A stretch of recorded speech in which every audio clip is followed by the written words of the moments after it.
On War. By General Carl von Clausewitz. Introduction. The Germans interpret their new national colors, black, red, and white, by the saying, durch Nacht und Blut zur Licht. Through night and blood to light, and no work yet written conveys to the thinker a clearer conception of all that the red streak in their flag stands for than this deep and philosophical analysis of War, by Clausewitz. It reveals war, stripped of all accessories, as the exercise of force for the attainment of a political object, unrestrained by any law save that of expediency, and thus gives the key to the interpretation of German political aims, past, present, and future, which is unconditionally necessary for every student of the modern conditions of Europe. Step by step, every event since Waterloo follows with logical consistency from the teachings of Napoleon, formulated for the first time, some 20 years afterwards, by this remarkable thinker. What Darwin accomplished for biology generally Clausewitz did for the life history of nations nearly half a century before him, for both have proved the existence of the same law in each case, viz. The survival of the fittest, as Huxley long since pointed out, not being necessarily synonymous with the ethically best.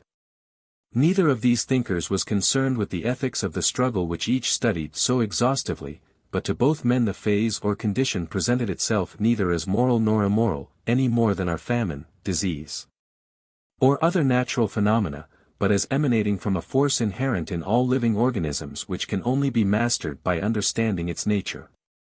It is in that spirit that, one after the other, all the nations of the continent, taught by such drastic lessons as Königgrätz and Sedan, have accepted the lesson, with the result that today Europe is an armed camp. And peace is maintained by the equilibrium of forces, and will continue just as long as this equilibrium exists, and no longer.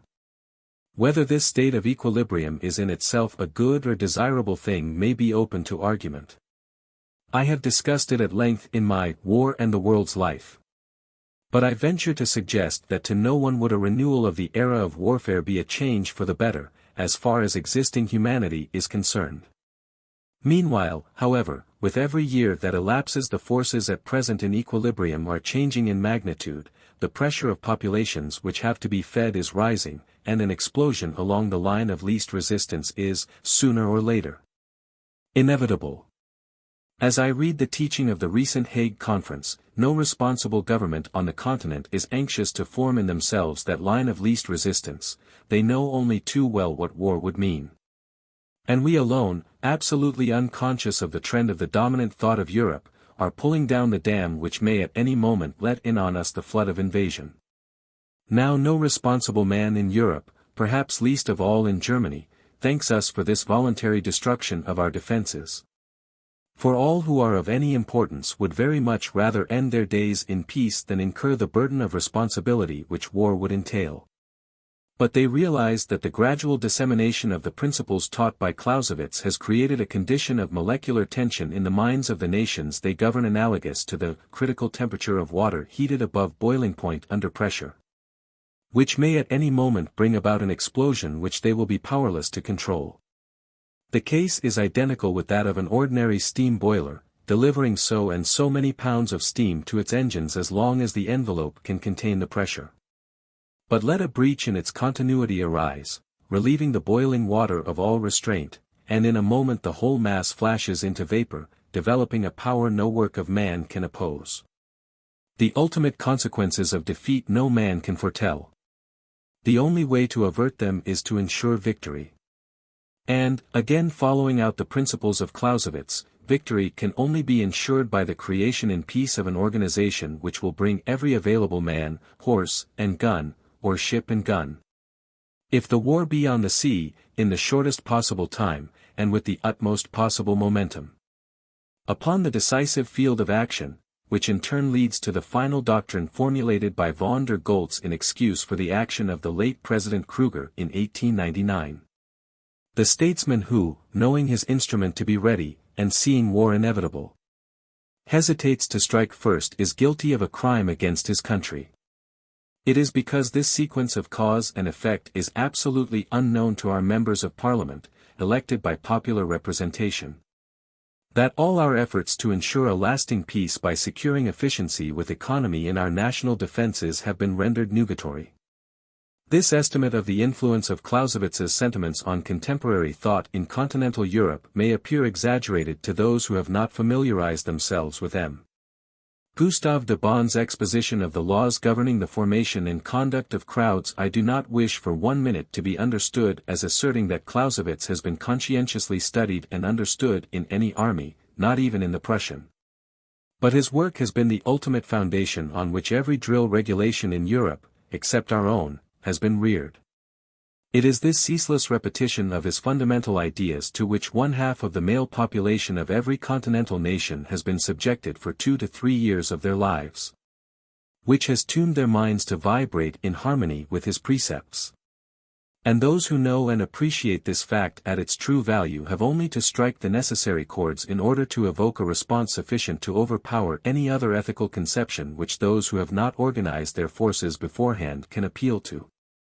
The recent setback experienced by the socialists in Germany is an illustration of my position. The socialist leaders of that country are far behind the responsible governors in their knowledge of the management of crowds. The latter had long before, in 1893, in fact, made their arrangements to prevent the spread of socialistic propaganda beyond certain useful limits. As long as the socialists only threatened capital, they were not seriously interfered with, for the government knew quite well that the undisputed sway of the employer was not for the ultimate good of the state. The standard of comfort must not be pitched too low if men are to be ready to die for their country.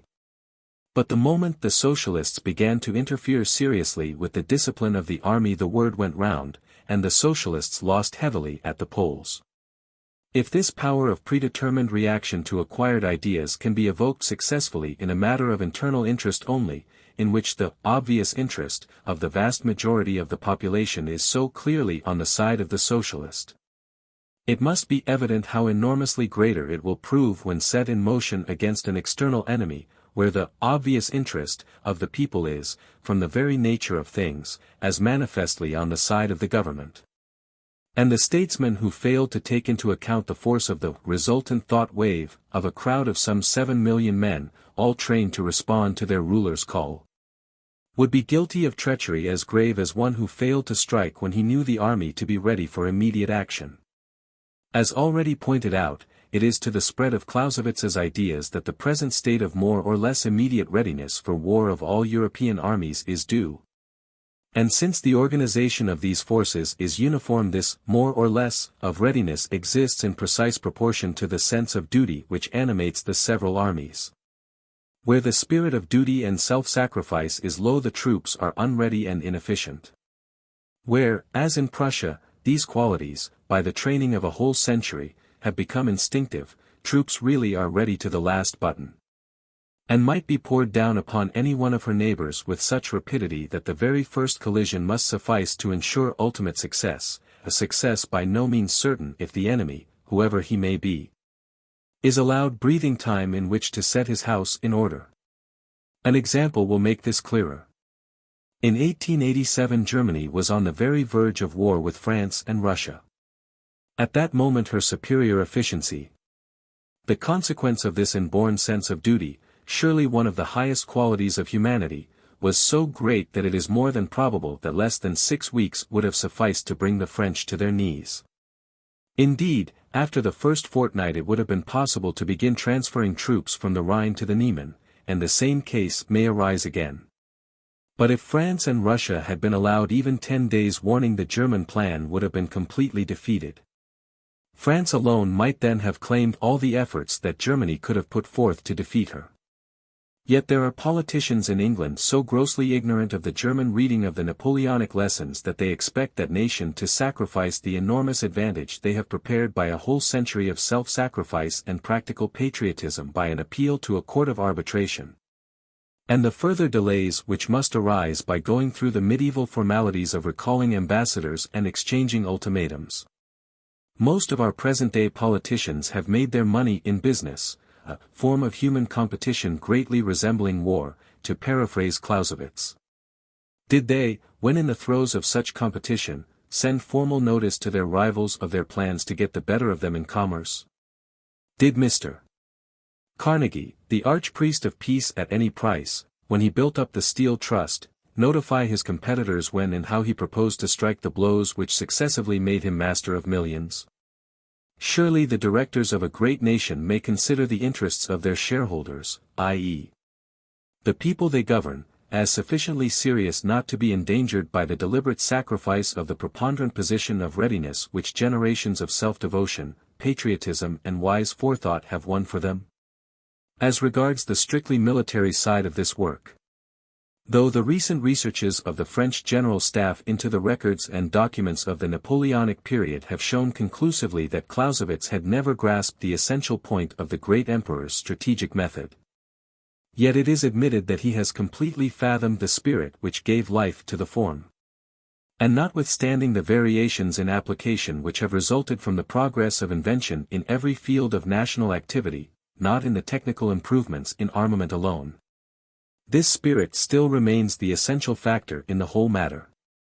Indeed, if anything, modern appliances have intensified its importance, for though, with equal armaments on both sides, the form of battles must always remain the same, the facility and certainty of combination which better methods of communicating orders and intelligence have conferred upon the commanders has rendered the control of great masses immeasurably more certain than it was in the past. Men kill each other at greater distances, it is true, but killing is a constant factor in all battles. The difference between now and then lies in this, that, thanks to the enormous increase in range, the essential feature in modern armaments, it is possible to concentrate by surprise, on any chosen spot, a man-killing power fully 20-fold greater than was conceivable in the days of Waterloo. And whereas in Napoleon's time this concentration of man-killing power, which in his hands took the form of the great case-shot attack, depended almost entirely on the shape and condition of the ground, which might or might not be favorable, nowadays such concentration of firepower is almost independent of the country altogether. Thus, at Waterloo, Napoleon was compelled to wait till the ground became firm enough for his guns to gallop over. Nowadays every gun at his disposal, and 5 times that number had he possessed them, might have opened on any point in the British position he had selected, as soon as it became light enough to see. Or, to take a more modern instance, viz. the Battle of St. Pritt at Gravelotte, August 18, 1870, where the Germans were able to concentrate on both wings batteries of 200 guns and upwards, it would have been practically impossible, owing to the section of the slopes of the French position, to carry out the old-fashioned case-shot attack at all. Nowadays there would be no difficulty in turning on the fire of 2,000 guns on any point of the position, and switching this fire up and down the line like water from a fire-engine hose, if the occasion demanded such concentration. But these alterations in method make no difference in the truth of the picture of war which Clausewitz presents, with which every soldier, and above all every leader, should be saturated. Death, wounds, suffering, and privation remain the same, whatever the weapons employed, and their reaction on the ultimate nature of man is the same now as in the struggle a century ago. It is this reaction that the great commander has to understand and prepare himself to control, and the task becomes ever greater as, fortunately for humanity, the opportunities for gathering experience become more rare. In the end, and with every improvement in science, the result depends more and more on the character of the leader and his power of resisting the sensuous impressions of the battlefield. Finally, for those who would fit themselves in advance for such responsibility, I know of no more inspiring advice than that given by Krishna to Arjuna ages ago, when the latter trembled before the awful responsibility of launching his army against the hosts of the Pandavas. This life within all living things, my prince, hides beyond harm. Scorn thou to suffer, then, for that which cannot suffer. Do thy part. Be mindful of thy name, and tremble not. Not better can betide a martial soul than lawful war. Happy the warrior to whom comes joy of battle. But if thou shunst this honorable field, a Kshatriya, if, knowing thy duty in thy task, thou bidst duty in task go by, that shall be sin. And those to come shall speak thee infamy from age to age. But infamy is worse for men of noble blood to bear than death. Therefore arise, thou son of Kunti. Brace thine arm for conflict, nerve thy heart to meet, as things alike to thee, pleasure or pain, profit or ruin, victory or defeat. So minded, gird thee to the fight, for so thou shalt not sin. Colf.N. Maud, C.B., late R.E. Preface to the first edition. It will naturally excite surprise that a preface by a female hand should accompany a work on such a subject as the present. For my friends, no explanation of the circumstance is required, but I hope by a simple relation of the cause to clear myself of the appearance of presumption in the eyes also of those to whom I am not known. The work to which these lines serve as a preface occupied almost entirely the last 12 years of the life of my inexpressibly beloved husband, who has unfortunately been torn too soon from myself and his country. To complete it was his most earnest desire, but it was not his intention that it should be published during his life. And if I tried to persuade him to alter that intention, he often answered, half in jest, but also, perhaps, half in a foreboding of early death, "Thou shalt publish it." These words, which in those happy days often drew tears from me, little as I was inclined to attach a serious meaning to them, make it now, in the opinion of my friends, a duty incumbent on me to introduce the posthumous works of my beloved husband. With a few prefatory lines from myself. And although here may be a difference of opinion on this point, still I am sure there will be no mistake as to the feeling which has prompted me to overcome the timidity which makes any such appearance, even in a subordinate part, so difficult for a woman. It will be understood, as a matter of course, that I cannot have the most remote intention of considering myself as the real editress of a work which is far above the scope of my capacity. I only stand at its side as an affectionate companion on its entrance into the world. This position I may well claim, as a similar one was allowed me during its formation and progress. Those who are acquainted with our happy married life, and know how we shared everything with each other, not only joy and sorrow, but also every occupation, every interest of daily life, will understand that my beloved husband could not be occupied on a work of this kind without its being known to me. Therefore, no one can like me bear testimony to the zeal, to the love with which he labored on it, to the hopes which he bound up with it, as well as the manner and time of its elaboration. His richly gifted mind had from his early youth longed for light and truth, and, varied as were his talents, still he had chiefly directed his reflections to the science of war, to which the duties of his profession called him, and which are of such importance for the benefit of states. Scharnhorst was the first to lead him into the right road, and his subsequent appointment in 1810 as instructor at the General War School, as well as the honor conferred on him at the same time of giving military instruction to H.R.H. the Crown Prince, tended further to give his investigations and studies that direction, and to lead him to put down in writing whatever conclusions he arrived at. A paper with which he finished the instruction of H.R.H. the Crown Prince contains the germ of his subsequent works. But it was in the year 1816, at Koblenz, that he first devoted himself again to scientific labors, and to collecting the fruits which his rich experience in those 4 eventful years had brought to maturity.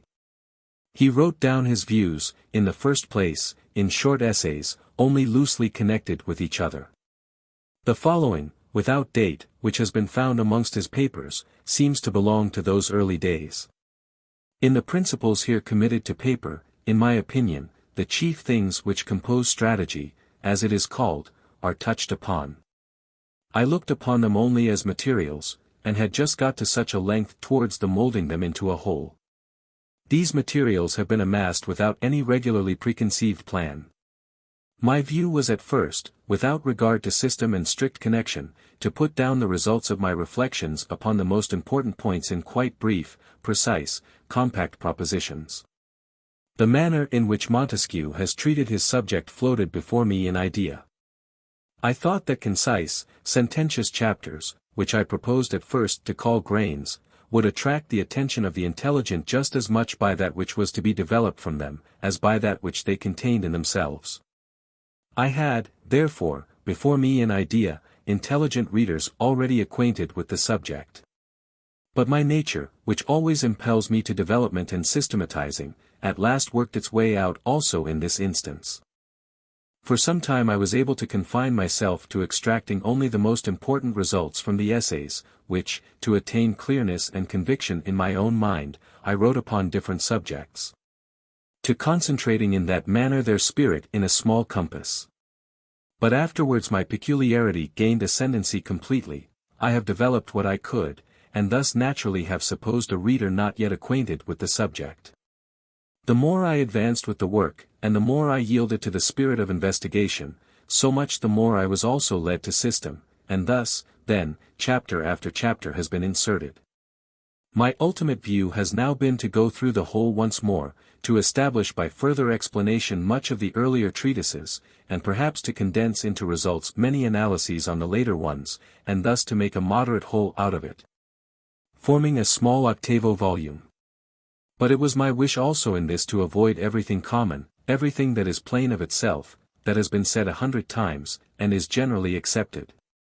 For my ambition was to write a book that would not be forgotten in 2 or 3 years, and which any one interested in the subject would at all events take up more than once. In Koblenz, where he was much occupied with duty, he could only give occasional hours to his private studies. It was not until 1818, after his appointment as director of the General Academy of War at Berlin, that he had the leisure to expand his work, and enrich it from the history of modern wars. This leisure also reconciled him to his new avocation, which, in other respects, was not satisfactory to him, as, according to the existing organization of the Academy, the scientific part of the course is not under the director, but conducted by a board of studies. Free as he was from all petty vanity, from every feeling of restless, egotistical ambition, still he felt a desire to be really useful, and not to leave inactive the abilities with which God had endowed him. In active life he was not in a position in which this longing could be satisfied, and he had little hope of attaining to any such position, his whole energies were therefore directed upon the domain of science. And the benefit which he hoped to lay the foundation of by his work was the object of his life. That, notwithstanding this, the resolution not to let the work appear until after his death became more confirmed is the best proof that no vain, paltry longing for praise and distinction, no particle of egotistical views, was mixed up with this noble aspiration for great and lasting usefulness. Thus he worked diligently on, until, in the spring of 1830, he was appointed to the artillery, and his energies were called into activity in such a different sphere, and to such a high degree, that he was obliged, for the moment at least, to give up all literary work. He then put his papers in order, sealed up the separate packets, labeled them, and took sorrowful leave of this employment which he loved so much. He was sent to Breslau in August of the same year, as chief of the 2nd Artillery District, but in December recalled to Berlin, and appointed chief of the staff to Field Marshal Count Gneisenau, for the term of his command. In March 1831, he accompanied his revered commander to Posen. When he returned from there to Breslau in November after the melancholy event which had taken place, he hoped to resume his work and perhaps complete it in the course of the winter. The Almighty has willed it should be otherwise. On the November 7th he returned to Breslau, on the 16th he was no more, and the packets sealed by himself were not opened until after his death. The papers thus left are those now made public in the following volumes, exactly in the condition in which they were found, without a word being added or erased. Still, however, there was much to do before publication, in the way of putting them in order and consulting about them. And I am deeply indebted to several sincere friends for the assistance they have afforded me, particularly Major Eitzel, who kindly undertook the correction of the press, as well as the preparation of the maps to accompany the historical parts of the work. I must also mention my much-loved brother, who was my support in the hour of my misfortune, and who has also done much for me in respect of these papers. Amongst other things, by carefully examining and putting them in order, he found the commencement of the revision which my dear husband wrote in the year 1827, and mentions in the notice hereafter annexed as a work he had in view. This revision has been inserted in the place intended for it in the first book, for it does not go any further. There are still many other friends to whom I might offer my thanks for their advice, for the sympathy and friendship which they have shown me, but if I do not name them all, they will, I am sure, not have any doubts of my sincere gratitude. It is all the greater, from my firm conviction that all they have done was not only on my own account, but for the friend whom God has thus called away from them so soon. If I have been highly blessed as the wife of such a man during 21 years, so am I still, notwithstanding my irreparable loss, by the treasure of my recollections and of my hopes.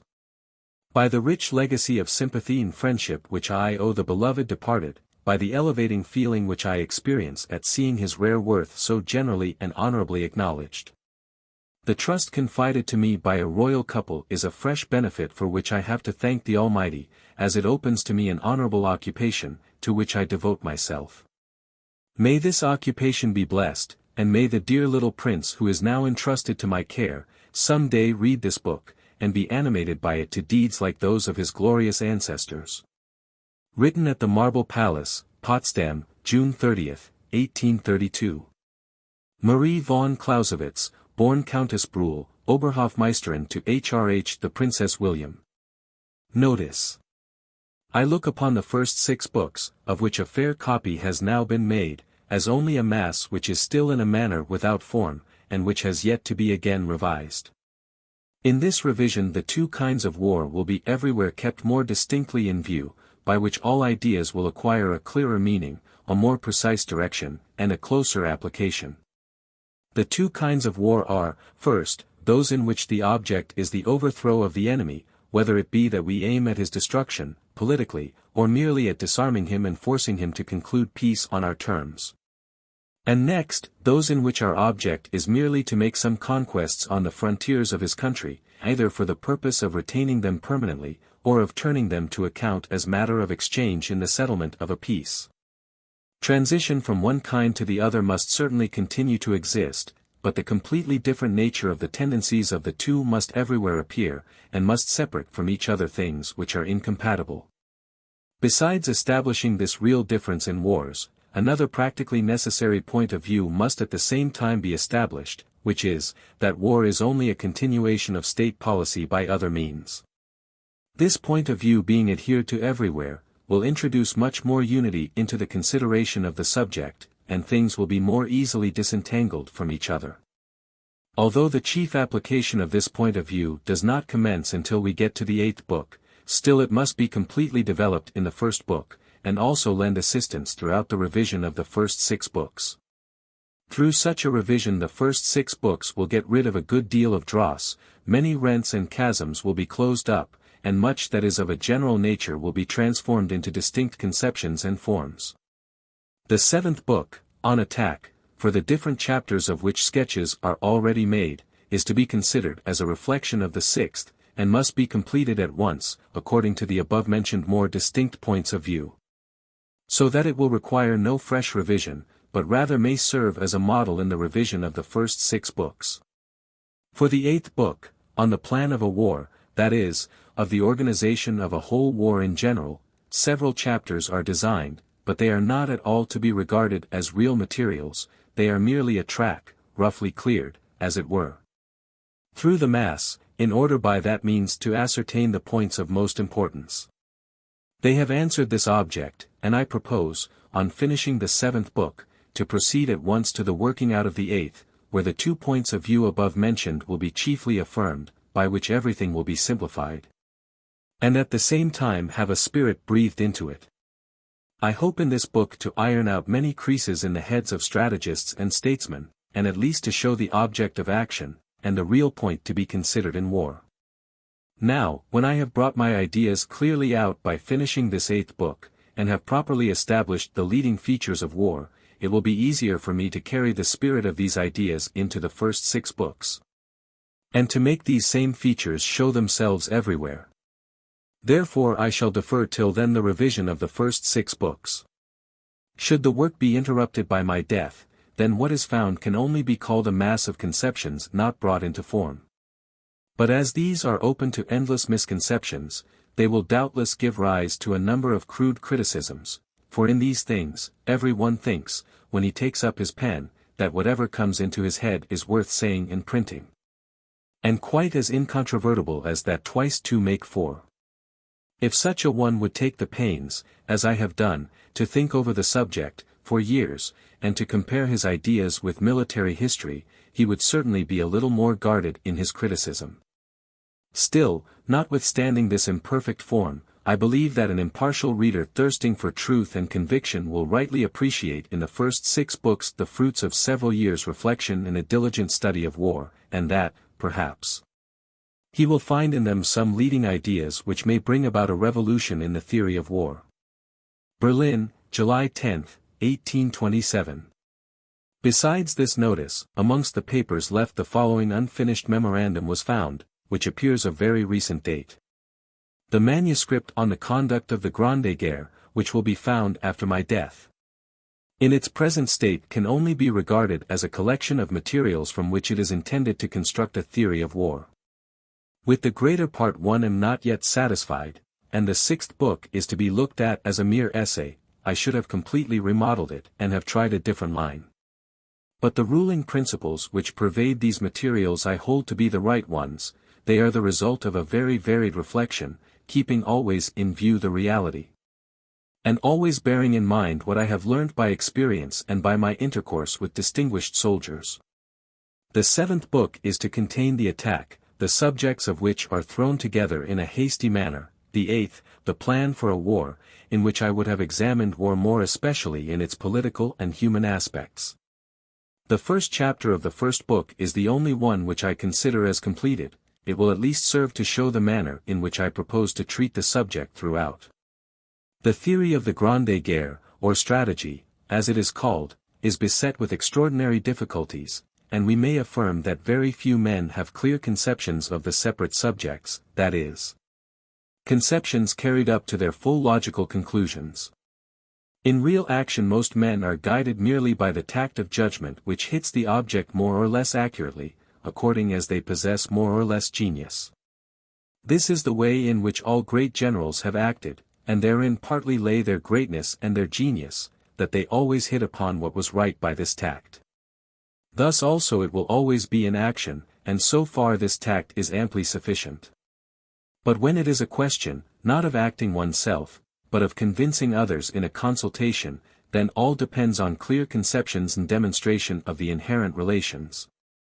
And so little progress has been made in this respect that most deliberations are merely a contention of words, resting on no firm basis, and ending either in every one retaining his own opinion, or in a compromise from mutual considerations of respect, a middle course really without any value. Herr Clausewitz evidently had before his mind the endless consultations at the headquarters of the Bohemian army in the Leipzig campaign 1813. Clear ideas on these matters are therefore not wholly useless. Besides, the human mind has a general tendency to clearness, and always wants to be consistent with the necessary order of things. Owing to the great difficulties attending a philosophical construction of the art of war, and the many attempts at it that have failed, most people have come to the conclusion that such a theory is impossible, because it concerns things which no standing law can embrace. We should also join in this opinion and give up any attempt at a theory, were it not that a great number of propositions make themselves evident without any difficulty, as, for instance, that the defensive form, with a negative object, is the stronger form, the attack, with the positive object, the weaker, that great results carry the little ones with them, that, therefore, strategic effects may be referred to certain centers of gravity, that a demonstration is a weaker application of force than a real attack, that, therefore, there must be some special reason for resorting to the former, that victory consists not merely in the conquest on the field of battle, but in the destruction of armed forces, physically and morally, which can in general only be effected by a pursuit after the battle is gained, that successes are always greatest at the point where the victory has been gained, that, therefore, the change from one line and object to another can only be regarded as a necessary evil, that a turning movement is only justified by a superiority of numbers generally or by the advantage of our lines of communication and retreat over those of the enemy, that flank positions are only justifiable on similar grounds, that every attack becomes weaker as it progresses. The introduction of the author. That the conception of the scientific does not consist alone, or chiefly, in system, and its finished theoretical constructions, requires nowadays no exposition. System in this treatise is not to be found on the surface, and instead of a finished building of theory, there are only materials. The scientific form lies here in the endeavor to explore the nature of military phenomena to show their affinity with the nature of the things of which they are composed.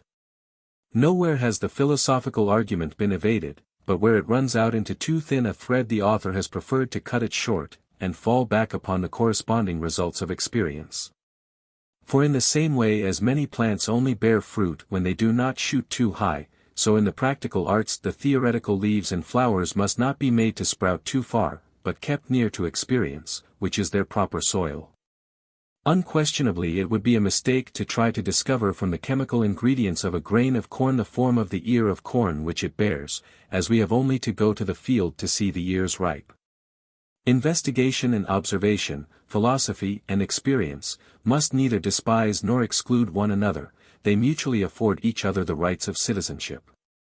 Consequently, the propositions of this book, with their arch of inherent necessity, are supported either by experience or by the conception of war itself as external points, so that they are not without abutments. That this is not the case in the works of many military writers, especially of those who have aimed at treating of war itself in a scientific manner, is shown in many instances, in which by their reasoning, the pro and contra swallow each other up so effectually that there is no vestige of the tales even which were left in the case of the two lions.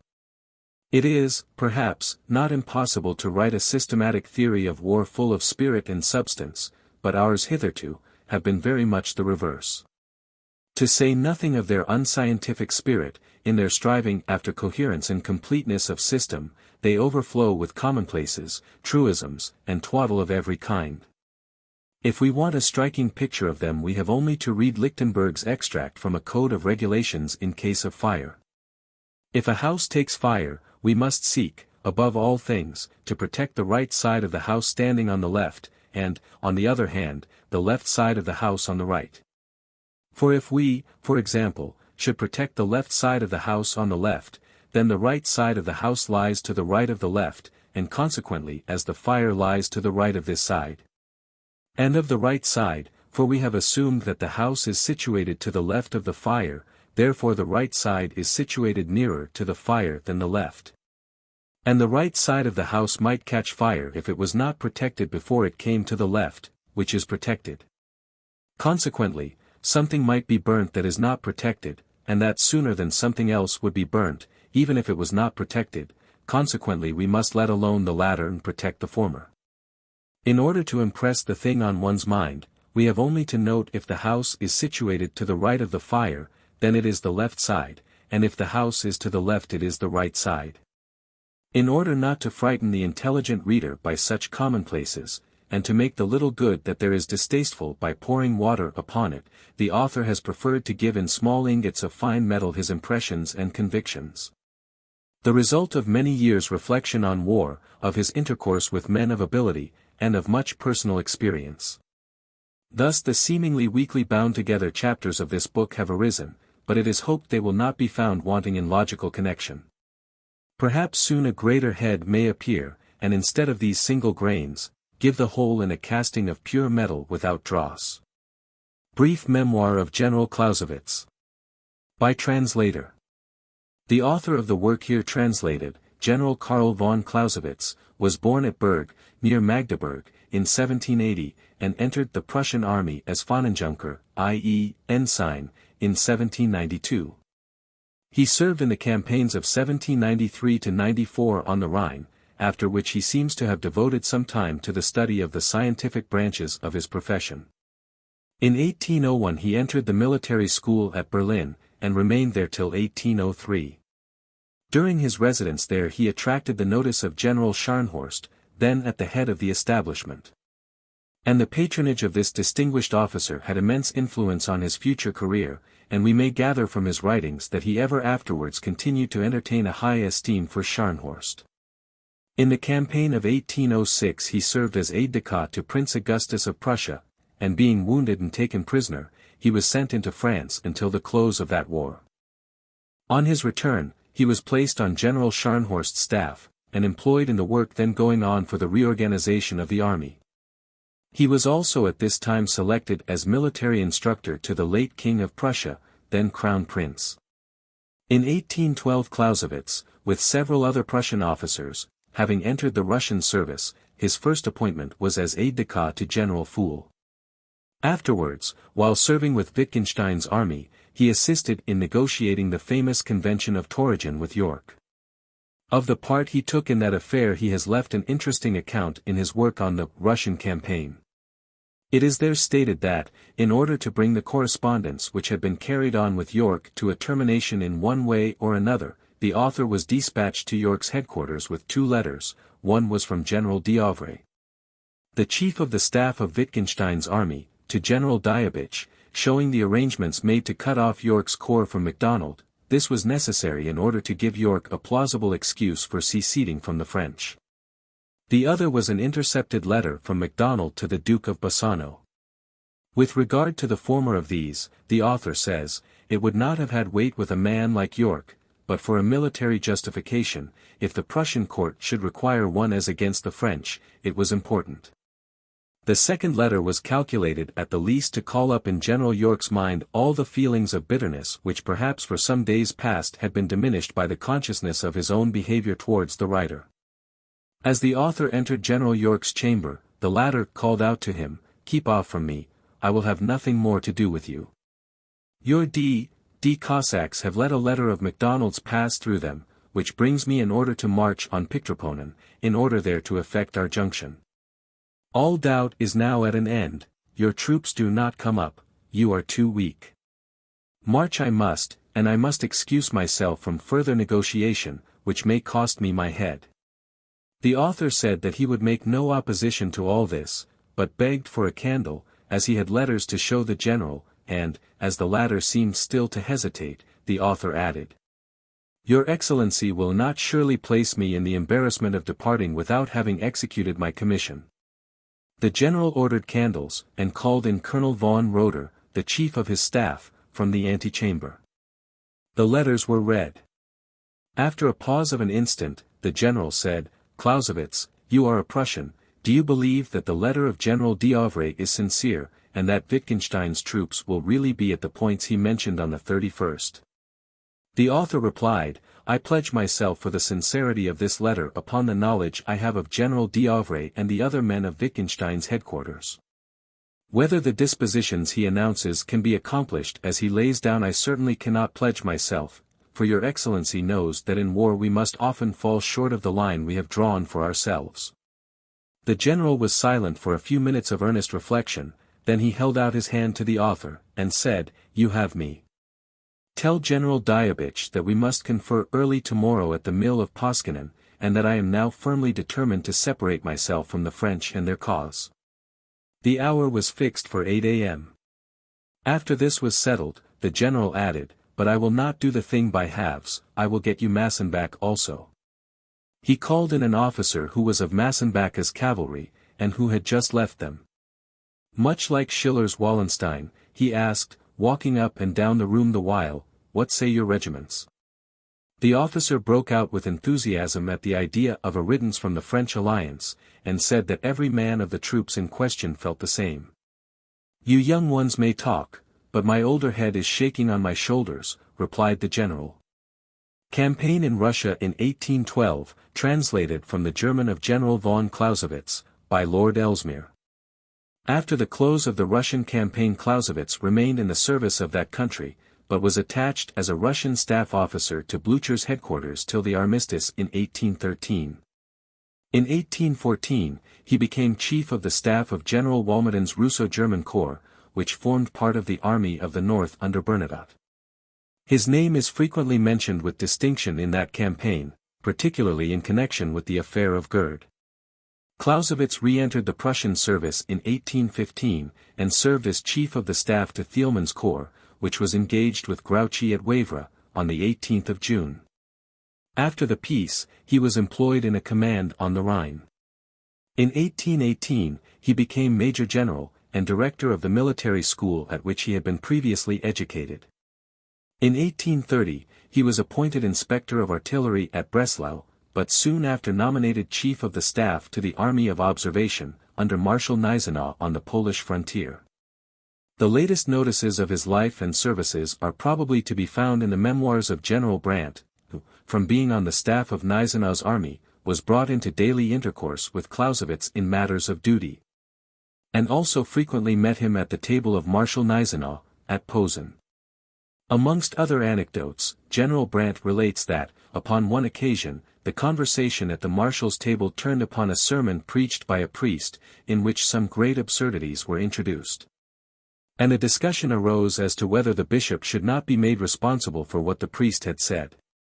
This led to the topic of theology in general, when General Brandt, speaking of himself, says, "I expressed an opinion that theology is only to be regarded as an historical process, as a moment in the gradual development of the human race." This brought upon me an attack from all quarters, but more especially from Clausewitz, who ought to have been on my side, he having been an adherent and pupil of Kieswetter's, who had indoctrinated him in the philosophy of Kant. Certainly deluded, I might even say in homeopathic doses.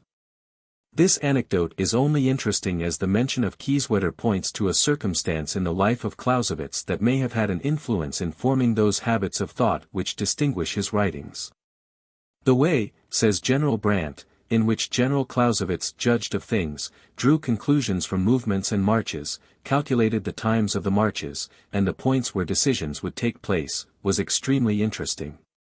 Fate has unfortunately denied him an opportunity of showing his talents in high command, but I have a firm persuasion that as a strategist he would have greatly distinguished himself. As a leader on the field of battle, on the other hand, he would not have been so much in his right place. From a manque de habitude du commandement, he wanted the art d'enlever les troops. After the Prussian army of observation was dissolved, Clausewitz returned to Breslau, and a few days after his arrival was seized with cholera, the seeds of which he must have brought with him from the army on the Polish frontier. His death took place in November 1831. His writings are contained in 9 volumes, published after his death, but his fame rests most upon the 3 volumes forming his treatise on War. In the present attempt to render into English this portion of the works of Clausewitz, the translator is sensible of many deficiencies, but he hopes at all events to succeed in making this celebrated treatise better known in England, believing, as he does, that so far as the work concerns the interests of this country, it has lost none of the importance it possessed at the time of its first publication. J. J. Graham, Colonel. Book I. On the Nature of War. Chapter I. What is War? 1. Introduction. We propose to consider first the single elements of our subject, then each branch or part, and, last of all, the whole, in all its relations, therefore to advance from the simple to the complex. But it is necessary for us to commence with a glance at the nature of the whole, because it is particularly necessary that in the consideration of any of the parts their relation to the whole should be kept constantly in view. 2. Definition. We shall not enter into any of the abstruse definitions of war used by publicists. We shall keep to the element of the thing itself, to a duel. War is nothing but a duel on an extensive scale. If we would conceive as a unit the countless number of duels which make up a war, we shall do so best by supposing to ourselves 2 wrestlers. Each strives by physical force to compel the other to submit to his will, each endeavors to throw his adversary, and thus render him incapable of further resistance. War therefore is an act of violence intended to compel our opponent to fulfill our will. Violence arms itself with the inventions of art and science in order to contend against violence. Self-imposed restrictions, almost imperceptible and hardly worth mentioning, termed usages of international law, accompany it without essentially impairing its power. Violence, that is to say, physical force, for there is no moral force without the conception of states and law, is therefore the means, the compulsory submission of the enemy to our will is the ultimate object. In order to attain this object fully, the enemy must be disarmed, and disarmament becomes therefore the immediate object of hostilities in theory. It takes the place of the final object, and puts it aside as something we can eliminate from our calculations. 3. Utmost use of force. Now, philanthropists may easily imagine there is a skillful method of disarming and overcoming an enemy without great bloodshed, and that this is the proper tendency of the art of war. However plausible this may appear, still it is an error which must be extirpated, for in such dangerous things as war, the errors which proceed from a spirit of benevolence are the worst. As the use of physical power to the utmost extent by no means excludes the cooperation of the intelligence, it follows that he who uses force unsparingly, without reference to the bloodshed involved, must obtain a superiority if his adversary uses less vigor in its application. The former then dictates the law to the latter, and both proceed to extremities to which the only limitations are those imposed by the amount of counteracting force on each side. This is the way in which the matter must be viewed, and it is to no purpose, it is even against one's own interest, to turn away from the consideration of the real nature of the affair because the horror of its elements excites repugnance. If the wars of civilized people are less cruel and destructive than those of savages, the difference arises from the social condition both of states in themselves and in their relations to each other. Out of this social condition and its relations war arises, and by it war is subjected to conditions, is controlled and modified. But these things do not belong to war itself, they are only given conditions. And to introduce into the philosophy of war itself a principle of moderation would be an absurdity. Two motives lead men to war: instinctive hostility and hostile intention. In our definition of war, we have chosen as its characteristic the latter of these elements, because it is the most general. It is impossible to conceive the passion of hatred of the wildest description, bordering on mere instinct, without combining with it the idea of a hostile intention. On the other hand, hostile intentions may often exist without being accompanied by any, or at all events by any extreme, hostility of feeling. Amongst savages views emanating from the feelings, amongst civilized nations those emanating from the understanding, have the predominance, but this difference arises from attendant circumstances, existing institutions, and, therefore, is not to be found necessarily in all cases, although it prevails in the majority. In short, even the most civilized nations may burn with passionate hatred of each other. We may see from this what a fallacy it would be to refer the war of a civilized nation entirely to an intelligent act on the part of the government, and to imagine it as continually freeing itself more and more from all feeling of passion in such a way that at last the physical masses of combatants would no longer be required. In reality, their mere relations would suffice, a kind of algebraic action. Theory was beginning to drift in this direction until the facts of the last war taught it better. If war is an act of force, it belongs necessarily also to the feelings. If it does not originate in the feelings, it reacts, more or less, upon them, and the extent of this reaction depends not on the degree of civilization, but upon the importance and duration of the interests involved. Clausewitz alludes here to the Wars of Liberation, 1813, 14, 15. Therefore, if we find civilized nations do not put their prisoners to death, do not devastate towns and countries, this is because their intelligence exercises greater influence on their mode of carrying on war, and has taught them more effectual means of applying force than these rude acts of mere instinct. The invention of gunpowder, the constant progress of improvements in the construction of firearms, are sufficient proofs that the tendency to destroy the adversary which lies at the bottom of the conception of war is in no way changed or modified through the progress of civilization. We therefore repeat our proposition, that war is an act of violence pushed to its utmost bounds. As one side dictates the law to the other, there arises a sort of reciprocal action, which logically must lead to an extreme. This is the first reciprocal action, and the first extreme with which we meet, first reciprocal action. 4. The aim is to disarm the enemy. We have already said that the aim of all action in war is to disarm the enemy, and we shall now show that this, theoretically at least, is indispensable. If our opponent is to be made to comply with our will, we must place him in a situation which is more oppressive to him than the sacrifice which we demand. But the disadvantages of this position must naturally not be of a transitory nature, at least in appearance, otherwise the enemy, instead of yielding, will hold out, in the prospect of a change for the better. Every change in this position which is produced by a continuation of the war should therefore be a change for the worse. The worst condition in which a belligerent can be placed is that of being completely disarmed. If, therefore, the enemy is to be reduced to submission by an act of war, he must either be positively disarmed or placed in such a position that he is threatened with it. From this it follows that the disarming or overthrow of the enemy, whichever we call it, must always be the aim of warfare. Now war is always the shock of two hostile bodies in collision, not the action of a living power upon an inanimate mass, because an absolute state of endurance would not be making war. Therefore, what we have just said as to the aim of action in war applies to both parties. Here, then, is another case of reciprocal action. As long as the enemy is not defeated, he may defeat me, then I shall be no longer my own master. He will dictate the law to me as I did to him. This is the second reciprocal action, and leads to a second extreme, second reciprocal action. 5. Utmost exertion of powers.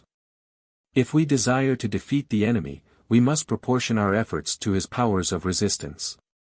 This is expressed by the product of two factors which cannot be separated, namely, the sum of available means and the strength of the will.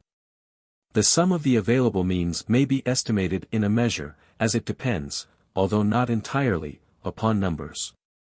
But the strength of volition is more difficult to determine, and can only be estimated to a certain extent by the strength of the motives.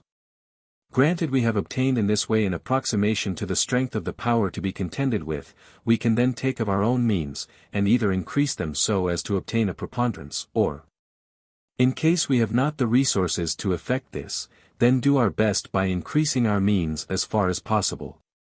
But the adversary does the same, therefore, there is a new mutual enhancement, which, in pure conception, must create a fresh effort towards an extreme. This is the third case of reciprocal action, and a third extreme with which we meet, third reciprocal action. 6. Modification in the reality. Thus reasoning in the abstract, the mind cannot stop short of an extreme, because it has to deal with an extreme, with a conflict of forces left to themselves, and obeying no other but their own inner laws. If we should seek to deduce from the pure conception of war an absolute point for the aim which we shall propose and for the means which we shall apply, this constant reciprocal action would involve us in extremes, which would be nothing but a play of ideas produced by an almost invisible train of logical subtleties. If, adhering closely to the absolute, we try to avoid all difficulties by a stroke of the pen, and insist with logical strictness that in every case the extreme must be the object, and the utmost effort must be exerted in that direction, such a stroke of the pen would be a mere paper law, not by any means adapted to the real world. Even supposing this extreme tension of forces was an absolute which could easily be ascertained, still we must admit that the human mind would hardly submit itself to this kind of logical chimera. There would be in many cases an unnecessary waste of power, which would be in opposition to other principles of statecraft. An effort of will would be required disproportioned to the proposed object, which therefore it would be impossible to realize, for the human will does not derive its impulse from logical subtleties. But everything takes a different shape when we pass from abstractions to reality. In the former, everything must be subject to optimism, and we must imagine the one side as well as the other striving after perfection and even attaining it. Will this ever take place in reality? It will if 1. War becomes a completely isolated act, which arises suddenly, and is in no way connected with the previous history of the combatant states. 2. If it is limited to a single solution, or to several simultaneous solutions. 3. If it contains within itself the solution perfect and complete, free from any reaction upon it, through a calculation beforehand of the political situation which will follow from it. 7. War is never an isolated act. With regard to the first point, neither of the two opponents is an abstract person to the other, not even as regards that factor in the sum of resistance which does not depend on objective things, viz., the will. This will is not an entirely unknown quantity, it indicates what it will be tomorrow by what it is today. War does not spring up quite suddenly, it does not spread to the full in a moment. Each of the two opponents can, therefore, form an opinion of the other, in a great measure, from what he is and what he does, instead of judging of him according to what he, strictly speaking, should be or should do. But, now, man with his incomplete organization is always below the line of absolute perfection, and thus these deficiencies, having an influence on both sides, become a modifying principle. 8. War does not consist of a single instantaneous blow. The second point gives rise to the following considerations. If war ended in a single solution, or a number of simultaneous ones, then naturally all the preparations for the same would have a tendency to the extreme. For an omission could not in any way be repaired. The utmost, then, that the world of reality could furnish as a guide for us would be the preparations of the enemy, as far as they are known to us, all the rest would fall into the domain of the abstract. But if the result is made up from several successive acts, then naturally that which precedes with all its phases may be taken as a measure for that which will follow, and in this manner the world of reality again takes the place of the abstract. And thus modifies the effort towards the extreme. Yet every war would necessarily resolve itself into a single solution, or a sum of simultaneous results, if all the means required for the struggle were raised at once, or could be at once raised. For as one adverse result necessarily diminishes the means, then if all the means have been applied in the first, a second cannot properly be supposed. All hostile acts which might follow would belong essentially to the first, and form, in reality only its duration. But we have already seen that even in the preparation for war the real world steps into the place of mere abstract conception, a material standard into the place of the hypotheses of an extreme, that therefore in that way both parties, by the influence of the mutual reaction, remain below the line of extreme effort, and therefore all forces are not at once brought forward. It lies also in the nature of these forces and their application that they cannot all be brought into activity at the same time. These forces are the armies actually on foot, the country, with its superficial extent and its population, and the allies. In point of fact, the country, with its superficial area and the population, besides being the source of all military force, constitutes in itself an integral part of the efficient quantities in war. Providing either the theater of war or exercising a considerable influence on the same. Now, it is possible to bring all the movable military forces of a country into operation at once, but not all fortresses, rivers, mountains, people, and in short, not the whole country, unless it is so small that it may be completely embraced by the first act of the war. Further, the cooperation of allies does not depend on the will of the belligerents. And from the nature of the political relations of states to each other, this cooperation is frequently not afforded until after the war has commenced, or it may be increased to restore the balance of power. That this part of the means of resistance, which cannot at once be brought into activity, in many cases, is a much greater part of the whole than might at first be supposed, and that it often restores the balance of power, seriously affected by the great force of the first decision, will be more fully shown hereafter. Here it is sufficient to show that a complete concentration of all available means in a moment of time is contradictory to the nature of war. Now this, in itself, furnishes no ground for relaxing our efforts to accumulate strength to gain the first result, because an unfavorable issue is always a disadvantage to which no one would purposely expose himself. And also because the first decision, although not the only one, still will have the more influence on subsequent events, the greater it is in itself. But the possibility of gaining a later result causes men to take refuge in that expectation, owing to the repugnance in the human mind to making excessive efforts. And therefore forces are not concentrated and measures are not taken for the first decision with that energy which would otherwise be used. Whatever one belligerent omits from weakness, becomes to the other a real objective ground for limiting his own efforts, and thus again, through this reciprocal action, extreme tendencies are brought down to efforts on a limited scale. 9. The result in war is never absolute. Lastly, even the final decision of a whole war is not always to be regarded as absolute. The conquered state often sees in it only a passing evil, which may be repaired in after times by means of political combinations.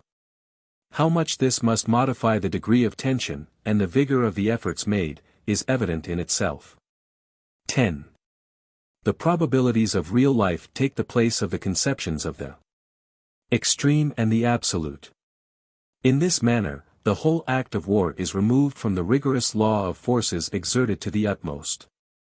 If the extreme is no longer to be apprehended, and no longer to be sought for, it is left to the judgment to determine the limits for the efforts to be made in place of it.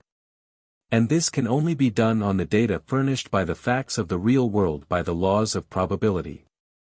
Once the belligerents are no longer mere conceptions, but individual states and governments, once the war is no longer an ideal, but a definite substantial procedure. Then the reality will furnish the data to compute the unknown quantities which are required to be found. From the character, the measures, the situation of the adversary, and the relations with which he is surrounded, each side will draw conclusions by the law of probability as to the designs of the other, and act accordingly. 11. The political object now reappears. Here the question which we had laid aside forces itself again into consideration, see number 2, viz., the political object of the war. The law of the extreme, the view to disarm the adversary, to overthrow him, has hitherto to a certain extent usurped the place of this end or object. Just as this law loses its force, the political must again come forward. If the whole consideration is a calculation of probability based on definite persons and relations, then the political object, being the original motive, must be an essential factor in the product.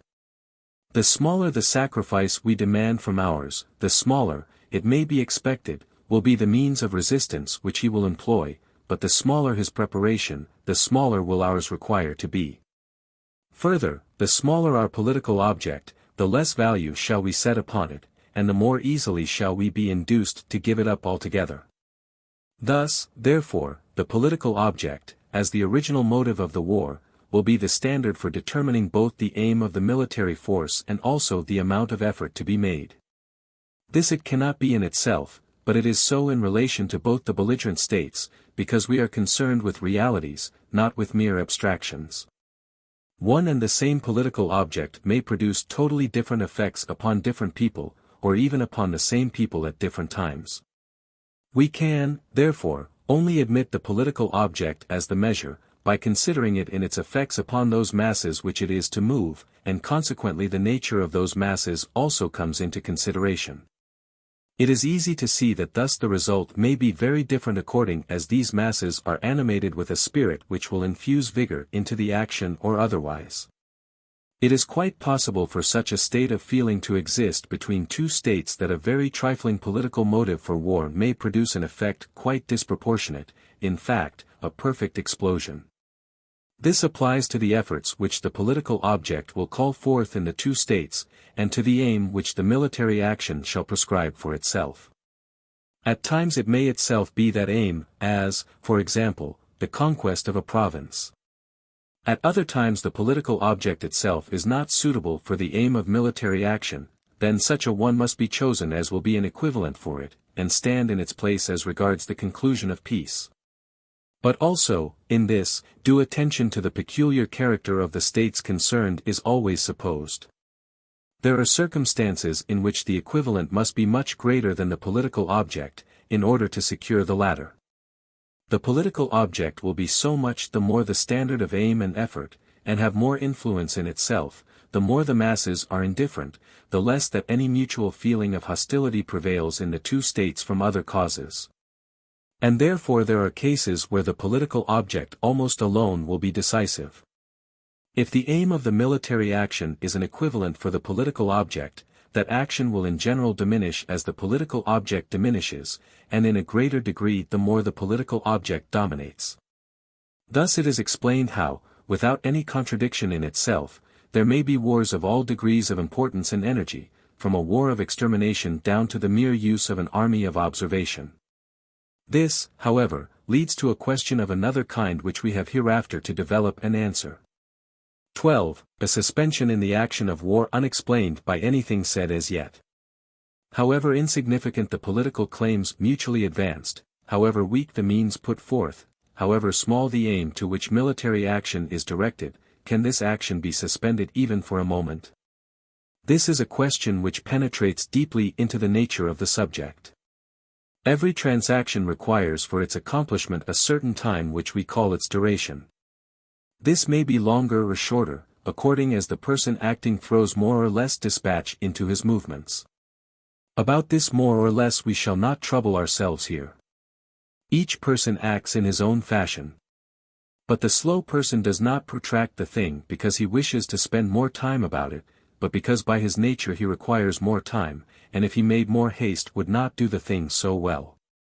This time, therefore, depends on subjective causes, and belongs to the length, so called, of the action.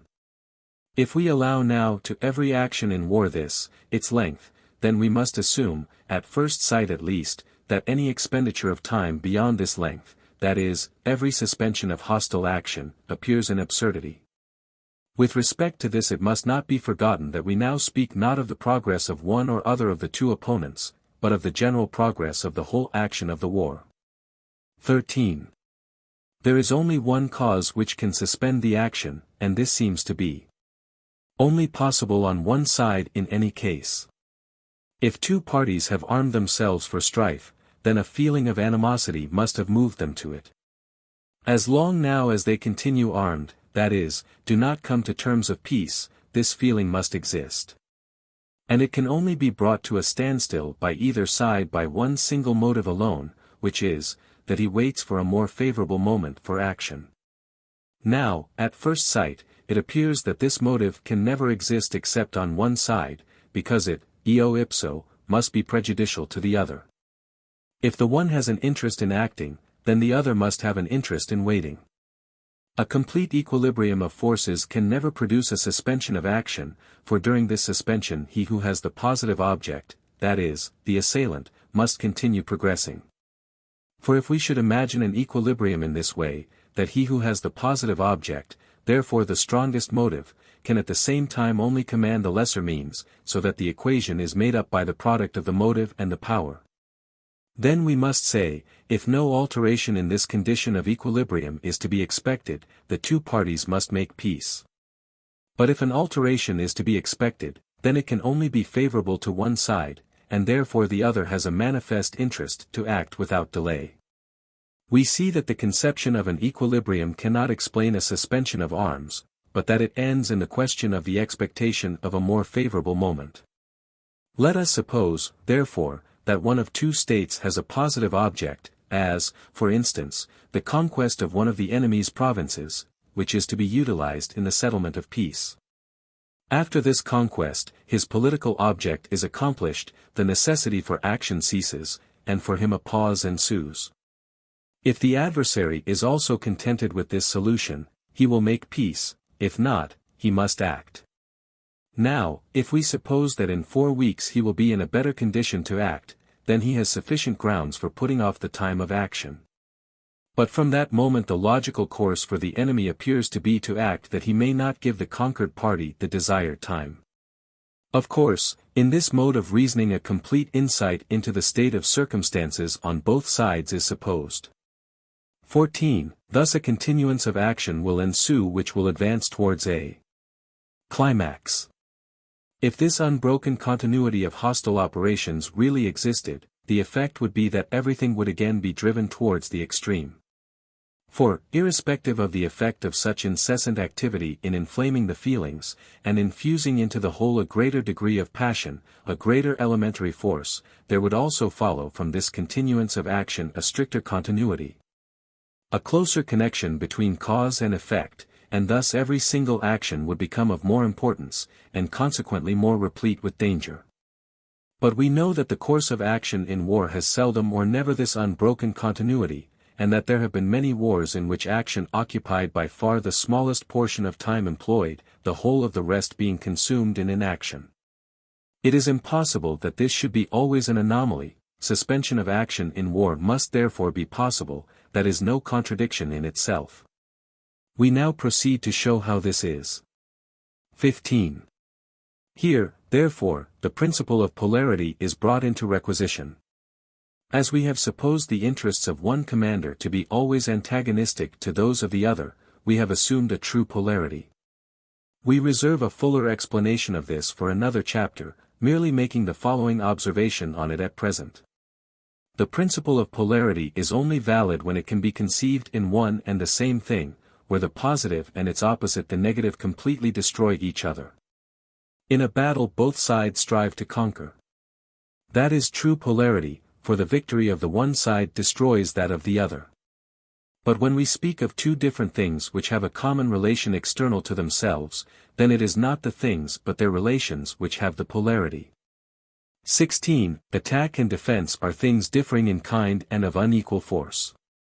Polarity is, therefore, not applicable to them. If there was only one form of war, to wit, the attack of the enemy, therefore no defense. Or, in other words, if the attack was distinguished from the defense merely by the positive motive, which the one has and the other has not. But the methods of each were precisely one and the same, then in this sort of fight every advantage gained on the one side would be a corresponding disadvantage on the other, and true polarity would exist. But action in war is divided into two forms, attack and defense, which, as we shall hereafter explain more particularly, are very different and of unequal strength. Polarity therefore lies in that to which both bear a relation, in the decision, but not in the attack or defense itself.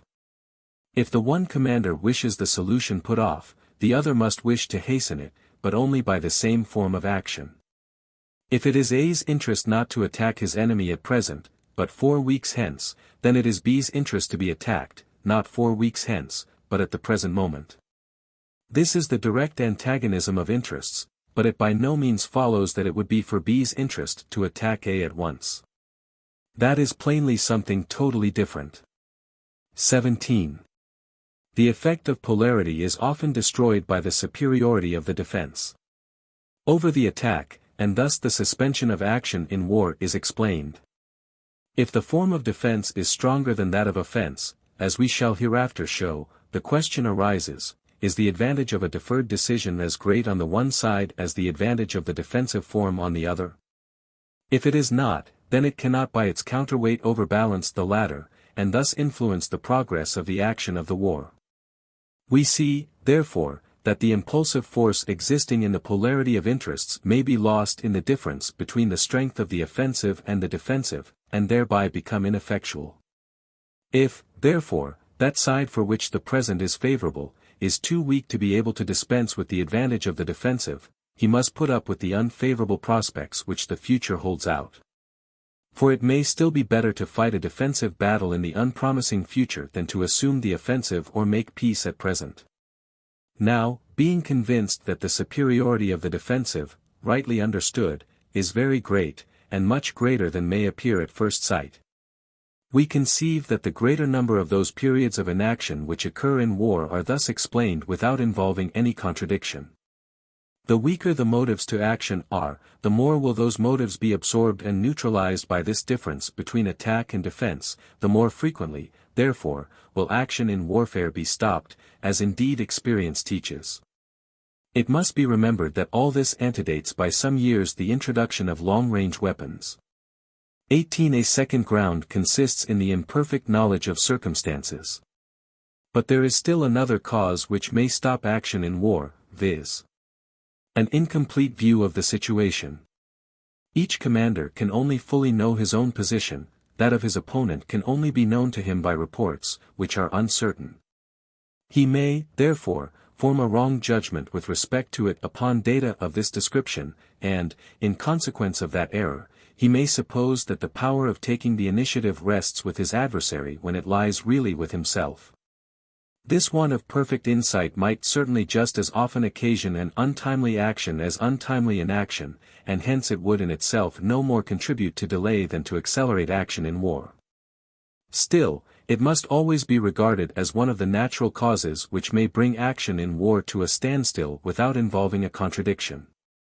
But if we reflect how much more we are inclined and induced to estimate the power of our opponents too high than too low, because it lies in human nature to do so, we shall admit that our imperfect insight into facts in general must contribute very much to delay action in war, and to modify the application of the principles pending our conduct. The possibility of a standstill brings into the action of war a new modification, inasmuch as it dilutes that action with the element of time, checks the influence or sense of danger in its course. and increases the means of reinstating a lost balance of force. The greater the tension of feelings from which the war springs, the greater therefore the energy with which it is carried on, so much the shorter will be the periods of inaction. On the other hand, the weaker the principle of warlike activity, the longer will be these periods, for powerful motives increase the force of the will, and this, as we know, is always a factor in the product of force. 19.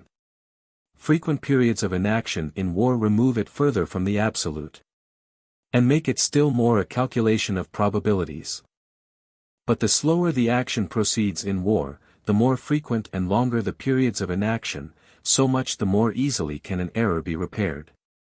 Therefore, so much the bolder a general will be in his calculations, so much the more readily will he keep them below the line of the absolute, and build everything upon probabilities and conjecture. Thus, according as the course of the war is more or less slow, more or less time will be allowed for that which the nature of a concrete case particularly requires, calculation of probability based on given circumstances. 20. Therefore, the element of chance only is wanting to make of war a game, and in that element it is least of all deficient. We see from the foregoing how much the objective nature of war makes it a calculation of probabilities. Now there is only one single element still wanting to make it a game, and that element it certainly is not without, it is chance. There is no human affair which stands so constantly and so generally in close connection with chance as war. But together with chance, the accidental, and along with it good luck, occupy a great place in war. 21. War is a game both objectively and subjectively. If we now take a look at the subjective nature of war, that is to say, at those conditions under which it is carried on, it will appear to us still more like a game. Primarily the element in which the operations of war are carried on is danger. But which of all the moral qualities is the first in danger? Courage. Now certainly courage is quite compatible with prudent calculation, but still they are things of quite a different kind, essentially different qualities of the mind. On the other hand, daring reliance on good fortune, boldness, rashness, are only expressions of courage, and all these propensities of the mind look for the fortuitous, or accidental, because it is their element. We see, therefore, how, from the commencement, the absolute, the mathematical as it is called, nowhere finds any sure basis in the calculations in the art of war. And that from the outset there is a play of possibilities, probabilities, good and bad luck, which spreads about with all the coarse and fine threads of its web, and makes war of all branches of human activity the most like a gambling game. 22. How this accords best with the human mind in general. Although our intellect always feels itself urged towards clearness and certainty, still our mind often feels itself attracted by uncertainty. Instead of threading its way with the understanding along the narrow path of philosophical investigations and logical conclusions, in order, almost unconscious of itself, to arrive in spaces where it feels itself a stranger, and where it seems to part from all well-known objects, it prefers to remain with the imagination in the realms of chance and luck. Instead of living yonder on poor necessity, it revels here in the wealth of possibilities. Animated thereby, courage then takes wings to itself, and daring and danger make the element into which it launches itself as a fearless swimmer plunges into the stream. Shall theory leave it here, and move on, self-satisfied with absolute conclusions and rules? Then it is of no practical use. Theory must also take into account the human element, it must accord a place to courage, to boldness, even to rashness. The art of war has to deal with living and with moral forces, the consequence of which is that it can never attain the absolute and positive. There is therefore everywhere a margin for the accidental, and just as much in the greatest things as in the smallest. As there is room for this accidental on the one hand, so on the other there must be courage and self-reliance in proportion to the room available. If these qualities are forthcoming in a high degree, the margin left may likewise be great. Courage and self-reliance are, therefore, principles quite essential to war. Consequently, theory must only set up such rules as allow ample scope for all degrees and varieties of these necessary and noblest of military virtues. In daring there may still be wisdom, and prudence as well, only they are estimated by a different standard of value. 23. War is always a serious means for a serious object. It's more particular. Definition. Such is war. Such the commander who conducts it, such the theory which rules it. But war is no pastime, no mere passion for venturing and winning, no work of a free enthusiasm, it is a serious means for a serious object. All that appearance which it wears from the varying hues of fortune, all that it assimilates into itself of the oscillations of passion, of courage, of imagination, of enthusiasm, are only particular properties of this means. The war of a community, of whole nations, and particularly of civilized nations, always starts from a political condition, and is called forth by a political motive. It is, therefore, a political act. Now if it was a perfect, unrestrained, and absolute expression of force, as we had to deduct it from its mere conception, then the moment it is called forth by policy it would step into the place of policy. And as something quite independent of it would set it aside, and only follow its own laws, just as a mine at the moment of explosion cannot be guided into any other direction than that which has been given to it by preparatory arrangements. This is how the thing has really been viewed hitherto, whenever a want of harmony between policy and the conduct of a war has led to theoretical distinctions of the kind. But it is not so, and the idea is radically false. War in the real world, as we have already seen, is not an extreme thing which expends itself at one single discharge. It is the operation of powers which do not develop themselves completely in the same manner and in the same measure, but which at one time expand sufficiently to overcome the resistance opposed by inertia or friction, while at another they are too weak to produce an effect. It is therefore, in a certain measure, a pulsation of violent force more or less vehement, consequently making its discharges and exhausting its powers more or less quickly, in other words, conducting more or less quickly to the aim, but always lasting long enough to admit of influence being exerted on it in its course, so as to give it this or that direction, in short, to be subject to the will of a guiding intelligence. If we reflect that war has its root in a political object, then naturally this original motive which called it into existence should also continue the first and highest consideration in its conduct. Still, the political object is no despotic lawgiver on that account. It must accommodate itself to the nature of the means, and though changes in these means may involve modification in the political objective, the latter always retains a prior right to consideration. Policy, therefore, is interwoven with the whole action of war, and must exercise a continuous influence upon it, as far as the nature of the forces liberated by it will permit. 24. War is a mere continuation of policy by other means. We see, therefore, that war is not merely a political act, but also a real political instrument, a continuation of political commerce, a carrying out of the same by other means. All beyond this which is strictly peculiar to war relates merely to the peculiar nature of the means which it uses. That the tendencies and views of policy shall not be incompatible with these means, the art of war in general and the commander in each particular case may demand, and this claim is truly not a trifling one. But however powerfully this may react on political views in particular cases, still it must always be regarded as only a modification of them. For the political view is the object, war is the means, and the means must always include the object in our conception. 25.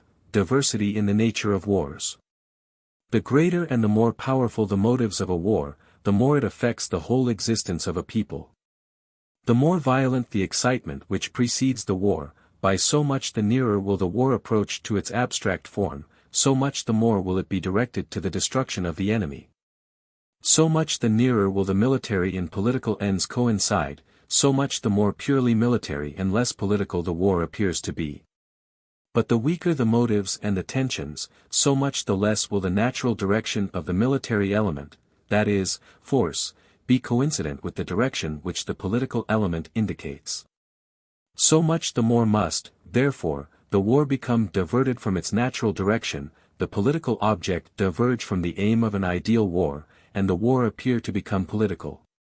But, that the reader may not form any false conceptions, we must here observe that by this natural tendency of war we only mean the philosophical, the strictly logical, and by no means the tendency of forces actually engaged in conflict.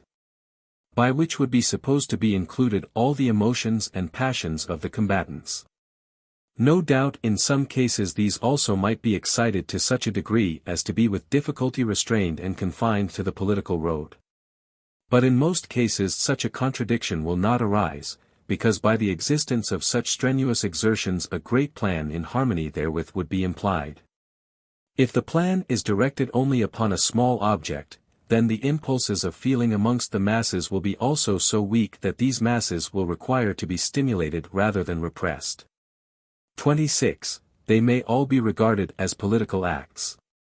Returning now to the main subject, although it is true that in one kind of war the political element seems almost to disappear, whilst in another kind it occupies a very prominent place, we may still affirm that the one is as political as the other.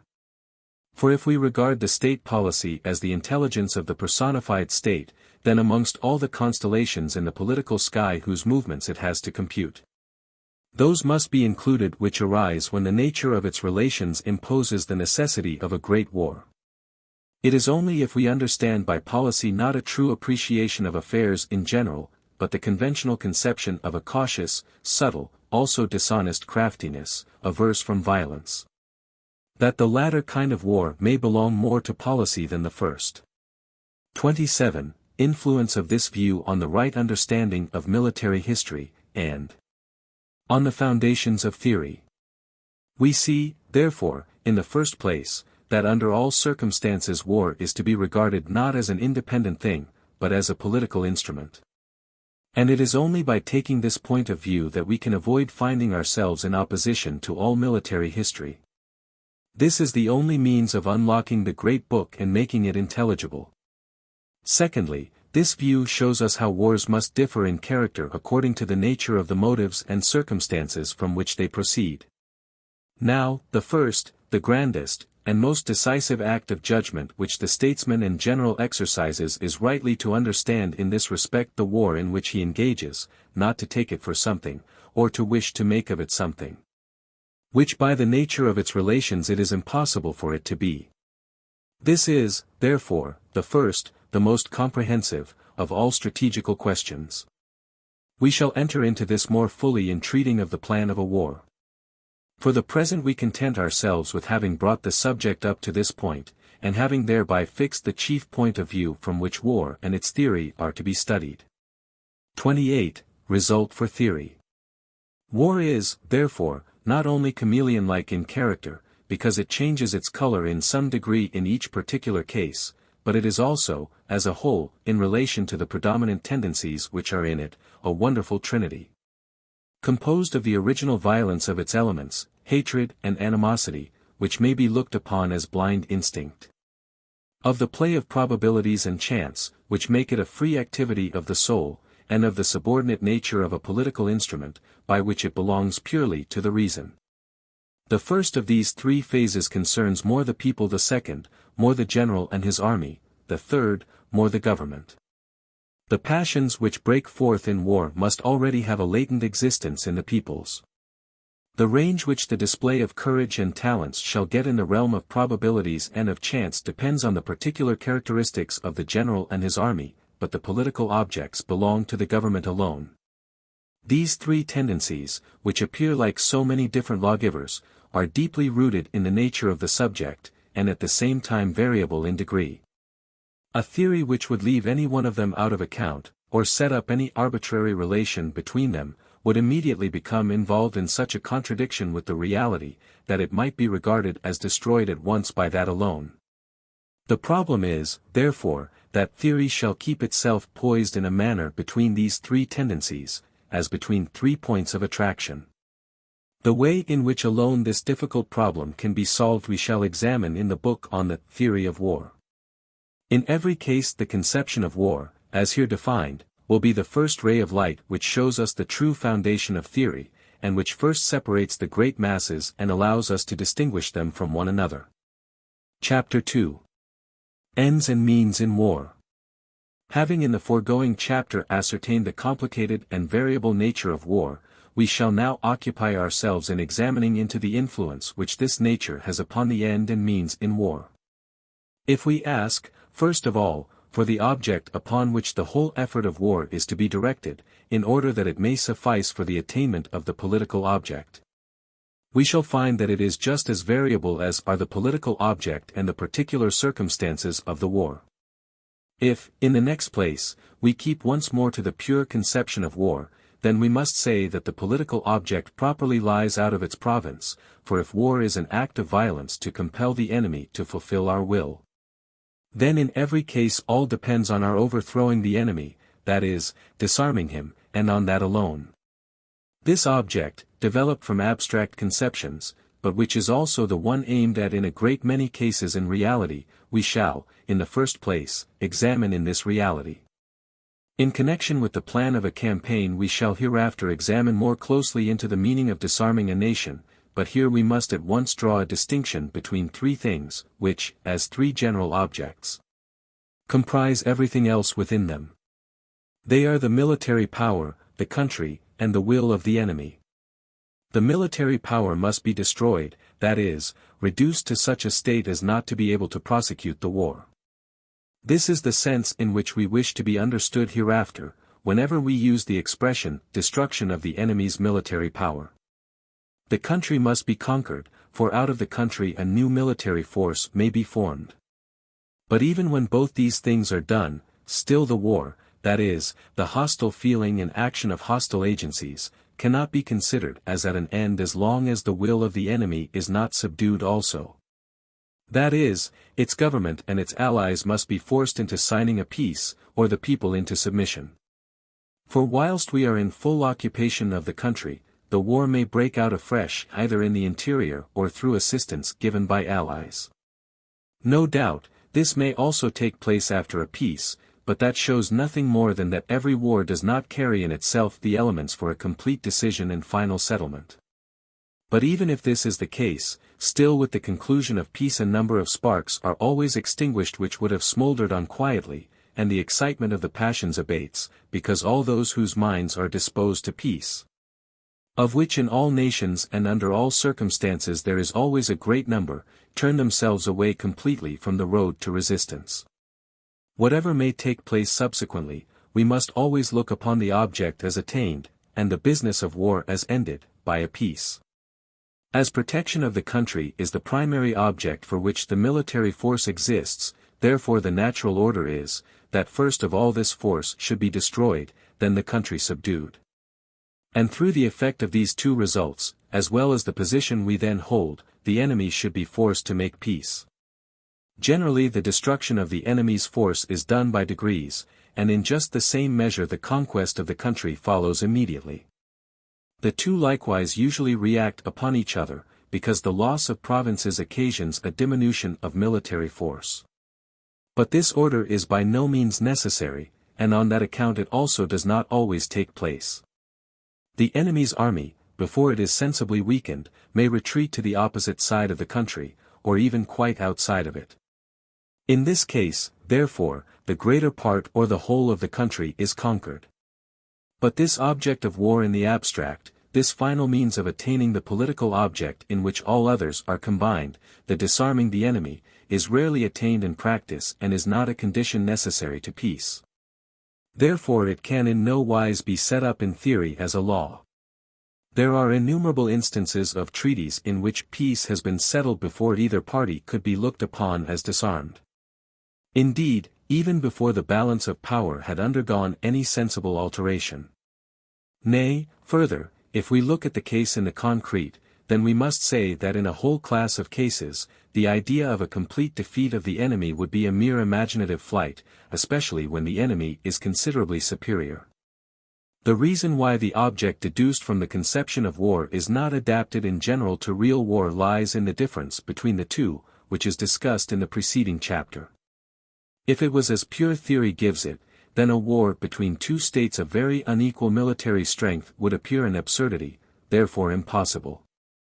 At most, the inequality between the physical forces might be such that it could be balanced by the moral forces, and that would not go far with our present social condition in Europe. Therefore, if we have seen wars take place between states of very unequal power, that has been the case because there is a wide difference between war in reality and its original conception. There are two considerations which as motives may practically take the place of inability to continue the contest. The first is the improbability, the second is the excessive price of success. According to what we have seen in the foregoing chapter, war must always set itself free from the strict law of logical necessity, and seek aid from the calculation of probabilities. And as this is so much the more the case, the more the war has a bias that way, from the circumstances out of which it has arisen, the smaller its motives are. And the excitement it has raised, so it is also conceivable how out of this calculation of probabilities even motives to peace may arise. War does not, therefore, always require to be fought out until one party is overthrown, and we may suppose that, when the motives and passions are slight, a weak probability will suffice to move that side to which it is unfavorable to give way. Now, were the other side convinced of this beforehand, it is natural that he would strive for this probability only, instead of first wasting time and effort in the attempt to achieve the total destruction of the enemy's army. Still more general in its influence on the resolution to peace is the consideration of the expenditure of force already made, and further required. As war is no act of blind passion, but is dominated by the political object, therefore the value of that object determines the measure of the sacrifices by which it is to be purchased. This will be the case, not only as regards extent, but also as regards duration. As soon, therefore, as the required outlay becomes so great that the political object is no longer equal in value, the object must be given up, and peace will be the result. We see, therefore, that in wars where one side cannot completely disarm the other, the motives to peace on both sides will rise or fall on each side according to the probability of future success and the required outlay. If these motives were equally strong on both sides, they would meet in the center of their political difference. Where they are strong on one side, they might be weak on the other. If their amount is only sufficient, peace will follow, but naturally to the advantage of that side which has the weakest motive for its conclusion. We purposely pass over here the difference which the positive and negative character of the political end must necessarily produce practically. For although that is, as we shall hereafter show, of the highest importance, still we are obliged to keep here to a more general point of view, because the original political views in the course of the war change very much, and at last may become totally different, just because they are determined by results and probable events. Now comes the question how to influence the probability of success. In the first place, naturally by the same means which we use when the object is the subjugation of the enemy, by the destruction of his military force and the conquest of his provinces. But these two means are not exactly of the same import here as they would be in reference to that object. If we attack the enemy's army, it is a very different thing whether we intend to follow up the first blow with a succession of others, until the whole force is destroyed. Or whether we mean to content ourselves with a victory to shake the enemy's feeling of security, to convince him of our superiority, and to instill into him a feeling of apprehension about the future. If this is our object, we only go so far in the destruction of his forces as is sufficient. In like manner, the conquest of the enemy's provinces is quite a different measure if the object is not the destruction of the enemy's army. In the latter case the destruction of the army is the real effectual action, and the taking of the provinces only a consequence of it. To take them before the army had been defeated would always be looked upon only as a necessary evil. On the other hand, if our views are not directed upon the complete destruction of the enemy's force, and if we are sure that the enemy does not seek but fears to bring matters to a bloody decision, the taking possession of a weak or defenseless province is an advantage in itself, and if this advantage is of sufficient importance to make the enemy apprehensive about the general result, then it may also be regarded as a shorter road to peace. But now we come upon a peculiar means of influencing the probability of the result without destroying the enemy's army, namely, upon the expeditions which have a direct connection with political views. If there are any enterprises which are particularly likely to break up the enemy's alliances or make them inoperative, to gain new alliances for ourselves, to raise political powers in our own favor, and Then it is easy to conceive how much these may increase the probability of success, and become a shorter way towards our object than the routing of the enemy's forces. The second question is how to act upon the enemy's expenditure in strength, that is, to raise the price of success. The enemy's outlay in strength lies in the wear and tear of his forces, consequently in the destruction of them on our part, and in the loss of provinces, consequently the conquest of them by us. Here, again, on account of the various significations of these means, so likewise it will be found that neither of them will be identical in its signification in all cases if the objects are different. The smallness in general of this difference must not cause us perplexity, for in reality the weakest motives, the finest shades of difference, often decide in favor of this or that method of applying force. Our only business here is to show that, certain conditions being supposed, the possibility of attaining our purpose in different ways is no contradiction, absurdity, nor even error. Besides these two means, there are three other peculiar ways of directly increasing the waste of the enemy's force. The first is invasion, that is the occupation of the enemy's territory, not with a view to keeping it, but in order to levy contributions upon it, or to devastate it. The immediate object here is neither the conquest of the enemy's territory nor the defeat of his armed force, but merely to do him damage in a general way. The second way is to select for the object of our enterprises those points at which we can do the enemy most harm. Nothing is easier to conceive than two different directions in which our force may be employed, the first of which is to be preferred if our object is to defeat the enemy's army, while the other is more advantageous if the defeat of the enemy is out of the question. According to the usual mode of speaking, we should say that the first is primarily military, the other more political. But if we take our view from the highest point, both are equally military, and neither the one nor the other can be eligible unless it suits the circumstances of the case. The third, by far the most important, from the great number of cases which it embraces, is the wearing out of the enemy. We choose this expression not only to explain our meaning in few words, but because it represents the thing exactly, and is not so figurative as may at first appear. The idea of wearing out in a struggle amounts in practice to a gradual exhaustion of the physical powers and of the will by the long continuance of exertion. Now, if we want to overcome the enemy by the duration of the contest, we must content ourselves with as small objects as possible, for it is in the nature of the thing that a great end requires a greater expenditure of force than a small one. But the smallest object that we can propose to ourselves is simple passive resistance, that is a combat without any positive view. In this way, therefore, our means attain their greatest relative value, and therefore the result is best secured. How far now can this negative mode of proceeding be carried? Plainly not to absolute passivity, for mere endurance would not be fighting.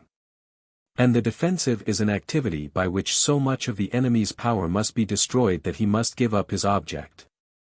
That alone is what we aim at in each single act, and therein consists the negative nature of our object. No doubt this negative object in its single act is not so effective as the positive object in the same direction would be, supposing it successful. But there is this difference in its favor, that it succeeds more easily than the positive, and therefore it holds out greater certainty of success. What is wanting in the efficacy of its single act must be gained through time, that is, through the duration of the contest, and therefore this negative intention, which constitutes the principle of the pure defensive, is also the natural means of overcoming the enemy by the duration of the combat, that is of wearing him out. Here lies the origin of that difference of offensive and defensive, the influence of which prevails throughout the whole province of war. We cannot at present pursue this subject further than to observe that from this negative intention are to be deduced all the advantages and all the stronger forms of combat which are on the side of the defensive, and in which that philosophical dynamic law which exists between the greatness and the certainty of success is realized. We shall resume the consideration of all this hereafter.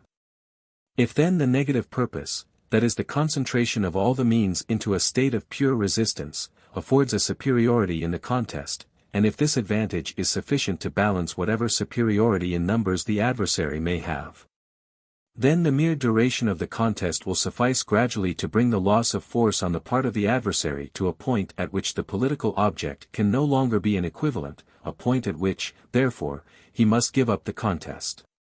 We see then that this class of means, the wearing out of the enemy, includes the great number of cases in which the weaker resists the stronger. Frederick the Great, during the 7 Years' War, was never strong enough to overthrow the Austrian monarchy, and if he had tried to do so after the fashion of Charles XII, he would inevitably have had to succumb himself. But after his skillful application of the system of husbanding his resources had shown the powers allied against him, through a 7 years' struggle, that the actual expenditure of strength far exceeded what they had at first anticipated. They made peace. We see then that there are many ways to one's object in war, that the complete subjugation of the enemy is not essential in every case. That the destruction of the enemy's military force, the conquest of the enemy's provinces, the mere occupation of them, the mere invasion of them, enterprises which are aimed directly at political objects, lastly, a passive expectation of the enemy's blow, are all means which, each in itself, may be used to force the enemies will according as the peculiar circumstances of the case lead us to expect more from the one or the other. We could still add to these a whole category of shorter methods of gaining the end, which might be called arguments ad hominem. What branch of human affairs is there in which these sparks of individual spirit have not made their appearance, surmounting all formal considerations? And least of all can they fail to appear in war, where the personal character of the combatants plays such an important part, both in the cabinet and in the field. We limit ourselves to pointing this out, as it would be pedantry to attempt to reduce such influences into classes. Including these, we may say that the number of possible ways of reaching the object rises to infinity.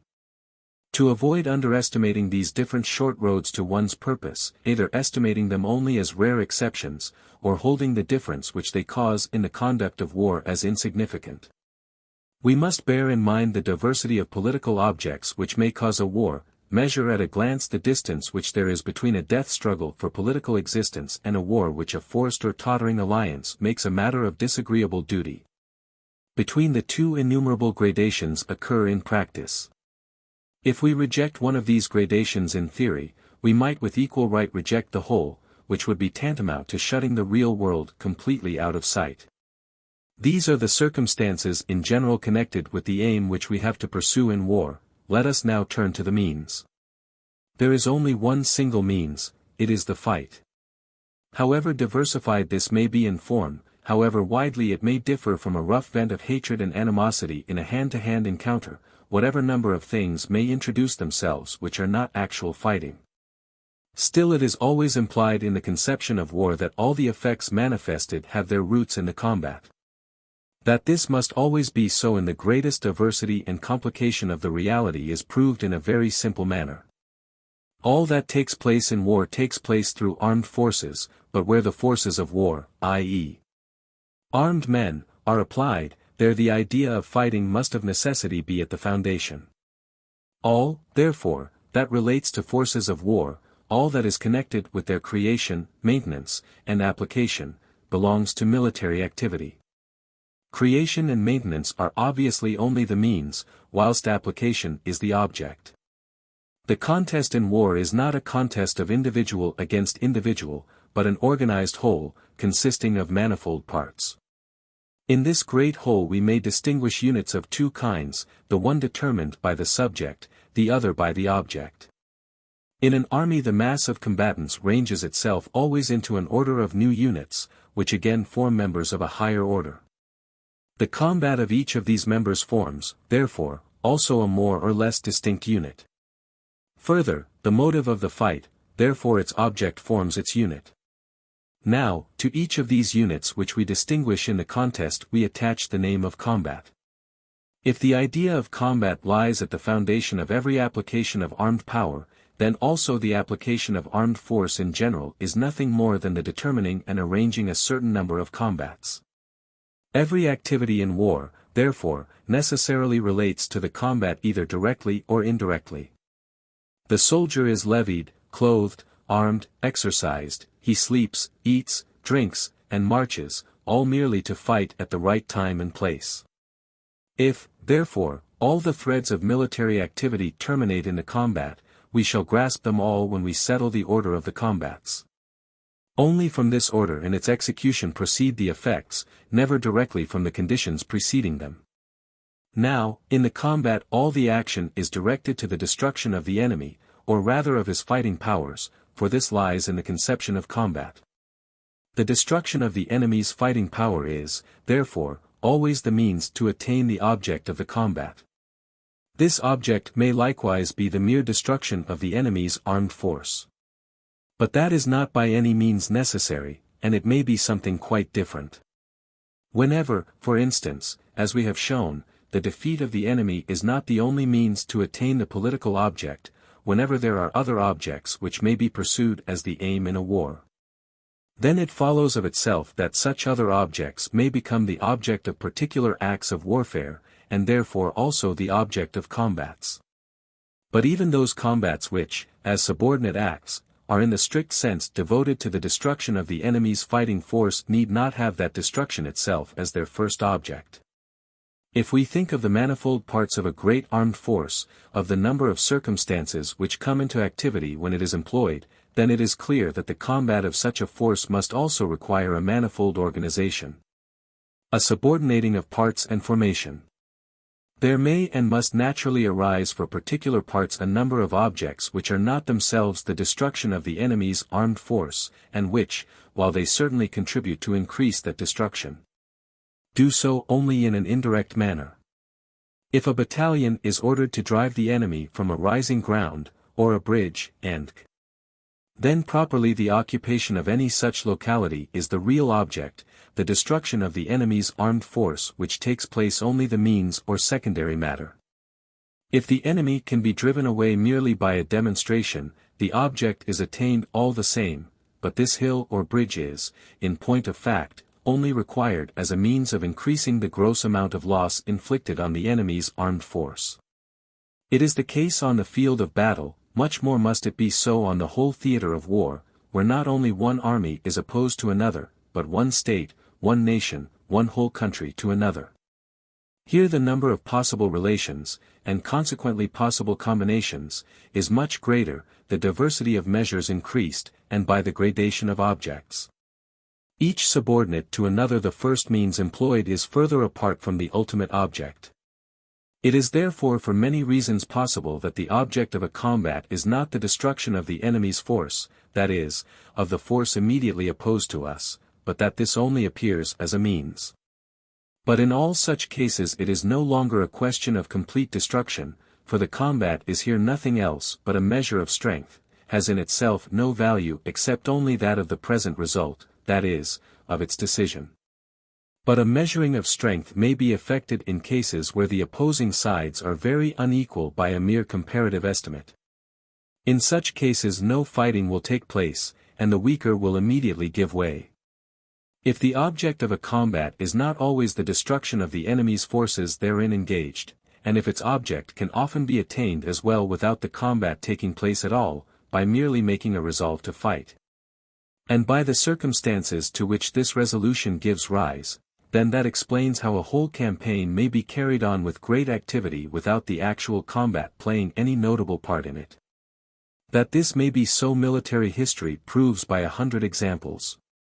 How many of those cases can be justified, that is, without involving a contradiction, and whether some of the celebrities who rose out of them would stand criticism, we shall leave undecided. For all we have to do with the matter is to show the possibility of such a course of events in war. We have only one means in war, the battle, but this means, by the infinite variety of paths in which it may be applied, leads us into all the different ways which the multiplicity of objects allows of, so that we seem to have gained nothing. But that is not the case, for from this unity of means proceeds a thread which assists the study of the subject, as it runs through the whole web of military activity and holds it together. But we have considered the destruction of the enemy's force as one of the objects which may be pursued in war, and left undecided what relative importance should be given to it amongst other objects. In certain cases it will depend on circumstances, and as a general question we have left its value undetermined. We are once more brought back upon it, and we shall be able to get an insight into the value which must necessarily be accorded to it. The combat is the single activity in war. In the combat the destruction of the enemy opposed to us is the means to the end. It is so even when the combat does not actually take place, because in that case there lies at the root of the decision the supposition at all events that this destruction is to be regarded as beyond doubt. It follows, therefore, that the destruction of the enemy's military force is the foundation stone of all action in war, the great support of all combinations, which rest upon it like the arch on its abutments. All action, therefore, takes place on the supposition that if the solution by force of arms which lies at its foundation should be realized, it will be a favorable one. The decision by arms is, for all operations in war, great and small, what cash payment is in bill transactions. However remote from each other these relations, however seldom the realization may take place, still it can never entirely fail to occur. If the decision by arms lies at the foundation of all combinations, then it follows that the enemy can defeat each of them by gaining a victory on the field, not merely in the one on which our combination directly depends, but also in any other encounter, if it is only important enough. For every important decision by arms, that is, destruction of the enemy's forces, reacts upon all preceding it, because, like a liquid element, they tend to bring themselves to a level. Thus, the destruction of the enemy's armed force appears, therefore, always as the superior and more effectual means, to which all others must give way. It is, however, only when there is a supposed equality in all other conditions that we can ascribe to the destruction of the enemy's armed force the greater efficacy. It would, therefore, be a great mistake to draw the conclusion that a blind dash must always gain the victory over skill and caution. An unskillful attack would lead to the destruction of our own and not of the enemy's force, and therefore is not what is here meant. The superior efficacy belongs not to the means but to the end, and we are only comparing the effect of one realized purpose with the other. If we speak of the destruction of the enemy's armed force, we must expressly point out that nothing obliges us to confine this idea to the mere physical force. On the contrary, the moral is necessarily implied as well, because both in fact are interwoven with each other, even in the most minute details, and therefore cannot be separated. But it is just in connection with the inevitable effect which has been referred to, of a great act of destruction, a great victory, upon all other decisions by arms, that this moral element is most fluid, if we may use that expression, and therefore distributes itself the most easily through all the parts. Against the far superior worth which the destruction of the enemy's armed force has over all other means stands the expense and risk of this means, and it is only to avoid these that any other means are taken. That these must be costly stands to reason, for the waste of our own military forces must, ceteris paribus, always be greater the more our aim is directed upon the destruction of the enemy's power. The danger lies in this, that the greater efficacy which we seek recoils on ourselves, and therefore has worse consequences in case we fail of success. Other methods are, therefore, less costly when they succeed, less dangerous when they fail. But in this is necessarily lodged the condition that they are only opposed to similar ones, that is, that the enemy acts on the same principle. For if the enemy should choose the way of a great decision by arms, our means must on that account be changed against our will, in order to correspond with his. Then all depends on the issue of the act of destruction. But of course it is evident that, ceteris paribus, in this act we must be at a disadvantage in all respects because our views and our means have been directed in part upon other objects, which is not the case with the enemy. Two different objects of which one is not part, the other exclude each other, and therefore a force which may be applicable for the one may not serve for the other. If, therefore, one of two belligerents is determined to seek the great decision by arms, then he has a high probability of success, as soon as he is certain his opponent will not take that way, but follows a different object.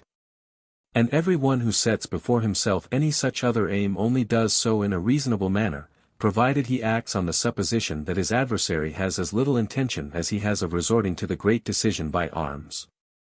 But what we have here said of another direction of views and forces relates only to other positive objects, which we may propose to ourselves in war, besides the destruction of the enemy's force, not by any means to the pure defensive, which may be adopted with a view thereby to exhaust the enemy's forces.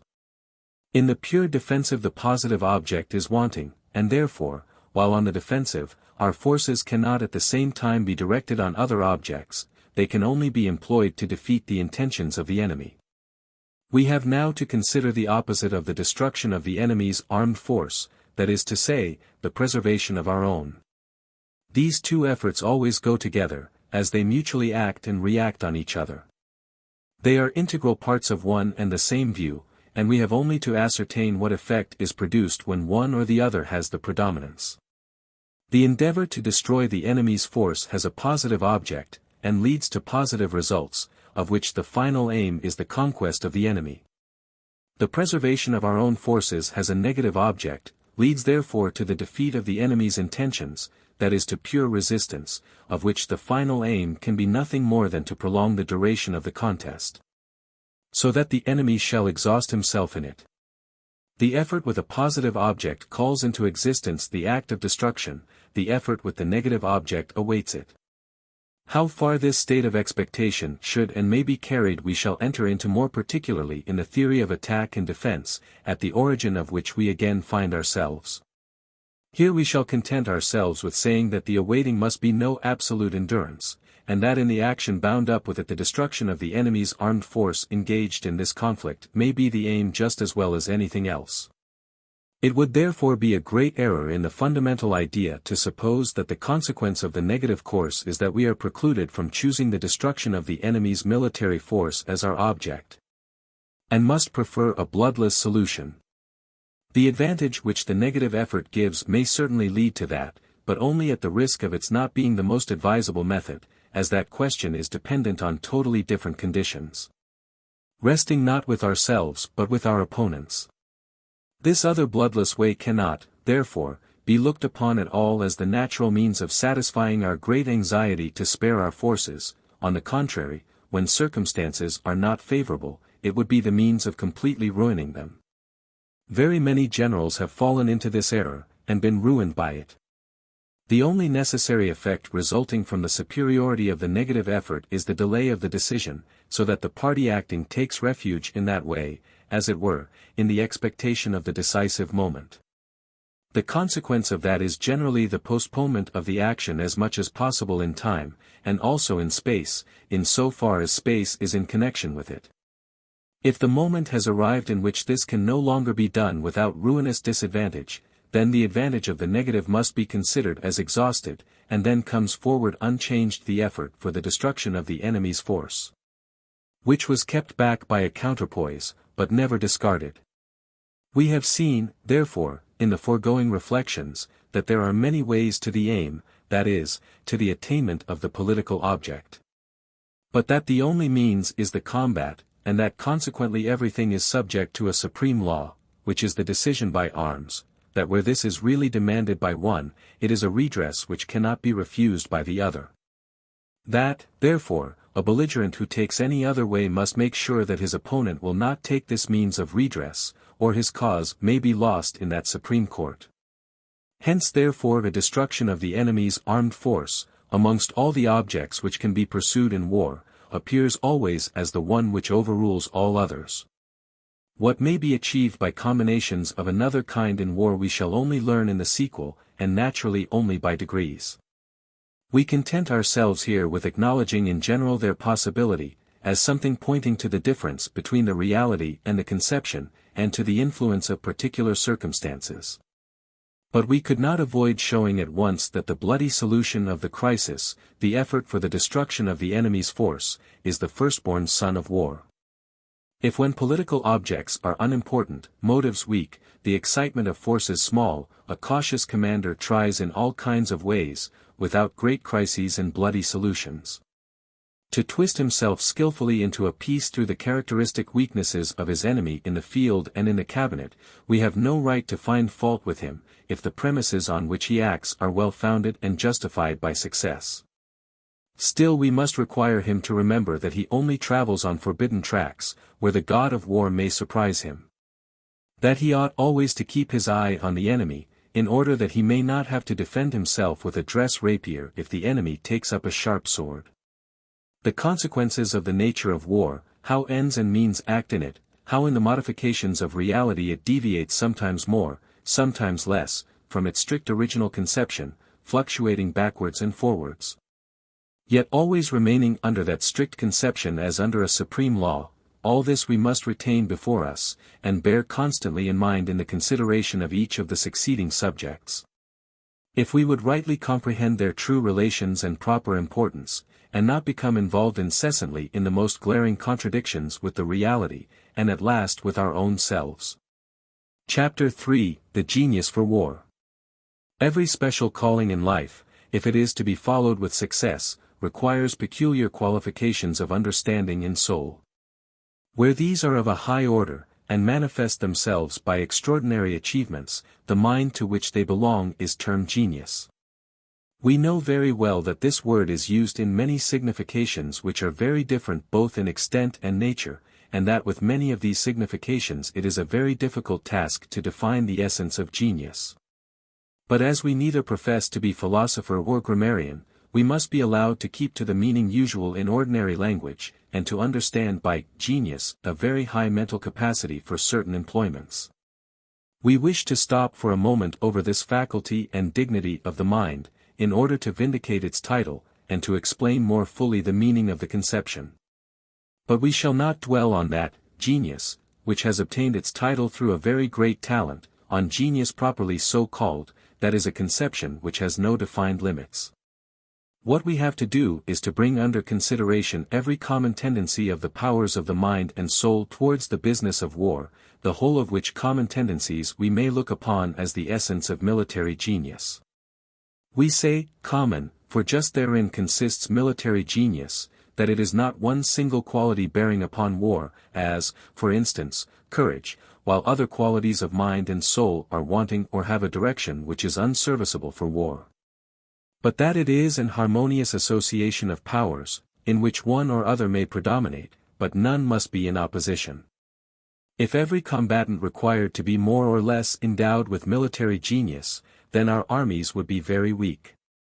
For as it implies a peculiar bent of the intelligent powers, therefore it can only rarely be found where the mental powers of a people are called into requisition and trained in many different ways. The fewer the employments followed by a nation, the more that of arms predominates, so much the more prevalent will military genius also be found. But this merely applies to its prevalence, by no means to its degree, for that depends on the general state of intellectual culture in the country. If we look at a wild, warlike race, then we find a warlike spirit in individuals much more common than in a civilized people. For in the former almost every warrior possesses it, whilst in the civilized whole, masses are only carried away by it from necessity, never by inclination. But amongst uncivilized people we never find a really great general, and very seldom what we can properly call a military genius, because that requires a development of the intelligent powers which cannot be found in an uncivilized state. That a civilized people may also have a warlike tendency and development is a matter of course, and the more this is general, the more frequently also will military spirit be found in individuals in their armies. Now as this coincides in such case with the higher degree of civilization, therefore from such nations have issued forth the most brilliant military exploits, as the Romans and the French have exemplified. The greatest names in these and in all other nations that have been renowned in war belong strictly to epochs of higher culture. From this we may infer how great a share the intelligent powers have in superior military genius. We shall now look more closely into this point. War is the province of danger, and therefore courage above all things is the first quality of a warrior. Courage is of two kinds: first, physical courage or courage in presence of danger to the person. And next, moral courage or courage before responsibility, whether it be before the judgment seat of external authority, or of the inner power, the conscience. We only speak here of the first. Courage before danger to the person, again, is of two kinds. First, it may be indifference to danger, whether proceeding from the organism of the individual, contempt of death, or habit. In any of these cases it is to be regarded as a permanent condition. Secondly, courage may proceed from positive motives, such as personal pride, patriotism, enthusiasm of any kind. In this case courage is not so much a normal condition as an impulse. We may conceive that the two kinds act differently. The first kind is more certain, because it has become a second nature, never forsakes the man, the second often leads him farther. In the first there is more of firmness, in the second, of boldness. The first leaves the judgment cooler, the second raises its power at times, but often bewilders it. The two combined make up the most perfect kind of courage. War is the province of physical exertion and suffering. In order not to be completely overcome by them, a certain strength of body and mind is required, which, either natural or acquired, produces indifference to them. With these qualifications, under the guidance of simply a sound understanding, a man is at once a proper instrument for war, and these are the qualifications so generally to be met with amongst wild and half-civilized tribes. If we go further in the demands which war makes on it, then we find the powers of the understanding predominating.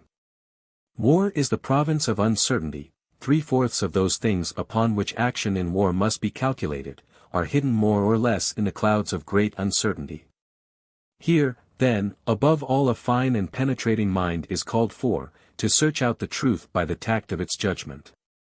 An average intellect may, at one time, perhaps hit upon this truth by accident. An extraordinary courage, at another, may compensate for the want of this tact, but in the majority of cases the average result will always bring to light the deficient understanding. War is the province of chance. In no sphere of human activity is such a margin to be left for this intruder, because none is so much in constant contact with him on all sides. He increases the uncertainty of every circumstance, and deranges the course of events. From this uncertainty of all intelligence and suppositions, this continual interposition of chance, the actor in war constantly finds things different from his expectations.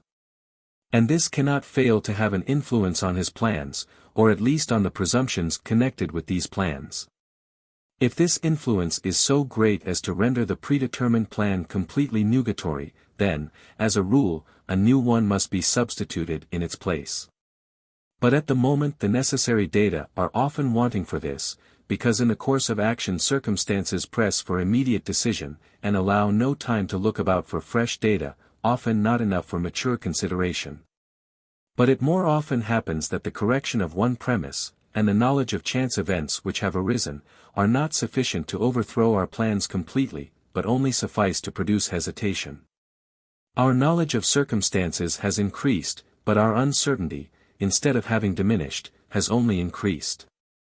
The reason of this is, that we do not gain all our experience at once, but by degrees. Thus our determinations continue to be assailed incessantly by fresh experience, and the mind, if we may use the expression, must always be under arms. Now, if it is to get safely through this perpetual conflict with the unexpected, two qualities are indispensable. In the first place an intellect which, even in the midst of this intense obscurity, is not without some traces of inner light, which lead to the truth, and then the courage to follow this faint light. The first is figuratively expressed by the French phrase coup d'œil. The other is resolution. As the battle is the feature in war to which attention was originally chiefly directed, and as time and space are important elements in it, more particularly when cavalry with their rapid decisions were the chief arm. The idea of rapid and correct decision related in the first instance to the estimation of these two elements, and to denote the idea an expression was adopted which actually only points to a correct judgment by eye. Many teachers of the art of war then gave this limited signification as the definition of coup d'œil. But it is undeniable that all able decisions formed in the moment of action soon came to be understood by the expression, as, for instance, the hitting upon the right point of attack, and it is, therefore, not only the physical, but more frequently the mental eye which is meant in coup d'œil. Naturally, the expression, like the thing, is always more in its place in the field of tactics, still, it must not be wanting in strategy, inasmuch as in it rapid decisions are often necessary. If we strip this conception of that which the expression has given it of the over-figurative and restricted, Then it amounts simply to the rapid discovery of a truth which to the ordinary mind is either not visible at all or only becomes so after long examination and reflection. Resolution is an act of courage in single instances, and if it becomes a characteristic trait, it is a habit of the mind. But here we do not mean courage in face of bodily danger, but in face of responsibility, therefore, to a certain extent against moral danger. This has been often called courage d'esprit, on the ground that it springs from the understanding. Nevertheless, it is no act of the understanding on that account, it is an act of feeling. Mere intelligence is still not courage, for we often see the cleverest people devoid of resolution. The mind must, therefore, first awaken the feeling of courage, and then be guided and supported by it, because in momentary emergencies the man is swayed more by his feelings than his thoughts.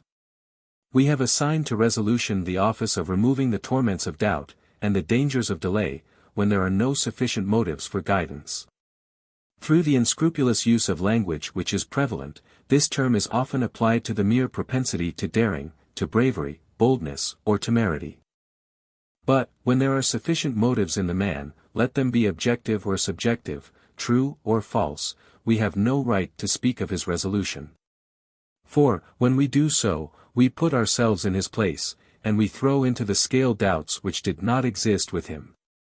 Here there is no question of anything but of strength and weakness. We are not pedantic enough to dispute with the use of language about this little misapplication, our observation is only intended to remove wrong objections. This resolution now, which overcomes the state of doubting, can only be called forth by the intellect, and, in fact, by a peculiar tendency of the same. We maintain that the mere union of a superior understanding and the necessary feelings are not sufficient to make up resolution. There are persons who possess the keenest perception for the most difficult problems, who are also not fearful of responsibility, and yet in cases of difficulty cannot come to a resolution. Their courage and their sagacity operate independently of each other, do not give each other a hand, and on that account do not produce resolution as a result. The forerunner of resolution is an act of the mind making evident the necessity of venturing, and thus influencing the will. This quite peculiar direction of the mind, which conquers every other fear in man by the fear of wavering or doubting, is what makes up resolution in strong minds. Therefore, in our opinion, men who have little intelligence can never be resolute.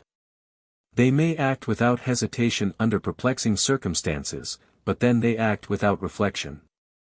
Now, of course, when a man acts without reflection he cannot be at variance with himself by doubts, and such a mode of action may now and then lead to the right point. But we say now as before, it is the average result which indicates the existence of military genius.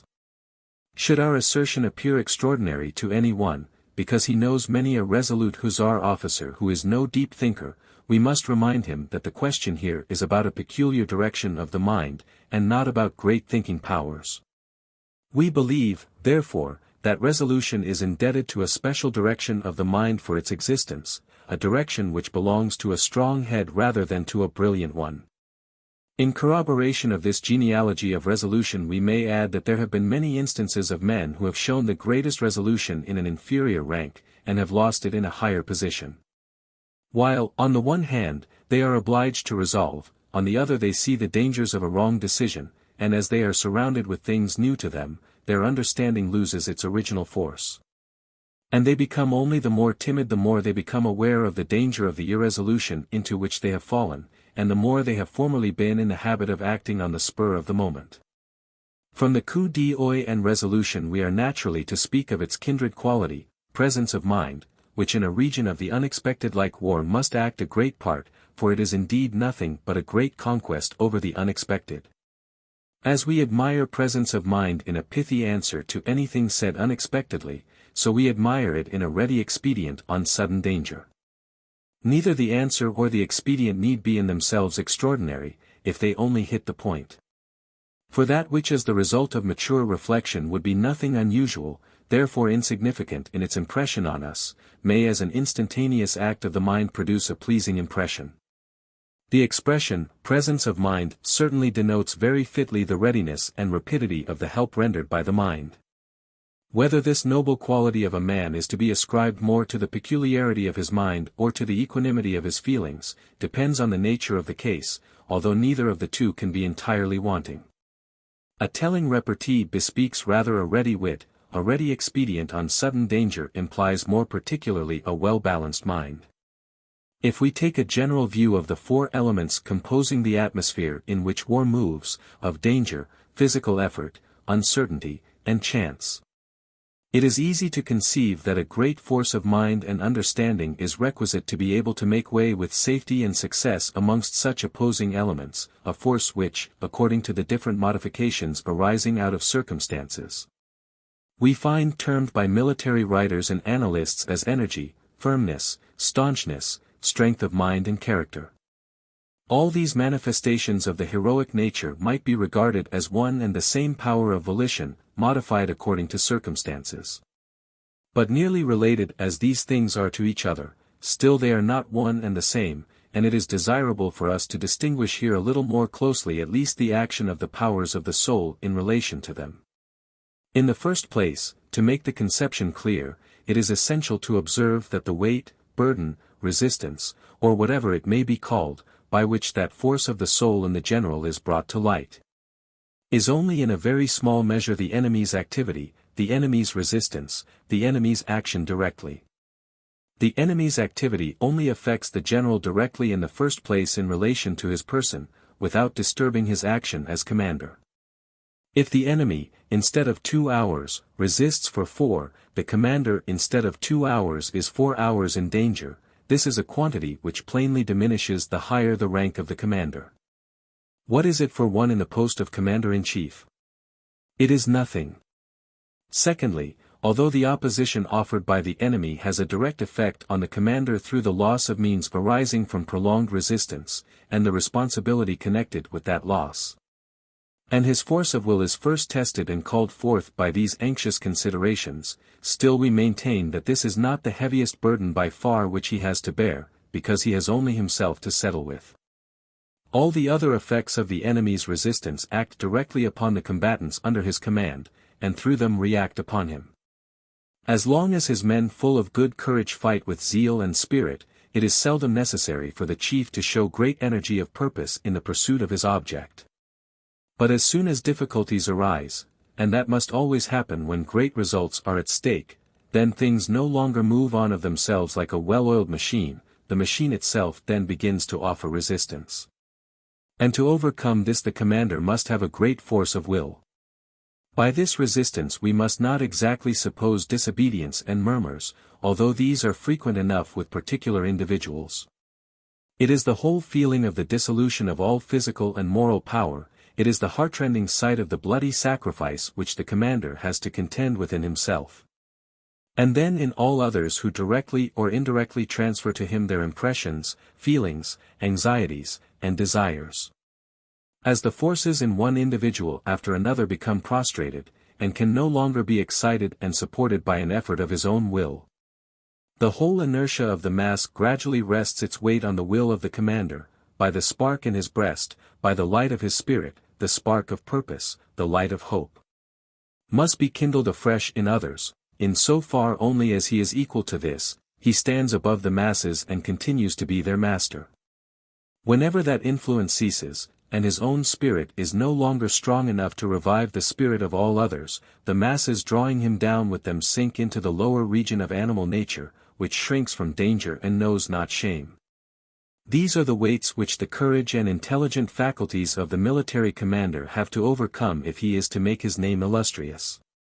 They increase with the masses, and therefore, if the forces in question are to continue equal to the burden, they must rise in proportion to the height of the station. Energy in action expresses the strength of the motive through which the action is excited, let the motive have its origin in a conviction of the understanding, or in an impulse. But the latter can hardly ever be wanting where great force is to show itself. Of all the noble feelings which fill the human heart in the exciting tumult of battle, none, we must admit, are so powerful and constant as the soul's thirst for honor and renown, which the German language treats so unfairly and tends to depreciate by the unworthy associations in the words urgias, greed of honor, and rumsucht, hankering after glory. No doubt it is just in war that the abuse of these proud aspirations of the soul must bring upon the human race the most shocking outrages. But by their origin they are certainly to be counted amongst the noblest feelings which belong to human nature, and in war they are the vivifying principle which gives the enormous body a spirit. Although other feelings may be more general in their influence, and many of them, such as love of country, fanaticism, revenge, enthusiasm of every kind, may seem to stand higher, the thirst for honor and renown still remains indispensable. Those other feelings may rouse the great masses in general, and excite them more powerfully, but they do not give the leader a desire to will more than others, which is an essential requisite in his position if he is to make himself distinguished in it. They do not, like a thirst for honor, make the military act specially the property of the leader, which he strives to turn to the best account, where he ploughs with toil, sows with care, that he may reap plentifully. It is through these aspirations we have been speaking of in commanders, from the highest to the lowest, this sort of energy, this spirit of emulation, these incentives, that the action of armies is chiefly animated and made successful. And now as to that which specially concerns the head of all, we ask, has there ever been a great commander destitute of the love of honor, or is such a character even conceivable? Firmness denotes the resistance of the will in relation to the force of a single blow, staunchness in relation to a continuance of blows. Close as is the analogy between the two, and often as the one is used in place of the other, still there is a notable difference between them which cannot be mistaken. Inasmuch as firmness against a single powerful impression may have its root in the mere strength of a feeling, but staunchness must be supported rather by the understanding. For the greater the duration of an action the more systematic deliberation is connected with it, and from this staunchness partly derives its power. If we now turn to strength of mind or soul, then the first question is, what are we to understand thereby? Plainly it is not vehement expressions of feeling, nor easily excited passions, for that would be contrary to all the usage of language, but the power of listening to reason in the midst of the most intense excitement, in the storm of the most violent passions. Should this power depend on strength of understanding alone? We doubt it. The fact that there are men of the greatest intellect who cannot command themselves certainly proves nothing to the contrary, for we might say that it perhaps requires an understanding of a powerful rather than of a comprehensive nature. But we believe we shall be nearer the truth if we assume that the power of submitting oneself to the control of the understanding, even in moments of the most violent excitement of the feelings, that power which we call self-command, has its root in the heart itself. It is, in point of fact, another feeling, which in strong minds balances the excited passions without destroying them, and it is only through this equilibrium that the mastery of the understanding is secured. This counterpoise is nothing but a sense of the dignity of man, that noblest pride, that deeply seated desire of the soul always to act as a being endued with understanding and reason. We may therefore say that a strong mind is one which does not lose its balance even under the most violent excitement.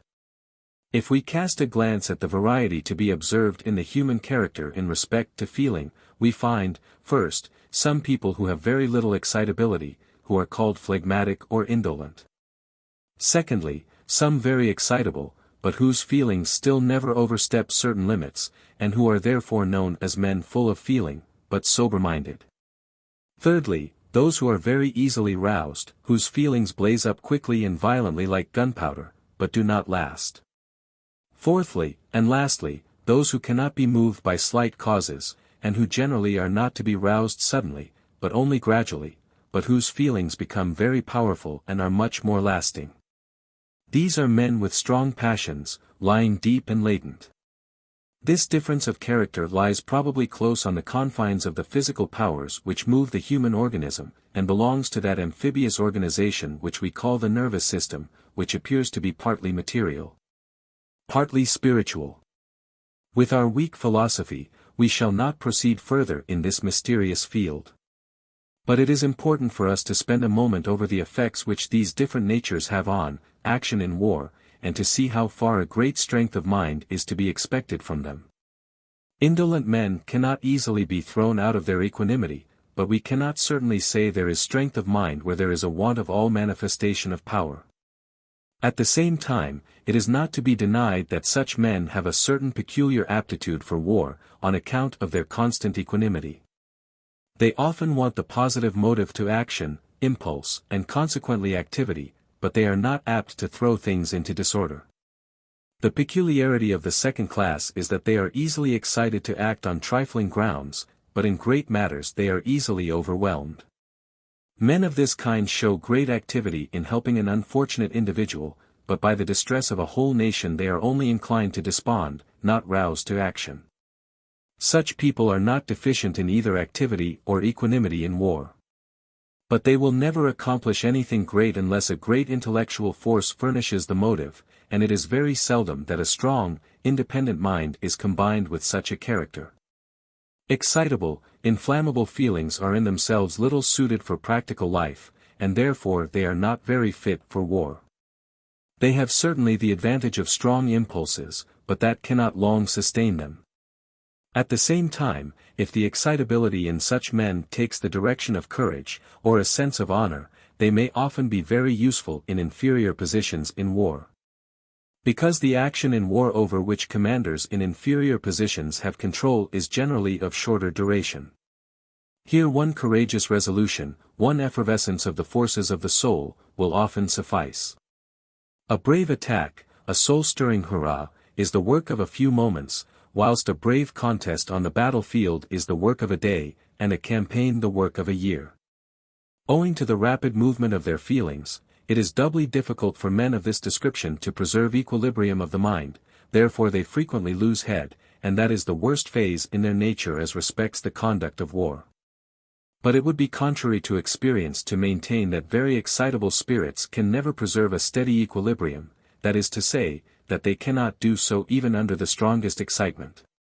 Why should they not have the sentiment of self-respect, for, as a rule, they are men of a noble nature?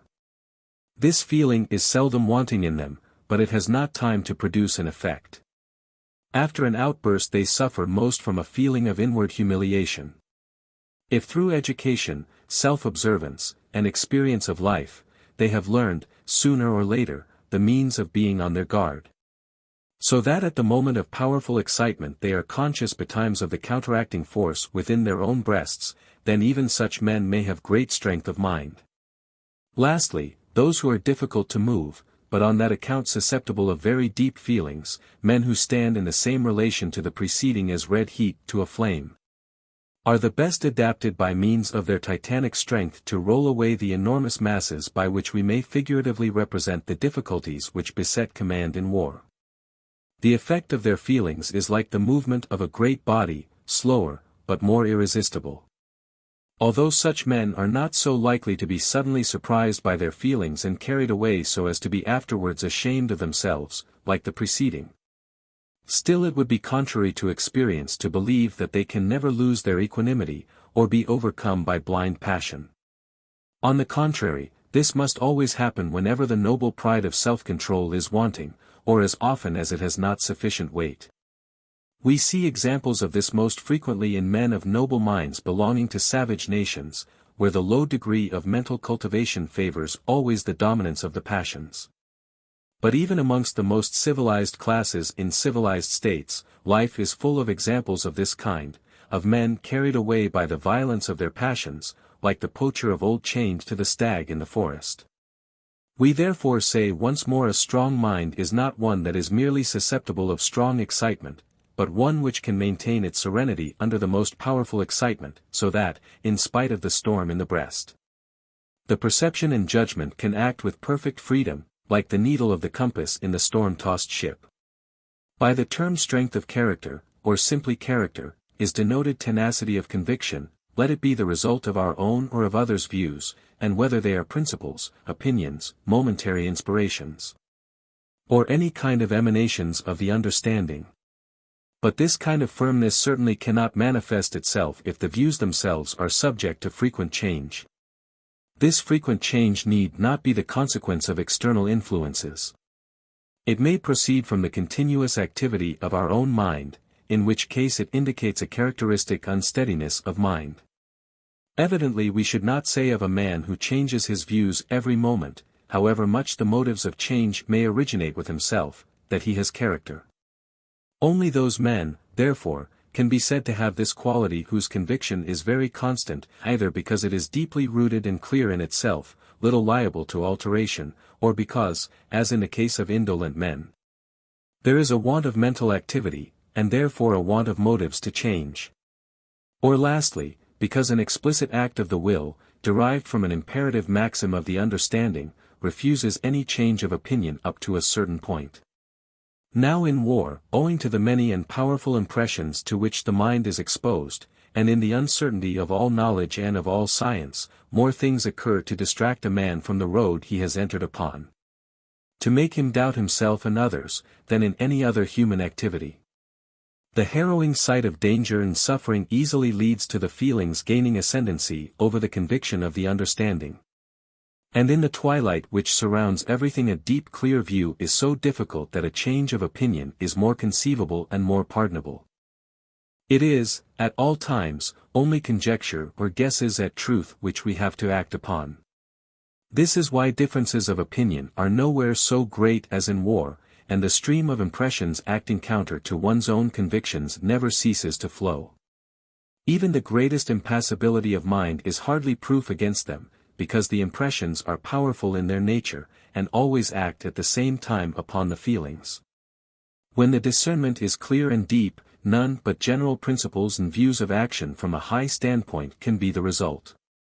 And on these principles the opinion in each particular case immediately under consideration lies, as it were, at anchor. But to keep to these results of bygone reflection, in opposition to the stream of opinions and phenomena which the present brings with it, is just the difficulty. Between the particular case and the principle there is often a wide space which cannot always be traversed on a visible chain of conclusions, and where a certain faith in self is necessary and a certain amount of skepticism is serviceable. Here often nothing else will help us but an imperative maxim which, independent of reflection, at once controls it. That maxim is, in all doubtful cases to adhere to the first opinion, and not to give it up until a clear conviction forces us to do so. We must firmly believe in the superior authority of well-tried maxims, and under the dazzling influence of momentary events not forget that their value is of an inferior stamp. By this preference which in doubtful cases we give to first convictions, by adherence to the same our actions acquire that stability and consistency which make up what is called character. It is easy to see how essential a well-balanced mind is to strength of character, therefore men of strong minds generally have a great deal of character. Force of character leads us to a spurious variety of it, obstinacy. It is often very difficult in concrete cases to say where the one ends and the other begins. On the other hand, it does not seem difficult to determine the difference in idea. Obstinacy is no fault of the understanding. We use the term as denoting a resistance against our better judgment, and it would be inconsistent to charge that to the understanding, as the understanding is the power of judgment. Obstinacy is a fault of the feelings or heart. This inflexibility of will, this impatience of contradiction, have their origin only in a particular kind of egotism, which sets above every other pleasure that of governing both self and others by its own mind alone. We should call it a kind of vanity, were it not decidedly something better. Vanity is satisfied with mere show, but obstinacy rests upon the enjoyment of the thing. We say, therefore, force of character degenerates into obstinacy whenever the resistance to opposing judgments proceeds not from better convictions or a reliance upon a trustworthy maxim, but from a feeling of opposition. If this definition, as we have already admitted, is of little assistance practically, still it will prevent obstinacy from being considered merely force of character intensified. Whilst it is something essentially different, something which certainly lies close to it and is cognate to it, but is at the same time so little an intensification of it that there are very obstinate men who from want of understanding have very little force of character. Having in these high attributes of a great military commander made ourselves acquainted with those qualities in which heart and head cooperate, we now come to a speciality of military activity which perhaps may be looked upon as the most marked if it is not the most important, and which only makes a demand on the power of the mind without regard to the forces of feelings. It is the connection which exists between war and country or ground. This connection is, in the first place, a permanent condition of war, for it is impossible to imagine our organized armies affecting any operation otherwise than in some given space. It is, secondly, of the most decisive importance, because it modifies, at times completely alters, the action of all forces. Thirdly, while on the one hand it often concerns the most minute features of locality, on the other it may apply to immense tracts of country. In this manner a great peculiarity is given to the effect of this connection of war with country and ground. If we think of other occupations of man which have a relation to these objects, on horticulture, agriculture, on building houses and hydraulic works, on mining, on the chase, and forestry, they are all confined within very limited spaces which may be soon explored with sufficient exactness. But the commander in war must commit the business he has in hand to a corresponding space which his eye cannot survey, which the keenest zeal cannot always explore, and with which, owing to the constant changes taking place, he can also seldom become properly acquainted. Certainly the enemy generally is in the same situation, still, in the first place, the difficulty, although common to both, is not the less a difficulty, and he who by talent and practice overcomes it will have a great advantage on his side. Secondly, this equality of the difficulty on both sides is merely an abstract supposition which is rarely realized in the particular case, as one of the two opponents, the defensive, usually knows much more of the locality than his adversary. This very peculiar difficulty must be overcome by a natural mental gift of a special kind which is known by the too restricted term of Orchin sense of locality.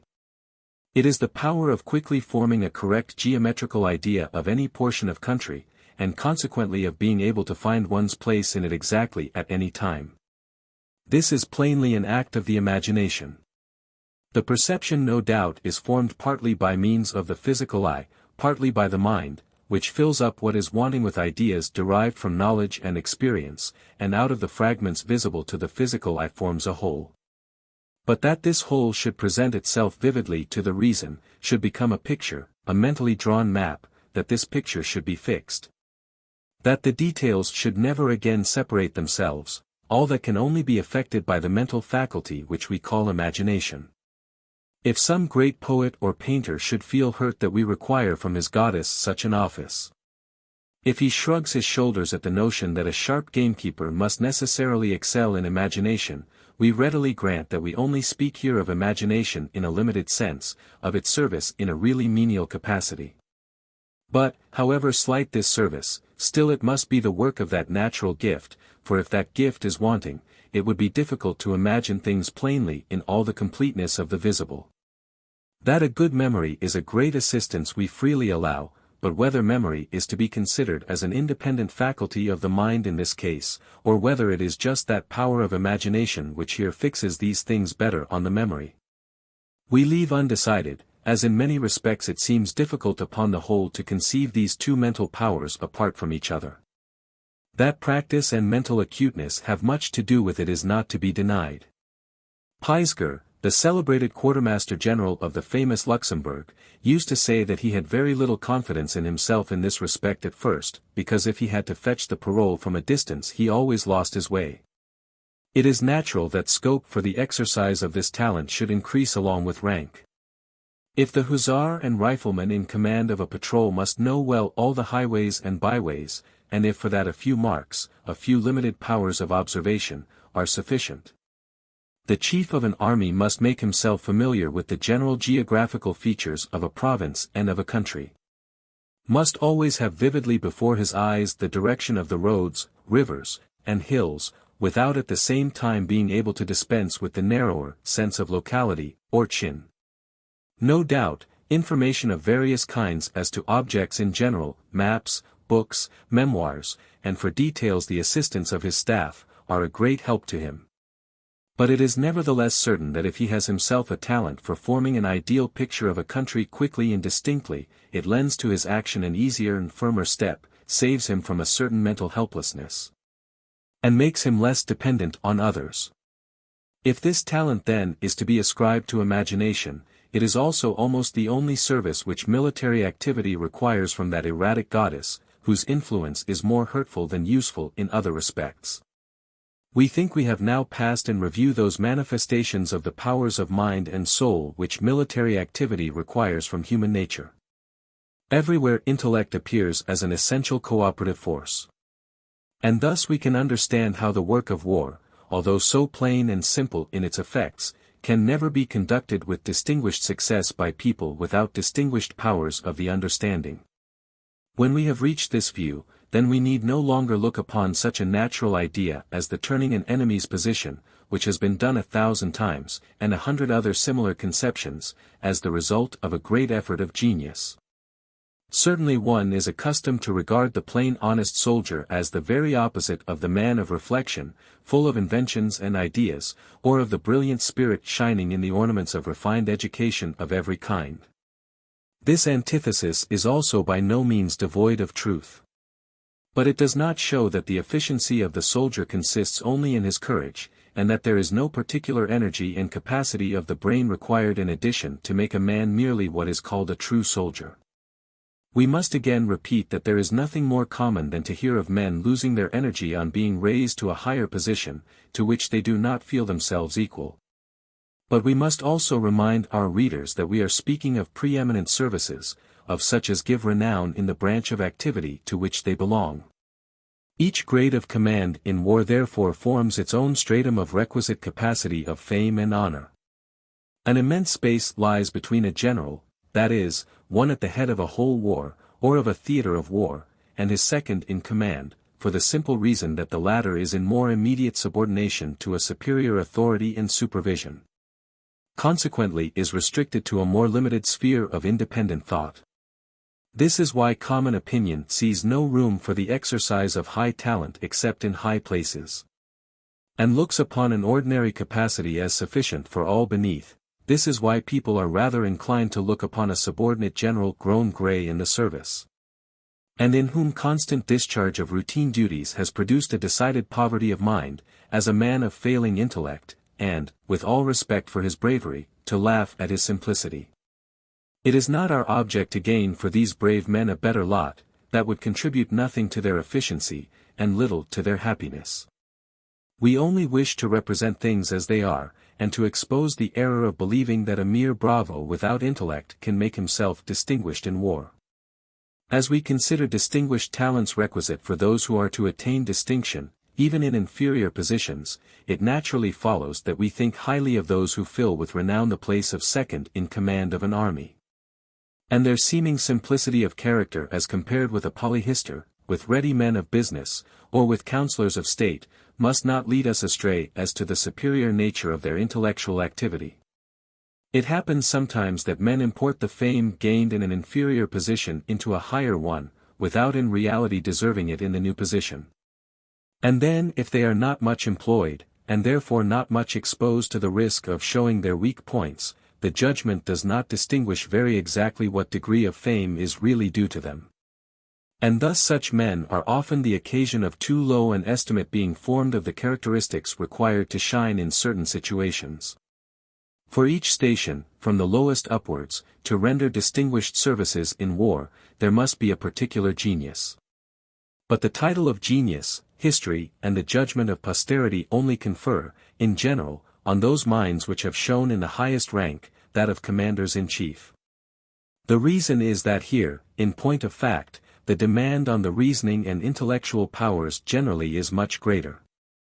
To conduct a whole war, or its great acts, which we call campaigns, to a successful termination, there must be an intimate knowledge of state policy in its higher relations. The conduct of the war and the policy of the state here coincide, and the general becomes at the same time the statesman.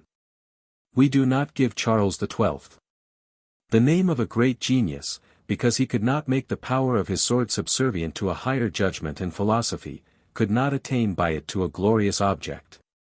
We do not give that title to Henry IV of France, because he did not live long enough to set at rest the relations of different states by his military activity. and to occupy himself in that higher field where noble feelings and a chivalrous disposition have less to do in mastering the enemy than in overcoming internal dissension. In order that the reader may appreciate all that must be comprehended and judged of correctly at a glance by a general, we refer to the first chapter. We say the general becomes a statesman, but he must not cease to be the general. He takes into view all the relations of the state on the one hand, on the other, he must know exactly what he can do with the means at his disposal. As the diversity, and undefined limits, of all the circumstances bring a great number of factors into consideration in war, as the most of these factors can only be estimated according to probability, therefore, if the chief of an army does not bring to bear upon them a mind with an intuitive perception of the truth, a confusion of ideas and views must take place, in the midst of which the judgment will become bewildered. In this sense, Bonaparte was right when he said that many of the questions which come before a general for decision would make problems for a mathematical calculation not unworthy of the powers of Newton or Euler. What is here required from the higher powers of the mind is a sense of unity, and a judgment raised to such a compass as to give the mind an extraordinary faculty of vision which in its range allays and sets aside 1,000 dim notions which an ordinary understanding could only bring to light with great effort, and over which it would exhaust itself. But this higher activity of the mind, this glance of genius, would still not become matter of history if the qualities of temperament and character of which we have treated did not give it their support. Truth alone is but a weak motive of action with men, and hence there is always a great difference between knowing and action, between science and art. The man receives the strongest impulse to action through the feelings, and the most powerful succor, if we may use the expression, through those faculties of heart and mind which we have considered under the terms of resolution, firmness, perseverance, and force of character. If, however, this elevated condition of heart and mind in the general did not manifest itself in the general effects resulting from it, and could only be accepted on trust and faith, then it would rarely become matter of history. All that becomes known of the course of events in war is usually very simple, and has a great sameness in appearance. No one on the mere relation of such events perceives the difficulties connected with them which had to be overcome. It is only now and again, in the memoirs of generals or of those in their confidence, or by reason of some special historical inquiry directed to a particular circumstance, that a portion of the many threads composing the whole web is brought to light. The reflections, mental doubts, and conflicts which precede the execution of great acts are purposely concealed because they affect political interests, or the recollection of them is accidentally lost because they have been looked upon as mere scaffolding which had to be removed on the completion of the building. If, now, in conclusion, without venturing upon a closer definition of the higher powers of the soul, we should admit a distinction in the intelligent faculties themselves according to the common ideas established by language, and ask ourselves what kind of mind comes closest to military genius, then a look at the subject as well as at experience will tell us that searching rather than inventive minds, comprehensive minds rather than such as have a special bent, cool rather than fiery heads, are those to which in time of war we should prefer to trust the welfare of our women and children, the honor and the safety of our fatherland. Chapter 4. Of Danger in War. Usually before we have learnt what danger really is, we form an idea of it which is rather attractive than repulsive. In the intoxication of enthusiasm, to fall upon the enemy at the charge, who cares then about bullets and men falling? To throw oneself, blinded by excitement for a moment, against cold death, uncertain whether we or another shall escape him, and all this close to the golden gate of victory, close to the rich fruit which ambition thirsts for, can this be difficult? It will not be difficult, and still less will it appear so. But such moments, which, however, are not the work of a single pulse beat, as is supposed, but rather like doctor's draughts, must be taken diluted and spoilt by mixture with time. Such moments, we say, are but few. Let us accompany the novice to the battlefield. As we approach, the thunder of the cannon becoming plainer and plainer is soon followed by the howling of shot, which attracts the attention of the inexperienced. Balls begin to strike the ground close to us, before and behind. We hasten to the hill where stands the general and his numerous staff. Here the close striking of the cannon balls and the bursting of shells is so frequent that the seriousness of life makes itself visible through the youthful picture of imagination. Suddenly someone known to us falls, a shell strikes amongst the crowd and causes some involuntary movements, we begin to feel that we are no longer perfectly at ease and collected, even the bravest is at least to some degree confused. Now, a step farther into the battle which is raging before us like a scene in a theater, we get to the nearest general of division, here ball follows ball, and the noise of our own guns increases the confusion. From the general of division to the brigadier. He, a man of acknowledged bravery, keeps carefully behind a rising ground, a house, or a tree, a sure sign of increasing danger. Grape rattles on the roofs of the houses and in the fields. Cannon balls howl over us, and plough the air in all directions, and soon there is a frequent whistling of musket balls. A step farther towards the troops, to that sturdy infantry which for hours has maintained its firmness under this heavy fire. Here the air is filled with the hissing of balls which announce their proximity by a short sharp noise as they pass within an inch of the ear, the head, or the breast. To add to all this, compassion strikes the beating heart with pity at the sight of the maimed and fallen. The young soldier cannot reach any of these different strata of danger without feeling that the light of reason does not move here in the same medium, that it is not refracted in the same manner as in speculative contemplation. Indeed, he must be a very extraordinary man who, under these impressions for the first time, does not lose the power of making any instantaneous decisions.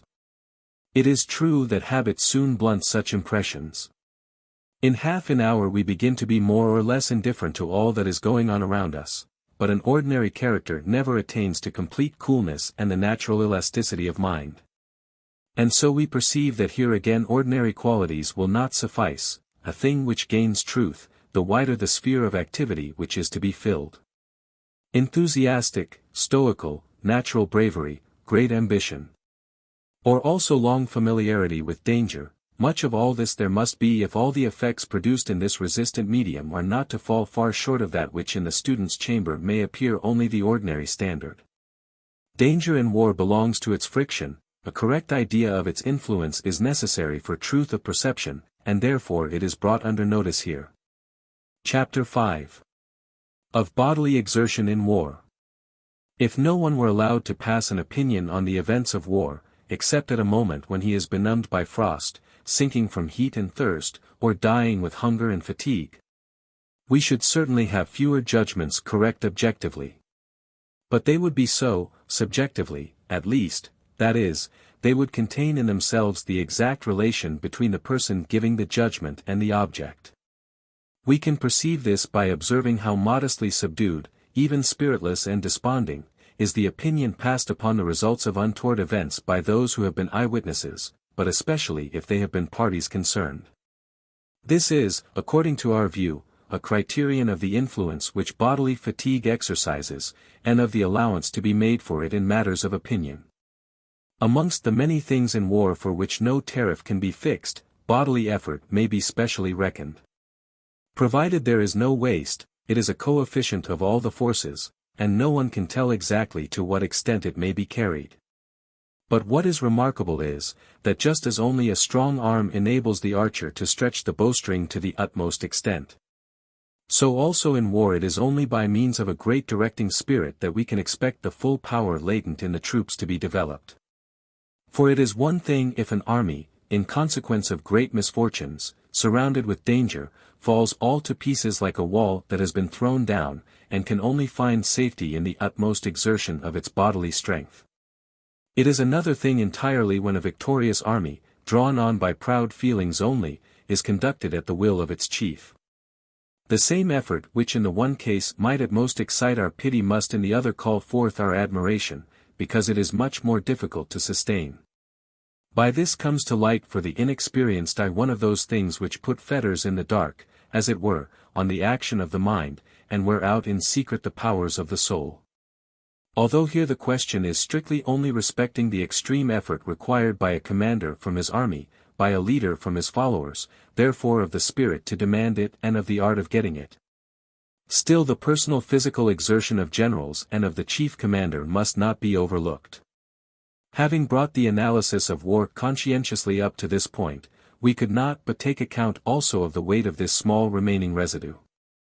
We have spoken here of bodily effort, chiefly because, like danger, it belongs to the fundamental causes of friction, and because its indefinite quantity makes it like an elastic body, the friction of which is well known to be difficult to calculate. To check the abuse of these considerations, of such a survey of things which aggravate the difficulties of war, nature has given our judgment a guide in our sensibilities. Just as an individual cannot with advantage refer to his personal deficiencies if he is insulted and ill-treated, but may well do so if he has successfully repelled the affront, or has fully revenged it.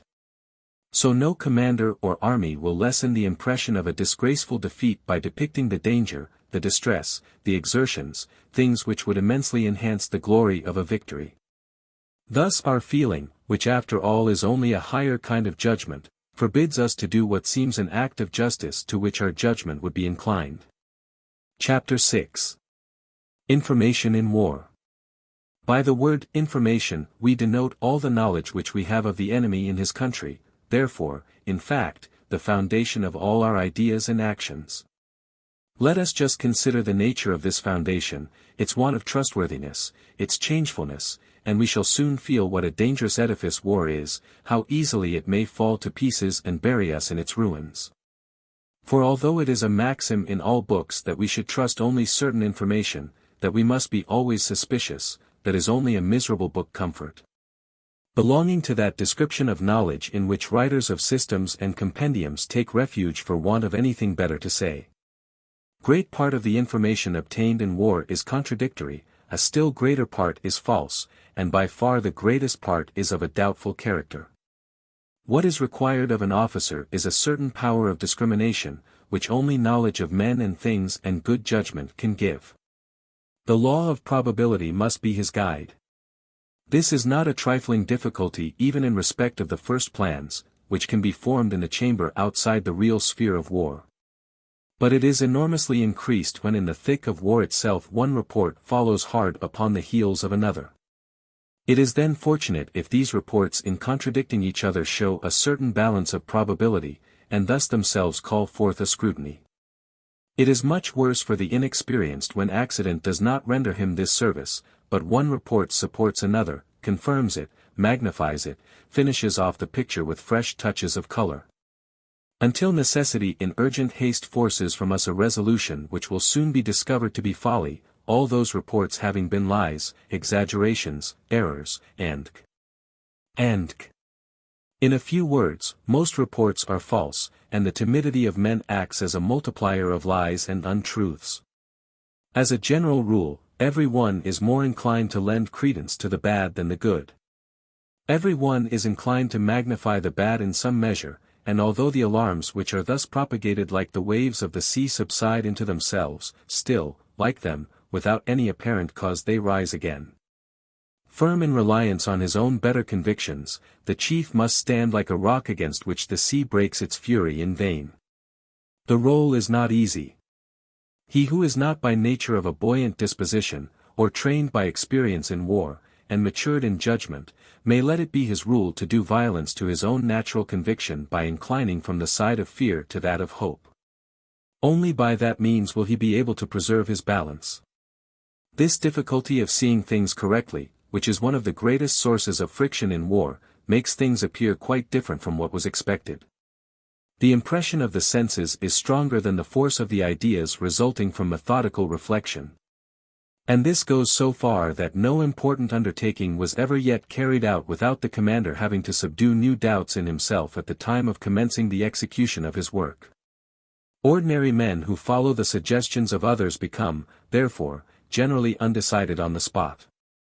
They think that they have found circumstances different from what they had expected, and this view gains strength by their again yielding to the suggestions of others. But even the man who has made his own plans, when he comes to see things with his own eyes, will often think he has done wrong. Firm reliance on self must make him proof against the seeming pressure of the moment. His first conviction will in the end prove true, when the foreground scenery which fate has pushed on to the stage of war, with its accompaniments of terrific objects, is drawn aside and the horizon extended. This is one of the great chasms which separate conception from execution. Chapter 7. Friction in War. As long as we have no personal knowledge of war, we cannot conceive where those difficulties lie of which so much is said, and what that genius and those extraordinary mental powers required in a general have really to do.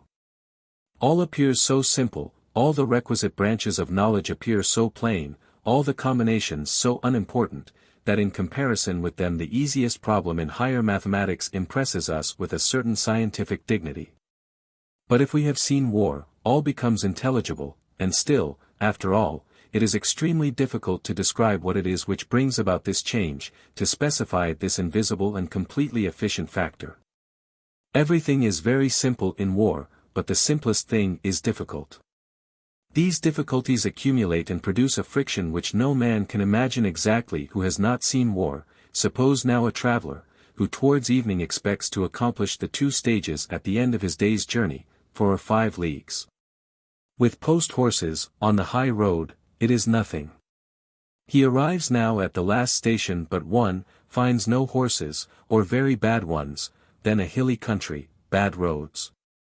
It is a dark night, and he is glad when, after a great deal of trouble, he reaches the next station, and finds there some miserable accommodation.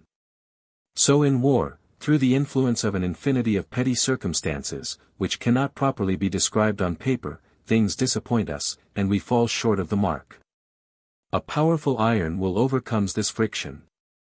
It crushes the obstacles, but certainly the machine along with them. We shall often meet with this result. Like an obelisk towards which the principal streets of a town converge, the strong will of a proud spirit stands prominent and commanding in the middle of the art of war. Friction is the only conception which in a general way corresponds to that which distinguishes real war from war on paper. The military machine, the army, and all belonging to it, is in fact simple, and appears on this account easy to manage. But let us reflect that no part of it is in one piece, that it is composed entirely of individuals, each of which keeps up its own friction in all directions. Theoretically all sounds very well. The commander of a battalion is responsible for the execution of the order given. And as the battalion by its discipline is glued together into one piece, and the chief must be a man of acknowledged zeal, the beam turns on an iron pin with little friction. But it is not so in reality, and all that is exaggerated and false in such a conception manifests itself at once in war. The battalion always remains composed of a number of men, of whom, if chance so wills, the most insignificant is able to occasion delay and even irregularity. The danger which war brings with it, the bodily exertions which it requires, augment this evil so much that they may be regarded as the greatest causes of it. This enormous friction, which is not concentrated, as in mechanics, at a few points, is therefore everywhere brought into contact with chance, and thus incidents take place upon which it was impossible to calculate, their chief origin being chance. As an instance of one such chance, the weather. Here the fog prevents the enemy from being discovered in time, a battery from firing at the right moment, a report from reaching the general. There the rain prevents a battalion from arriving at the right time, because instead of for 3 it had to march perhaps 8 hours, the cavalry from charging effectively because it is stuck fast in heavy ground. These are only a few incidents of detail by way of elucidation, that the reader may be able to follow the author, for whole volumes might be written on these difficulties. To avoid this, and still to give a clear conception of the host of small difficulties to be contended with in war, we might go on heaping up illustrations, if we were not afraid of being tiresome. But those who have already comprehended us will permit us to add a few more. Activity in war is movement in a resistant medium. Just as a man immersed in water is unable to perform with ease and regularity the most natural and simplest movement, that of walking, so in war, with ordinary powers, one cannot keep even the line of mediocrity. This is the reason that the correct theorist is like a swimming master, who teaches on dry land movements which are required in the water, which must appear grotesque and ludicrous to those who forget about the water. This is also why theorists, who have never plunged in themselves, or who cannot deduce any generalities from their experience, are unpractical and even absurd, because they only teach what everyone knows, how to walk. Further, every war is rich in particular facts, while at the same time each is an unexplored sea, full of rocks which the general may have a suspicion of, but which he has never seen with his eye, and round which, moreover, he must steer in the night. If a contrary wind also springs up, that is, if any great accidental event declares itself adverse to him, then the most consummate skill, presence of mind, and energy are required. Whilst to those who only look on from a distance all seems to proceed with the utmost ease. The knowledge of this friction is a chief part of that so often talked of, experience in war, which is required in a good general. Certainly he is not the best general in whose mind it assumes the greatest dimensions, who is the most overawed by it. This includes that class of over-anxious generals, of whom there are so many amongst the experienced. But a general must be aware of it, that he may overcome it, where that is possible, and that he may not expect a degree of precision in results which is impossible on account of this very friction. Besides, it can never be learnt theoretically. And if it could, there would still be wanting that experience of judgment which is called tact, and which is always more necessary in a field full of innumerable small and diversified objects than in great and decisive cases, when one's own judgment may be aided by consultation with others. Just as the man of the world, through tact of judgment which has become habit, speaks, acts, and moves only as suits the occasion, so the officer experienced in war will always, in great and small matters, at every pulsation of war as we may say, decide and determine suitably to the occasion. Through this experience and practice the idea comes to his mind of itself that so and so will not suit. And thus he will not easily place himself in a position by which he is compromised, which, if it often occurs in war, shakes all the foundations of confidence and becomes extremely dangerous. It is therefore this friction, or what is so termed here, which makes that which appears easy in war difficult in reality. As we proceed, we shall often meet with this subject again, and it will hereafter become plain that besides experience and a strong will, there are still many other rare qualities of the mind required to make a man a consummate general. Chapter 8. Concluding Remarks, Book I. Those things which as elements meet together in the atmosphere of war and make it a resistant medium for every activity we have designated under the terms danger, bodily effort, exertion, information, and friction. In their impedient effects they may therefore be comprehended again in the collective notion of a general friction. Now is there, then, no kind of oil which is capable of diminishing this friction. Only one, and that one is not always available at the will of the commander or his army. It is the habituation of an army to war. Habit gives strength to the body in great exertion, to the mind in great danger, to the judgment against first impressions. By it a valuable circumspection is generally gained throughout every rank, from the hussar and rifleman up to the general of division, which facilitates the work of the chief commander. As the human eye in a dark room dilates its pupil, draws in the little light that there is, partially distinguishes objects by degrees, and at last knows them quite well, so it is in war with the experienced soldier. Whilst the novice is only met by pitch-dark night. Habituation to war no general can give his army at once, and the camps of maneuver, peace exercises, furnish but a weak substitute for it, weak in comparison with real experience in war. But not weak in relation to other armies in which the training is limited to mere mechanical exercises of routine. So to regulate the exercises in peacetime as to include some of these causes of friction, that the judgment, circumspection, even resolution of the separate leaders may be brought into exercise, is of much greater consequence than those believe who do not know the thing by experience. It is of immense importance that the soldier, high or low, whatever rank he has, should not have to encounter in war those things which, when seen for the first time, set him in astonishment and perplexity. If he has only met with them one single time before, even by that he is half acquainted with them. This relates even to bodily fatigues. They should be practiced less to accustom the body to them than the mind. In war the young soldier is very apt to regard unusual fatigues as the consequence of faults, mistakes, and embarrassment in the conduct of the whole, and to become distressed and despondent as a consequence. This would not happen if he had been prepared for this beforehand by exercises in peace. Another less comprehensive but still very important means of gaining habituation to war in time of peace is to invite into the service officers of foreign armies who have had experience in war. Peace seldom reigns over all Europe, and never in all quarters of the world. A state which has been long at peace should, therefore, always seek to procure some officers who have done good service at the different scenes of warfare, or to send there some of its own, that they may get a lesson in war. However small the number of officers of this description may appear in proportion to the mass, still their influence is very sensibly felt.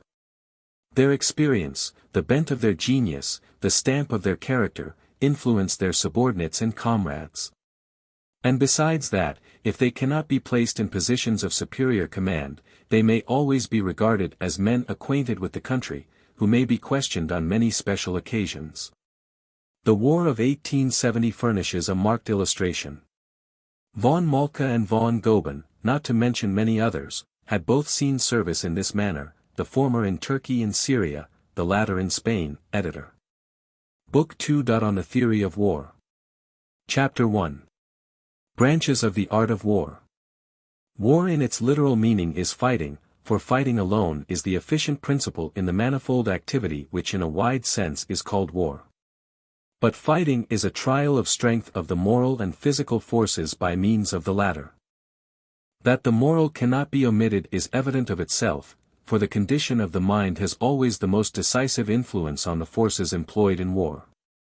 The necessity of fighting very soon led men to special inventions to turn the advantage in it in their own favor. In consequence of these the mode of fighting has undergone great alterations. But in whatever way it is conducted its conception remains unaltered, and fighting is that which constitutes war. The inventions have been from the first weapons and equipments for the individual combatants.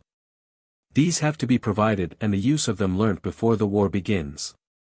They are made suitable to the nature of the fighting, consequently are ruled by it. But plainly the activity engaged in these appliances is a different thing from the fight itself, it is only the preparation for the combat, not the conduct of the same. That arming and equipping are not essential to the conception of fighting is plain, because mere wrestling is also fighting. Fighting has determined everything appertaining to arms and equipment, and these in turn modify the mode of fighting. There is, therefore, a reciprocity of action between the two. Nevertheless, the fight itself remains still an entirely special activity, more particularly because it moves in an entirely special element, namely, in the element of danger. If, then, there is anywhere a necessity for drawing a line between two different activities, it is here.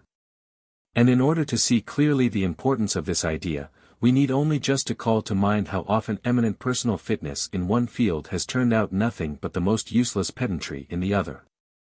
It is also in no way difficult to separate in idea the one activity from the other, if we look at the combatant forces fully armed and equipped as a given means. The profitable use of which requires nothing more than a knowledge of their general results. The art of war is therefore, in its proper sense, the art of making use of the given means in fighting, and we cannot give it a better name than the conduct of war. On the other hand, in a wider sense all activities which have their existence on account of war, therefore the whole creation of troops, that is levying them, arming, equipping, and exercising them, belong to the art of war. To make a sound theory it is most essential to separate these two activities, for it is easy to see that if every act of war is to begin with the preparation of military forces, and to presuppose forces so organized as a primary condition for conducting war, that theory will only be applicable in the few cases to which the force available happens to be exactly suited. If, on the other hand, we wish to have a theory which shall suit most cases, and will not be wholly useless in any case, it must be founded on those means which are in most general use. And in respect to these only on the actual results springing from them. The conduct of war is, therefore, the formation and conduct of the fighting. If this fighting was a single act, there would be no necessity for any further subdivision, but the fight is composed of a greater or less number of single acts, complete in themselves, which we call combats. As we have shown in the first chapter of the first book, and which form new units. From this arises the totally different activities, that of the formation and conduct of these single combats in themselves, and the combination of them with one another, with a view to the ultimate object of the war. The first is called tactics, the other strategy. This division into tactics and strategy is now in almost general use, and every one knows tolerably well under which head to place any single fact, without knowing very distinctly the grounds on which the classification is founded. But when such divisions are blindly adhered to in practice, they must have some deep root. We have searched for this root, and we might say that it is just the usage of the majority which has brought us to it. On the other hand, we look upon the arbitrary, unnatural definitions of these conceptions sought to be established by some writers as not in accordance with the general usage of the terms. According to our classification, therefore, tactics is the theory of the use of military forces in combat. Strategy is the theory of the use of combats for the object of the war. The way in which the conception of a single, or independent combat, is more closely determined, the conditions to which this unit is attached, we shall only be able to explain clearly when we consider the combat. We must content ourselves for the present with saying that in relation to space, therefore in combats taking place at the same time, the unit reaches just as far as personal command reaches. But in regard to time, and therefore in relation to combats which follow each other in close succession, it reaches to the moment when the crisis which takes place in every combat is entirely past. That doubtful cases may occur, cases, for instance, in which several combats may perhaps be regarded also as a single one, will not overthrow the ground of distinction we have adopted. For the same is the case with all grounds of distinction of real things which are differentiated by a gradually diminishing scale. There may, therefore, certainly be acts of activity in war which, without any alteration in the point of view, may just as well be counted strategic as tactical. For example, very extended positions resembling a chain of posts, the preparations for the passage of a river at several points, and our classification reaches and covers only the use of the military force. But now there are in war a number of activities which are subservient to it, and still are quite different from it, sometimes closely allied, sometimes less near in their affinity. All these activities relate to the maintenance of the military force. In the same way as its creation and training precede its use, so its maintenance is always a necessary condition. But, strictly viewed, all activities thus connected with it are always to be regarded only as preparations for fighting. They are certainly nothing more than activities which are very close to the action, so that they run through the hostile act alternate in importance with the use of the forces. We have therefore a right to exclude them as well as the other preparatory activities from the art of war in its restricted sense, from the conduct of war properly so called. And we are obliged to do so if we would comply with the first principle of all theory, the elimination of all heterogeneous elements. Who would include in the real conduct of war the whole litany of subsistence and administration, because it is admitted to stand in constant reciprocal action with the use of the troops, but is something essentially different from it. We have said, in the third chapter of our first book, that as the fight or combat is the only directly effective activity, therefore the threads of all others, as they end in it, are included in it. By this we meant to say that to all others an object was thereby appointed which, in accordance with the laws peculiar to themselves, they must seek to attain. Here we must go a little closer into this subject. The subjects which constitute the activities outside of the combat are of various kinds.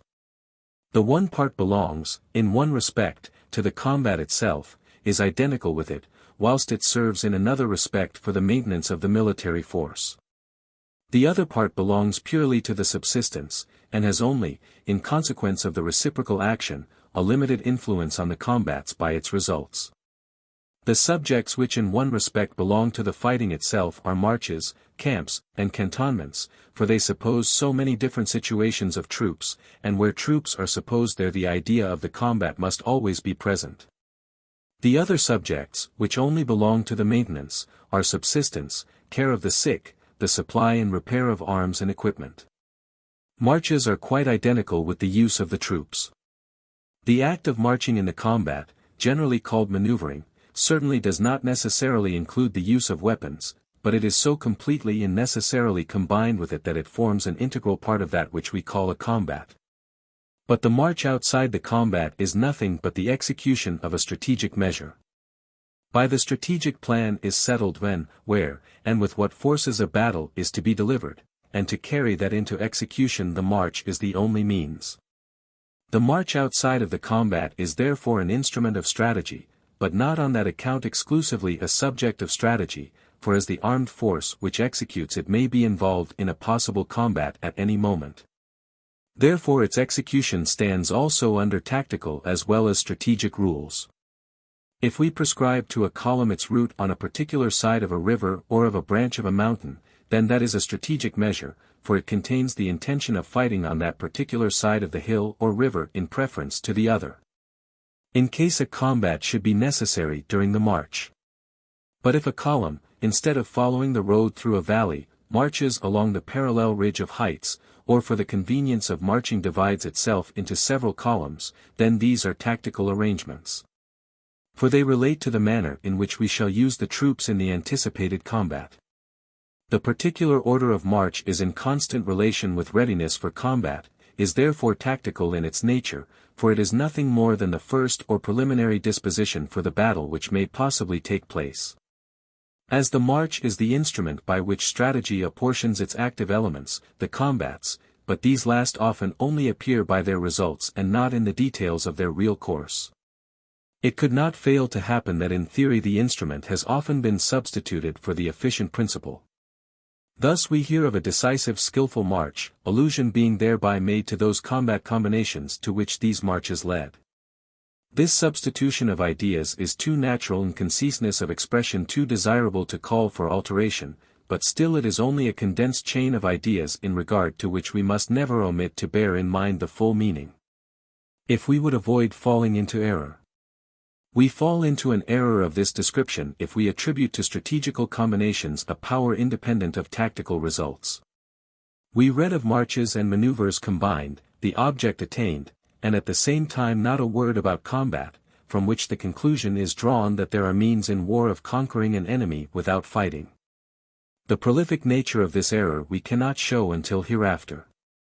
But although a march can be regarded absolutely as an integral part of the combat, still there are in it certain relations which do not belong to the combat, and therefore are neither tactical nor strategic. To these belong all arrangements which concern only the accommodation of the troops, the construction of bridges, roads, and these are only conditions. Under many circumstances they are in very close connection, and may almost identify themselves with the troops, as in building a bridge in presence of the enemy. But in themselves they are always activities, the theory of which does not form part of the theory of the conduct of war. Camps, by which we mean every disposition of troops in concentrated, therefore in battle order, in contradistinction to cantonments or quarters, are a state of rest, therefore of restoration. But they are at the same time also the strategic appointment of a battle on the spot, chosen, and by the manner in which they are taken up they contain the fundamental lines of the battle, a condition from which every defensive battle starts. They are therefore essential parts of both strategy and tactics. Cantonments take the place of camps for the better refreshment of the troops. They are therefore, like camps, strategic subjects as regards position and extent. Tactical subjects as regards internal organization, with a view to readiness to fight. The occupation of camps and cantonments no doubt usually combines with the recuperation of the troops another object also, for example, the covering a district of country, the holding a position, but it can very well be only the first. We remind our readers that strategy may follow a great diversity of objects, for everything which appears an advantage may be the object of a combat. And the preservation of the instrument with which war is made must necessarily very often become the object of its partial combinations. If, therefore, in such a case strategy ministers only to the maintenance of the troops, we are not on that account out of the field of strategy, for we are still engaged with the use of the military force.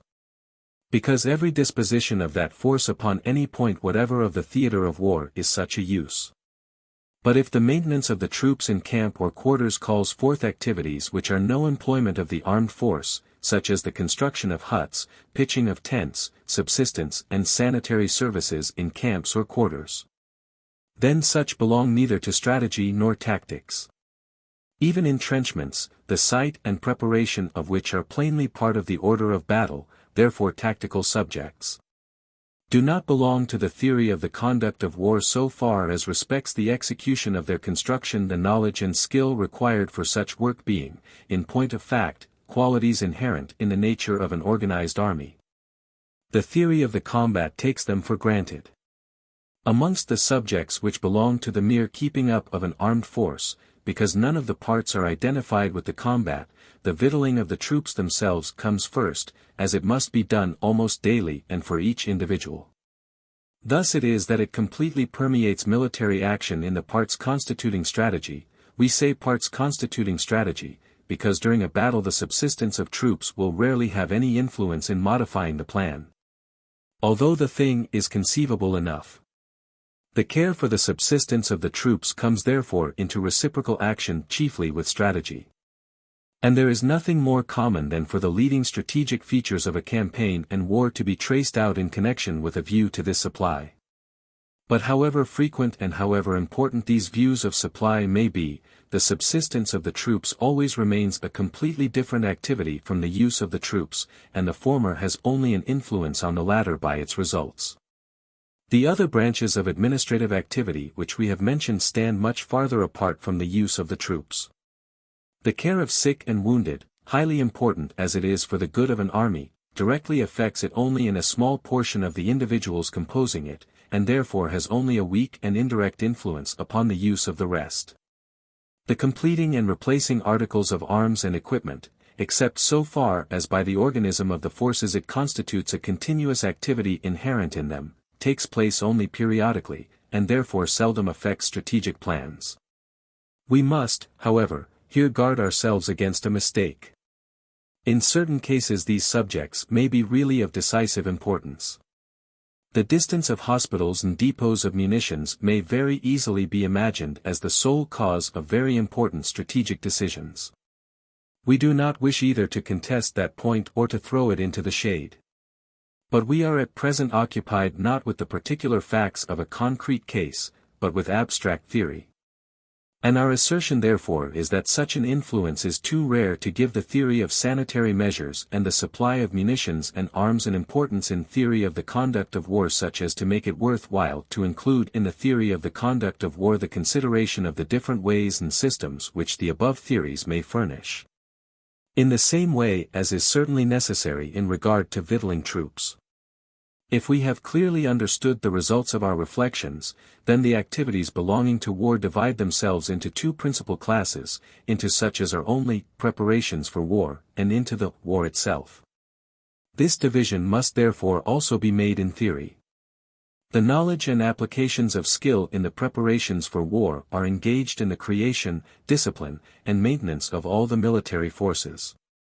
What general names should be given to them we do not enter into, but we see that artillery, fortification, elementary tactics, as they are called, the whole organization and administration of the various armed forces. And all such things are included. But the theory of war itself occupies itself with the use of these prepared means for the object of the war. It needs of the first only the results, that is, the knowledge of the principal properties of the means taken in hand for use. This we call the art of war, in a limited sense, or theory of the conduct of war, or theory of the employment of armed forces, all of them denoting for us the same thing. The present theory will therefore treat the combat as the real contest, marches, camps, and cantonments as circumstances which are more or less identical with it.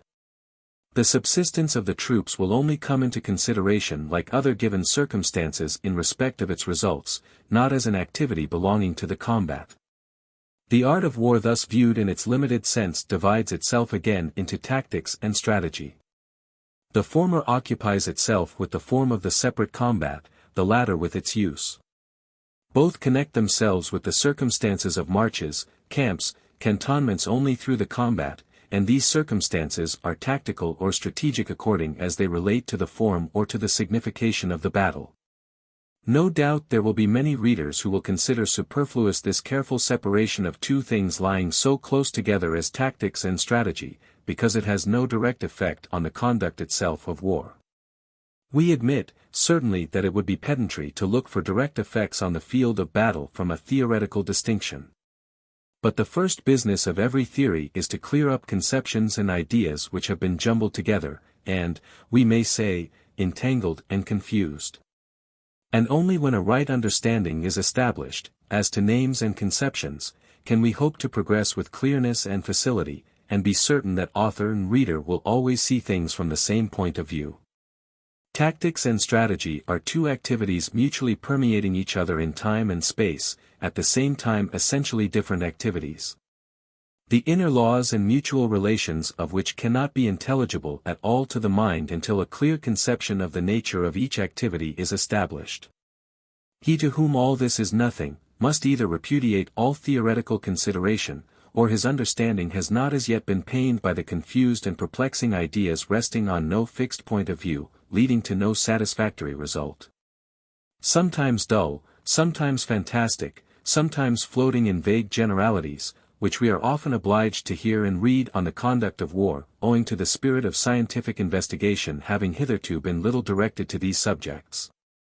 Chapter 2. On the theory of war. 1. The first conception of the art of war was merely the preparation of the armed forces. Formerly by the term art of war, or science of war, nothing was understood but the totality of those branches of knowledge and those appliances of skill occupied with material things. The pattern and preparation, the mode of using arms, the construction of fortifications and entrenchments, the organism of an army and the mechanism of its movements, were the subject. These branches of knowledge and skill above referred to, and the end and aim of them all was the establishment of an armed force fit for use in war. All this concerned merely things belonging to the material world and a one-sided activity only, and it was in fact nothing but an activity advancing by gradations from the lower occupations to a finer kind of mechanical art. The relation of all this to war itself was very much the same as the relation of the art of the sword cutler to the art of using the sword. The employment in the moment of danger and in a state of constant reciprocal action of the particular energies of mind and spirit in the direction proposed to them was not yet even mooted. 2. True war first appears in the art of sieges. In the art of sieges we first perceive a certain degree of guidance of the combat, something of the action of the intellectual faculties upon the material forces placed under their control. But generally only so far that it very soon embodied itself again in new material forms, such as approaches, trenches, counter-approaches, batteries, and every step which this action of the higher faculties took was marked by some such result. It was only the thread that was required on which to string these material inventions in order. As the intellect can hardly manifest itself in this kind of war, except in such things, so therefore nearly all that was necessary was done in that way. 3. Then tactics tried to find its way in the same direction. Afterwards tactics attempted to give to the mechanism of its joints the character of a general disposition, built upon the peculiar properties of the instrument, which character leads indeed to the battlefield. But instead of leading to the free activity of mind, leads to an army made like an automaton by its rigid formations and orders of battle, which, movable only by the word of command, is intended to unwind its activities like a piece of clockwork. 4. The real conduct of war only made its appearance incidentally and incognito. The conduct of war properly so called, that is, a use of the prepared means adapted to the most special requirements, was not considered as any suitable subject for theory, but one which should be left to natural talents alone. By degrees, as war passed from the hand-to-hand encounters of the Middle Ages into a more regular and systematic form, stray reflections on this point also forced themselves into men's minds. But they mostly appeared only incidentally in memoirs and narratives, and in a certain measure incognito. 5. Reflections on military events brought about the want of a theory. As contemplation on war continually increased, and its history every day assumed more of a critical character, the urgent want appeared of the support of fixed maxims and rules.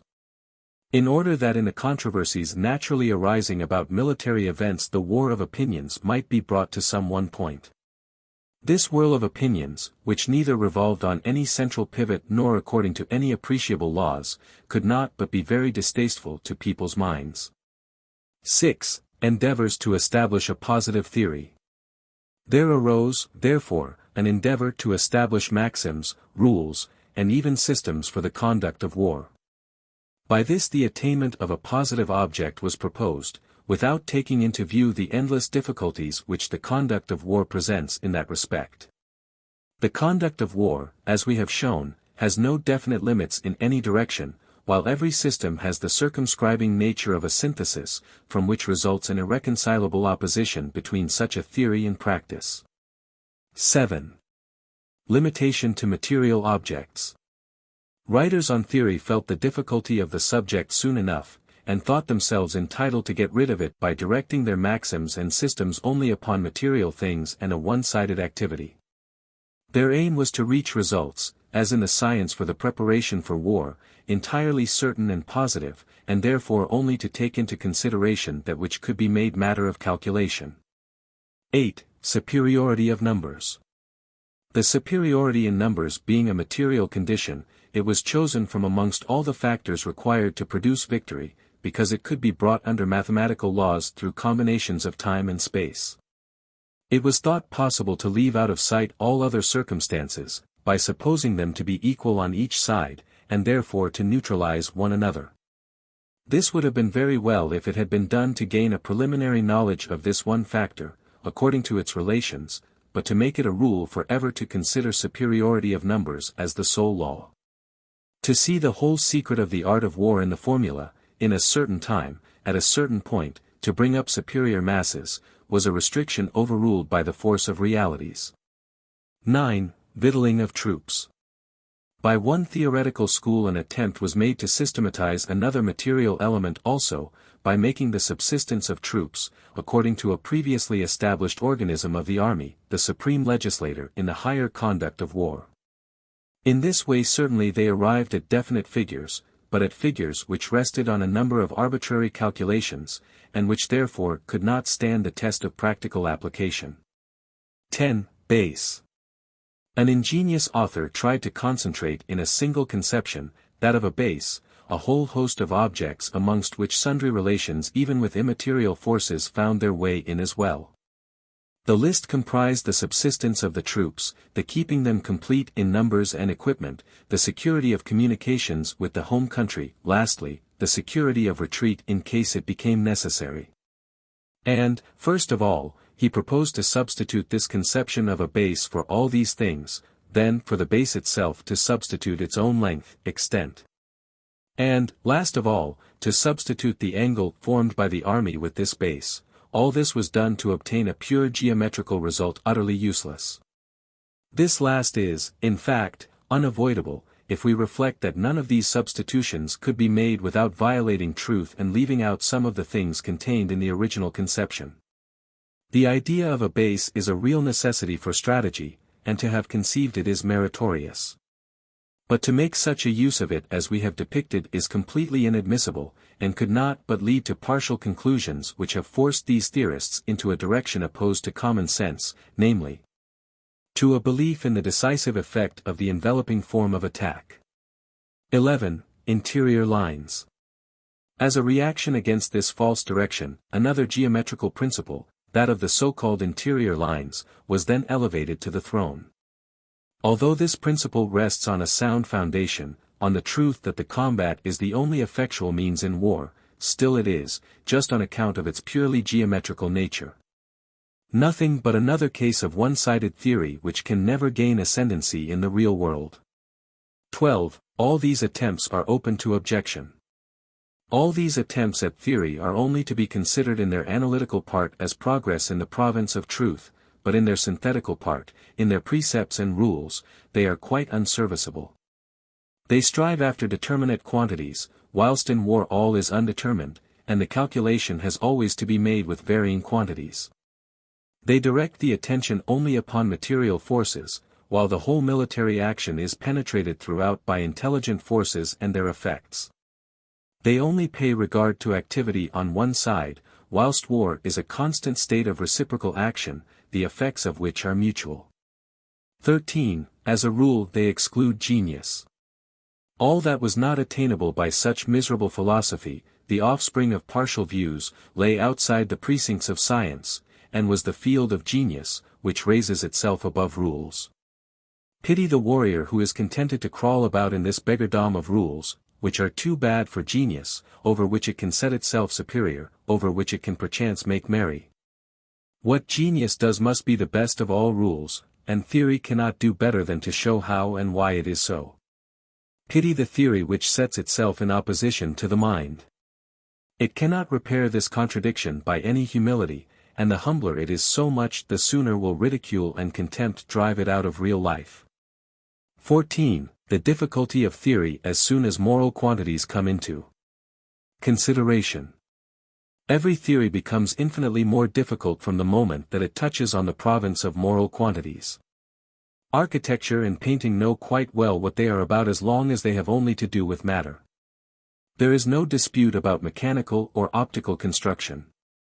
But as soon as the moral activities begin their work, as soon as moral impressions and feelings are produced, the whole set of rules dissolves into vague ideas. The science of medicine is chiefly engaged with bodily phenomena only. Its business is with the animal organism, which, liable to perpetual change, is never exactly the same for 2 moments.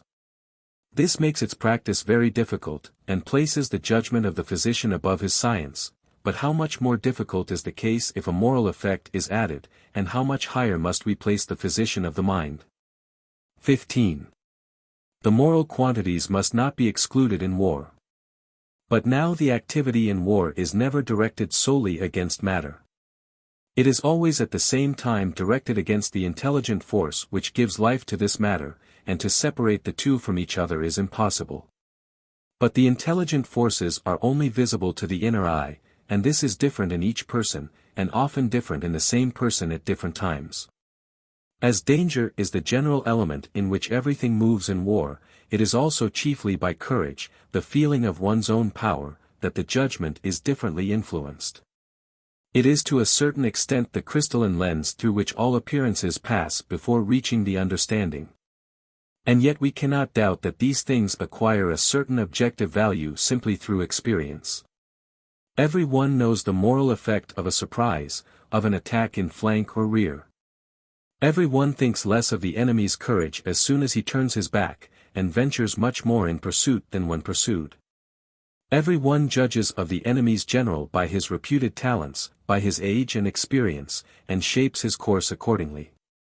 Every one casts a scrutinizing glance at the spirit and feeling of his own and the enemy's troops.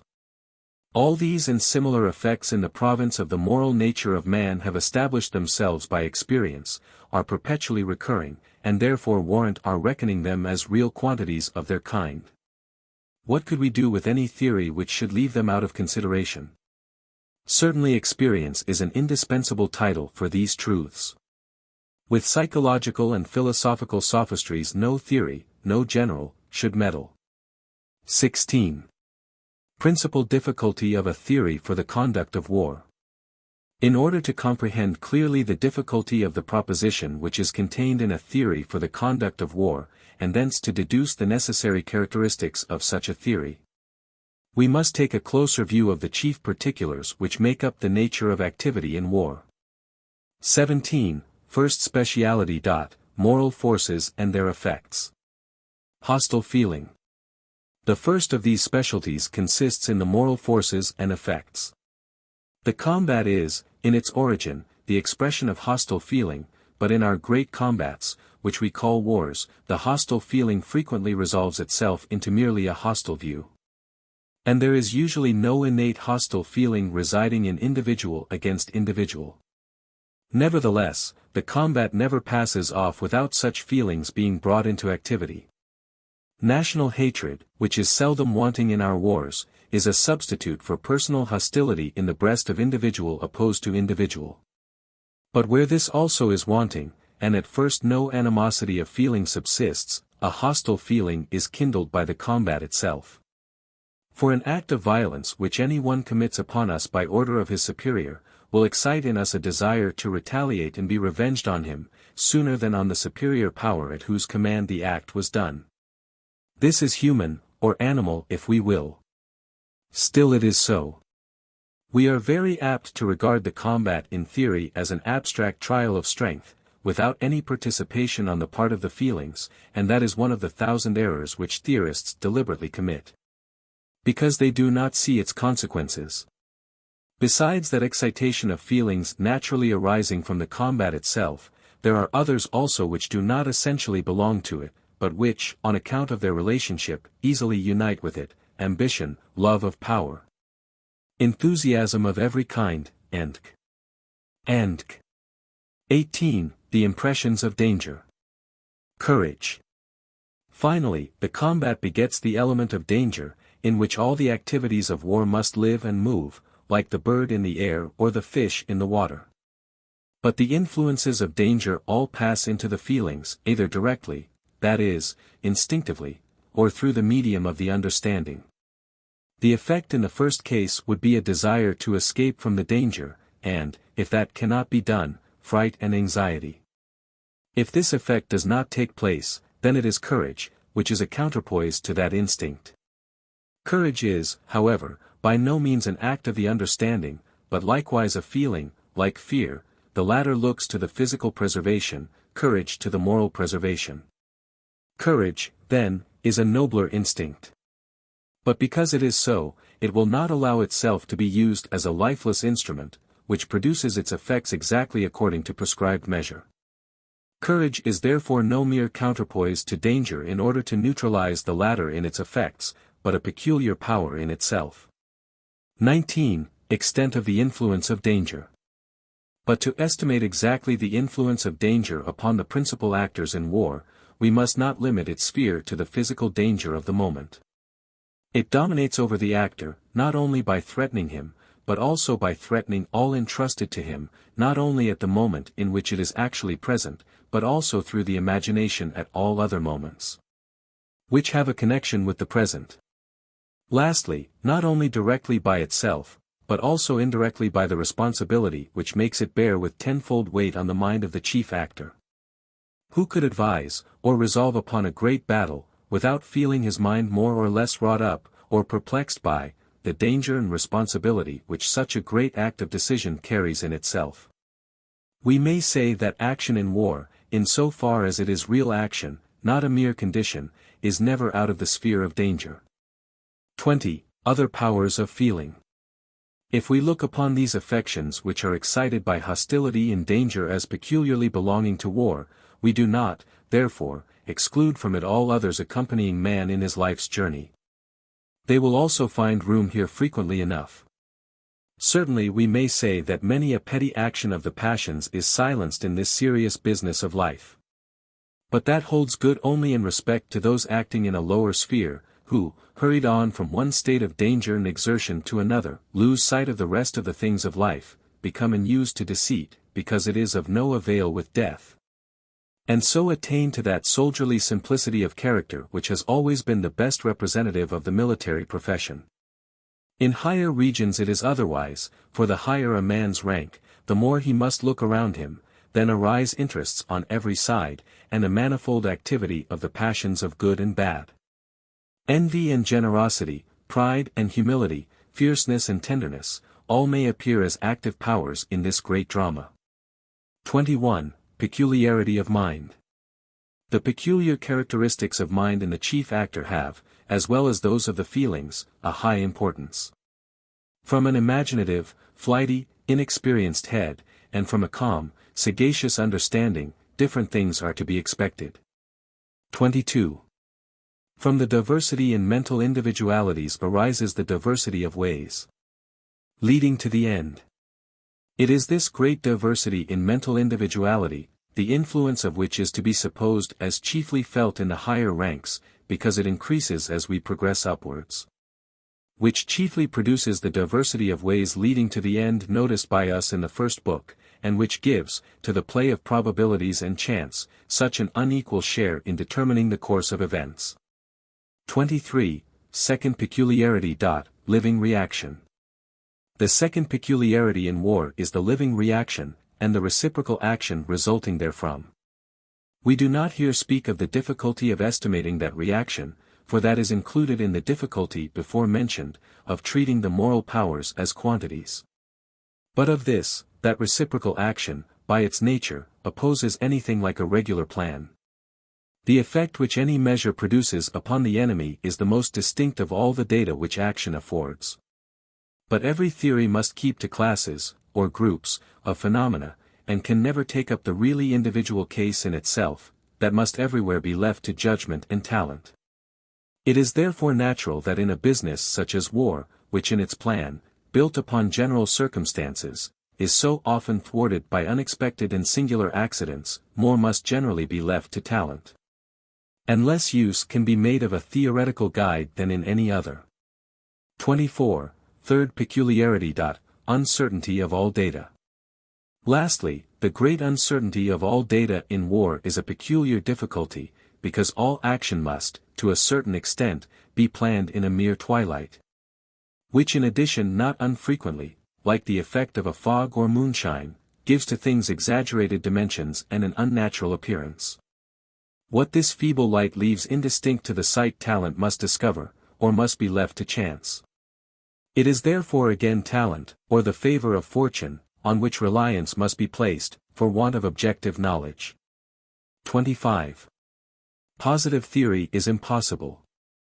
With materials of this kind we can only say to ourselves that it is a sheer impossibility to construct for the art of war a theory which, like a scaffolding, shall ensure to the chief actor an external support on all sides.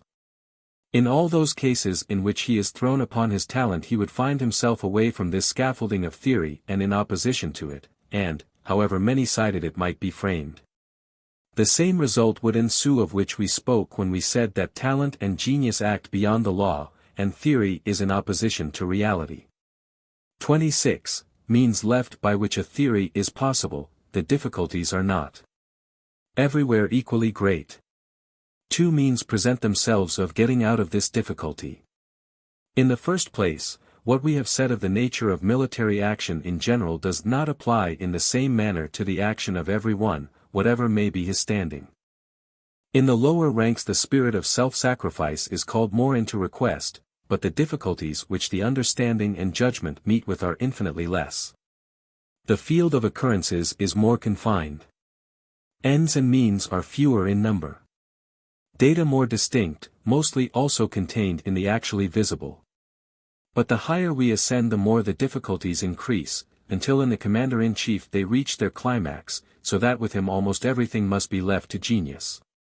Further, according to a division of the subject in agreement with its nature, the difficulties are not everywhere the same, but diminish the more results manifest themselves in the material world, and increase the more they pass into the moral, and become motives which influence the will. Therefore it is easier to determine, by theoretical rules, the order and conduct of a battle, than the use to be made of the battle itself. Yonder physical weapons clash with each other, and although mind is not wanting therein, matter must have its rights. But in the effects to be produced by battles when the material results become motives, we have only to do with the moral nature. In a word, it is easier to make a theory for tactics than for strategy. 27. Theory must be of the nature of observations, not of doctrine.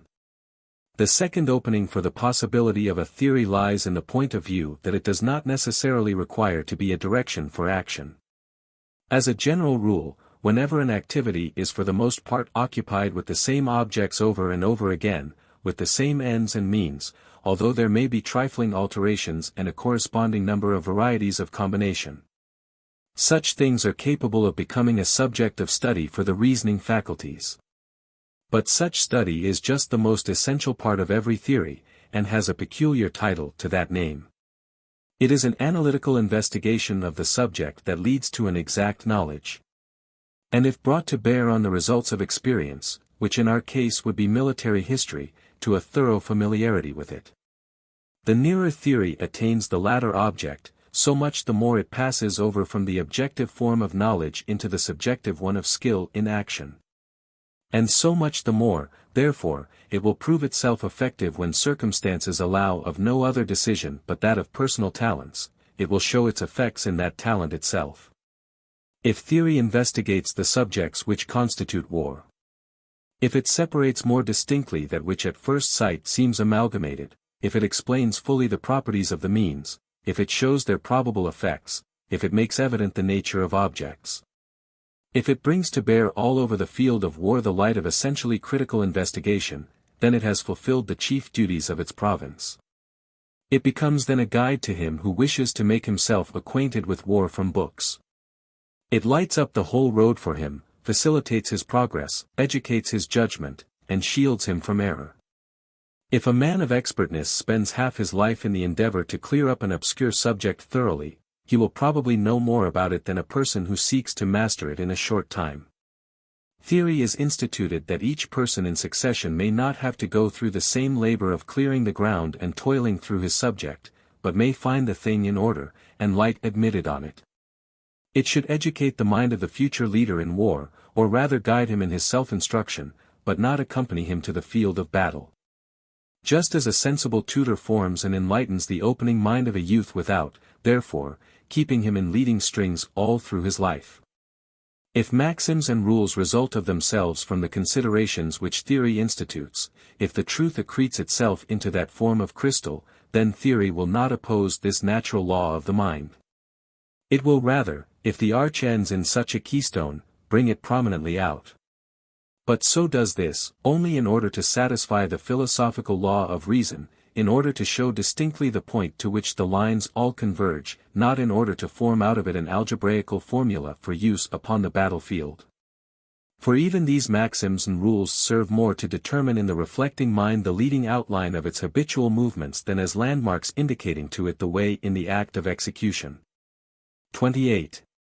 By this point of view theory becomes possible, and ceases to be in contradiction to practice. Taking this point of view, there is a possibility afforded of a satisfactory, that is, of a useful, theory of the conduct of war, never coming into opposition with the reality.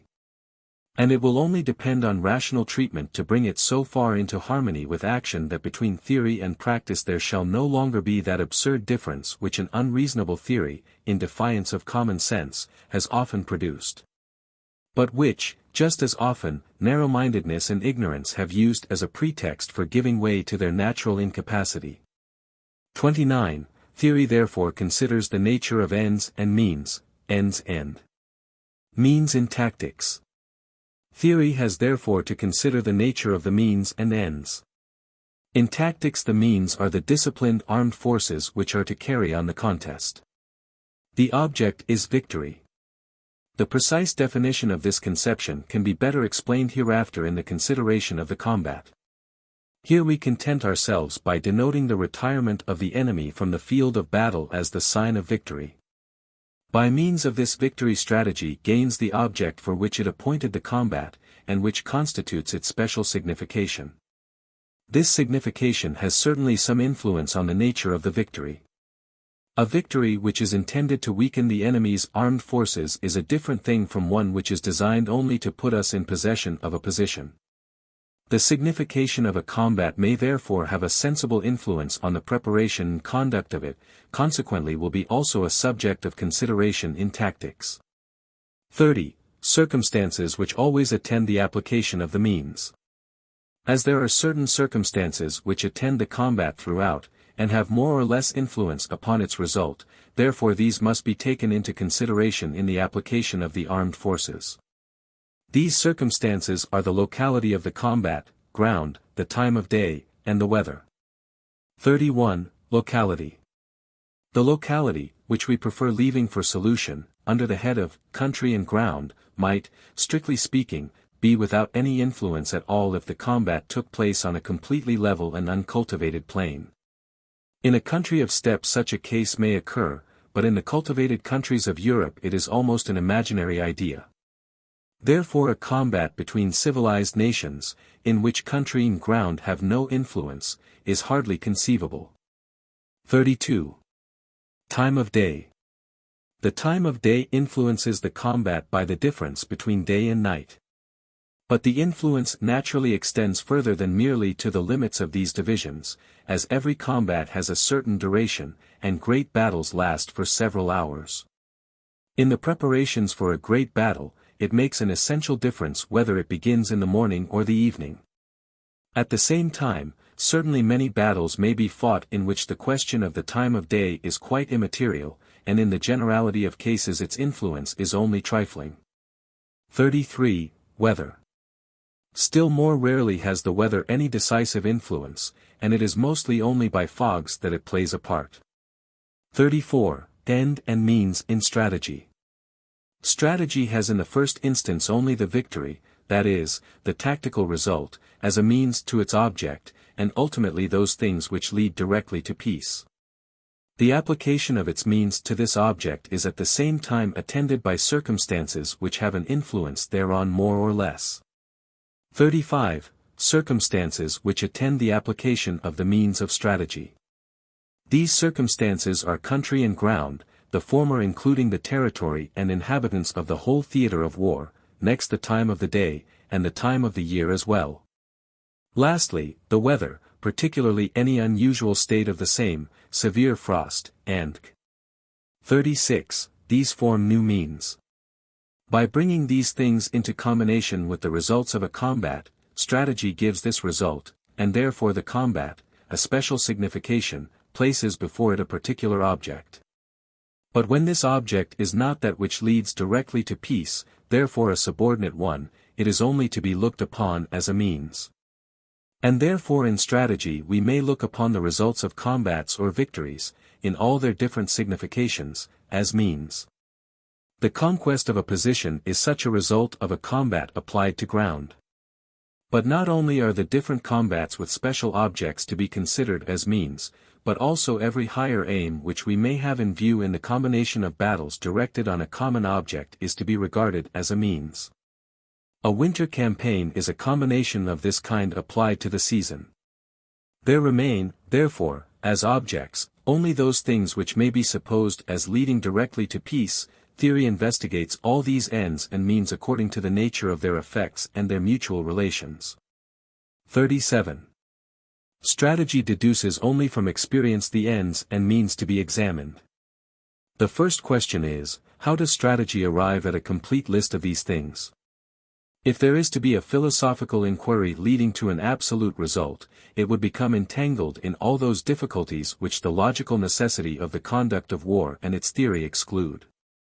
It therefore turns to experience, and directs its attention on those combinations which military history can furnish. In this manner, no doubt, nothing more than a limited theory can be obtained, which only suits circumstances such as are presented in history. But this incompleteness is unavoidable, because in any case theory must either have deduced from, or have compared with, history what it advances with respect to things. Besides, this incompleteness in every case is more theoretical than real. One great advantage of this method is that theory cannot lose itself in abstruse disquisitions, subtleties, and chimeras, but must always remain practical. 38. How far the analysis of the means should be carried. Another question is, how far should theory go in its analysis of the means? Evidently only so far as the elements in a separate form present themselves for consideration in practice. The range and effect of different weapons is very important to tactics. Their construction, although these effects result from it, is a matter of indifference. For the conduct of war is not making powder and cannon out of a given quantity of charcoal, sulfur, and saltpetre, of copper and tin. The given quantities for the conduct of war are arms in a finished state and their effects. Strategy makes use of maps without troubling itself about triangulations. It does not inquire how the country is subdivided into departments and provinces, and how the people are educated and governed, in order to attain the best military results.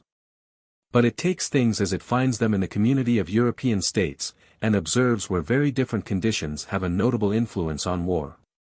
39. Great simplification of the knowledge required. That in this manner the number of subjects for theory is much simplified, and the knowledge requisite for the conduct of war much reduced, is easy to perceive. The very great mass of knowledge and appliances of skill which minister to the action of war in general, and which are necessary before an army fully equipped can take the field, unite in a few great results before they are able to reach, in actual war, the final goal of their activity. Just as the streams of a country unite themselves in rivers before they fall into the sea. Only those activities emptying themselves directly into the sea of war have to be studied by him who is to conduct its operations. 40. This explains the rapid growth of great generals, and why a general is not a man of learning. This result of our considerations is in fact so necessary, any other would have made us distrustful of their accuracy. Only thus is explained how so often men have made their appearance with great success in war, and indeed in the higher ranks even in supreme command, whose pursuits had been previously of a totally different nature. Indeed how, as a rule, the most distinguished generals have never risen from the very learned or really erudite class of officers, but have been mostly men who, from the circumstances of their position, could not have attained to any great amount of knowledge. On that account those who have considered it necessary or even beneficial to commence the education of a future general by instruction in all details have always been ridiculed as absurd pedants. It would be easy to show the injurious tendency of such a course, because the human mind is trained by the knowledge imparted to it and the direction given to its ideas. Only what is great can make it great. The little can only make it little, if the mind itself does not reject it as something repugnant.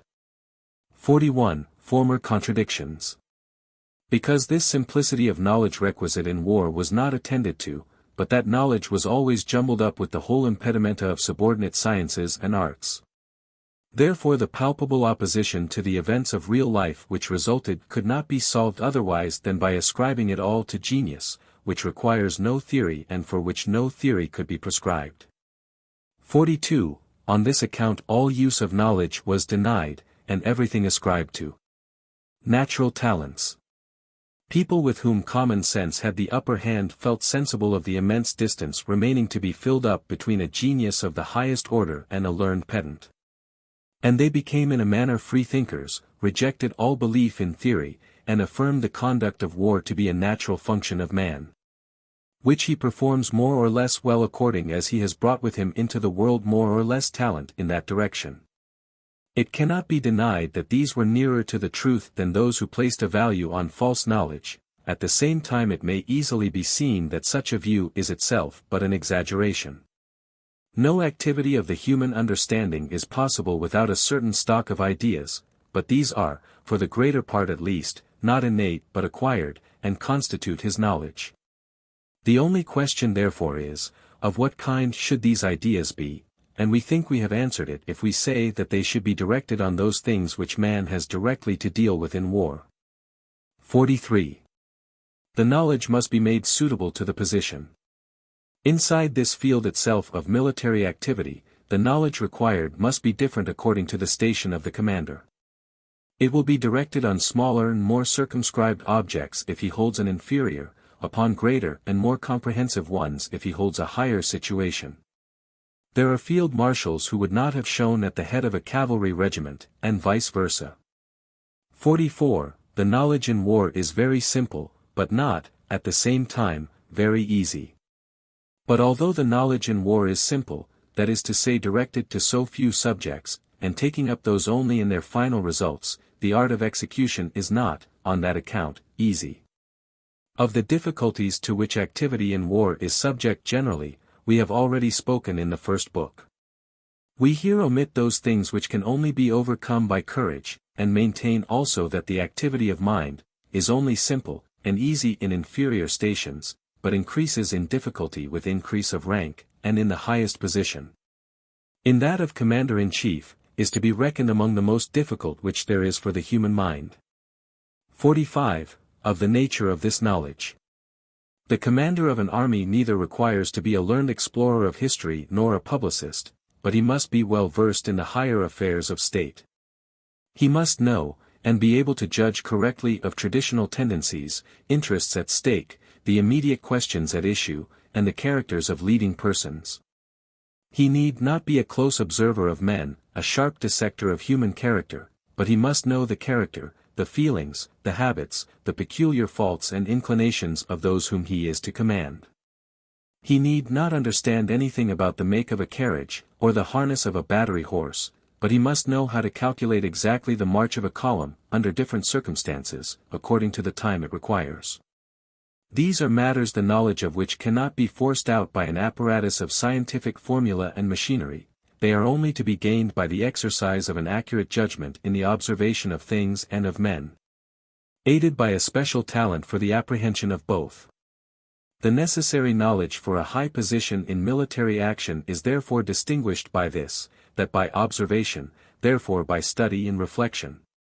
It is only to be attained through a special talent which as an intellectual instinct understands how to extract from the phenomena of life only the essence or spirit, as bees do the honey from the flowers.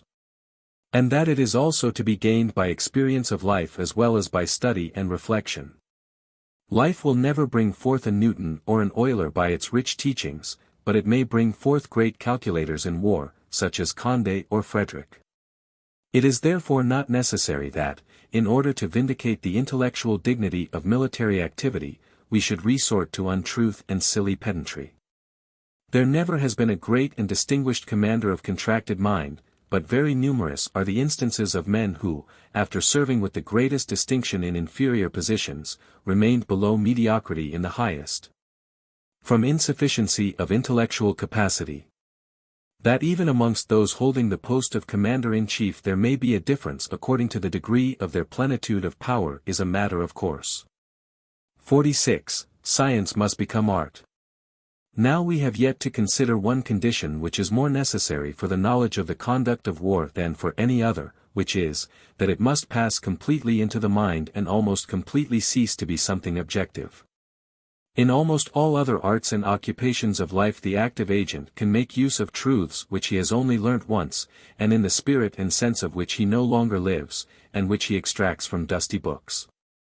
Even truths which he has in hand and uses daily may continue something external to himself. If the architect takes up a pen to settle the strength of a pier by a complicated calculation, the truth found as a result is no emanation from his own mind. He had first to find the data with labor, and then to submit these to an operation of the mind, the rule for which he did not discover, the necessity of which he is perhaps at the moment only partly conscious of, but which he applies, for the most part, as if by mechanical dexterity. But it is never so in war. The moral reaction, the ever-changeful form of things, makes it necessary for the chief actor to carry in himself the whole mental apparatus of his knowledge. That anywhere and at every pulse beat he may be capable of giving the requisite decision from himself. Knowledge must, by this complete assimilation with his own mind and life, be converted into real power. This is the reason why everything seems so easy with men distinguished in war, and why everything is ascribed to natural talent. We say natural talent, in order thereby to distinguish it from that which is formed and matured by observation and study. We think that by these reflections we have explained the problem of a theory of the conduct of war, and pointed out the way to its solution. Of the two fields into which we have divided the conduct of war, tactics and strategy, the theory of the latter contains unquestionably, as before observed, the greatest difficulties. Because the first is almost limited to a circumscribed field of objects, but the latter, in the direction of objects leading directly to peace, opens to itself an unlimited field of possibilities. Since for the most part the commander-in-chief has only to keep these objects steadily in view, therefore the part of strategy in which he moves is also that which is particularly subject to this difficulty. Theory, therefore, especially where it comprehends the highest services, will stop much sooner in strategy than in tactics at the simple consideration of things, and content itself to assist the commander to that insight into things which, blended with his whole thought, makes his course easier and surer, never forces him into opposition with himself in order to obey an objective truth. Chapter 3, Art or Science of War. 1. Usage still unsettled. Power and knowledge. Science when mere knowing, art, when doing, is the object. The choice between these terms seems to be still unsettled, and no one seems to know rightly on what grounds it should be decided, and yet the thing is simple. We have already said elsewhere that knowing is something different from doing. The two are so different that they should not easily be mistaken the one for the other. That doing cannot properly stand in any book, and therefore also art should never be the title of a book. But because we have once accustomed ourselves to combine in conception, under the name of theory of art, or simply art, the branches of knowledge, which may be separately pure sciences, necessary for the practice of an art. Therefore it is consistent to continue this ground of distinction, and to call everything art when the object is to carry out the doing, being able, as for example, art of building. Science, when merely knowledge is the object, as science of mathematics, of astronomy. That in every art certain complete sciences may be included is intelligible of itself, and should not perplex us. But still it is worth observing that there is also no science without a mixture of art. In mathematics, for instance, the use of figures and of algebra is an art, but that is only one amongst many instances. The reason is, that however plain and palpable the difference is between knowledge and power in the composite results of human knowledge, yet it is difficult to trace out their line of separation in man himself. 2.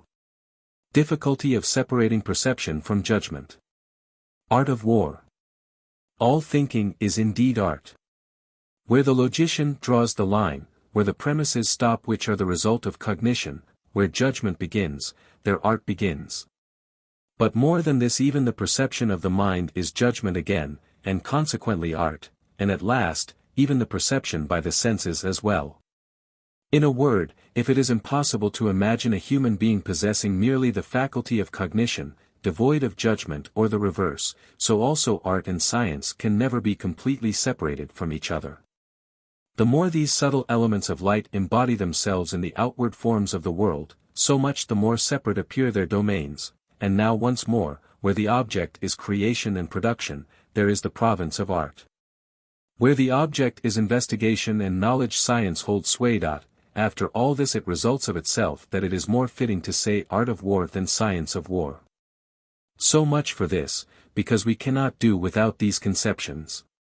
But now we come forward with the assertion that war is neither an art nor a science in the real signification, and that it is just the setting out from that starting point of ideas which has led to a wrong direction being taken. Which has caused war to be put on a par with other arts and sciences, and has led to a number of erroneous analogies. This has indeed been felt before now, and on that it was maintained that war is a handicraft, but there was more lost than gained by that, for a handicraft is only an inferior art, and as such is also subject to definite and rigid laws. In reality the art of war did go on for some time in the spirit of a handicraft, we allude to the times of the condottieri, but then it received that direction, not from intrinsic but from external causes. And military history shows how little it was at that time in accordance with the nature of the thing. 3. War is part of the intercourse of the human race. We say therefore war belongs not to the province of arts and sciences, but to the province of social life. It is a conflict of great interests which is settled by bloodshed, and only in that is it different from others. It would be better, instead of comparing it with any art, to liken it to business competition, which is also a conflict of human interests and activities. And it is still more like state policy, which again, on its part, may be looked upon as a kind of business competition on a great scale. Besides, state policy is the womb in which war is developed, in which its outlines lie hidden in a rudimentary state, like the qualities of living creatures in their germs. The analogy has become much closer since Clausewitz's time. Now that the first business of the state is regarded as the development of facilities for trade, war between great nations is only a question of time. No Hague conferences can avert it. Editor. 4. Difference. The essential difference consists in this, that war is no activity of the will, which exerts itself upon inanimate matter like the mechanical arts. Or upon a living but still passive and yielding subject, like the human mind and the human feelings in the ideal arts, but against a living and reacting force. How little the categories of arts and sciences are applicable to such an activity strikes us at once. And we can understand at the same time how that constant seeking and striving after laws like those which may be developed out of the dead material world could not but lead to constant errors. And yet it is just the mechanical arts that some people would imitate in the art of war.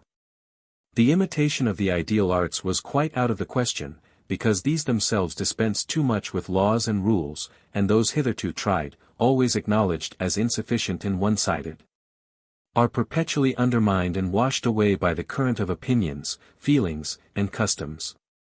Whether such a conflict of the living, as takes place and is settled in war, is subject to general laws, and whether these are capable of indicating a useful line of action, will be partly investigated in this book.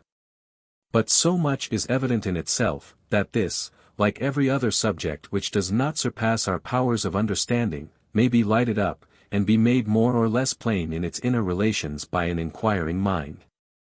And that alone is sufficient to realize the idea of a theory. Chapter 4. Methodicism. In order to explain ourselves clearly as to the conception of method, and method of action, which play such an important part in war, we must be allowed to cast a hasty glance at the logical hierarchy through which, as through regularly constituted official functionaries, the world of action is governed. Law, in the widest sense strictly applying to perception as well as action, has plainly something subjective and arbitrary in its literal meaning, and expresses just that on which we and those things external to us are dependent. As a subject of cognition, law is the relation of things and their effects to one another; as a subject of the will, it is a motive of action, and is then equivalent to command or prohibition. Principle is likewise such a law for action, except that it has not the formal definite meaning, but is only the spirit and sense of law in order to leave the judgment more freedom of application when the diversity of the real world cannot be laid hold of under the definite form of a law. As the judgment must of itself suggest the cases in which the principle is not applicable, the latter therefore becomes in that way a real aid or guiding star for the person acting. Principle is objective when it is the result of objective truth, and consequently of equal value for all men. It is subjective, and then generally called maxim if there are subjective relations in it, and if it therefore has a certain value only for the person himself who makes it.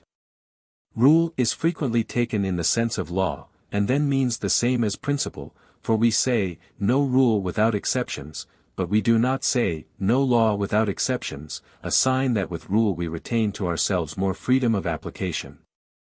In another meaning, rule is the means used of discerning a recondite truth in a particular sign lying close at hand, in order to attach to this particular sign the law of action directed upon the whole truth. Of this kind are all the rules of games of play, all abridged processes in mathematics, and directions and instructions are determinations of action which have an influence upon a number of minor circumstances too numerous and unimportant for general laws. Lastly, method, mode of acting, is an always recurring proceeding selected out of several possible ones, and methodicism, methodismus, is that which is determined by methods instead of by general principles or particular prescriptions. By this the cases which are placed under such methods must necessarily be supposed alike in their essential parts. As they cannot all be this, then the point is that at least as many as possible should be. In other words, that method should be calculated on the most probable cases. Methodicism is therefore not founded on determined particular premises, but on the average probability of cases one with another.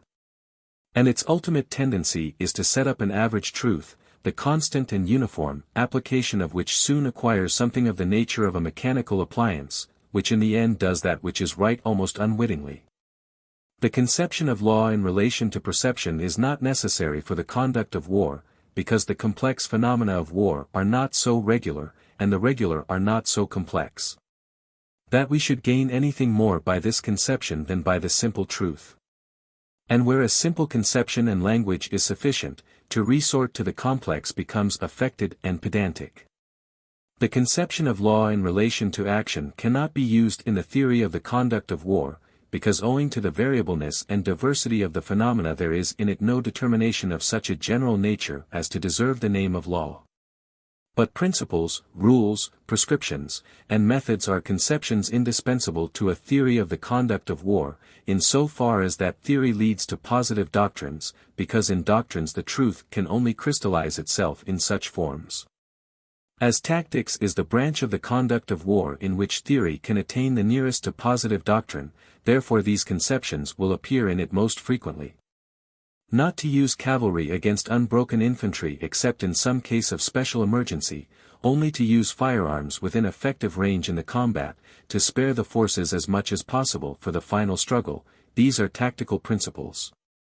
None of them can be applied absolutely in every case, but they must always be present to the mind of the chief, in order that the benefit of the truth contained in them may not be lost in cases where that truth can be of advantage.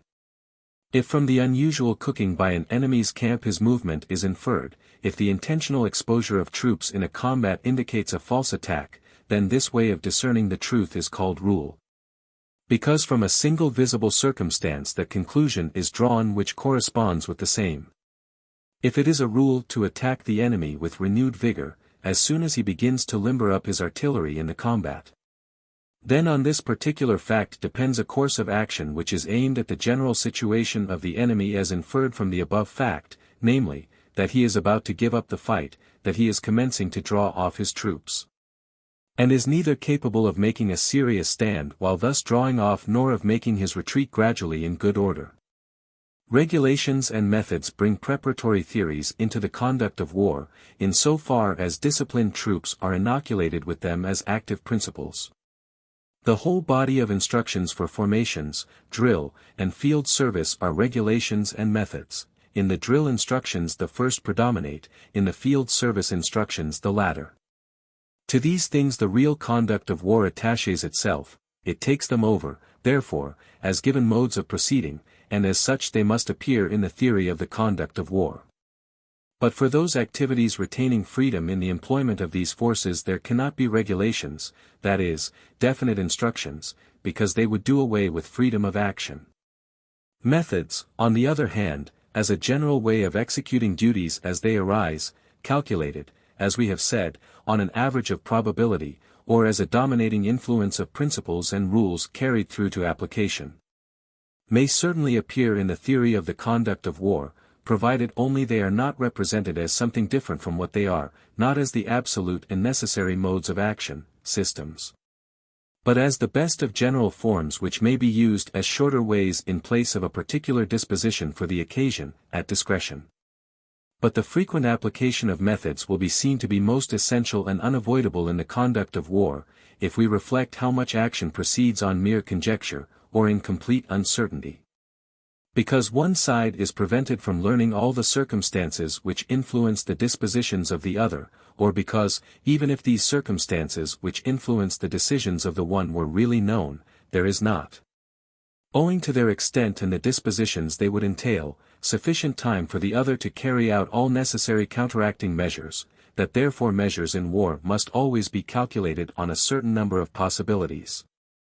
If we reflect how numberless are the trifling things belonging to any single event, and which therefore should be taken into account along with it, and that therefore there is no other means to suppose the one counteracted by the other, and to base our arrangements only upon what is of a general nature and probable. If we reflect lastly that, owing to the increasing number of officers as we descend the scale of rank, less must be left to the true discernment and ripe judgment of individuals the lower the sphere of action, and that when we reach those ranks where we can look for no other notions but those which the regulations of the service and experience afford, we must help them with the methodic forms bordering on those regulations.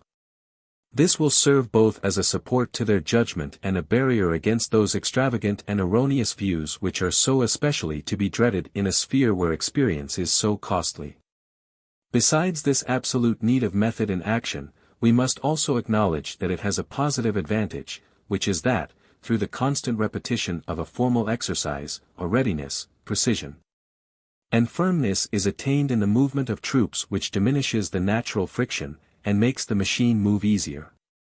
Method will therefore be the more generally used, become the more indispensable, the farther down the scale of rank the position of the active agent. And on the other hand, its use will diminish upwards, until in the highest position it quite disappears. For this reason it is more in its place in tactics than in strategy. War in its highest aspects consists not of an infinite number of little events, the diversities in which compensate each other, and which therefore by a better or worse method are better or worse governed, but of separate great decisive events which must be dealt with separately. It is not like a field of stalks, which, without any regard to the particular form of each stalk, will be mowed better or worse, according as the mowing instrument is good or bad, but rather as a group of large trees, to which the axe must be laid with judgment, according to the particular form and inclination of each separate trunk. How high up in military activity the admissibility of method in action reaches naturally determines itself, not according to actual rank, but according to things. And it affects the highest positions in a less degree, only because these positions have the most comprehensive subjects of activity. A constant order of battle, a constant formation of advance guards and outposts, are methods by which a general ties not only his subordinates' hands, but also his own in certain cases. Certainly they may have been devised by himself, and may be applied by him according to circumstances, but they may also be a subject of theory, in so far as they are based on the general properties of troops and weapons. On the other hand, any method by which definite plans for wars or campaigns are to be given out already made as if from a machine are absolutely worthless. As long as there exists no theory which can be sustained, that is, no enlightened treatise on the conduct of war, method in action cannot but encroach beyond its proper limits in high places. For men employed in these spheres of activity have not always had the opportunity of educating themselves, through study and through contact with the higher interests. In the impracticable and inconsistent disquisitions of theorists and critics they cannot find their way, their sound common sense rejects them, and as they bring with them no knowledge but that derived from experience. Therefore in those cases which admit of, and require, a free individual treatment they readily make use of the means which experience gives them, that is, an imitation of the particular methods practiced by great generals, by which a method of action then arises of itself.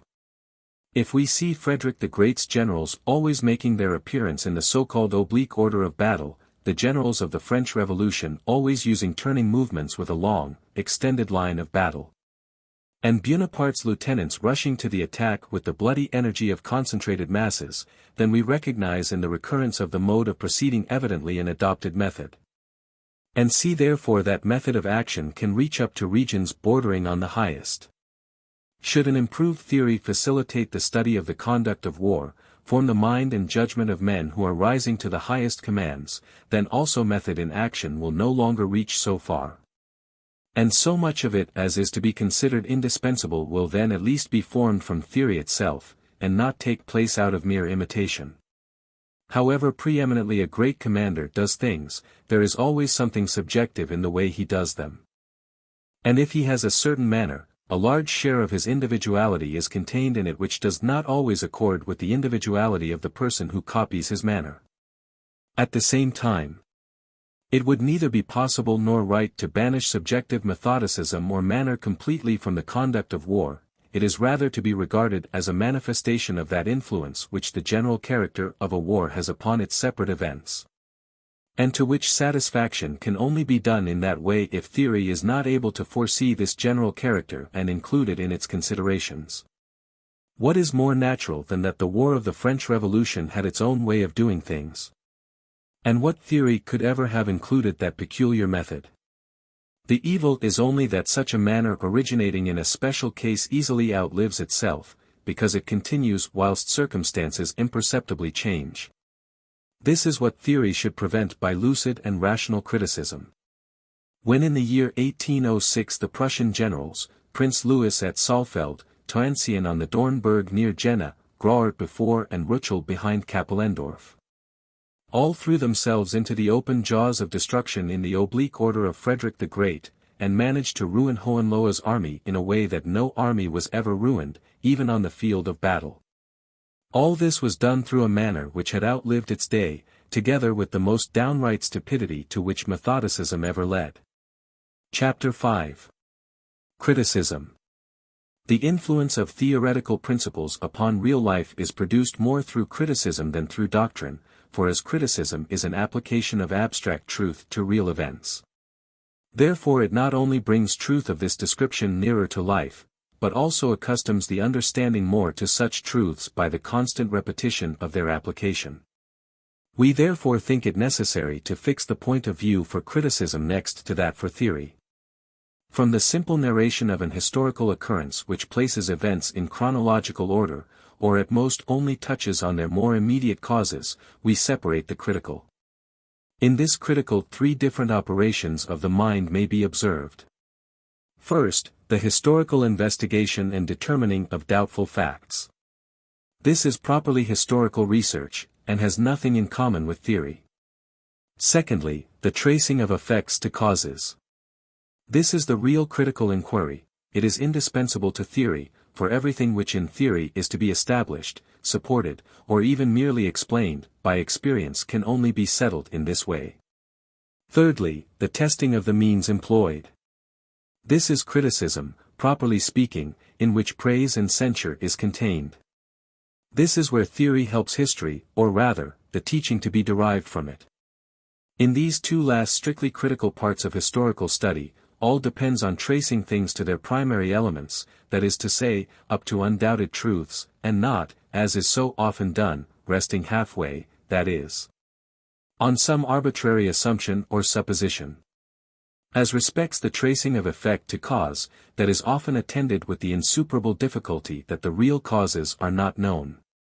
In none of the relations of life does this so frequently happen as in war, where events are seldom fully known, and still less motives, as the latter have been, perhaps purposely, concealed by the chief actor. Or have been of such a transient and accidental character that they have been lost for history. For this reason critical narration must generally proceed hand in hand with historical investigation, and still such a want of connection between cause and effect will often present itself, that it does not seem justifiable to consider effects as the necessary results of known causes. Here, therefore must occur, that is, historical results which cannot be made use of for teaching. All that theory can demand is that the investigation should be rigidly conducted up to that point, and there leave off without drawing conclusions.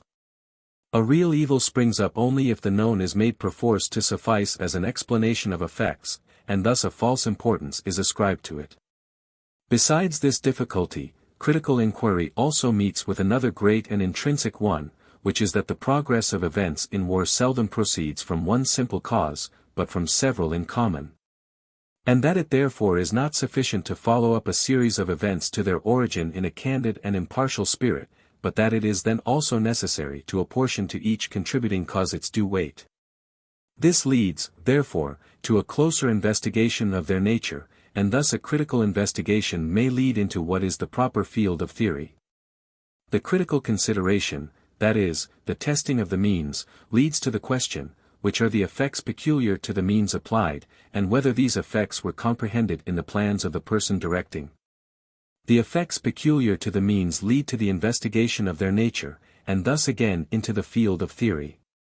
We have already seen that in criticism all depends upon attaining to positive truth. Therefore, that we must not stop at arbitrary propositions which are not allowed by others, and to which other perhaps equally arbitrary assertions may again be opposed, so that there is no end to pros and cons. The whole is without result, and therefore without instruction. We have seen that both the search for causes and the examination of means lead into the field of theory. That is, into the field of universal truth, which does not proceed solely from the case immediately under examination. If there is a theory which can be used, then the critical consideration will appeal to the proofs there afforded, and the examination may there stop. But where no such theoretical truth is to be found, the inquiry must be pushed up to the original elements. If this necessity occurs often, it must lead the historian, according to a common expression, into a labyrinth of details. He then has his hands full, and it is impossible for him to stop to give the requisite attention everywhere. The consequence is, that in order to set bounds to his investigation, he adopts some arbitrary assumptions which, if they do not appear so to him, do so to others, as they are not evident in themselves or capable of proof. A sound theory is therefore an essential foundation for criticism, and it is impossible for it, without the assistance of a sensible theory, to attain to that point at which it commences chiefly to be instructive, that is, where it becomes demonstration, both convincing and sans replique. But it would be a visionary hope to believe in the possibility of a theory applicable to every abstract truth. Leaving nothing for criticism to do but to place the case under its appropriate law, it would be ridiculous pedantry to lay down as a rule for criticism that it must always halt and turn round on reaching the boundaries of sacred theory. The same spirit of analytical inquiry which is the origin of theory must also guide the critic in his work. And it can and must therefore happen that he strays beyond the boundaries of the province of theory and elucidates those points with which he is more particularly concerned. It is more likely, on the contrary, that criticism would completely fail in its object if it degenerated into a mechanical application of theory. All positive results of theoretical inquiry, all principles, rules, and methods, are the more wanting in generality in positive truth the more they become positive doctrine. They exist to offer themselves for use as required, and it must always be left for judgment to decide whether they are suitable or not. Such results of theory must never be used in criticism as rules or norms for a standard, but in the same way as the person acting should use them, that is, merely as aids to judgment. If it is an acknowledged principle in tactics that in the usual order of battle cavalry should be placed behind infantry, not in line with it, still it would be folly on this account to condemn every deviation from this principle.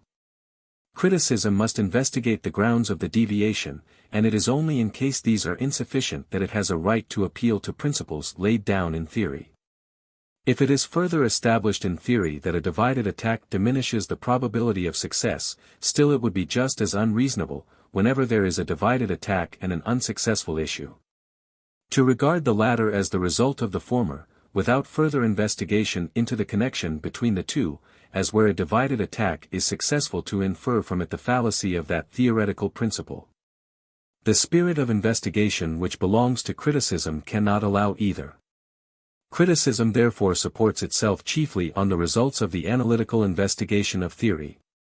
What has been made out and determined by theory does not require to be demonstrated over again by criticism, and it is so determined by theory that criticism may find it ready demonstrated. This office of criticism, of examining the effect produced by certain causes, and whether a means applied has answered its object, will be easy enough if cause and effect, means and end, are all near together. If an army is surprised, and therefore cannot make a regular and intelligent use of its powers and resources, then the effect of the surprise is not doubtful. If theory has determined that in a battle the convergent form of attack is calculated to produce greater but less certain results, then the question is whether he who employs that convergent form had in view chiefly that greatness of result as his object. If so, the proper means were chosen. But if by this form he intended to make the result more certain, and that expectation was founded not on some exceptional circumstances, in this case, but on the general nature of the convergent form, as has happened 100 times, then he mistook the nature of the means and committed an error. Here the work of military investigation and criticism is easy, and it will always be so when confined to the immediate effects and objects. This can be done quite at option, if we abstract the connection of the parts with the whole, and only look at things in that relation. But in war, as generally in the world, there is a connection between everything which belongs to a whole. And therefore, however small a cause may be in itself, its effects reach to the end of the act of warfare, and modify or influence the final result in some degree, let that degree be ever so small. In the same manner every means must be felt up to the ultimate object. We can therefore trace the effects of a cause as long as events are worth noticing, and in the same way we must not stop at the testing of a means for the immediate object, but test also this object as a means to a higher one. And thus ascend the series of facts in succession, until we come to one so absolutely necessary in its nature as to require no examination or proof. In many cases, particularly in what concerns great and decisive measures, the investigation must be carried to the final aim, to that which leads immediately to peace. It is evident that in thus ascending, at every new station which we reach a new point of view for the judgment is attained, so that the same means which appeared advisable at one station, when looked at from the next above it, may have to be rejected. The search for the causes of events and the comparison of means with ends must always go hand in the critical review of an act, for the investigation of causes leads us first to the discovery of those things which are worth examining. This following of the clue up and down is attended with considerable difficulty, for the farther from an event the cause lies which we are looking for, the greater must be the number of other causes which must at the same time be kept in view and allowed for in reference to the share which they have in the course of events, and then eliminated. Because the higher the importance of a fact, the greater will be the number of separate forces and circumstances by which it is conditioned. If we have unraveled the causes of a battle being lost, we have certainly also ascertained a part of the causes of the consequences which this defeat has upon the whole war, but only a part, because the effects of other causes, more or less according to circumstances, will flow into the final result. The same multiplicity of circumstances is presented also in the examination of the means. The higher our point of view, for the higher the object is situated, the greater must be the number of means employed to reach it. The ultimate object of the war is the object aimed at by all the armies simultaneously, and it is therefore necessary that the consideration should embrace all that each has done or could have done. It is obvious that this may sometimes lead to a wide field of inquiry, in which it is easy to wander and lose the way. And in which this difficulty prevails, that a number of assumptions or suppositions must be made about a variety of things which do not actually appear, but which in all probability did take place, and therefore cannot possibly be left out of consideration. When Bonaparte, in 1797, at the head of the army of Italy, advanced from the Tagliamento against the Archduke Charles, he did so with a view to force that general to a decisive action before the reinforcements expected from the Rhine had reached him. If we look only at the immediate object, the means were well chosen and justified by the result, for the Archduke was so inferior in numbers that he only made a show of resistance on the Tagliamento. And when he saw his adversary so strong and resolute, yielded ground, and left open the passages of the Norican Alps. Now to what use could Bonaparte turn this fortunate event? To penetrate into the heart of the Austrian Empire itself, to facilitate the advance of the Rhine armies under Moreau and Hoche, and open communication with them. This was the view taken by Bonaparte, and from this point of view he was right. But now, if criticism places itself at a higher point of view, namely, that of the French Directory, which body could see and know that the armies on the Rhine could not commence the campaign for 6 weeks, then the advance of Bonaparte over the Norican Alps can only be regarded as an extremely hazardous measure. For if the Austrians had drawn largely on their Rhine armies to reinforce their army in Styria, so as to enable the Archduke to fall upon the army of Italy, not only would that army have been routed, but the whole campaign lost. This consideration, which attracted the serious attention of Bonaparte at Villach, no doubt induced him to sign the armistice of Leoben with so much readiness. Compare Hinterlassene Werke, 2nd edition, Volume 4. Page 276 Seek. If criticism takes a still higher position, and if it knows that the Austrians had no reserves between the army of the Archduke Charles and Vienna, then we see that Vienna became threatened by the advance of the army of Italy.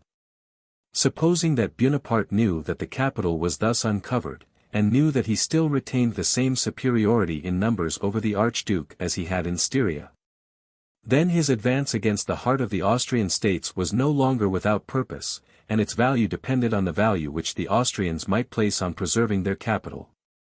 If that was so great that, rather than lose it, they would accept the conditions of peace which Bonaparte was ready to offer them, it became an object of the first importance to threaten Vienna. If Bonaparte had any reason to know this, then criticism may stop there, but if this point was only problematical, then criticism must take a still higher position, and ask what would have followed if the Austrians had resolved to abandon Vienna and retire farther into the vast dominions still left to them. But it is easy to see that this question cannot be answered without bringing into the consideration the probable movements of the Rhine armies on both sides. Through the decided superiority of numbers on the side of the French, 130,000 to 80,000, there could be little doubt of the result, but then next arises the question, what use would the Directory make of a victory? Whether they would follow up their success to the opposite frontiers of the Austrian monarchy, therefore to the complete breaking up or overthrow of that power. Or whether they would be satisfied with the conquest of a considerable portion to serve as a security for peace. The probable result in each case must be estimated, in order to come to a conclusion as to the probable determination of the Directory.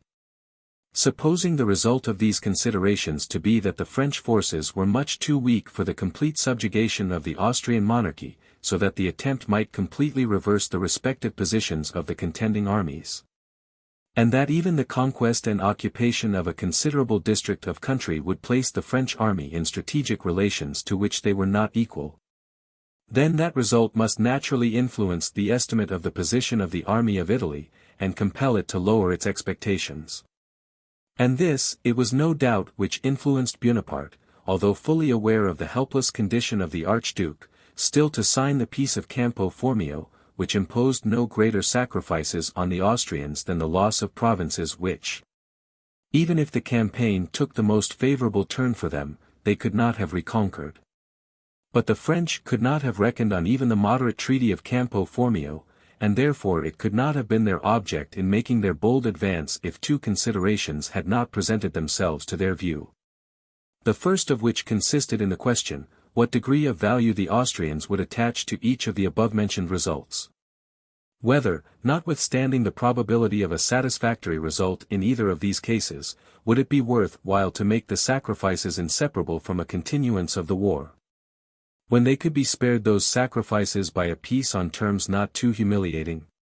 The second consideration is the question whether the Austrian government, instead of seriously weighing the possible results of a resistance pushed to extremities, would not prove completely disheartened by the impression of their present reverses. The consideration which forms the subject of the first is no idle piece of subtle argument, but a consideration of such decidedly practical importance that it comes up whenever the plan of pushing war to the utmost extremity is mooted, and by its weight in most cases restrains the execution of such plans.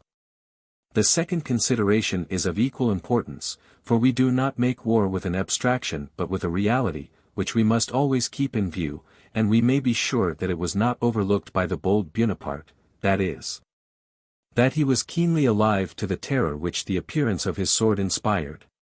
It was reliance on that which led him to Moscow. There it led him into a scrape.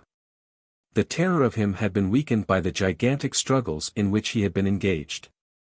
In the year 1797 it was still fresh, and the secret of a resistance pushed to extremities had not been discovered. Nevertheless, even in 1797 his boldness might have led to a negative result if, as already said, he had not with a sort of presentiment avoided it by signing the moderate Peace of Campo Formio. We must now bring these considerations to a close.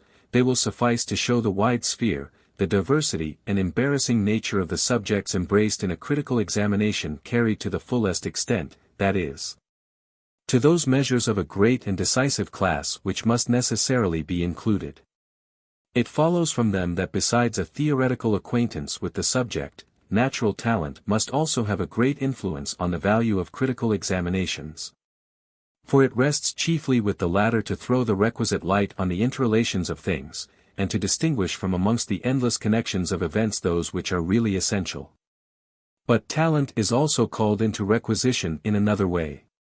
Critical examination is not merely the appreciation of those means which have been actually employed, but also of all possible means, which therefore must be suggested in the first place, that is, must be discovered.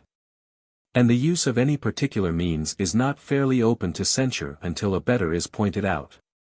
Now, however small the number of possible combinations may be in most cases, still it must be admitted that to point out those which have not been used is not a mere analysis of actual things, but a spontaneous creation which cannot be prescribed, and depends on the fertility of genius. We are far from seeing a field for great genius in a case which admits only of the application of a few simple combinations, and we think it exceedingly ridiculous to hold up, as is often done, the turning of a position as an invention showing the highest genius. Still nevertheless this creative self-activity on the part of the critic is necessary, and it is one of the points which essentially determine the value of critical examination. When Bonaparte on 30th July, 1796, determined to raise the siege of Mantua, in order to march with his whole force against the enemy, advancing in separate columns to the relief of the place, and to beat them in detail, This appeared the surest way to the attainment of brilliant victories. These victories actually followed, and were afterwards again repeated on a still more brilliant scale on the attempt to relieve the fortress being again renewed. We hear only one opinion on these achievements, that of unmixed admiration. Compare Hinterlassene Werke, 2nd edition, Volume 4. Page 107 etc. At the same time, Bonaparte could not have adopted this course on the July 30th without quite giving up the idea of the siege of Mantua, because it was impossible to save the siege train, and it could not be replaced by another in this campaign. In fact, the siege was converted into a blockade, and the town, which if the siege had continued must have very shortly fallen, held out for 6 months in spite of Bonaparte's victories in the open field. Criticism has generally regarded this as an evil that was unavoidable, because critics have not been able to suggest any better course. Resistance to a relieving army within lines of circumvallation had fallen into such disrepute and contempt that it appears to have entirely escaped consideration as a means. And yet in the reign of Louis XIV, that measure was so often used with success that we can only attribute to the force of fashion the fact that 100 years later it never occurred to anyone even to propose such a measure. If the practicability of such a plan had ever been entertained for a moment, a closer consideration of circumstances would have shown that 40,000 of the best infantry in the world under Bonaparte, behind strong lines of circumvallation round Mantua, had so little to fear from the 50,000 men coming to the relief under Wurmser, that it was very unlikely that any attempt even would be made upon their lines. We shall not seek here to establish this point, but we believe enough has been said to show that this means was one which had a right to a share of consideration. Whether Bonaparte himself ever thought of such a plan we leave undecided. Neither in his memoirs nor in other sources is there any trace to be found of his having done so, in no critical works has it been touched upon, the measure being one which the mind had lost sight of. The merit of resuscitating the idea of this means is not great, for it suggests itself at once to anyone who breaks loose from the trammels of fashion. Still it is necessary that it should suggest itself for us to bring it into consideration and compare it with the means which Bonaparte employed. Whatever may be the result of the comparison, it is one which should not be omitted by criticism. When Bonaparte, in February, 1814, after gaining the battles at Etoges, Champaubert, and Montmirail, left Blücher's army, and turning upon Schwarzenberg, beat his troops at Montereau and Mormont, every one was filled with admiration. Because Bonaparte, by thus throwing his concentrated force first upon one opponent, then upon another, made a brilliant use of the mistakes which his adversaries had committed in dividing their forces. If these brilliant strokes in different directions failed to save him, it was generally considered to be no fault of his, at least. No one has yet asked the question, what would have been the result if, instead of turning from Blücher upon Schwarzenberg, he had tried another blow at Blücher, and pursued him to the Rhine?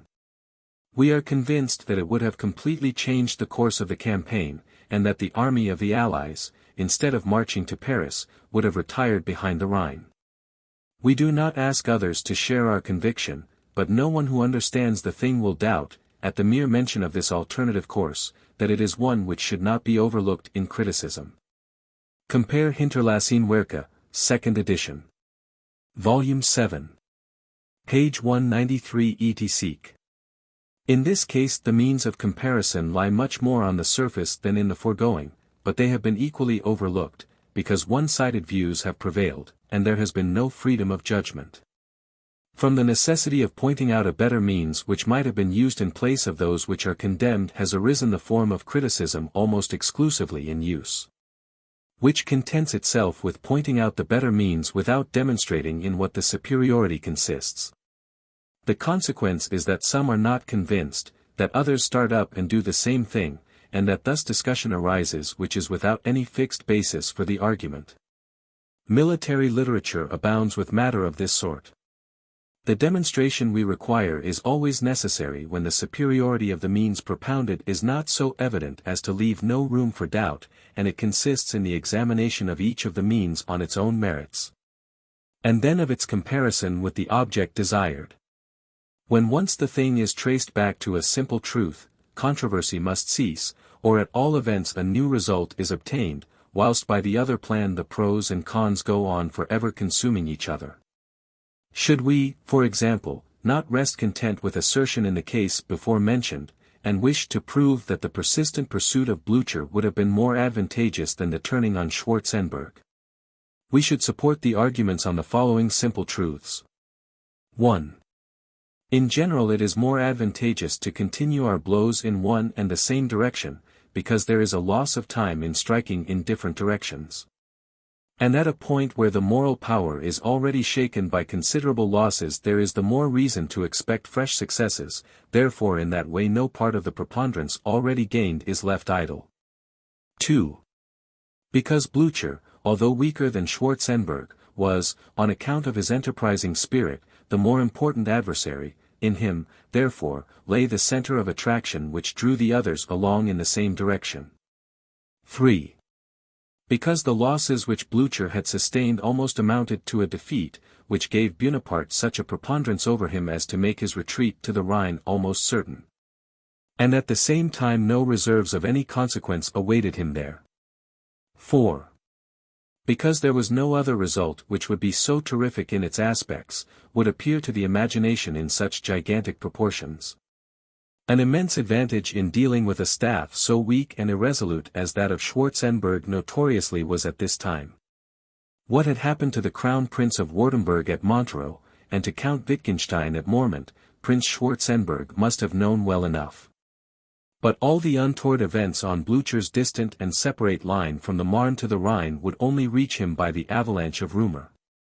The desperate movements which Bonaparte made upon Vitry at the end of March, to see what the Allies would do if he threatened to turn them strategically, were evidently done on the principle of working on their fears.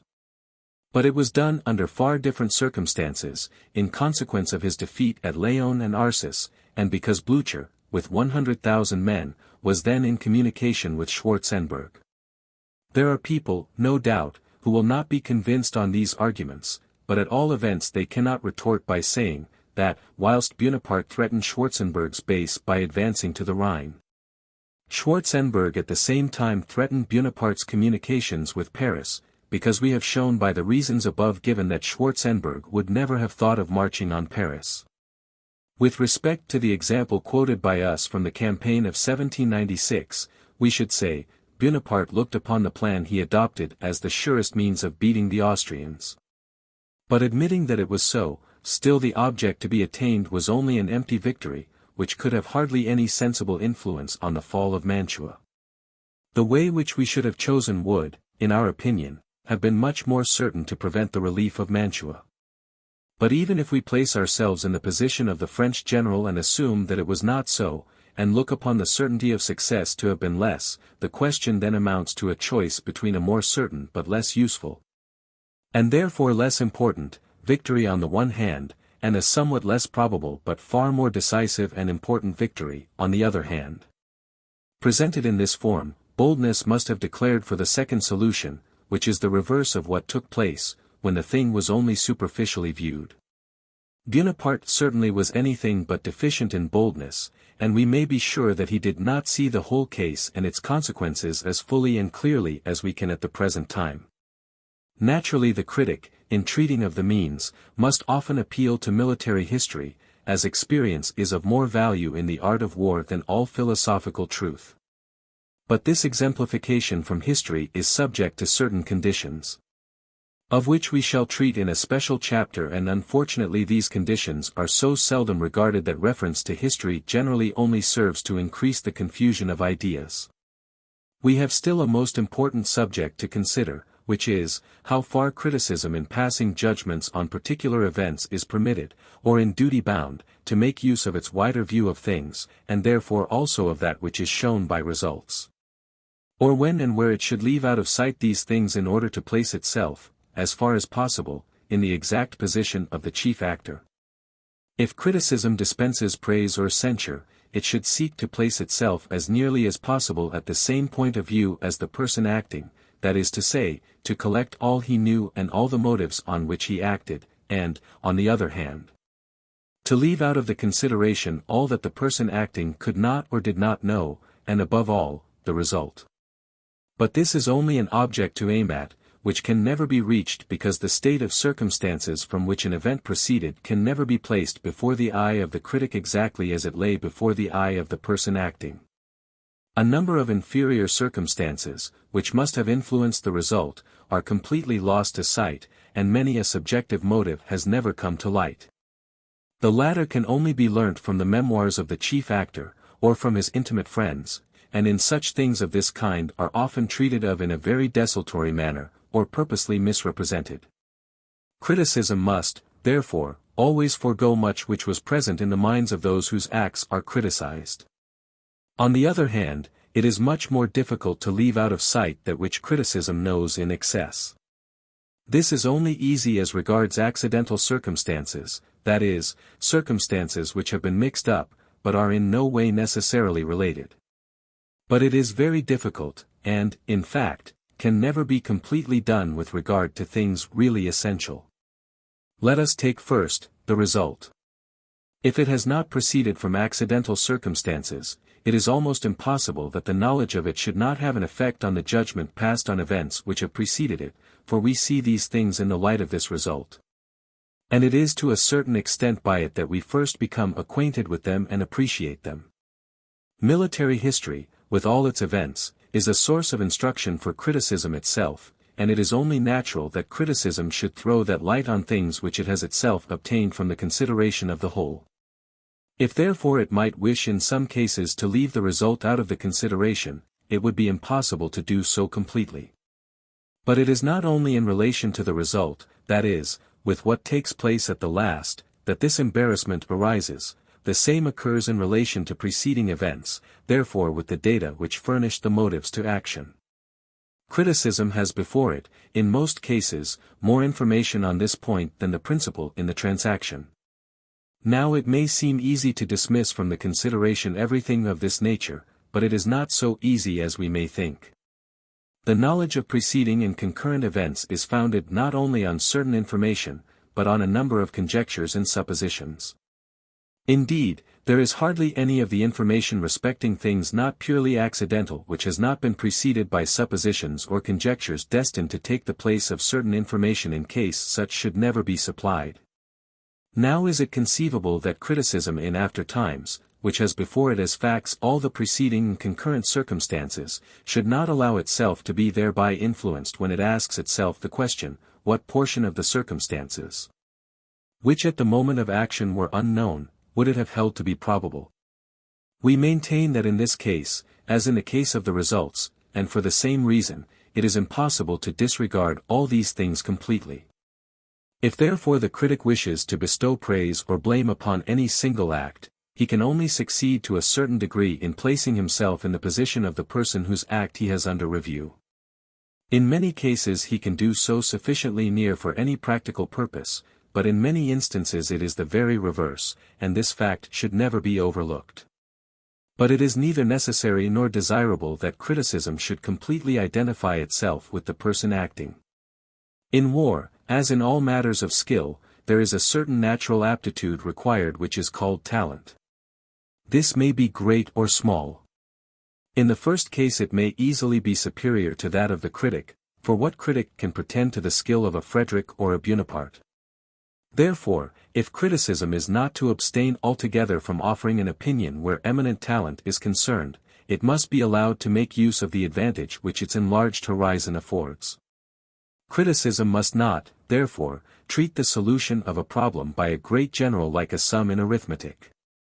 It is only through the results and through the exact coincidences of events that it can recognize with admiration how much is due to the exercise of genius, and that it first learns the essential combination which the glance of that genius devised. But for every, even the smallest, act of genius it is necessary that criticism should take a higher point of view, so that, having at command many objective grounds of decision, it may be as little subjective as possible. And that the critic may not take the limited scope of his own mind as a standard. This elevated position of criticism, its praise and blame pronounced with a full knowledge of all the circumstances, has in itself nothing which hurts our feelings. It only does so if the critic pushes himself forward, and speaks in a tone as if all the wisdom which he has obtained by an exhaustive examination of the event under consideration were really his own talent. Palpable as is this deception, it is one which people may easily fall into through vanity, and one which is naturally distasteful to others. It very often happens that although the critic has no such arrogant pretensions, they are imputed to him by the reader because he has not expressly disclaimed them, and then follows immediately a charge of a want of the power of critical judgment. If therefore a critic points out an error made by a Frederick or a Bonaparte, that does not mean that he who makes the criticism would not have committed the same error. He may even be ready to grant that had he been in the place of these great generals he might have made much greater mistakes. He merely sees this error from the chain of events, and he thinks that it should not have escaped the sagacity of the general. This is, therefore, an opinion formed through the connection of events, and therefore through the result. But there is another quite different effect of the result itself upon the judgment, that is if it is used quite alone as an example for or against the soundness of a measure. This may be called judgment according to the result. Such a judgment appears at first sight inadmissible, and yet it is not. When Bonaparte marched to Moscow in 1812, all depended upon whether the taking of the capital, and the events which preceded the capture, would force the Emperor Alexander to make peace.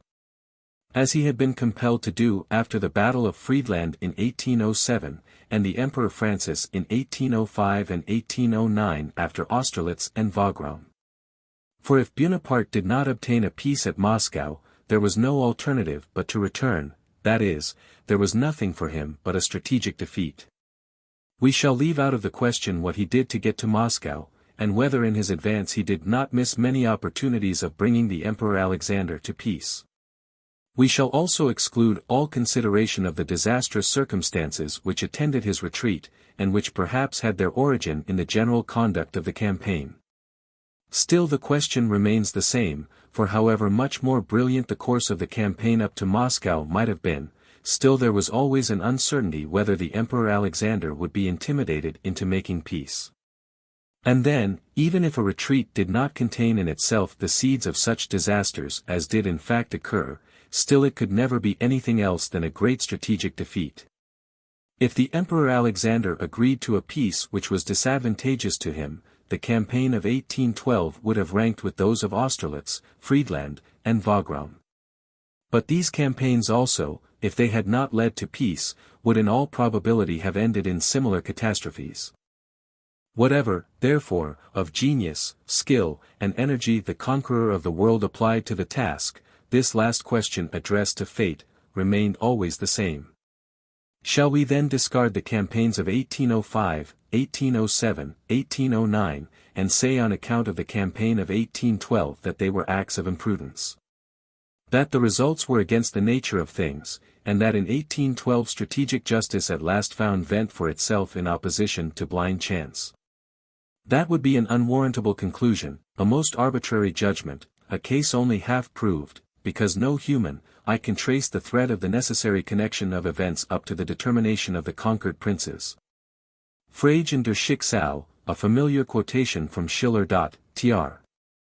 Still less can we say the campaign of 1812 merited the same success as the others, and that the reason why it turned out otherwise lies in something unnatural, for we cannot regard the firmness of Alexander as something unpredictable.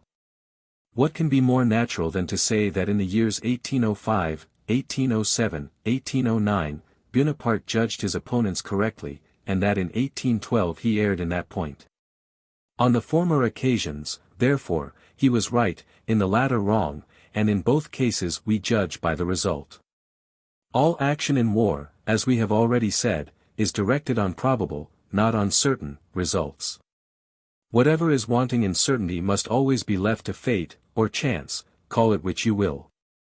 We may demand that what is so left should be as little as possible, but only in relation to the particular case, that is, as little as is possible in this one case, but not that the case in which the least is left to chance is always to be preferred. That would be an enormous error, as follows from all our theoretical views. There are cases in which the greatest daring is the greatest wisdom.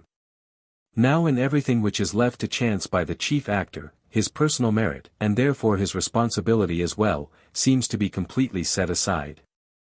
Nevertheless, we cannot suppress an inward feeling of satisfaction whenever expectation realizes itself, and if it disappoints us our mind is dissatisfied. And more than this, of right and wrong should not be meant by the judgment which we form from the mere result, or rather that we find there. Nevertheless, it cannot be denied that the satisfaction which our mind experiences at success, the pain caused by failure, proceed from a sort of mysterious feeling. We suppose between that success ascribed to good fortune and the genius of the chief a fine connecting thread, invisible to the mind's eye, and the supposition gives pleasure. What tends to confirm this idea is that our sympathy increases, becomes more decided, if the successes and defeats of the principal actor are often repeated. Thus it becomes intelligible how good luck in war assumes a much nobler nature than good luck at play. In general, when a fortunate warrior does not otherwise lessen our interest in his behalf, we have a pleasure in accompanying him in his career. Criticism, therefore, after having weighed all that comes within the sphere of human reason and conviction, will let the result speak for that part where the deep mysterious relations are not disclosed in any visible form. And will protect this silent sentence of a higher authority from the noise of crude opinions on the one hand, while on the other it prevents the gross abuse which might be made of this last tribunal. This verdict of the result must therefore always bring forth that which human sagacity cannot discover. And it will be chiefly as regards the intellectual powers and operations that it will be called into requisition, partly because they can be estimated with the least certainty, partly because their close connection with the will is favorable to their exercising over it an important influence. When fear or bravery precipitates the decision, there is nothing objective intervening between them for our consideration, and consequently nothing by which sagacity and calculation might have met the probable result. We must now be allowed to make a few observations on the instrument of criticism, that is, the language which it uses, because that is to a certain extent connected with the action in war. For the critical examination is nothing more than the deliberation which should precede action in war. We therefore think it very essential that the language used in criticism should have the same character as that which deliberation in war must have, for otherwise it would cease to be practical, and criticism could gain no admittance in actual life. We have said in our observations on the theory of the conduct of war that it should educate the mind of the commander for war, or that its teaching should guide his education. Also that it is not intended to furnish him with positive doctrines and systems which he can use like mental appliances. But if the construction of scientific formulae is never required, or even allowable, in war to aid the decision on the case presented, if truth does not appear there in a systematic shape, if it is not found in an indirect way, but directly by the natural perception of the mind, then it must be the same also in a critical review. It is true as we have seen that, wherever complete demonstration of the nature of things would be too tedious, criticism must support itself on those truths which theory has established on the point. But, just as in war the actor obeys these theoretical truths rather because his mind is imbued with them than because he regards them as objective and flexible laws, so criticism must also make use of them. Not as an external law or an algebraic formula, of which fresh proof is not required each time they are applied, but it must always throw a light on this proof itself, leaving only to theory the more minute and circumstantial proof. Thus it avoids a mysterious, unintelligible phraseology, and makes its progress in plain language, that is, with a clear and always visible chain of ideas. Certainly this cannot always be completely attained, but it must always be the aim in critical expositions. Such expositions must use complicated forms of science as sparingly as possible, and never resort to the construction of scientific aids as of a truth apparatus of its own, but always be guided by the natural and unbiased impressions of the mind.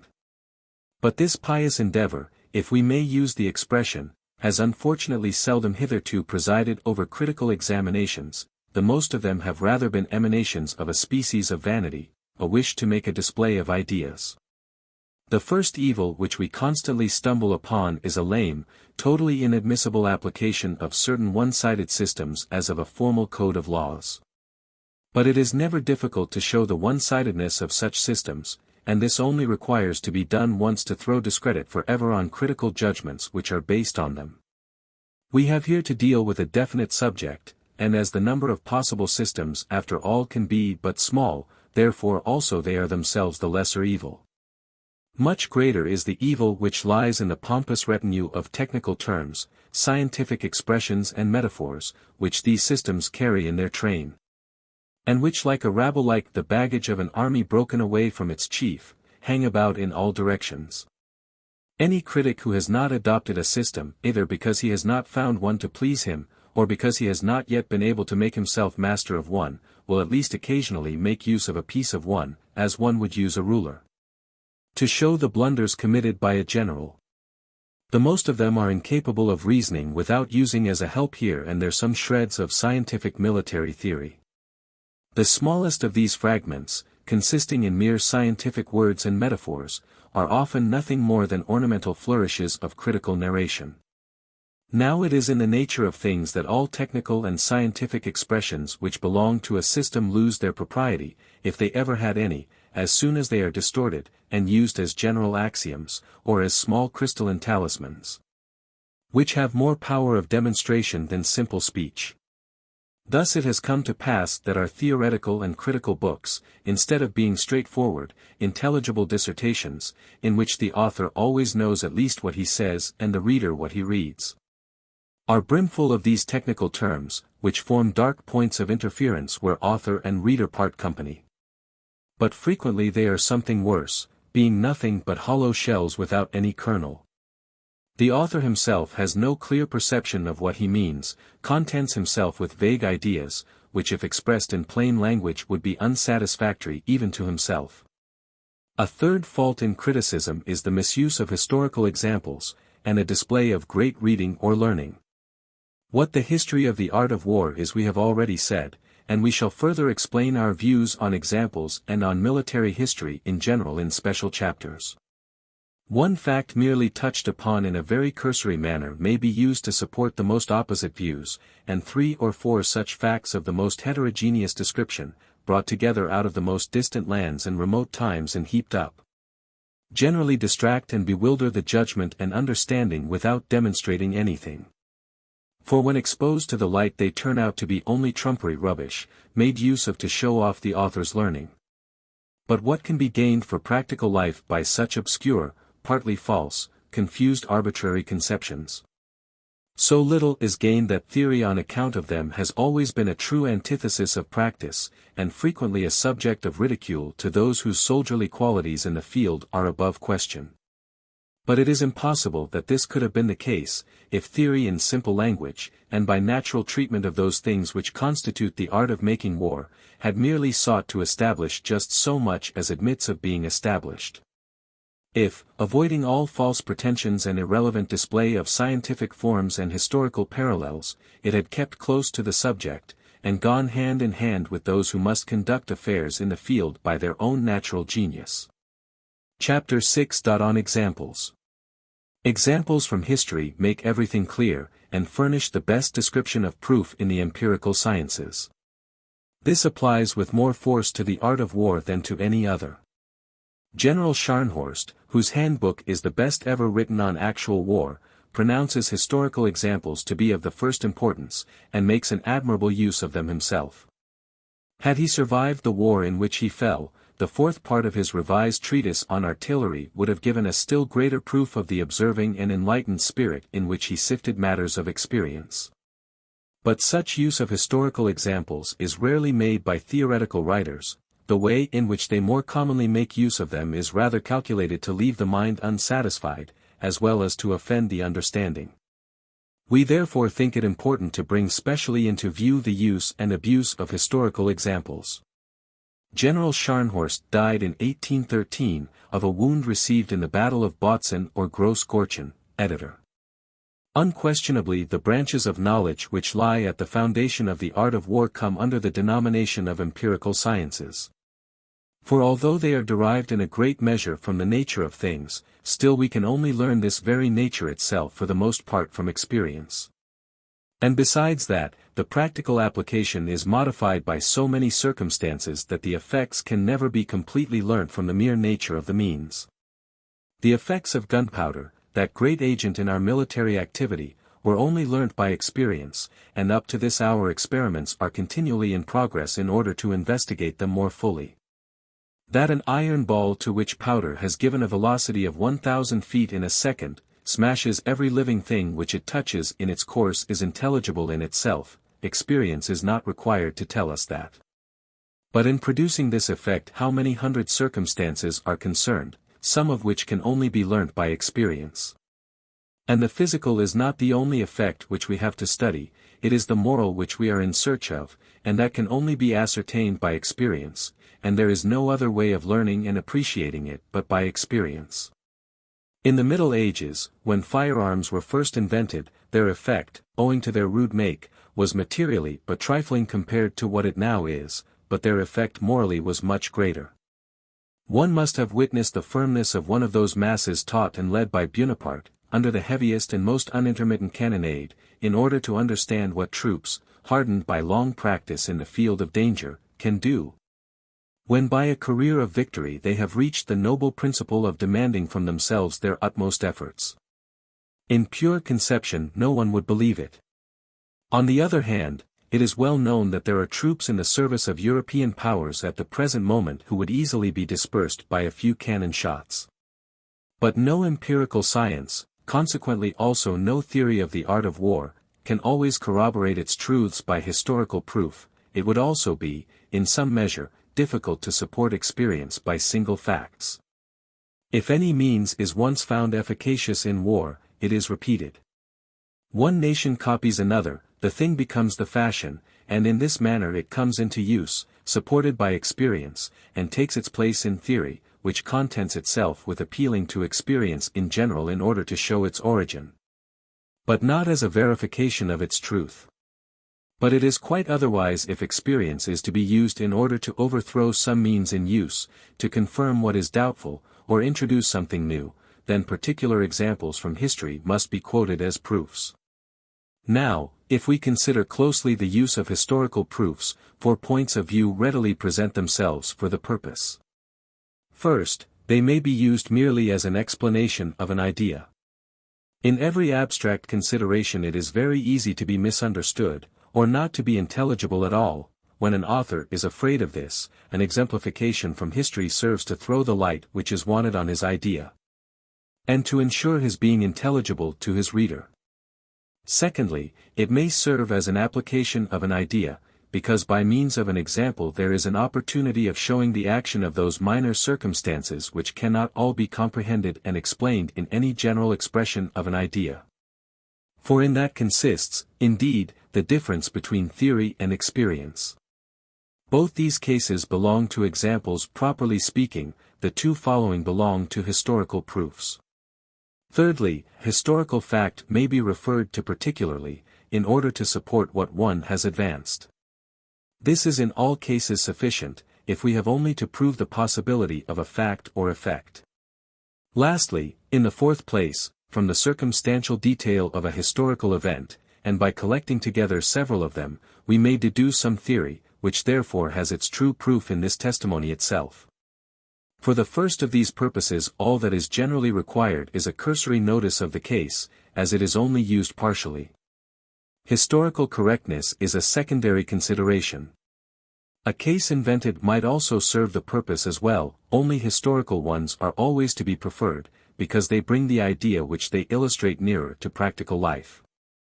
The second use supposes a more circumstantial relation of events, but historical authenticity is again of secondary importance, and in respect to this point the same is to be said as in the first case.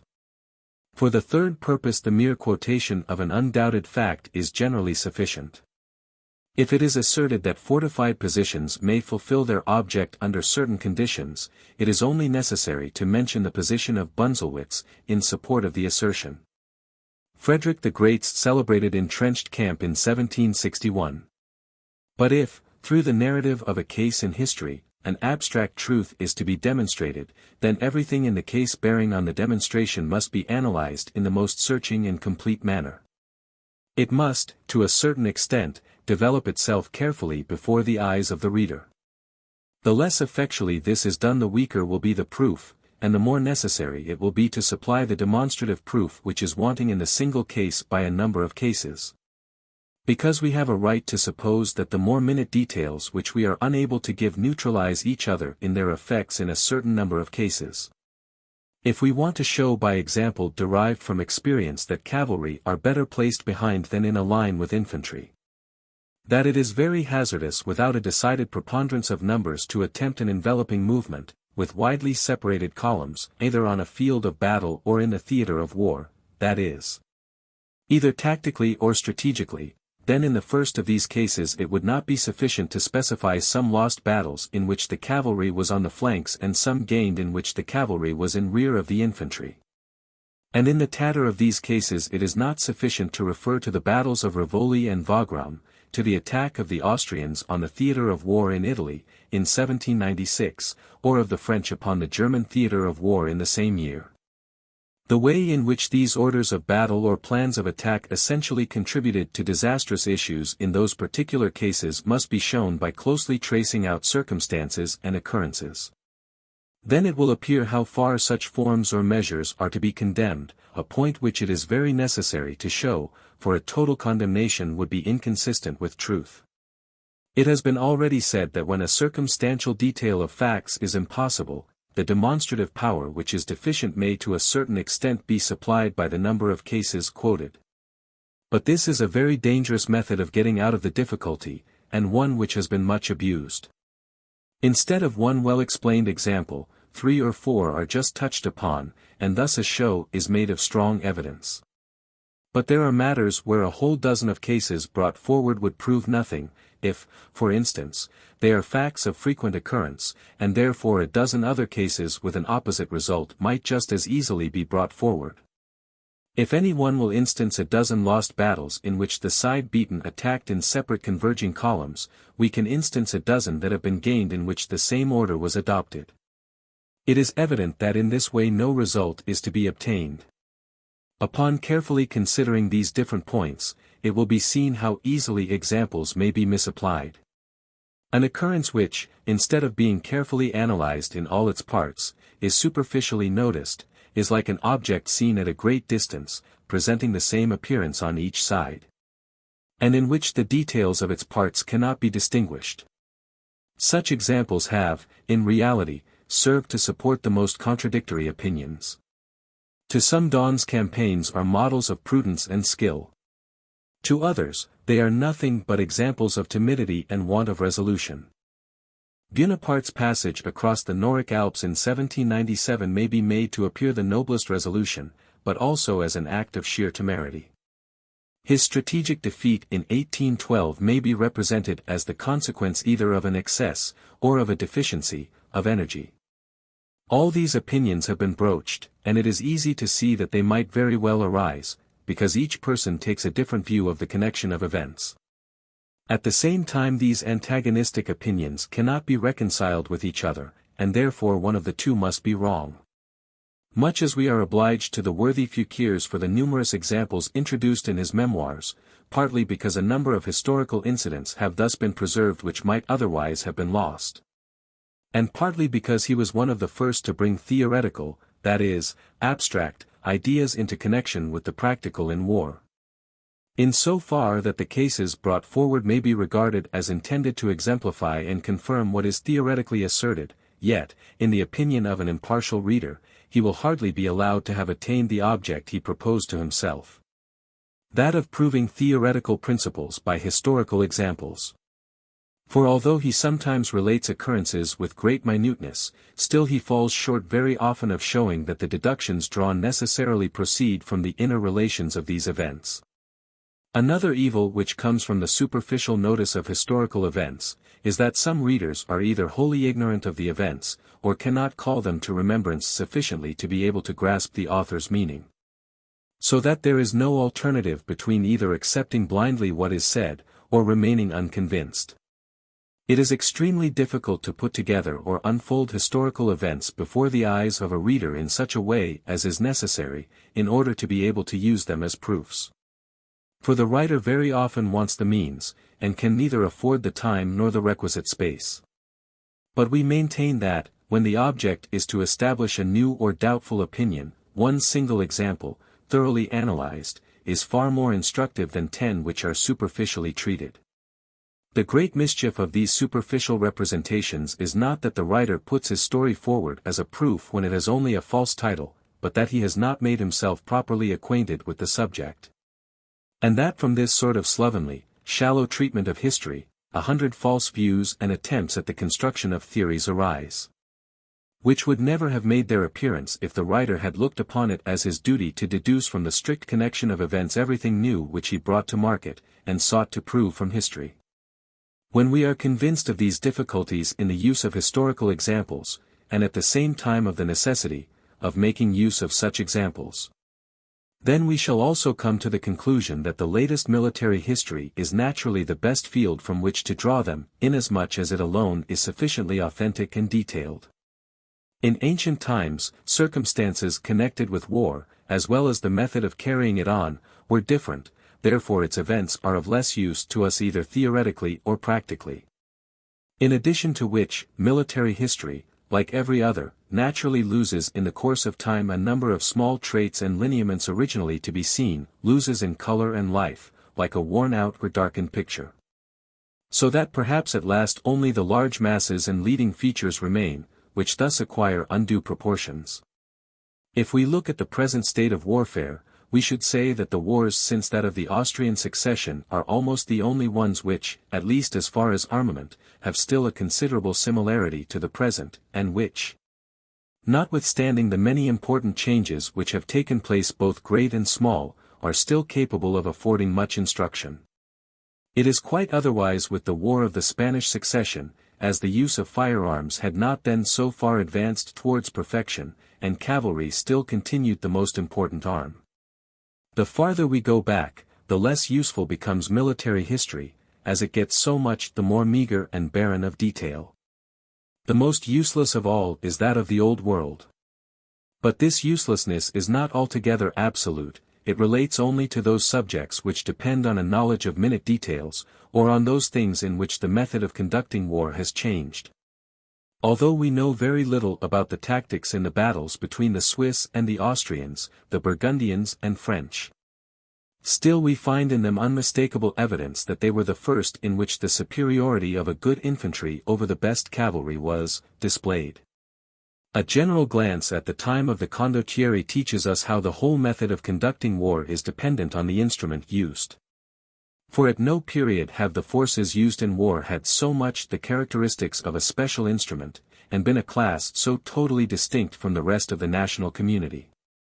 The memorable way in which the Romans in the Second Punic War attacked the Carthaginian possessions in Spain and Africa, while Hannibal still maintained himself in Italy, is a most instructive subject to study. As the general relations of the states and armies concerned in this indirect act of defense are sufficiently well known. But the more things descend into particulars and deviate in character from the most general relations, the less we can look for examples and lessons of experience from very remote periods. For we have neither the means of judging properly of corresponding events, nor can we apply them to our completely different method of war. Unfortunately, however, it has always been the fashion with historical writers to talk about ancient times. We shall not say how far vanity and charlatanism may have had a share in this, but in general we fail to discover any honest intention and earnest endeavor to instruct and convince. And we can therefore only look upon such quotations and references as embellishments to fill up gaps and hide defects. It would be an immense service to teach the art of war entirely by historical examples, as Fouquiers proposed to do. But it would be full work for the whole life of a man, if we reflect that he who undertakes it must first qualify himself for the task by a long personal experience in actual war. Whoever, stirred by ambition, undertakes such a task, let him prepare himself for his pious undertaking as for a long pilgrimage. Let him give up his time, spare no sacrifice, fear no temporal rank or power, and rise above all feelings of personal vanity, of false shame, in order, according to the French code, to speak the truth, the whole truth, and nothing but the truth. Book 3. Of Strategy in General. Chapter I. Strategy. In the second chapter of the second book, strategy has been defined as the employment of the battle as the means towards the attainment of the object of the war. Properly speaking, it has to do with nothing but the battle, but its theory must include in this consideration the instrument of this real activity, the armed force, in itself and in its principal relations, for the battle is fought by it, and shows its effects upon it in turn. It must be well acquainted with the battle itself as far as relates to its possible results, and those mental and moral powers which are the most important in the use of the same. Strategy is the employment of the battle to gain the end of the war. It must therefore give an aim to the whole military action, which must be in accordance with the object of the war. In other words, strategy forms the plan of the war, and to this end it links together the series of acts which are to lead to the final decision, that is to say, it makes the plans for the separate campaigns and regulates the combats to be fought in each. As these are all things which to a great extent can only be determined on conjectures, some of which turn out incorrect, while a number of other arrangements pertaining to details cannot be made at all beforehand, it follows, as a matter of course, that strategy must go with the army to the field in order to arrange particulars on the spot, and to make the modifications in the general plan, which incessantly become necessary in war. Strategy can therefore never take its hand from the work for a moment. That this, however, has not always been the view taken is evident from the former custom of keeping strategy in the cabinet and not with the army. A thing only allowable if the cabinet is so near to the army that it can be taken for the chief headquarters of the army. Theory will therefore attend on strategy in the determination of its plans, or, as we may more properly say, it will throw a light on things in themselves, and on their relations to each other, and bring out prominently the little that there is of principle or rule. If we recall to mind from the first chapter how many things of the highest importance war touches upon, we may conceive that a consideration of all requires a rare grasp of mind. A prince or general who knows exactly how to organize his war according to his object and means, who does neither too little nor too much, gives by that the greatest proof of his genius. But the effects of this talent are exhibited not so much by the invention of new modes of action, which might strike the eye immediately, as in the successful final result of the whole. It is the exact fulfillment of silent suppositions, it is the noiseless harmony of the whole action which we should admire, and which only makes itself known in the total result. Inquirer who, tracing back from the final result, does not perceive the signs of that harmony is one who is apt to seek for genius where it is not, and where it cannot be found. The means and forms which strategy uses are in fact so extremely simple, so well known by their constant repetition, that it only appears ridiculous to sound common sense when it hears critics so frequently speaking of them with high-flown emphasis. Turning a flank, which has been done 1,000 times, is regarded here as a proof of the most brilliant genius, there as a proof of the most profound penetration, indeed even of the most comprehensive knowledge. Can there be in the book world more absurd productions? This paragraph refers to the works of Lloyd, Bülow, indeed to all the 18th-century writers, from whose influence we in England are not even yet free. Ed. It is still more ridiculous if, in addition to this, we reflect that the same critic, in accordance with prevalent opinion, excludes all moral forces from theory, and will not allow it to be concerned with anything but the material forces. So that all must be confined to a few mathematical relations of equilibrium and preponderance, of time and space, and a few lines and angles. If it were nothing more than this, then out of such a miserable business there would not be a scientific problem for even a schoolboy. But let us admit, there is no question here about scientific formulas and problems. The relations of material things are all very simple, the right comprehension of the moral forces which come into play is more difficult. Still, even in respect to them, it is only in the highest branches of strategy that moral complications and a great diversity of quantities and relations are to be looked for, only at that point where strategy borders on political science. Or rather where the two become one, and there, as we have before observed, they have more influence on the how much and how little is to be done than on the form of execution. Where the latter is the principal question, as in the single acts both great and small in war, the moral quantities are already reduced to a very small number. Thus, then, in strategy everything is very simple, but not on that account very easy. Once it is determined from the relations of the state what should and may be done by war, then the way to it is easy to find. But to follow that way straightforward, to carry out the plan without being obliged to deviate from it 1,000 times by 1,000 varying influences, requires, besides great strength of character, great clearness and steadiness of mind. And out of 1,000 men who are remarkable, some for mind, others for penetration, others again for boldness or strength of will, perhaps not one will combine in himself all those qualities which are required to raise a man above mediocrity in the career of a general. It may sound strange, but for all who know war in this respect it is a fact beyond doubt, that much more strength of will is required to make an important decision in strategy than in tactics.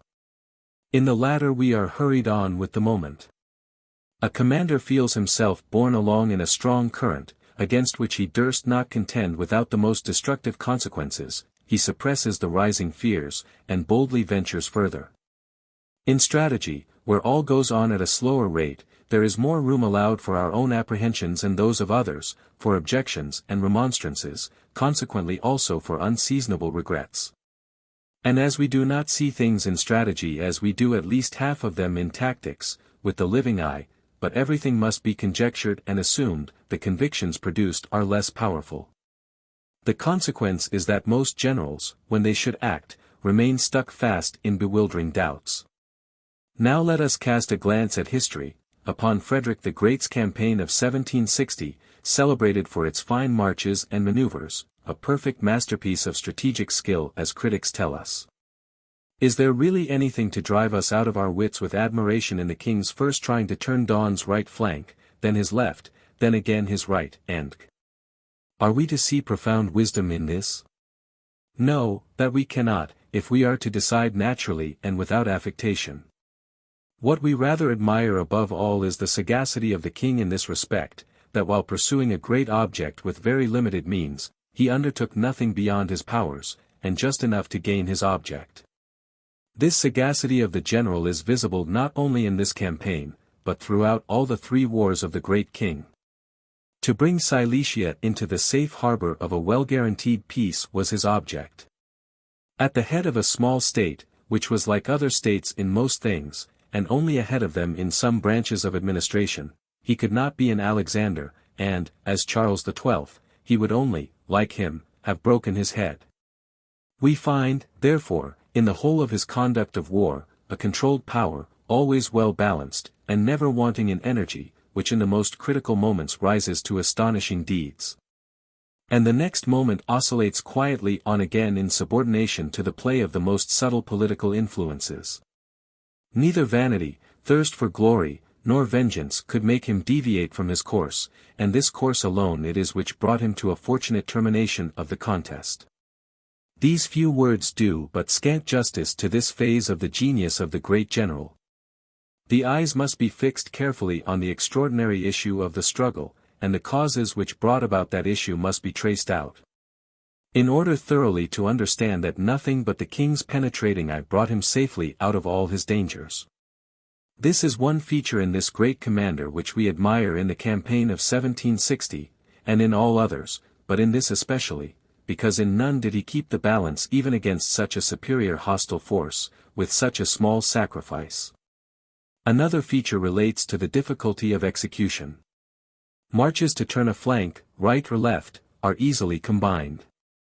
The idea of keeping a small force always well concentrated to be able to meet the enemy on equal terms at any point, to multiply a force by rapid movement, is as easily conceived as expressed.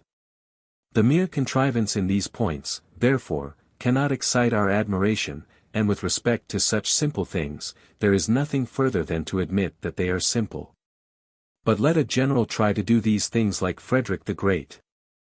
Long afterwards authors, who were eyewitnesses, have spoken of the danger, indeed of the imprudence, of the king's camps, and doubtless, at the time he pitched them, the danger appeared 3 times as great as afterwards. It was the same with his marches, under the eyes, nay, often under the cannon of the enemy's army.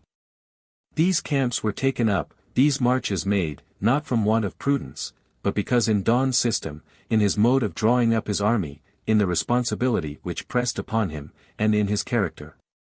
Frederick found that security which justified his camps and marches. But it required the king's boldness, determination, and strength of will to see things in this light, and not to be led astray and intimidated by the danger of which 30 years after people still wrote and spoke. Few generals in this situation would have believed these simple strategic means to be practicable. Again, another difficulty in execution lay in this, that the king's army in this campaign was constantly in motion. Twice it marched by wretched crossroads, from the Elbe into Silesia, in rear of Daun and pursued by Lacy, beginning of July, beginning of August. It required to be always ready for battle, and its marches had to be organized with a degree of skill which necessarily called forth a proportionate amount of exertion. Although attended and delayed by thousands of wagons, still its subsistence was extremely difficult. In Silesia, for 8 days before the Battle of Lanitz, it had constantly to march, defiling alternately right and left in front of the enemy. This costs great fatigue, and entails great privations. Is it to be supposed that all this could have been done without producing great friction in the machine? Can the mind of a commander elaborate such movements with the same ease as the hand of a land surveyor uses the astrolabe? Does not the sight of the sufferings of their hungry, thirsty comrades pierce the hearts of the commander and his generals 1,000 times? Must not the murmurs and doubts which these cause reach his ear? Has an ordinary man the courage to demand such sacrifices, and would not such efforts most certainly demoralize the army, break up the bands of discipline, and, in short, undermine its military virtue? If firm reliance on the greatness and infallibility of the commander did not compensate for all. Here, therefore, it is that we should pay respect, it is these miracles of execution which we should admire. But it is impossible to realize all this in its full force without a foretaste of it by experience. He who only knows war from books or the drill ground cannot realize the whole effect of this counterpoise in action. We beg him, therefore, to accept from us on faith and trust all that he is unable to supply from any personal experiences of his own. This illustration is intended to give more clearness to the course of our ideas. And in closing this chapter we will only briefly observe that in our exposition of strategy we shall describe those separate subjects which appear to us the most important, whether of a moral or material nature. Then proceed from the simple to the complex, and conclude with the inner connection of the whole act of war, in other words, with the plan for a war or campaign. Observation.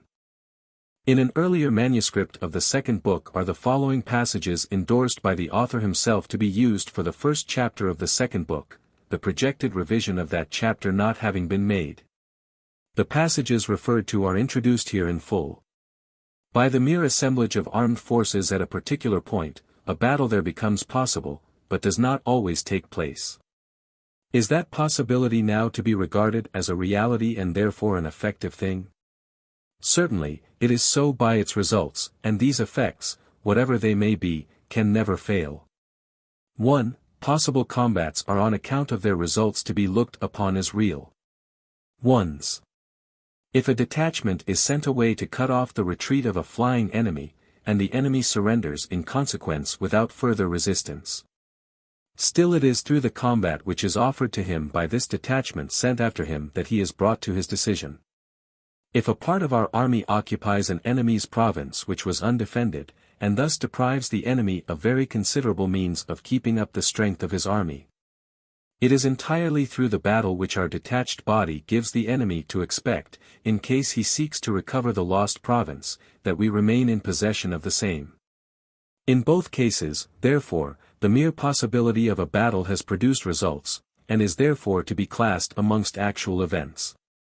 Suppose that in these cases the enemy has opposed our troops with others superior in force, and thus forced ours to give up their object without a combat, then certainly our plan has failed. But the battle which we offered at either of those points has not on that account been without effect, for it attracted the enemy's forces to that point. And in case our whole undertaking has done us harm, it cannot be said that these positions, these possible battles, have been attended with no results. Their effects, then, are similar to those of a lost battle. In this manner we see that the destruction of the enemy's military forces, the overthrow of the enemy's power, is only to be done through the effect of a battle, whether it be that it actually takes place, or that it is merely offered and not accepted. 2. Twofold object of the combat. But these effects are of two kinds, direct and indirect. They are of the latter, if other things intrude themselves and become the object of the combat, things which cannot be regarded as the destruction of enemy's force, but only leading up to it. Certainly by a circuitous road, but with so much the greater effect. The possession of provinces, towns, fortresses, roads, bridges, magazines, and may be the immediate object of a battle, but never the ultimate one. Things of this description can never be looked upon otherwise than as means of gaining greater superiority, so as at last to offer battle to the enemy in such a way that it will be impossible for him to accept it. Therefore all these things must only be regarded as intermediate links, steps, as it were, leading up to the effectual principle, but never as that principle itself. 3. Example. In 1814, by the capture of Bonaparte's capital the object of the war was attained. The political divisions which had their roots in Paris came into active operation, and an enormous split left the power of the emperor to collapse of itself. Nevertheless the point of view from which we must look at all this is, that through these causes the forces and defensive means of Bonaparte were suddenly very much diminished, the superiority of the Allies, therefore, just in the same measure increased, and any further resistance then became impossible. It was this impossibility which produced the peace with France. If we suppose the forces of the Allies at that moment diminished to a like extent through external causes. If the superiority vanishes, then at the same time vanishes also all the effect and importance of the taking of Paris. We have gone through this chain of argument in order to show that this is the natural and only true view of the thing from which it derives its importance. It leads always back to the question, what at any given moment of the war or campaign will be the probable result of the great or small combats which the two sides might offer to each other. In the consideration of a plan for a campaign, this question only is decisive as to the measures which are to be taken all through from the very commencement. 4. When this view is not taken, then a false value is given to other things. If we do not accustom ourselves to look upon war, and the single campaigns in a war, as a chain which is all composed of battles strung together, one of which always brings on another. If we adopt the idea that the taking of a certain geographical point, the occupation of an undefended province, is in itself anything, then we are very likely to regard it as an acquisition which we may retain. And if we look at it so, and not as a term in the whole series of events, we do not ask ourselves whether this possession may not lead to greater disadvantages hereafter. How often we find this mistake recurring in military history. We might say that, just as in commerce the merchant cannot set apart and place in security gains from one single transaction by itself, so in war a single advantage cannot be separated from the result of the whole.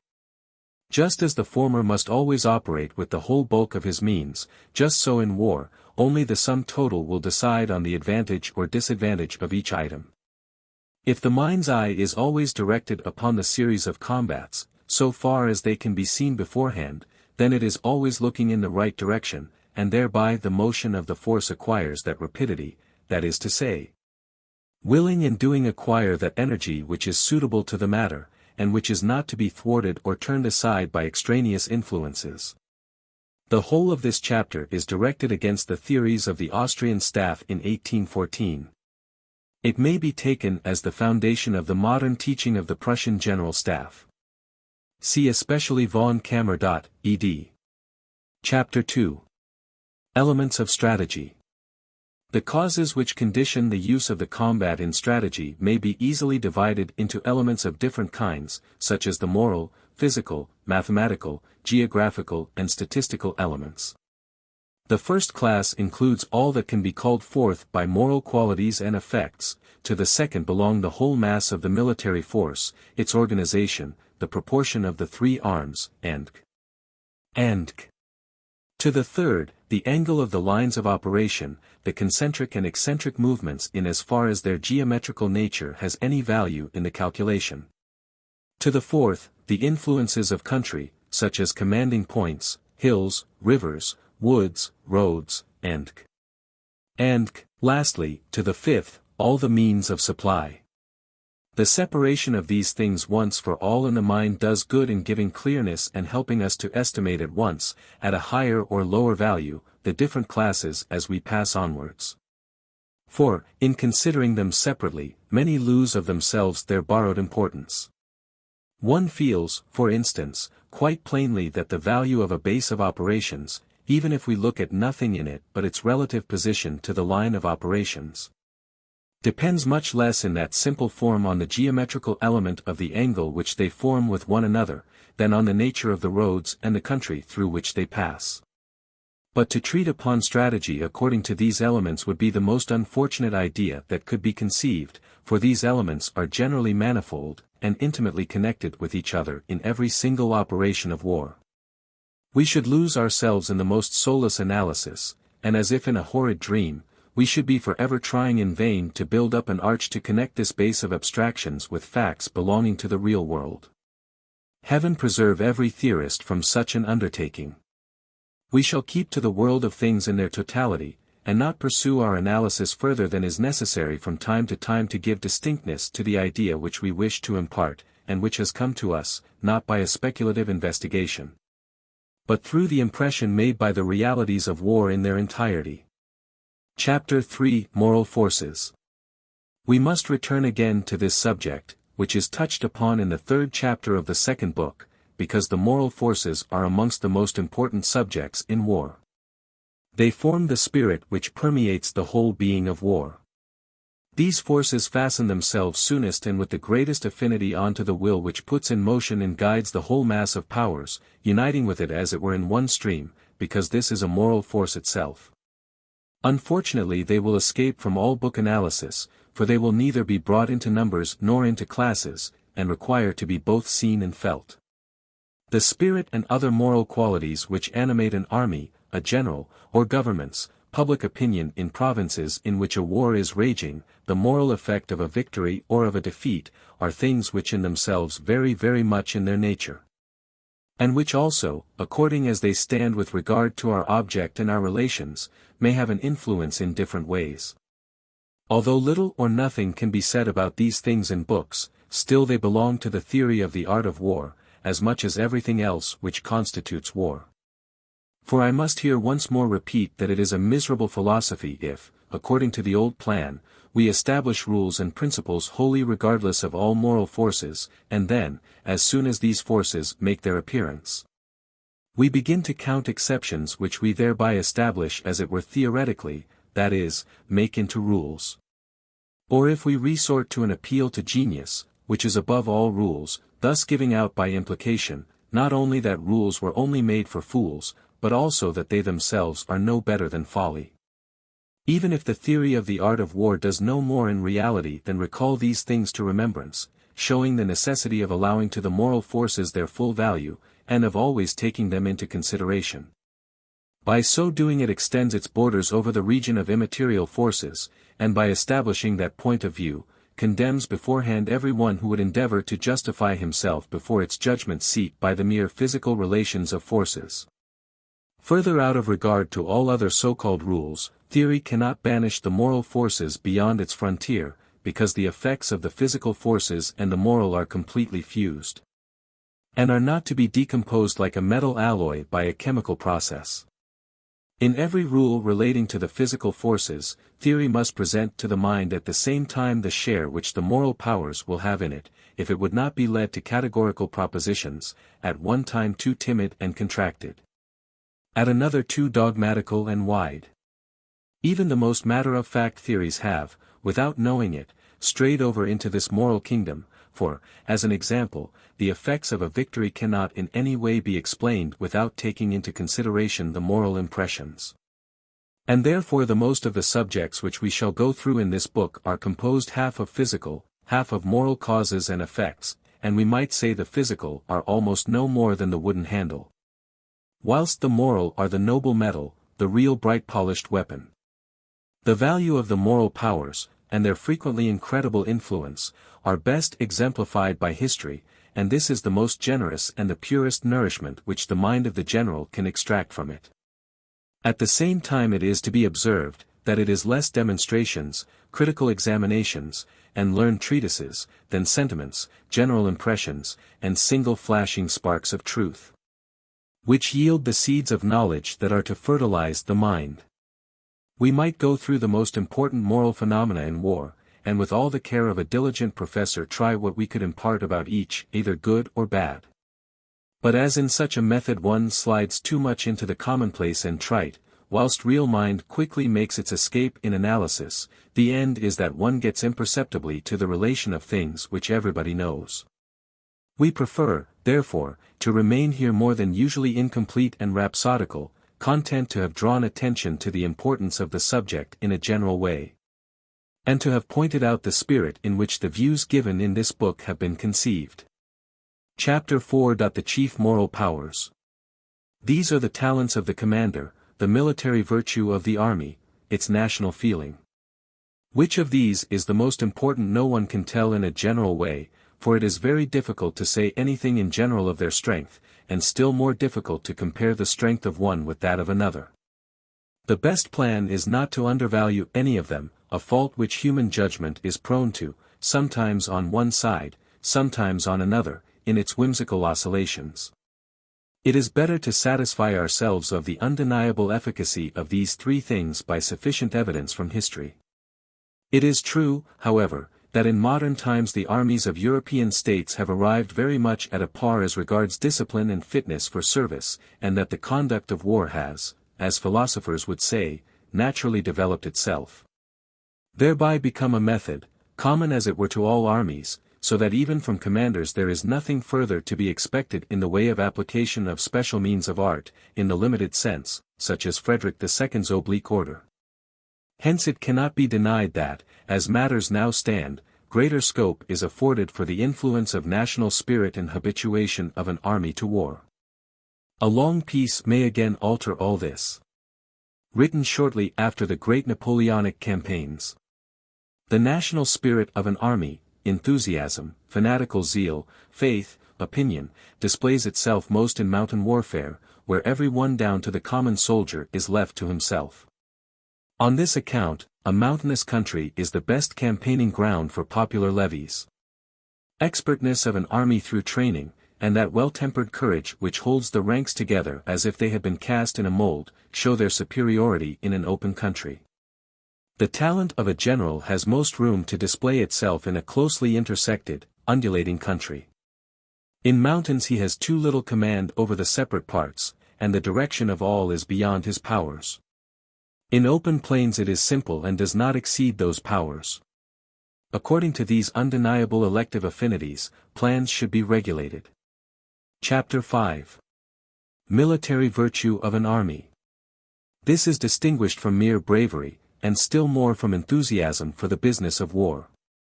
The first is certainly a necessary constituent part of it, but in the same way as bravery, which is a natural gift in some men, may arise in a soldier as a part of an army from habit and custom. So with him it must also have a different direction from that which it has with others. It must lose that impulse to unbridled activity and exercise of force which is its characteristic in the individual, and submit itself to demands of a higher kind, to obedience, order, rule, and method. Enthusiasm for the profession gives life and greater fire to the military virtue of an army, but does not necessarily constitute a part of it. War is a special business, and however general its relations may be, and even if all the male population of a country, capable of bearing arms, exercise this calling, still it always continues to be different and separate from the other pursuits which occupy the life of man. To be imbued with a sense of the spirit and nature of this business, to make use of, to rouse, to assimilate into the system the powers which should be active in it, to penetrate completely into the nature of the business with the understanding. Through exercise to gain confidence and expertness in it, to be completely given up to it, to pass out of the man into the part which it is assigned to us to play in war, that is the military virtue of an army in the individual. However much pains may be taken to combine the soldier and the citizen in one and the same individual, whatever may be done to nationalize wars, and however much we may imagine times have changed since the days of the old condottieri, never will it be possible to do away with the individuality of the business. And if that cannot be done, then those who belong to it, as long as they belong to it, will always look upon themselves as a kind of guild, in the regulations, laws and customs in which the spirit of war, by preference finds its expression. And so it is in fact. Even with the most decided inclination to look at war from the highest point of view, it would be very wrong to look down upon this corporate spirit, esprit de corps, which may and should exist more or less in every army. This corporate spirit forms the bond of union between the natural forces which are active in that which we have called military virtue.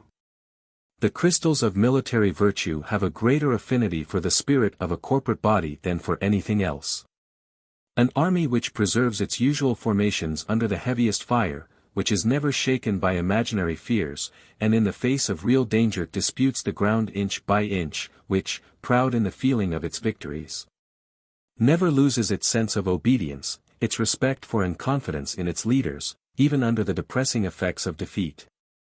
An army with all its physical powers, inured to privations and fatigue by exercise, like the muscles of an athlete. An army which looks upon all its toils as the means to victory, not as a curse which hovers over its standards, and which is always reminded of its duties and virtues by the short catechism of one idea, namely the honor of its arms. Such an army is imbued with the true military spirit. Soldiers may fight bravely like the Vendeans, and do great things like the Swiss, the Americans, or Spaniards, without displaying this military virtue. A commander may also be successful at the head of standing armies, like Eugene and Marlborough, without enjoying the benefit of its assistance. We must not, therefore, say that a successful war without it cannot be imagined. And we draw especial attention to that point, in order the more to individualize the conception which is here brought forward. That the idea may not dissolve into a generalization and that it may not be thought that military virtue is in the end everything. It is not so.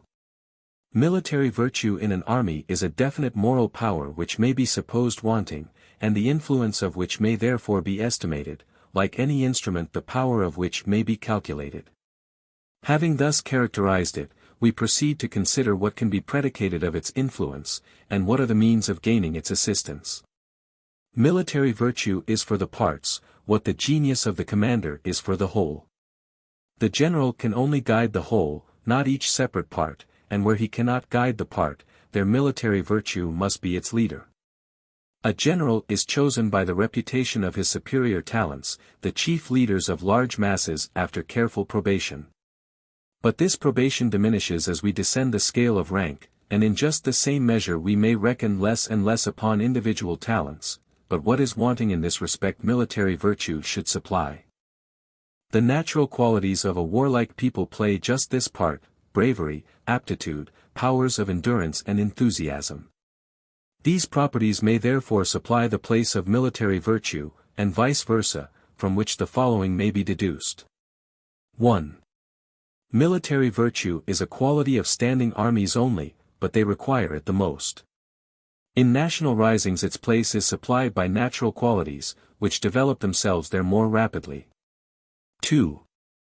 Standing armies opposed to standing armies, can more easily dispense with it, than a standing army opposed to a national insurrection, for in that case, the troops are more scattered, and the divisions left more to themselves.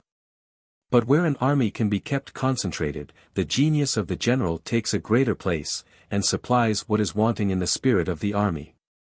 Therefore generally military virtue becomes more necessary the more the theater of operations and other circumstances make the war complicated, and cause the forces to be scattered.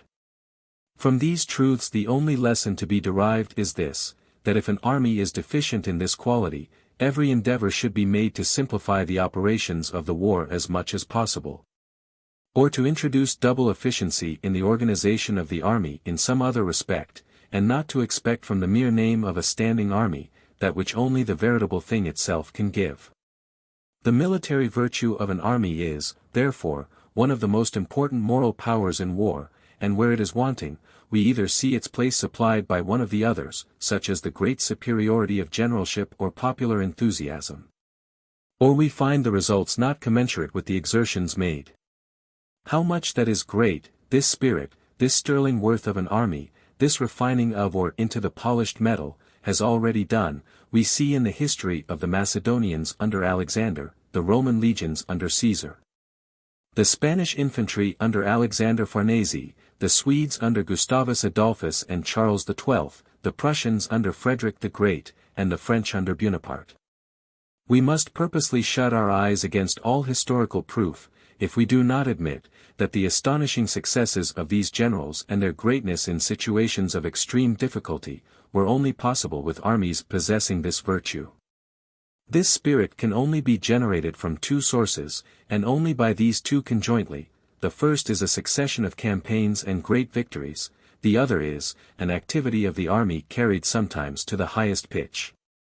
Only by these, does the soldier learn to know his powers. The more a general is in the habit of demanding from his troops, the surer he will be that his demands will be answered. The soldier is as proud of overcoming toil, as he is of surmounting danger. Therefore it is only in the soil of incessant activity and exertion that the germ will thrive, but also only in the sunshine of victory. Once it becomes a strong tree, it will stand against the fiercest storms of misfortune and defeat, and even against the indolent inactivity of peace, at least for a time. It can therefore only be created in war, and under great generals, but no doubt it may last at least for several generations, even under generals of moderate capacity, and through considerable periods of peace. With this generous and noble spirit of union in a line of veteran troops, covered with scars and thoroughly inured to war, we must not compare the self-esteem and vanity of a standing army, held together merely by the glue of service regulations and a drill book. A certain plodding earnestness and strict discipline may keep up military virtue for a long time, but can never create it. These things therefore have a certain value, but must not be overrated. Order, smartness, goodwill, also a certain degree of pride and high feeling, are qualities of an army formed in time of peace which are to be prized, but cannot stand alone. The whole retains the whole, and as with glass too quickly cooled, a single crack breaks the whole mass. Above all, the highest spirit in the world changes only too easily at the first check into depression, and one might say into a kind of rhodomantade of alarm, the French sauve-qui-put. Such an army can only achieve something through its leader, never by itself. It must be led with double caution, until by degrees, in victory and hardships, the strength grows into the full armor. Beware then of confusing the spirit of an army with its temper.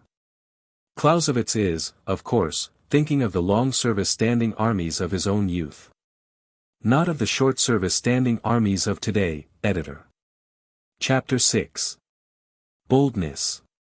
The place and part which boldness takes in the dynamic system of powers, where it stands opposed to foresight and prudence, has been stated in the chapter on the certainty of the result in order thereby to show that theory has no right to restrict it by virtue of its legislative power. But this noble impulse, with which the human soul raises itself above the most formidable dangers, is to be regarded as an active principle peculiarly belonging to war.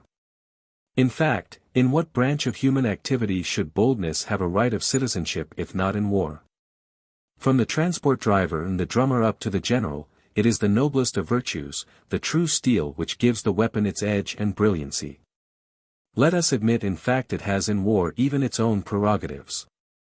Over and above the result of the calculation of space, time, and quantity, we must allow a certain percentage which boldness derives from the weakness of others, whenever it gains the mastery. It is therefore, virtually, a creative power. This is not difficult to demonstrate philosophically. As often as boldness encounters hesitation, the probability of the result is of necessity in its favor, because the very state of hesitation implies a loss of equilibrium already.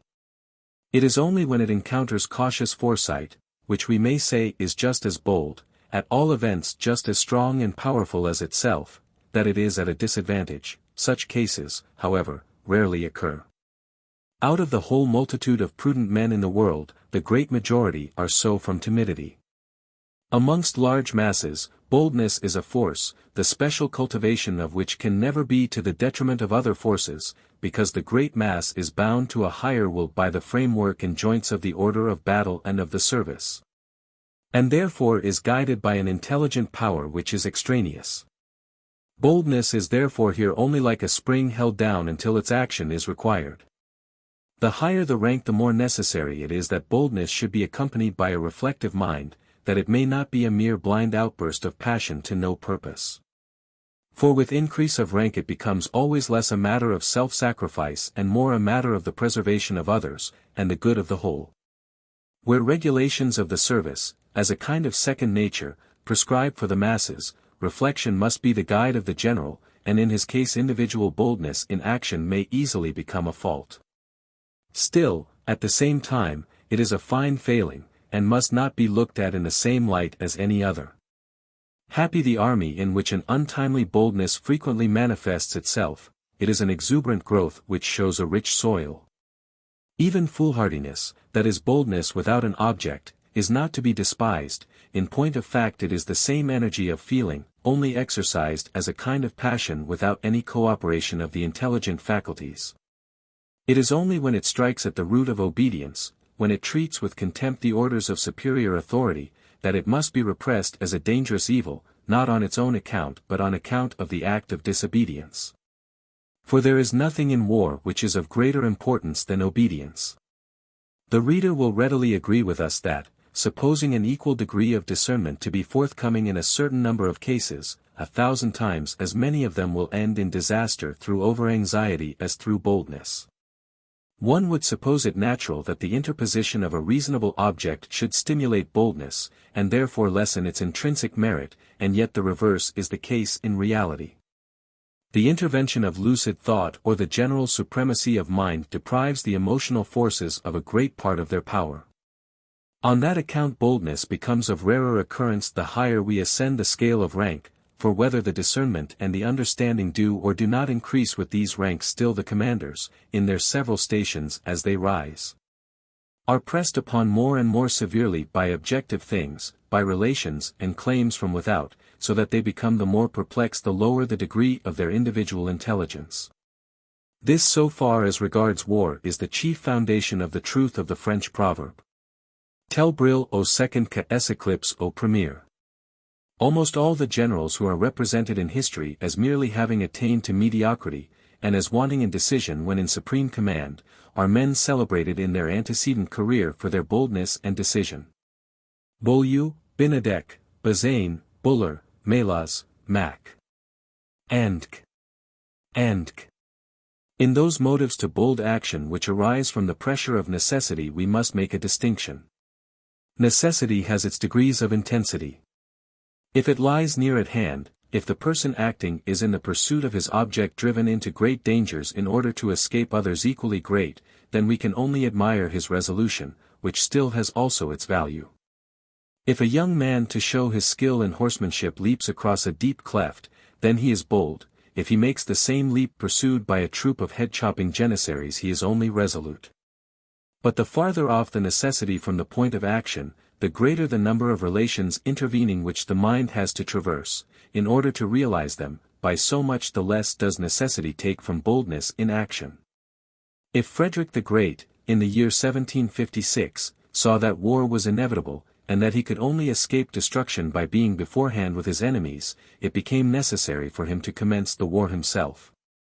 But at the same time it was certainly very bold, for few men in his position would have made up their minds to do so. Although strategy is only the province of generals-in-chief or commanders in the higher positions, still boldness in all the other branches of an army is as little a matter of indifference to it as their other military virtues. With an army belonging to a bold race, and in which the spirit of boldness has been always nourished, very different things may be undertaken than with one in which this virtue is unknown. For that reason we have considered it in connection with an army. But our subject is specially the boldness of the general, and yet we have not much to say about it after having described this military virtue in a general way to the best of our ability. The higher we rise in a position of command, the more of the mind, understanding, and penetration predominate in activity, the more therefore is boldness, which is a property of the feelings, kept in subjection. And for that reason we find it so rarely in the highest positions, but then, so much the more should it be admired.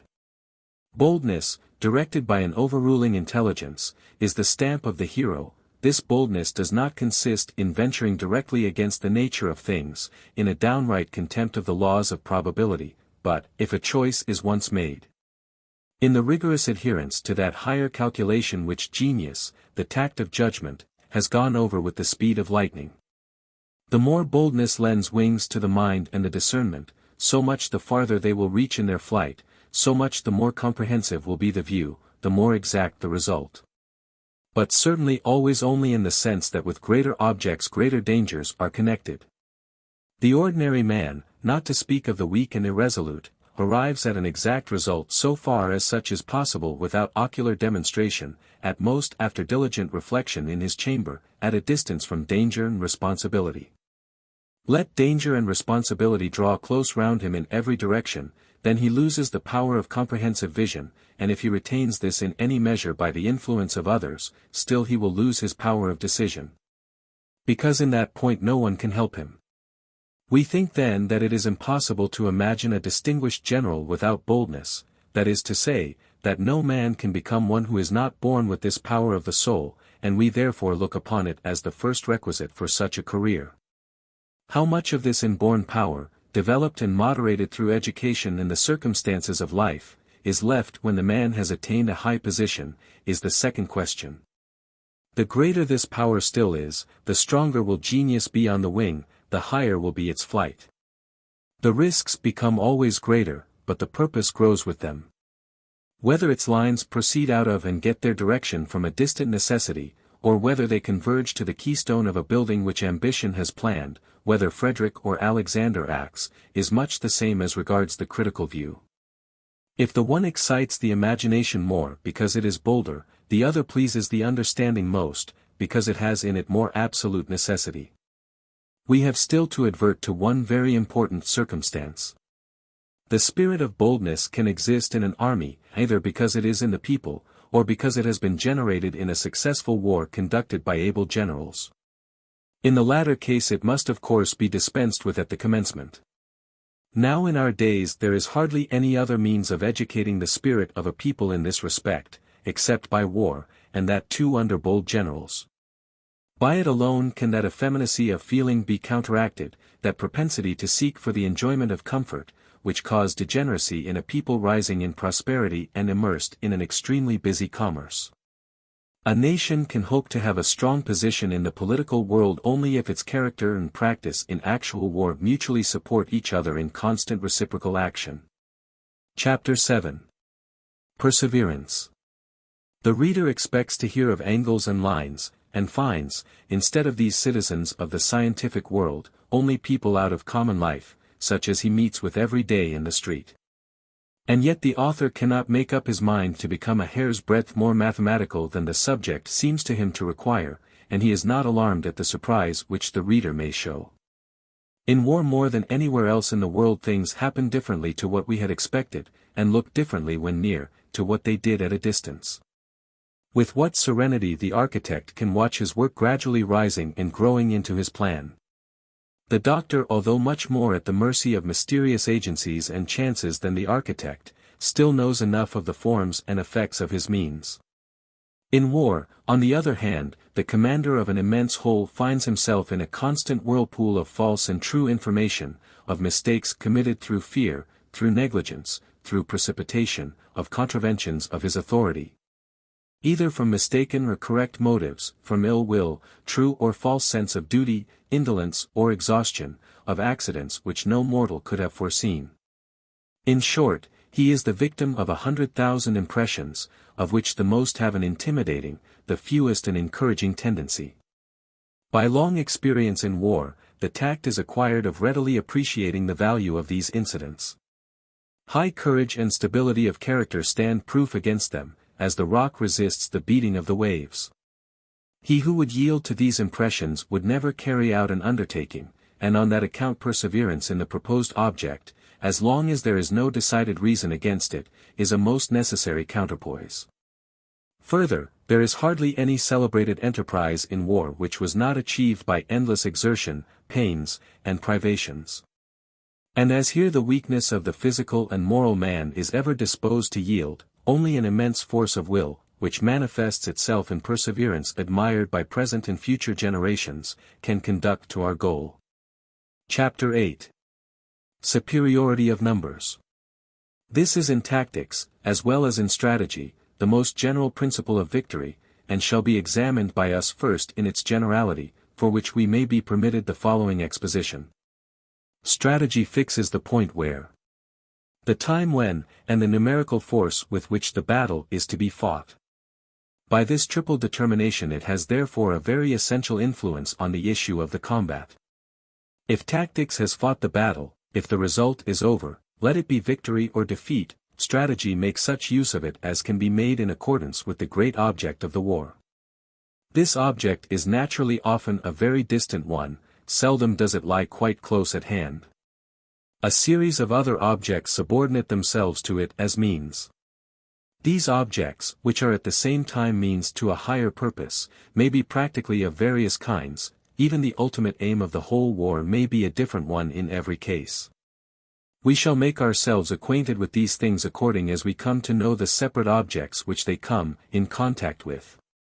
And it is not our intention here to embrace the whole subject by a complete enumeration of them, even if that were possible. We therefore let the employment of the battle stand over for the present. Even those things through which strategy has an influence on the issue of the combat, inasmuch as it establishes the same, to a certain extent decrees them, are not so simple that they can be embraced in one single view. For as strategy appoints time, place and force, it can do so in practice in many ways, each of which influences in a different manner the result of the combat as well as its consequences. Therefore we shall only get acquainted with this also by degrees, that is, through the subjects which more closely determine the application. If we strip the combat of all modifications which it may undergo according to its immediate purpose and the circumstances from which it proceeds, lastly if we set aside the valor of the troops, because that is a given quantity, then there remains only the bare conception of the combat, that is a combat without form, in which we distinguish nothing but the number of the combatants. This number will therefore determine victory. Now from the number of things above deducted to get to this point. It is shown that the superiority in numbers in a battle is only one of the factors employed to produce victory, that therefore so far from having with the superiority in number obtained all, or even only the principal thing, we have perhaps got very little by it, according as the other circumstances which co-operate happen to vary. But this superiority has degrees, it may be imagined as twofold, threefold or fourfold, and every one sees, that by increasing in this way, it must, at last, overpower everything else. In such an aspect we grant, that the superiority in numbers is the most important factor in the result of a combat, only it must be sufficiently great to be a counterpoise to all the other co-operating circumstances. The direct result of this is, that the greatest possible number of troops should be brought into action at the decisive point. Whether the troops thus brought are sufficient or not, we have then done in this respect all that our means allowed. This is the first principle in strategy, therefore in general as now stated, it is just as well suited for Greeks and Persians, or for Englishmen and Marathas, as for French and Germans. But we shall take a glance at our relations in Europe, as respects war, in order to arrive at some more definite idea on this subject. Here we find armies much more alike in equipment, organization, and practical skill of every kind.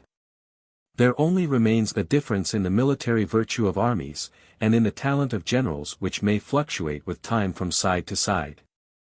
If we go through the military history of modern Europe, we find no example of a marathon. Frederick the Great beat 80,000 Austrians at Leuthen with about 30,000 men, and at Rosbach with 25,000 some 50,000 allies. These are however the only instances of victories gained against an enemy double, or more than double in numbers. Charles XII, in the Battle of Narva, we cannot well quote, for the Russians were at that time hardly to be regarded as Europeans, also the principal circumstances, even of the battle, are too little known. Bonaparte had at Dresden 120,000 against 220,000, therefore not the double. At Kolin, Frederick the Great did not succeed, with 30,000 against 50,000 Austrians, neither did Bonaparte in the desperate Battle of Leipzig, where he was 160,000 strong, against 280,000. From this we may infer, that it is very difficult in the present state of Europe, for the most talented general to gain a victory over an enemy double his strength. Now if we see double numbers prove such a weight in the scale against the greatest generals, we may be sure, that in ordinary cases, in small as well as great combats, an important superiority of numbers, but which need not be over 2 to 1, will be sufficient to ensure the victory, however disadvantageous other circumstances may be. Certainly, we may imagine a defile which even tenfold would not suffice to force, but in such a case it can be no question of a battle at all. We think, therefore, that under our conditions, as well as in all similar ones, the superiority at the decisive point is a matter of capital importance, and that this subject, in the generality of cases, is decidedly the most important of all. The strength at the decisive point depends on the absolute strength of the army, and on skill in making use of it. The first rule is therefore to enter the field with an army as strong as possible. This sounds very like a commonplace, but still it is really not so. In order to show that for a long time the strength of forces was by no means regarded as a chief point, we need only observe, that in most, and even in the most detailed histories of the wars in the 18th century, the strength of the armies is either not given at all, or only incidentally, and in no case is any special value laid upon it. Tempelhof in his History of the 7 Years' War is the earliest writer who gives it regularly, but at the same time he does it only very superficially.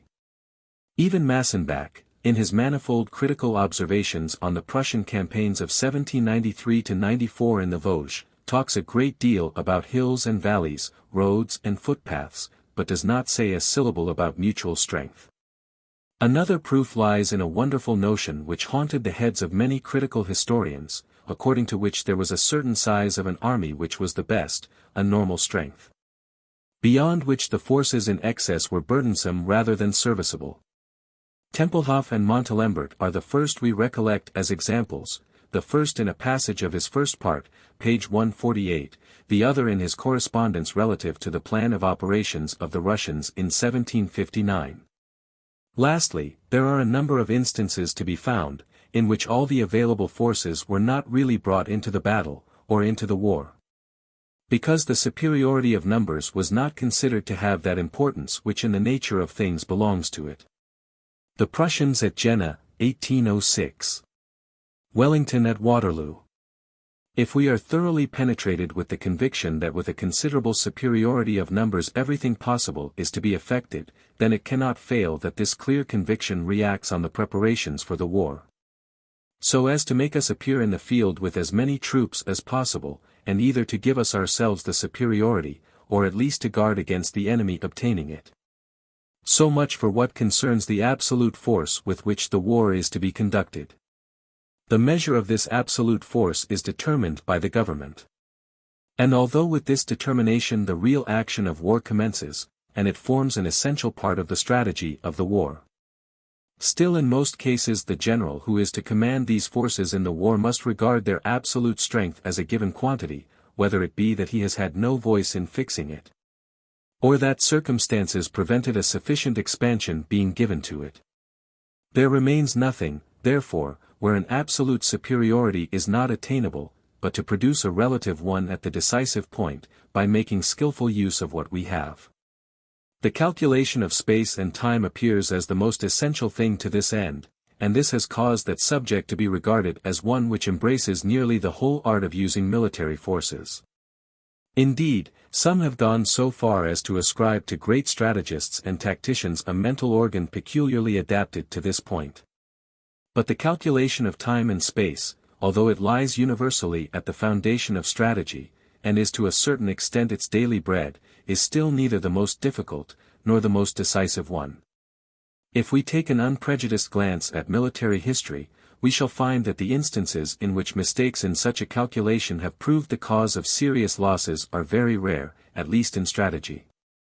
But if the conception of a skillful combination of time and space is fully to account for every instance of a resolute and active commander beating several separate opponents with one and the same army, Frederick the Great, Bonaparte, then we perplex ourselves unnecessarily with conventional language.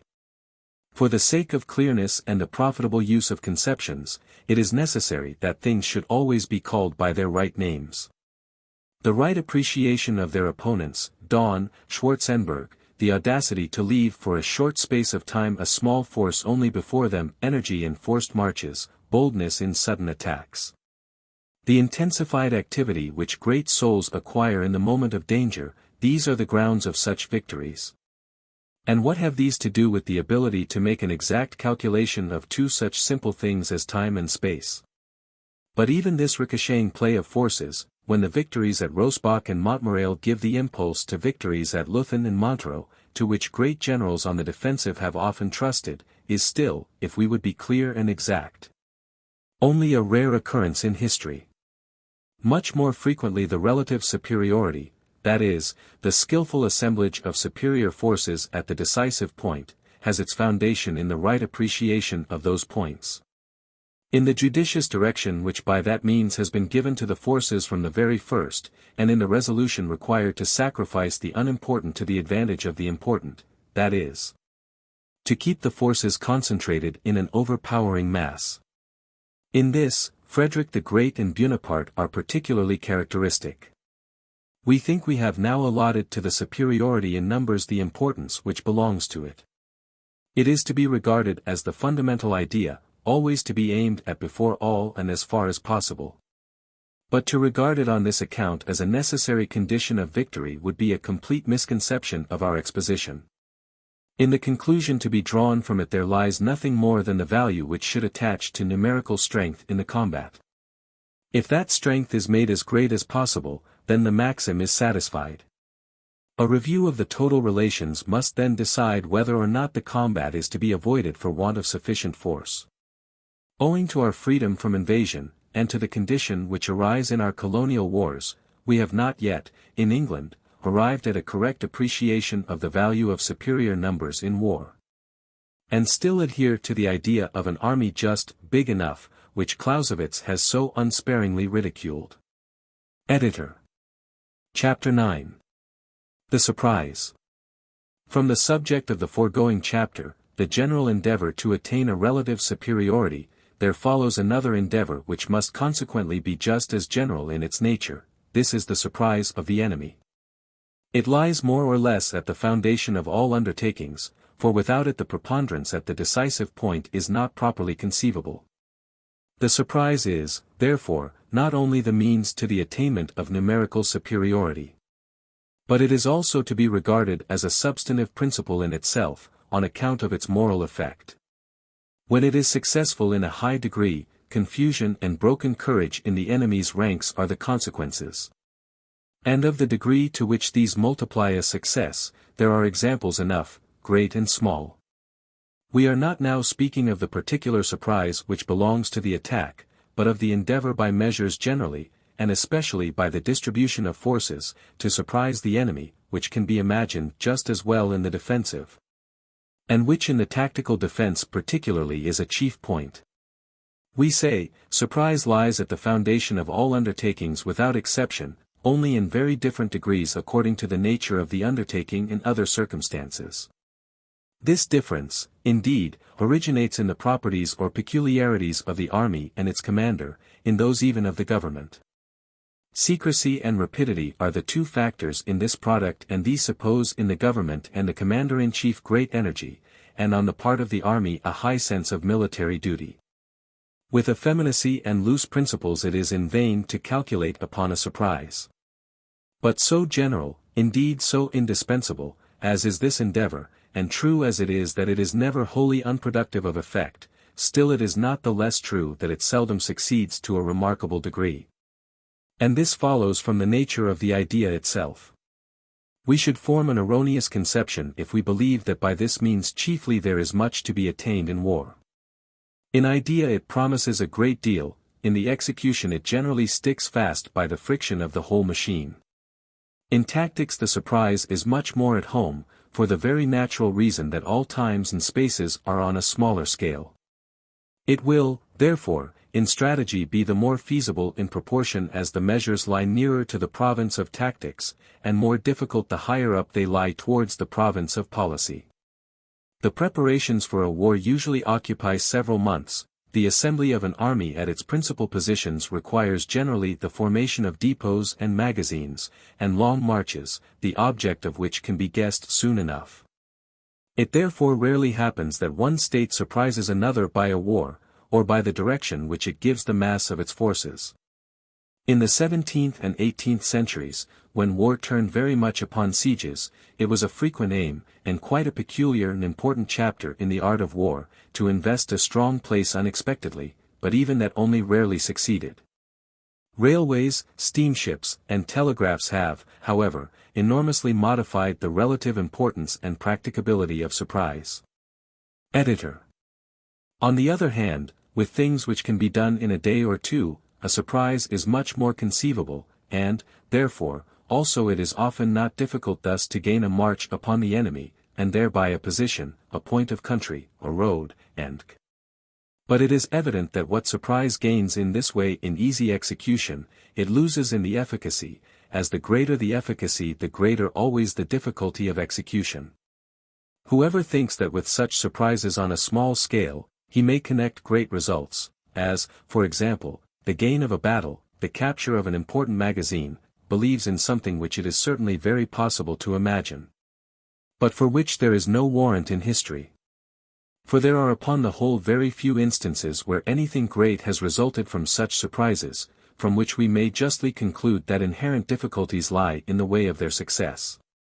Certainly, whoever would consult history on such points must not depend on sundry battle steeds of historical critics, on their wise dicta and self-complacent terminology, but look at facts with his own eyes. There is, for instance, a certain day in the campaign in Silesia, 1761, which, in this respect, has attained a kind of notoriety. It is the July 22nd, on which Frederick the Great gained on Laudon the march to Nosen, near Nysa, by which, as is said, the junction of the Austrian and Russian armies in Upper Silesia became impossible, and, therefore, a period of 4 weeks was gained by the king. Whoever reads over this occurrence carefully in the principal histories, and considers it impartially, will, in the march of the July 22nd, never find this importance. And generally in the whole of the fashionable logic on this subject, he will see nothing but contradictions, but in the proceedings of Laudon, in this renowned period of maneuvers, much that is unaccountable. How could one, with a thirst for truth, and clear conviction, accept such historical evidence? Tempelhof, the veteran, Frederick the Great. Compare also, Clausewitz, Hinterlassene Werke, Volume 10, page 158. When we promise ourselves great effects in a campaign from the principle of surprising, we think upon great activity, rapid resolutions, and forced marches, as the means of producing them. But that these things, even when forthcoming in a very high degree, will not always produce the desired effect, we see in examples given by generals, who may be allowed to have had the greatest talent in the use of these means. Frederick the Great and Bonaparte. The first when he left Dresden so suddenly in July 1760, and falling upon Lacy, then turned against Dresden, gained nothing by the whole of that intermezzo, but rather placed his affairs in a condition notably worse. As the fortress Glatz fell in the meantime. In 1813, Bonaparte turned suddenly from Dresden twice against Blucher, to say nothing of his incursion into Bohemia from Upper Lusatia, and both times without in the least attaining his object. They were blows in the air which only cost him time and force, and might have placed him in a dangerous position in Dresden. Therefore, even in this field, a surprise does not necessarily meet with great success through the mere activity, energy, and resolution of the commander, it must be favored by other circumstances. But we by no means deny that there can be success. We only connect with it a necessity of favorable circumstances, which, certainly do not occur very frequently, and which the commander can seldom bring about himself. Just those two generals afford each a striking illustration of this. We take first Bonaparte in his famous enterprise against Blücher's army in February 1814, when it was separated from the Grand Army, and descending the Marne. It would not be easy to find a 2 days' march to surprise the enemy productive of greater results than this. Blücher's army, extended over a distance of 3 days' march, was beaten in detail, and suffered a loss nearly equal to that of defeat in a great battle. This was completely the effect of a surprise, for if Blücher had thought of such a near possibility of an attack from Bonaparte, he would have organized his march quite differently. To this mistake of Blücher's the result is to be attributed. Bonaparte did not know all these circumstances, and so there was a piece of good fortune that mixed itself up in his favor. Blücher believed his march to be covered by Paulun's Cossacks, but these had been withdrawn without warning to him by the Grand Army headquarters under Schwarzenberg. It is the same with the Battle of Liegnitz, 1760. Frederick the Great gained this fine victory through altering during the night a position which he had just before taken up. Laudon was through this completely surprised, and lost 70 pieces of artillery and 10,000 men. Although Frederick the Great had at this time adopted the principle of moving backwards and forwards in order to make a battle impossible, or at least to disconcert the enemy's plans. Still the alteration of position on the night of the 14 to 15 was not made exactly with that intention, but as the king himself says, because the position of the 14th did not please him. Here, therefore, also chance was hard at work. Without this happy conjunction of the attack and the change of position in the night, and the difficult nature of the country, the result would not have been the same. Also in the higher and highest province of strategy there are some instances of surprises fruitful in results. We shall only cite the brilliant marches of the great Elector against the Swedes from Franconia to Pomerania and from the Mark, Brandenburg, to the Pregel in 1757, and the celebrated passage of the Alps by Bonaparte, 1800. In the latter case an army gave up its whole theatre of war by a capitulation, and in 1757 another army was very near giving up its theatre of war and itself as well. Lastly, as an instance of a war wholly unexpected, we may bring forward the invasion of Silesia by Frederick the Great. Great and powerful are here the results everywhere, but such events are not common in history if we do not confuse with them cases in which a state, for want of activity in energy, Saxony 1756, and Russia, 1812, has not completed its preparations in time. Now there still remains an observation which concerns the essence of the thing. A surprise can only be effected by that party which gives the law to the other, and he who is in the right gives the law. If we surprise the adversary by a wrong measure, then instead of reaping good results, we may have to bear a sound blow in return. In any case the adversary need not trouble himself much about our surprise, he has in our mistake the means of turning off the evil. As the offensive includes in itself much more positive action than the defensive, so the surprise is certainly more in its place with the assailant, but by no means invariably, as we shall hereafter see. Mutual surprises by the offensive and defensive may therefore meet, and then that one will have the advantage who has hit the nail on the head the best. So should it be, but practical life does not keep to this line so exactly, and that for a very simple reason. The moral effects which attend a surprise often convert the worst case into a good one for the side they favor, and do not allow the other to make any regular determination. We have here in view more than anywhere else not only the chief commander, but each single one, because a surprise has the effect in particular of greatly loosening unity, so that the individuality of each separate leader easily comes to light. Much depends here on the general relation in which the two parties stand to each other. If the one side through a general moral superiority can intimidate and outdo the other, then he can make use of the surprise with more success, and even reap good fruit where properly he should come to ruin. Chapter 10. Stratagem. Stratagem implies a concealed intention, and therefore is opposed to straightforward dealing, in the same way as wit is the opposite of direct proof. It has therefore nothing in common with means of persuasion, of self-interest, of force, but a great deal to do with deceit, because that likewise conceals its object. It is itself a deceit as well when it is done, but still it differs from what is commonly called deceit, in this respect that there is no direct breach of word.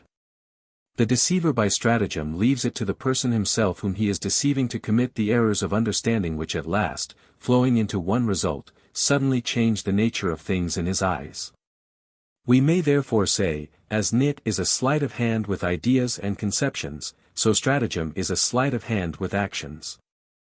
At first sight it appears as if strategy had not improperly derived its name from stratagem.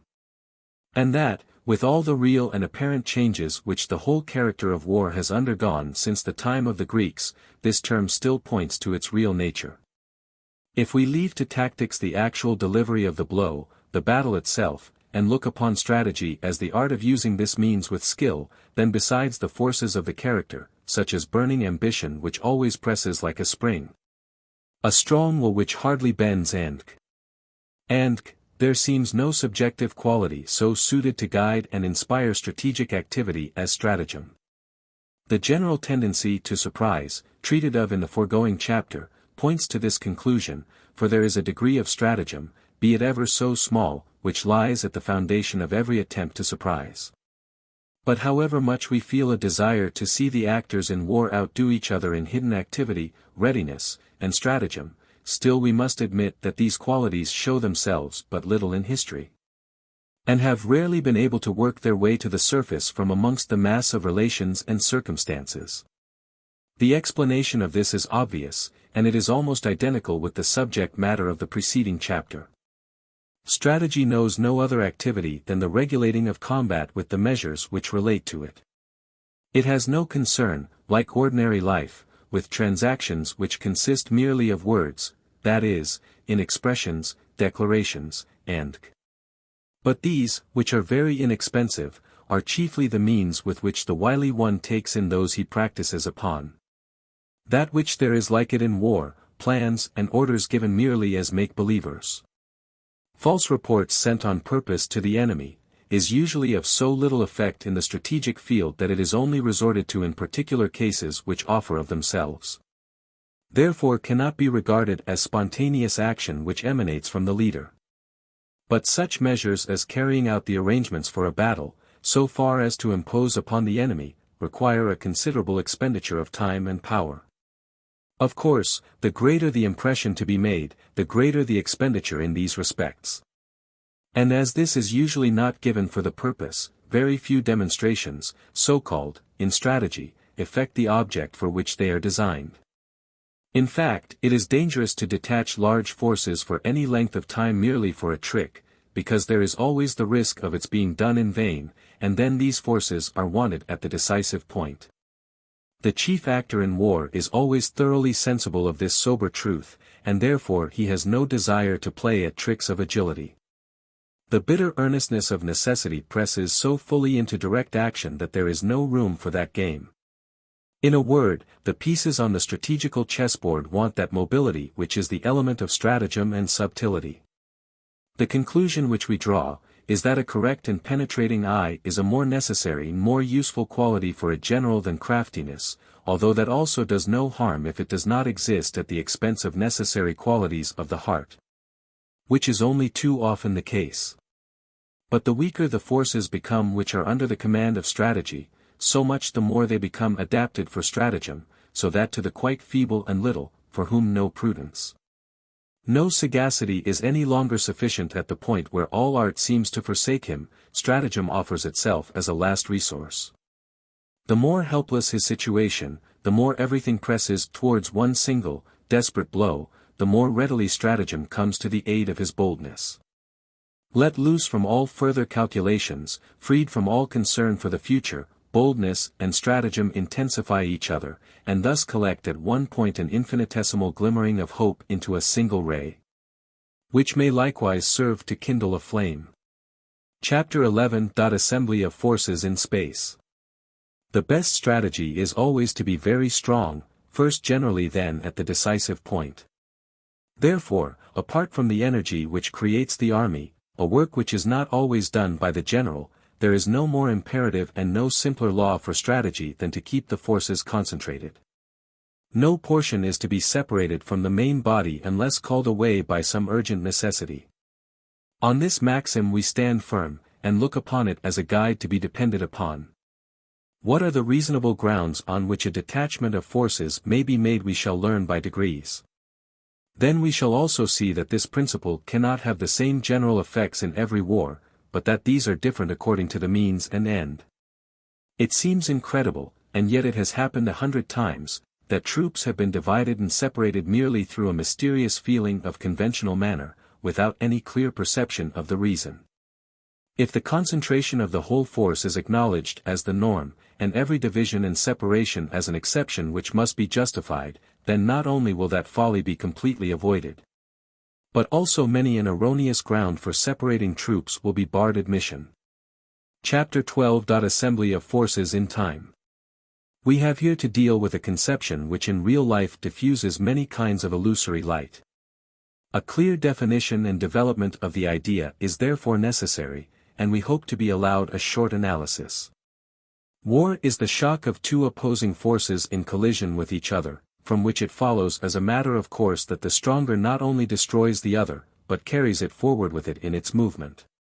This fundamentally admits of no successive action of powers, but makes the simultaneous application of all forces intended for the shock appear as a primordial law of war. So it is in reality, but only so far as the struggle resembles also in practice a mechanical shock, but when it consists in a lasting, mutual action of destructive forces, then we can certainly imagine a successive action of forces.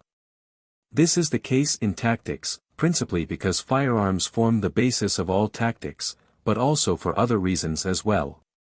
If in a fire combat 1,000 men are opposed to 500, then the gross loss is calculated from the amount of the enemy's force and our own. 1,000 men fire twice as many shots as 500, but more shots will take effect on the 1,000 than on the 500 because it is assumed that they stand in closer order than the other. If we were to suppose the number of hits to be double, then the losses on each side would be equal. From the 500 there would be for example 200 disabled, and out of the body of 1,000 likewise the same. Now if the 500 had kept another body of equal number quite out of fire, then both sides would have 800 effective men, but of these, on the one side there would be 500 men quite fresh, fully supplied with ammunition, and in their full vigor. On the other side only 800 all alike shaken in their order, in want of sufficient ammunition and weakened in physical force. The assumption that the 1,000 men merely on account of their greater number would lose twice as many as 500 would have lost in their place, is certainly not correct. Therefore the greater loss which the side suffers that has placed the half of its force in reserve, must be regarded as a disadvantage in that original formation. Further it must be admitted, that in the generality of cases the 1,000 men would have the advantage at the first commencement of being able to drive their opponent out of his position and force him to a retrograde movement. Now, whether these two advantages are a counterpoise to the disadvantage of finding ourselves with 800 men to a certain extent disorganized by the combat, opposed to an enemy who is not materially weaker in numbers and who has 500 quite fresh troops, is one that cannot be decided by pursuing an analysis further, we must here rely upon experience. And there will scarcely be an officer experienced in war who will not in the generality of cases assign the advantage to that side which has the fresh troops. In this way it becomes evident how the employment of too many forces in combat may be disadvantageous, for whatever advantages the superiority may give in the first moment, we may have to pay dearly for in the next. But this danger only endures as long as the disorder, the state of confusion and weakness lasts, in a word, up to the crisis which every combat brings with it even for the conqueror. Within the duration of this relaxed state of exhaustion, the appearance of a proportionate number of fresh troops is decisive. But when this disordering effect of victory stops, and therefore only the moral superiority remains which every victory gives, then it is no longer possible for fresh troops to restore the combat. They would only be carried along in the general movement. A beaten army cannot be brought back to victory a day after by means of a strong reserve. Here we find ourselves at the source of a highly material difference between tactics and strategy. The tactical results, the results within the four corners of the battle, and before its close, lie for the most part within the limits of that period of disorder and weakness. But the strategic result, that is to say, the result of the total combat, of the victories realized, let them be small or great, lies completely, beyond, outside of that period. It is only when the results of partial combats have bound themselves together into an independent whole, that the strategic result appears, but then, the state of crisis is over, the forces have resumed their original form, and are now only weakened to the extent of those actually destroyed, placed hors de combat. The consequence of this difference is, that tactics can make a continued use of forces, strategy only a simultaneous one. See chaps 13 and 14, Book 3 and Chapter 29. Book v.tr.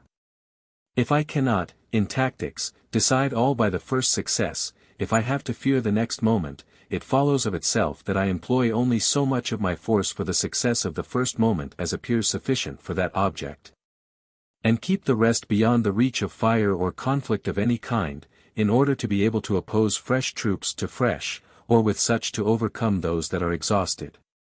But it is not so in strategy.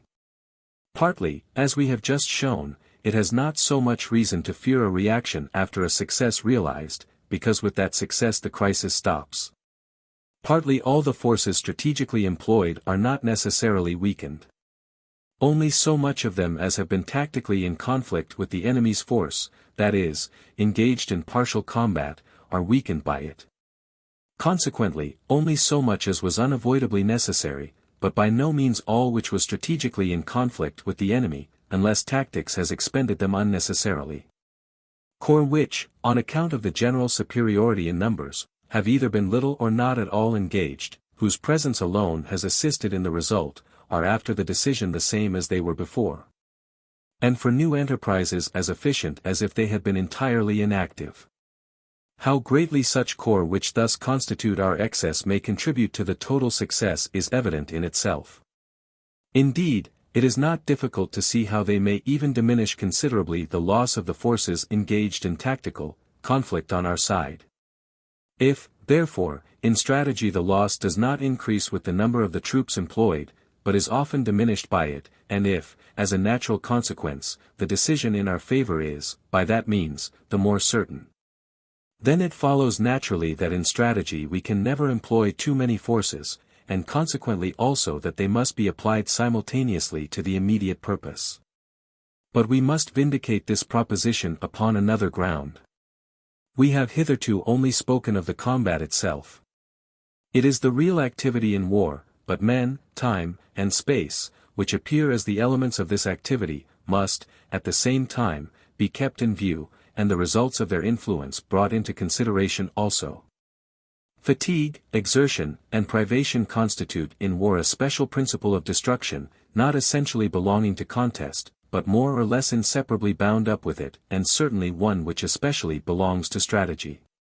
They no doubt exist in tactics as well, and perhaps there in the highest degree, but as the duration of the tactical acts is shorter, therefore the small effects of exertion and privation on them can come but little into consideration. But in strategy on the other hand, where time and space are on a larger scale, their influence is not only always very considerable, but often quite decisive. It is not at all uncommon for a victorious army to lose many more by sickness than on the field of battle.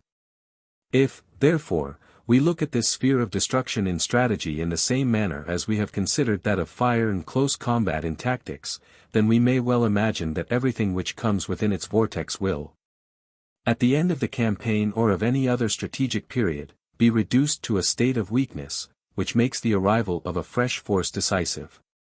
We might therefore conclude that there is a motive in the one case as well as the other to strive for the first success with as few forces as possible, in order to keep up this fresh force for the last. In order to estimate exactly this conclusion, which, in many cases in practice, will have a great appearance of truth, we must direct our attention to the separate ideas which it contains. In the first place, we must not confuse the notion of reinforcement with that of fresh and used troops. There are few campaigns at the end of which an increase of force is not earnestly desired by the conqueror as well as the conquered, and indeed should appear decisive. But that is not the point here, for that increase of force could not be necessary if the force had been so much larger at the first. But it would be contrary to all experience to suppose that an army coming fresh into the field is to be esteemed higher in point of moral value than an army already in the field. Just as a tactical reserve is more to be esteemed than a body of troops which has been already severely handled in the fight. Just as much as an unfortunate campaign lowers the courage and moral powers of an army, a successful one raises these elements in their value. In the generality of cases, therefore, these influences are compensated, and then there remains over and above as clear gain the habituation to war. We should besides look more here to successful than to unsuccessful campaigns, because when the greater probability of the latter may be seen beforehand, without doubt forces are wanted, and, therefore, the reserving a portion for future use is out of the question. This point being settled, then the question is, do the losses which a force sustains through fatigues and privations increase in proportion to the size of the force, as is the case in a combat? And to that we answer, no. The fatigues of war result in a great measure from the dangers with which every moment of the act of war is more or less impregnated. To encounter these dangers at all points, to proceed onwards with security in the execution of one's plans, gives employment to a multitude of agencies which make up the tactical and strategic service of the army. This service is more difficult the weaker an army is, and easier as its numerical superiority over that of the enemy increases. Who can doubt this? A campaign against a much weaker enemy will therefore cost smaller efforts than against one just as strong or stronger. So much for the fatigues. It is somewhat different with the privations. They consist chiefly of two things, the want of food, and the want of shelter for the troops, either in quarters or in suitable camps. Both these wants will no doubt be greater in proportion as the number of men on one spot is greater. But does not the superiority in force afford also the best means of spreading out and finding more room, and therefore more means of subsistence and shelter? If Bonaparte, in his invasion of Russia in 1812, concentrated his army in great masses upon one single road in a manner never heard of before, and thus caused privations equally unparalleled, we must ascribe it to his maxim that it is impossible to be too strong at the decisive point. Whether in this instance he did not strain the principle too far is a question which would be out of place here. But it is certain that, if he had made a point of avoiding the distress which was by that means brought about, he had only to advance on a greater breadth of front. Room was not wanted for the purpose in Russia, and in very few cases can it be wanted. Therefore, from this no ground can be deduced to prove that the simultaneous employment of very superior forces must produce greater weakening. But now, supposing that in spite of the general relief afforded by setting apart a portion of the army, wind and weather and the toils of war had produced a diminution even on the part which as a spare force had been reserved for later use. Still we must take a comprehensive general view of the whole, and therefore ask, will this diminution of force suffice to counterbalance the gain in forces, which we, through our superiority in numbers, may be able to make in more ways than one? But there still remains a most important point to be noticed. In a partial combat, the force required to obtain a great result can be approximately estimated without much difficulty, and, consequently, we can form an idea of what is superfluous. In strategy this may be said to be impossible, because the strategic result has no such well-defined object and no such circumscribed limits as the tactical. Thus what can be looked upon in tactics as an excess of power, must be regarded in strategy as a means to give expansion to success, if opportunity offers for it. With the magnitude of the success the gain in force increases at the same time, and in this way the superiority of numbers may soon reach a point which the most careful economy of forces could never have attained. By means of his enormous numerical superiority, Bonaparte was enabled to reach Moscow in 1812, and to take that central capital. Had he by means of this superiority succeeded in completely defeating the Russian army, he would, in all probability, have concluded a peace in Moscow which in any other way was much less attainable. This example is used to explain the idea, not to prove it, which would require a circumstantial demonstration, for which this is not the place. Compare Book 7, 2nd edition, page 56. All these reflections bear merely upon the idea of a successive employment of forces, and not upon the conception of a reserve properly so called, which they, no doubt, come in contact with throughout, but which, as we shall see in the following chapter, is connected with some other considerations. What we desire to establish here is, that if in tactics the military force through the mere duration of actual employment suffers a diminution of power, if time, therefore, appears as a factor in the result. This is not the case in strategy in a material degree. The destructive effects which are also produced upon the forces in strategy by time, are partly diminished through their mass, partly made good in other ways, and, therefore, in strategy it cannot be an object to make time an ally on its own account by bringing troops successively into action. We say on its own account, for the influence which time, on account of other circumstances which it brings about but which are different from itself can have, indeed must necessarily have, for one of the two parties, is quite another thing. Is anything but indifferent or unimportant, and will be the subject of consideration hereafter. The rule which we have been seeking to set forth is, therefore, that all forces which are available and destined for a strategic object should be simultaneously applied to it. And this application will be so much the more complete the more everything is compressed into one act and into one movement. But still there is in strategy a renewal of effort and a persistent action which, as a chief means towards the ultimate success, is more particularly not to be overlooked. It is the continual development of new forces. This is also the subject of another chapter, and we only refer to it here in order to prevent the reader from having something in view of which we have not been speaking. We now turn to a subject very closely connected with our present considerations, which must be settled before full light can be thrown on the whole. We mean the strategic reserve. Chapter 13. Strategic Reserve. A reserve has two objects which are very distinct from each other, namely, first, the prolongation and renewal of the combat, and secondly, for use in case of unforeseen events. The first object implies the utility of a successive application of forces, and on that account cannot occur in strategy. Cases in which a corps is sent to succor a point which is supposed to be about to fall are plainly to be placed in the category of the second object, as the resistance which has to be offered here could not have been sufficiently foreseen. But a corps which is destined expressly to prolong the combat, and with that object in view is placed in rear, would be only a corps placed out of reach of fire, but under the command and at the disposition of the general commanding in the action. And accordingly would be a tactical and not a strategic reserve. But the necessity for a force ready for unforeseen events may also take place in strategy, and consequently there may also be a strategic reserve, but only where unforeseen events are imaginable. In tactics, where the enemy's measures are generally first ascertained by direct sight, and where they may be concealed by every wood, every fold of undulating ground, we must naturally always be alive, more or less, to the possibility of unforeseen events, in order to strengthen, subsequently, those points which appear too weak, and, in fact, to modify generally the disposition of our troops, so as to make it correspond better to that of the enemy. Such cases must also happen in strategy, because the strategic act is directly linked to the tactical.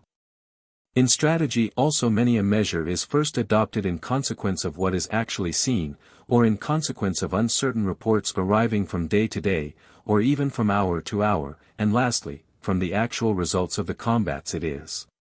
Therefore, an essential condition of strategic command that, according to the degree of uncertainty, forces must be kept in reserve against future contingencies. In the defensive generally, but particularly in the defense of certain obstacles of ground, like rivers, hills, and such contingencies, as is well known, happen constantly. But this uncertainty diminishes in proportion as the strategic activity has less of the tactical character, and ceases almost altogether in those regions where it borders on politics. The direction in which the enemy leads his columns to the combat can be perceived by actual sight only. Where he intends to pass a river is learnt from a few preparations which are made shortly before. The line by which he proposes to invade our country is usually announced by all the newspapers before a pistol shot has been fired. The greater the nature of the measure the less it will take the enemy by surprise. Time and space are so considerable, the circumstances out of which the action proceeds so public and little susceptible of alteration, that the coming event is either made known in good time, or can be discovered with reasonable certainty. On the other hand, the use of a reserve in this province of strategy, even if one were available, will always be less efficacious the more the measure has a tendency towards being one of a general nature. We have seen that the decision of a partial combat is nothing in itself, but that all partial combats only find their complete solution in the decision of the total combat. But even this decision of the total combat has only a relative meaning of many different gradations, according as the force over which the victory has been gained forms a more or less great and important part of the whole. The lost battle of a corps may be repaired by the victory of the army. Even the lost battle of an army may not only be counterbalanced by the gain of a more important one, but converted into a fortunate event, the 2 days of Culm, August 29th and 30th, 1813. No one can doubt this. But it is just as clear that the weight of each victory, the successful issue of each total combat, is so much the more substantial the more important the part conquered. And that therefore the possibility of repairing the loss by subsequent events diminishes in the same proportion. In another place we shall have to examine this more in detail. It suffices for the present to have drawn attention to the indubitable existence of this progression. Refers to the destruction of Vandam's column, which had been sent unsupported to intercept the retreat of the Austrians and Prussians from Dresden, but was forgotten by Napoleon. The editor.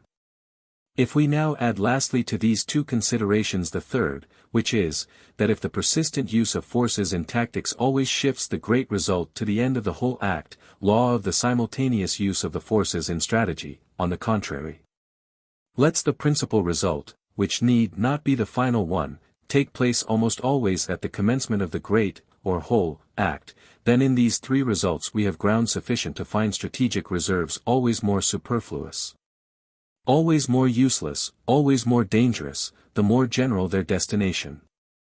The point where the idea of a strategic reserve begins to become inconsistent is not difficult to determine, it lies in the supreme decision. Employment must be given to all the forces within the space of the supreme decision, and every reserve, active force available, which is only intended for use after that decision is opposed to common sense. If, therefore, tactics has in its reserves the means of not only meeting unforeseen dispositions on the part of the enemy, but also of repairing that which never can be foreseen, the result of the combat, should that be unfortunate. Strategy on the other hand must, at least as far as relates to the capital result, renounce the use of these means. As a rule, it can only repair the losses sustained at one point by advantages gained at another, in a few cases by moving troops from one point to another. The idea of preparing for such reverses by placing forces in reserve beforehand, can never be entertained in strategy. We have pointed out as an absurdity the idea of a strategic reserve which is not to cooperate in the capital result, and as it is so beyond a doubt, we should not have been led into such an analysis as we have made in these 2 chapters. Were it not that, in the disguise of other ideas, it looks like something better, and frequently makes its appearance. One person sees in it the acme of strategic sagacity and foresight, another rejects it, and with it the idea of any reserve, consequently even of a tactical one. This confusion of ideas is transferred to real life, and if we would see a memorable instance of it we have only to call to mind that Prussia in 1806 left a reserve of 20,000 men cantoned in the Mark, under Prince Eugene of Württemberg, which could not possibly reach the Sala in time to be of any use, and that another force of 25,000 men belonging to this power remained in East and South Prussia, destined only to be put on a war footing afterwards as a reserve. After these examples we cannot be accused of having been fighting with windmills. Chapter 14. Economy of forces. The road of reason, as we have said, seldom allows itself to be reduced to a mathematical line by principles and opinions. There remains always a certain margin. But it is the same in all the practical arts of life.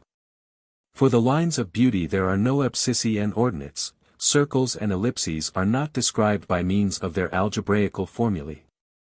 The actor in war therefore soon finds he must trust himself to the delicate tact of judgment which, founded on natural quickness of perception, and educated by reflection, almost unconsciously seizes upon the right. He soon finds that at one time he must simplify the law, by reducing it, to some prominent characteristic points which form his rules, that at another the adopted method must become the staff on which he leans.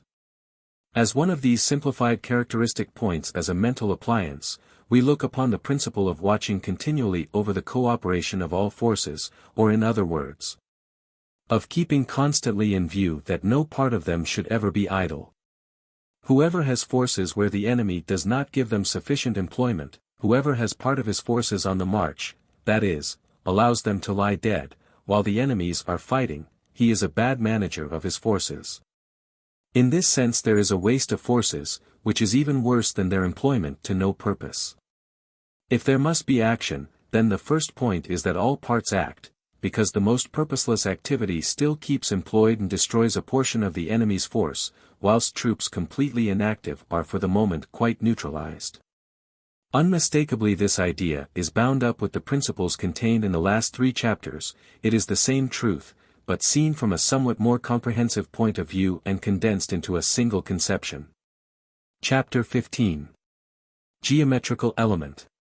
The length to which the geometrical element or form in the disposition of military force in war can become a predominant principle, we see in the art of fortification, where geometry looks after the great and the little.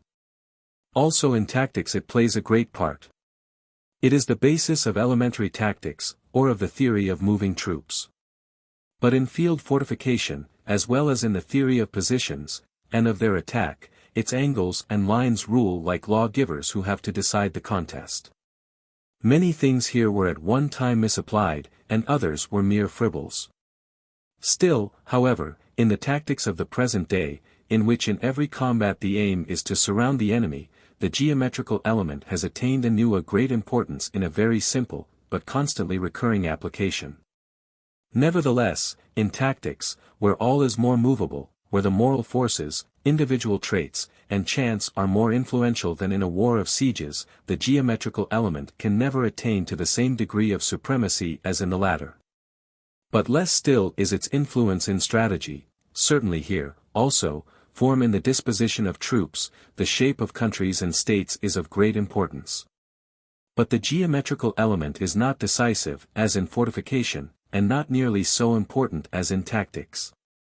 The manner in which this influence exhibits itself, can only be shown by degrees at those places where it makes its appearance, and deserves notice. Here we wish more to direct attention to the difference which there is between tactics and strategy in relation to it. In tactics time and space quickly dwindle to their absolute minimum. If a body of troops is attacked in flank and rear by the enemy, it soon gets to a point where retreat no longer remains. Such a position is very close to an absolute impossibility of continuing the fight. It must therefore extricate itself from it, or avoid getting into it. This gives to all combinations aiming at this from the first commencement a great efficiency, which chiefly consists in the disquietude which it causes the enemy as to consequences. This is why the geometrical disposition of the forces is such an important factor in the tactical product. In strategy this is only faintly reflected, on account of the greater space and time. We do not fire from one theater of war upon another. And often weeks and months must pass before a strategic movement designed to surround the enemy can be executed. Further, the distances are so great that the probability of hitting the right point at last, even with the best arrangements, is but small. In strategy therefore the scope for such combinations, that is for those resting on the geometrical element, is much smaller, and for the same reason the effect of an advantage once actually gained at any point is much greater. Such advantage has time to bring all its effects to maturity before it is disturbed, or quite neutralized therein, by any counteracting apprehensions. We therefore do not hesitate to regard as an established truth, that in strategy more depends on the number and the magnitude of the victorious combats, than on the form of the great lines by which they are connected. A view just the reverse has been a favorite theme of modern theory, because a greater importance was supposed to be thus given to strategy, and, as the higher functions of the mind were seen in strategy, it was thought by that means to ennoble war. And, as it was said, through a new substitution of ideas, to make it more scientific. We hold it to be one of the principal uses of a complete theory openly to expose such vagaries, and as the geometrical element is the fundamental idea from which theory usually proceeds. Therefore we have expressly brought out this point in strong relief. Chapter 16. On the suspension of the act in war.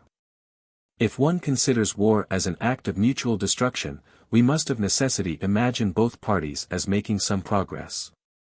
But at the same time, as regards the existing moment, we must almost as necessarily suppose the one party in a state of expectation, and only the other actually advancing, for circumstances can never be actually the same on both sides. Or continue so. In time a change must ensue, from which it follows that the present moment is more favorable to one side than the other. Now if we suppose that both commanders have a full knowledge of this circumstance, then the one has a motive for action, which at the same time is a motive for the other to wait. Therefore, according to this it cannot be for the interest of both at the same time to advance, nor can waiting be for the interest of both at the same time. This opposition of interest as regards the object is not deduced here from the principle of general polarity, and therefore is not in opposition to the argument in the 5th chapter of the 2nd book. It depends on the fact that here in reality the same thing is at once an incentive or motive to both commanders, namely the probability of improving or impairing their position by future action. But even if we suppose the possibility of a perfect equality of circumstances in this respect, or if we take into account that through imperfect knowledge of their mutual position such an equality may appear to the two commanders to subsist, still the difference of political objects does away with this possibility of suspension. One of the parties must of necessity be assumed politically to be the aggressor, because no war could take place from defensive intentions on both sides. But the aggressor has the positive object, the defender merely a negative one. To the first then belongs the positive action, for it is only by that means that he can attain the positive object. Therefore, in cases where both parties are in precisely similar circumstances, the aggressor is called upon to act by virtue of his positive object. Therefore, from this point of view, a suspension in the act of warfare, strictly speaking, is in contradiction with the nature of the thing. Because two armies, being two incompatible elements, should destroy one another unremittingly, just as fire and water can never put themselves in equilibrium, but act and react upon one another, until one quite disappears. What would be said of two wrestlers who remained clasped round each other for hours without making a movement? Action in war, therefore, like that of a clock which is wound up, should go on running down in regular motion. But wild as is the nature of war, it still wears the chains of human weakness, and the contradiction we see here, viz., that man seeks and creates dangers which he fears at the same time, will astonish no one. If we cast a glance at military history in general, we find so much the opposite of an incessant advance towards the aim, that standing still and doing nothing is quite plainly the normal condition of an army in the midst of war, acting. The exception. This must almost raise a doubt as to the correctness of our conception. But if military history leads to this conclusion when viewed in the mass, the latest series of campaigns redeems our position. The War of the French Revolution shows too plainly its reality, and only proves too clearly its necessity. In these operations, and especially in the campaigns of Bonaparte, the conduct of war attained to that unlimited degree of energy which we have represented as the natural law of the element. This degree is therefore possible, and if it is possible then it is necessary. How could any one in fact justify in the eyes of reason the expenditure of forces in war, if acting was not the object? The baker only heats his oven if he has bread to put into it, the horse is only yoked to the carriage if we mean to drive, why then make the enormous effort of a war if we look for nothing else by it but like efforts on the part of the enemy? So much in justification of the general principle. Now as to its modifications, as far as they lie in the nature of the thing and are independent of special cases. There are three causes to be noticed here, which appear as innate counterpoises and prevent the over-rapid or uncontrollable movement of the wheelwork. The first, which produces a constant tendency to delay, and is thereby a retarding principle, is the natural timidity and want of resolution in the human mind, a kind of inertia in the moral world, but which is produced not by attractive but by repellent forces, that is to say, by dread of danger and responsibility. In the burning element of war, ordinary natures appear to become heavier, the impulsion given must therefore be stronger and more frequently repeated if the motion is to be a continuous one. The mere idea of the object for which arms have been taken up is seldom sufficient to overcome this resistant force, and if a warlike enterprising spirit is not at the head, who feels himself in war in his natural element, as much as a fish in the ocean, or if there is not the pressure from above of some great responsibility, then standing still will be the order of the day, and progress will be the exception. The second cause is the imperfection of human perception and judgment, which is greater in war than anywhere, because a person hardly knows exactly his own position from one moment to another, and can only conjecture on slight grounds that of the enemy, which is purposely concealed. This often gives rise to the case of both parties looking upon one and the same object as advantageous for them, while in reality the interest of one must preponderate. Thus then each may think he acts wisely by waiting another moment, as we have already said in the 5th chapter of the 2nd book. The third cause which catches hold, like a ratchet wheel in machinery, from time to time producing a complete standstill, is the greater strength of the defensive form. A may feel too weak to attack B, from which it does not follow that B is strong enough for an attack on A. The addition of strength, which the defensive gives is not merely lost by assuming the offensive, but also passes to the enemy just as, figuratively expressed, the difference of A plus B and A, B is equal to 2B. Therefore it may so happen that both parties, at one and the same time, not only feel themselves too weak to attack, but also are so in reality. Thus even in the midst of the act of war itself, anxious sagacity in the apprehension of too great danger find vantage ground, by means of which they can exert their power, and tame the elementary impetuosity of war. However, at the same time these causes without an exaggeration of their effect, would hardly explain the long states of inactivity which took place in military operations, in former times, in wars undertaken about interests of no great importance, and in which inactivity consumed 9/10 of the time that the troops remained under arms. This feature in these wars, is to be traced principally to the influence which the demands of the one party, and the condition, and feeling of the other, exercised over the conduct of the operations. As has been already observed in the chapter on the essence and object of war, these things may obtain such a preponderating influence as to make of war a half-and-half affair. A war is often nothing more than an armed neutrality, or a menacing attitude to support negotiations or an attempt to gain some small advantage by small exertions, and then to wait the tide of circumstances, or a disagreeable treaty obligation, which is fulfilled in the most niggardly way possible. In all these cases in which the impulse given by interest is slight, and the principle of hostility feeble, in which there is no desire to do much, and also not much to dread from the enemy. In short, where no powerful motives press and drive, cabinets will not risk much in the game, hence this tame mode of carrying on war, in which the hostile spirit of real war is laid in irons. The more war becomes in this manner devitalized, so much the more its theory becomes destitute of the necessary firm pivots and buttresses for its reasoning.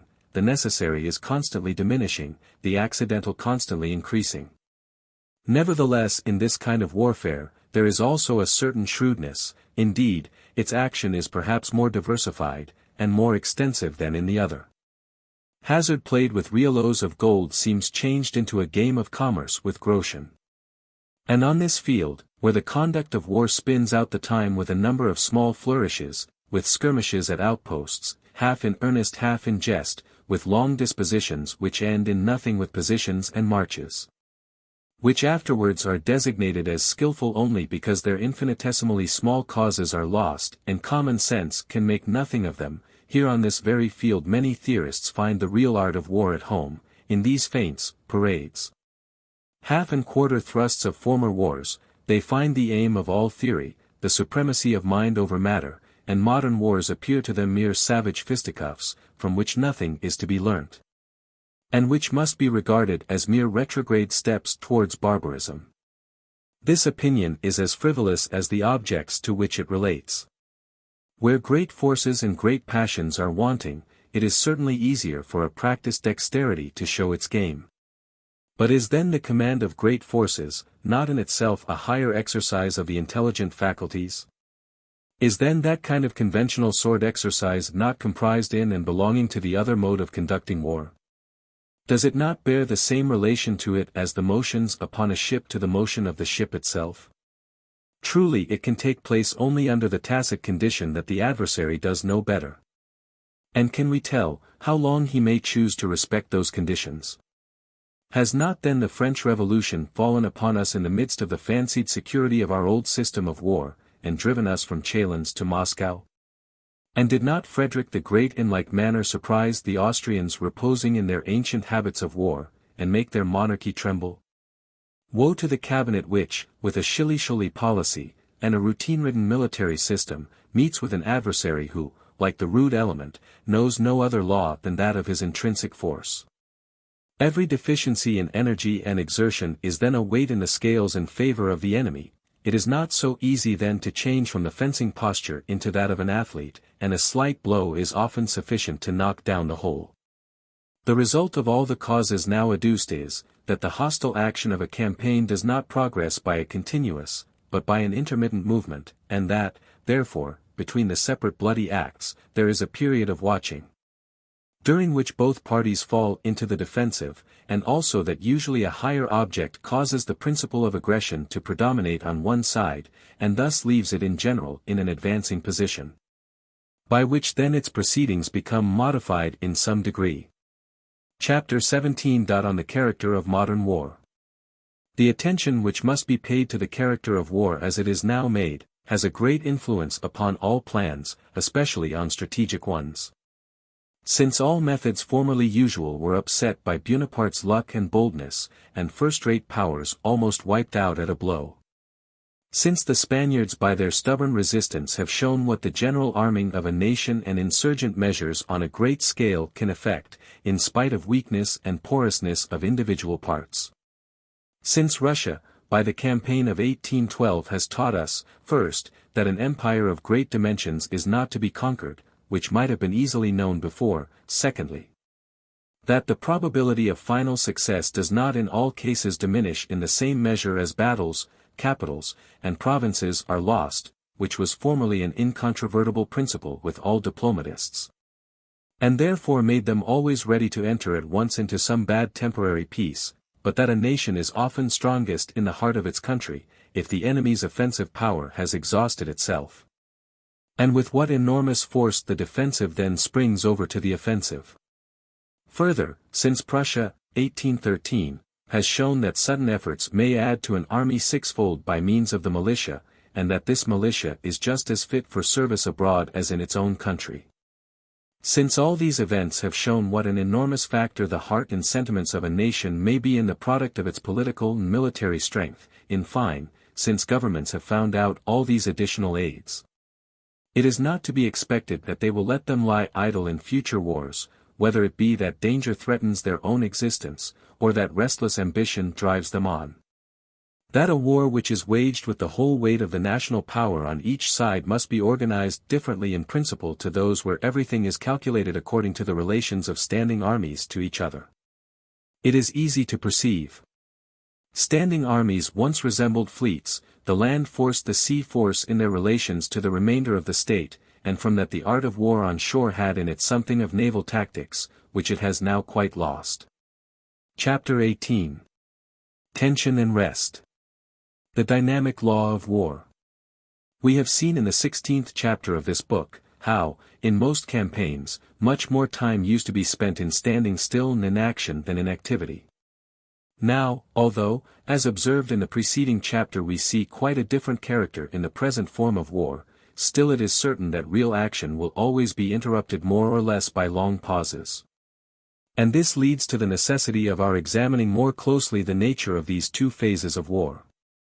If there is a suspension of action in war, that is, if neither party wills something positive, there is rest and consequently equilibrium, but certainly an equilibrium in the largest signification, in which not only the moral and physical war forces, but all relations and interests, come into calculation.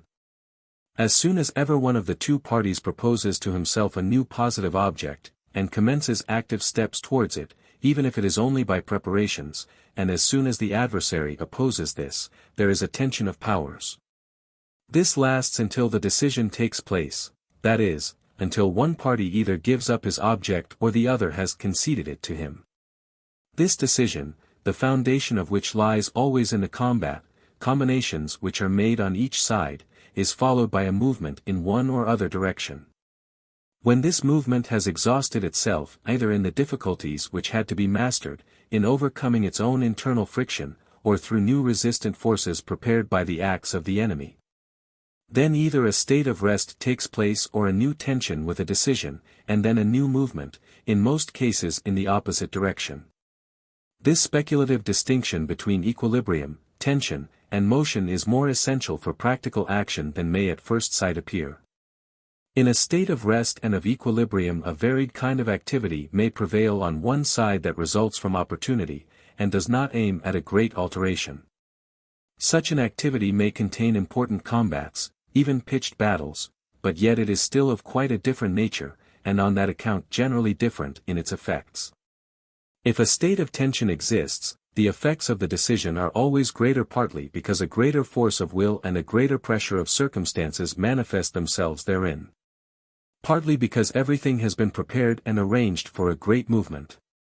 The decision in such cases resembles the effect of a mine well closed and tamped, whilst an event in itself perhaps just as great, in a state of rest, is more or less like a mass of powder puffed away in the open air. At the same time, as a matter of course, the state of tension must be imagined in different degrees of intensity, and it may therefore approach gradually by many steps towards the state of rest. So that at the last there is a very slight difference between them. Now the real use which we derive from these reflections is the conclusion that every measure which is taken during a state of tension is more important and more prolific in results than the same measure could be in a state of equilibrium. And that this importance increases immensely in the highest degrees of tension. The cannonade of Valmy, September 20, 1792, decided more than the Battle of Hochkirch, October 14, 1758. In a tract of country which the enemy abandons to us because he cannot defend it, we can settle ourselves differently from what we should do if the retreat of the enemy was only made with the view to a decision under more favorable circumstances. Again, a strategic attack in course of execution, a faulty position, a single false march, may be decisive in its consequence. Whilst in a state of equilibrium such errors must be of a very glaring kind, even to excite the activity of the enemy in a general way. Most bygone wars, as we have already said, consisted, so far as regards the greater part of the time, in this state of equilibrium, or at least in such short tensions with long intervals between them, and weak in their effects. That the events to which they gave rise were seldom great successes, often they were theatrical exhibitions, got up in honor of a royal birthday, Hochkirch, often a mere satisfying of the honor of the arms, Kunersdorf. Or the personal vanity of the commander, Freiburg. That a commander should thoroughly understand these states, that he should have the tact to act in the spirit of them, we hold to be a great requisite, and we have had experience in the campaign of 1806 how far it is sometimes wanting. In that tremendous tension, when everything pressed on towards a supreme decision, and that alone with all its consequences should have occupied the whole soul of the commander. Measures were proposed and even partly carried out, such as the reconnaissance towards Franconia, which at the most might have given a kind of gentle play of oscillation within a state of equilibrium. Over these blundering schemes and views, absorbing the activity of the army, the really necessary means, which could alone save, were lost sight of. But this speculative distinction which we have made is also necessary for our further progress in the construction of our theory, because all that we have to say on the relation of attack and defense, and on the completion of this double-sided act, concerns the state of the crisis in which the forces are placed during the tension and motion, and because all the activity which can take place during the condition of equilibrium can only be regarded and treated as a corollary. For that crisis is the real war and this state of equilibrium only its reflection. Book If the Combat. Chapter 1. Introductory. Having in the foregoing book examined the subjects which may be regarded as the efficient elements of war, we shall now turn our attention to the combat as the real activity in warfare, which, by its physical and moral effects, embraces sometimes more simply, sometimes in a more complex manner, the object of the whole campaign. In this activity and in its effects these elements must therefore, reappear. The formation of the combat is tactical in its nature, we only glance at it here in a general way in order to get acquainted with it in its aspect as a whole. In practice the minor or more immediate objects give every combat a characteristic form, these minor objects we shall not discuss until hereafter. But these peculiarities are in comparison to the general characteristics of a combat mostly only insignificant, so that most combats are very like one another, and, therefore, in order to avoid repeating that which is general at every stage, we are compelled to look into it here, before taking up the subject of its more special application. In the first place, therefore, we shall give in the next chapter, in a few words, the characteristics of the modern battle in its tactical course, because that lies at the foundation of our conceptions of what the battle really is. Chapter 2. Character of a modern battle. According to the notion we have formed of tactics and strategy, it follows, as a matter of course, that if the nature of the former is changed, that change must have an influence on the latter. If tactical facts in one case are entirely different from those in another, then the strategic must be so also, if they are to continue consistent and reasonable. It is therefore important to characterize a general action in its modern form before we advance with the study of its employment in strategy. What do we do now usually in a great battle? We place ourselves quietly in great masses arranged contiguous to and behind one another. We deploy relatively only a small portion of the whole, and let it ring itself out in a fire combat which lasts for several hours, only interrupted now and again, and removed hither and thither by separate small shocks from charges with the bayonet and cavalry attacks.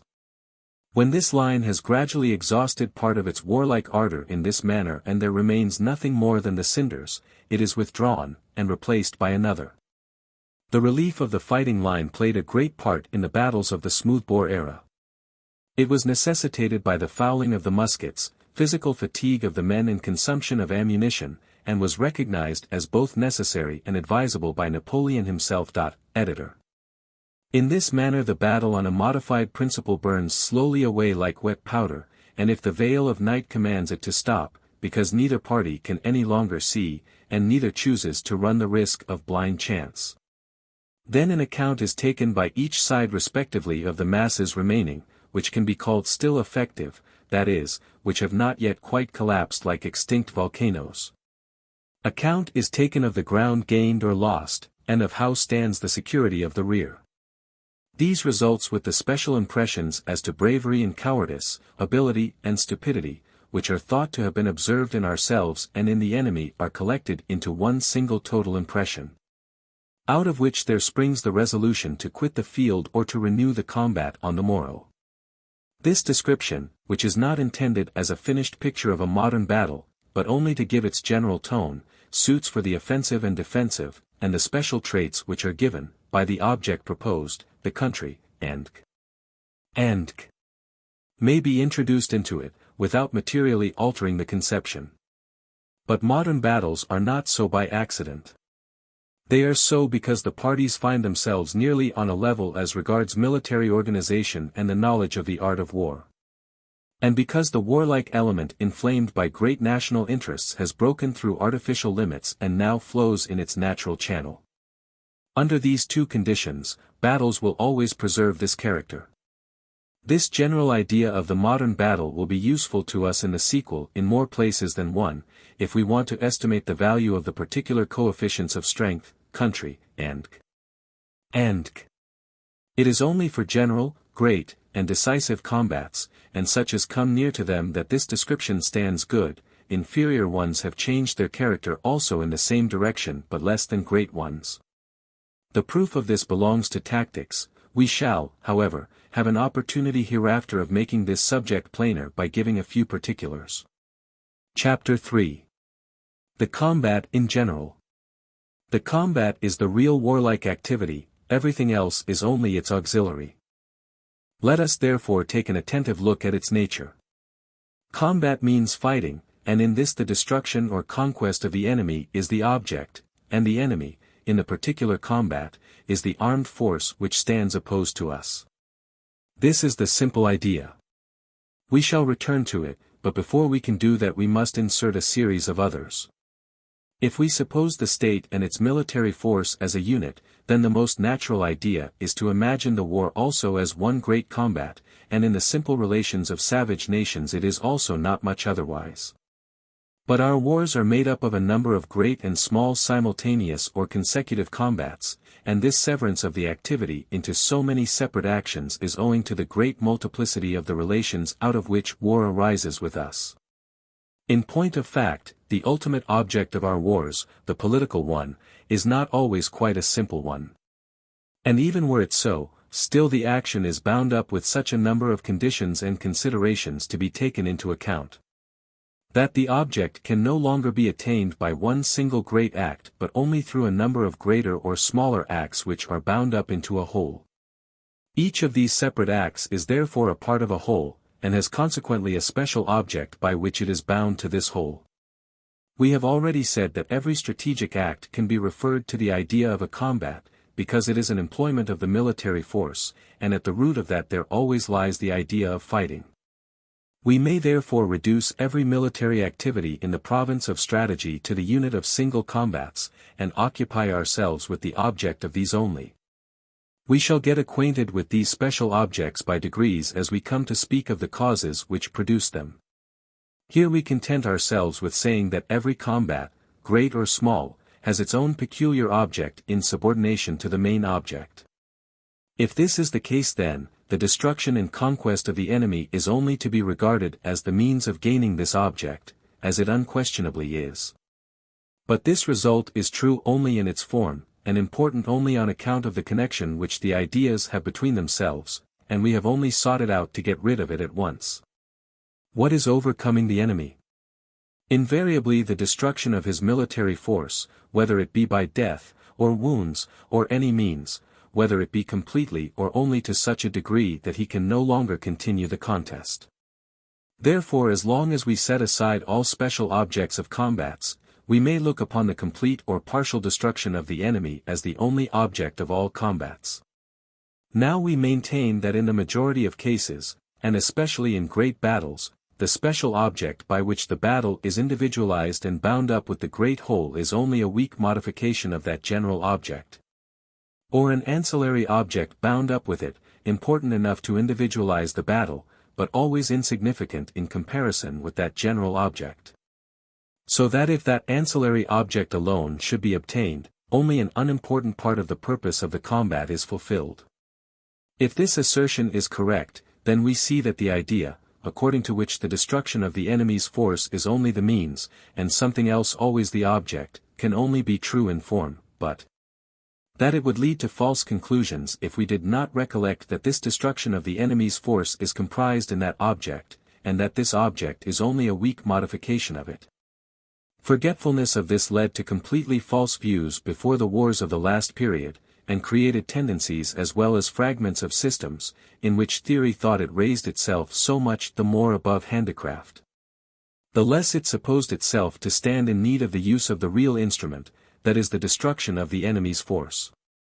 Certainly such a system could not have arisen unless supported by other false suppositions, and unless in place of the destruction of the enemy, other things had been substituted to which an efficacy was ascribed which did not rightly belong to them.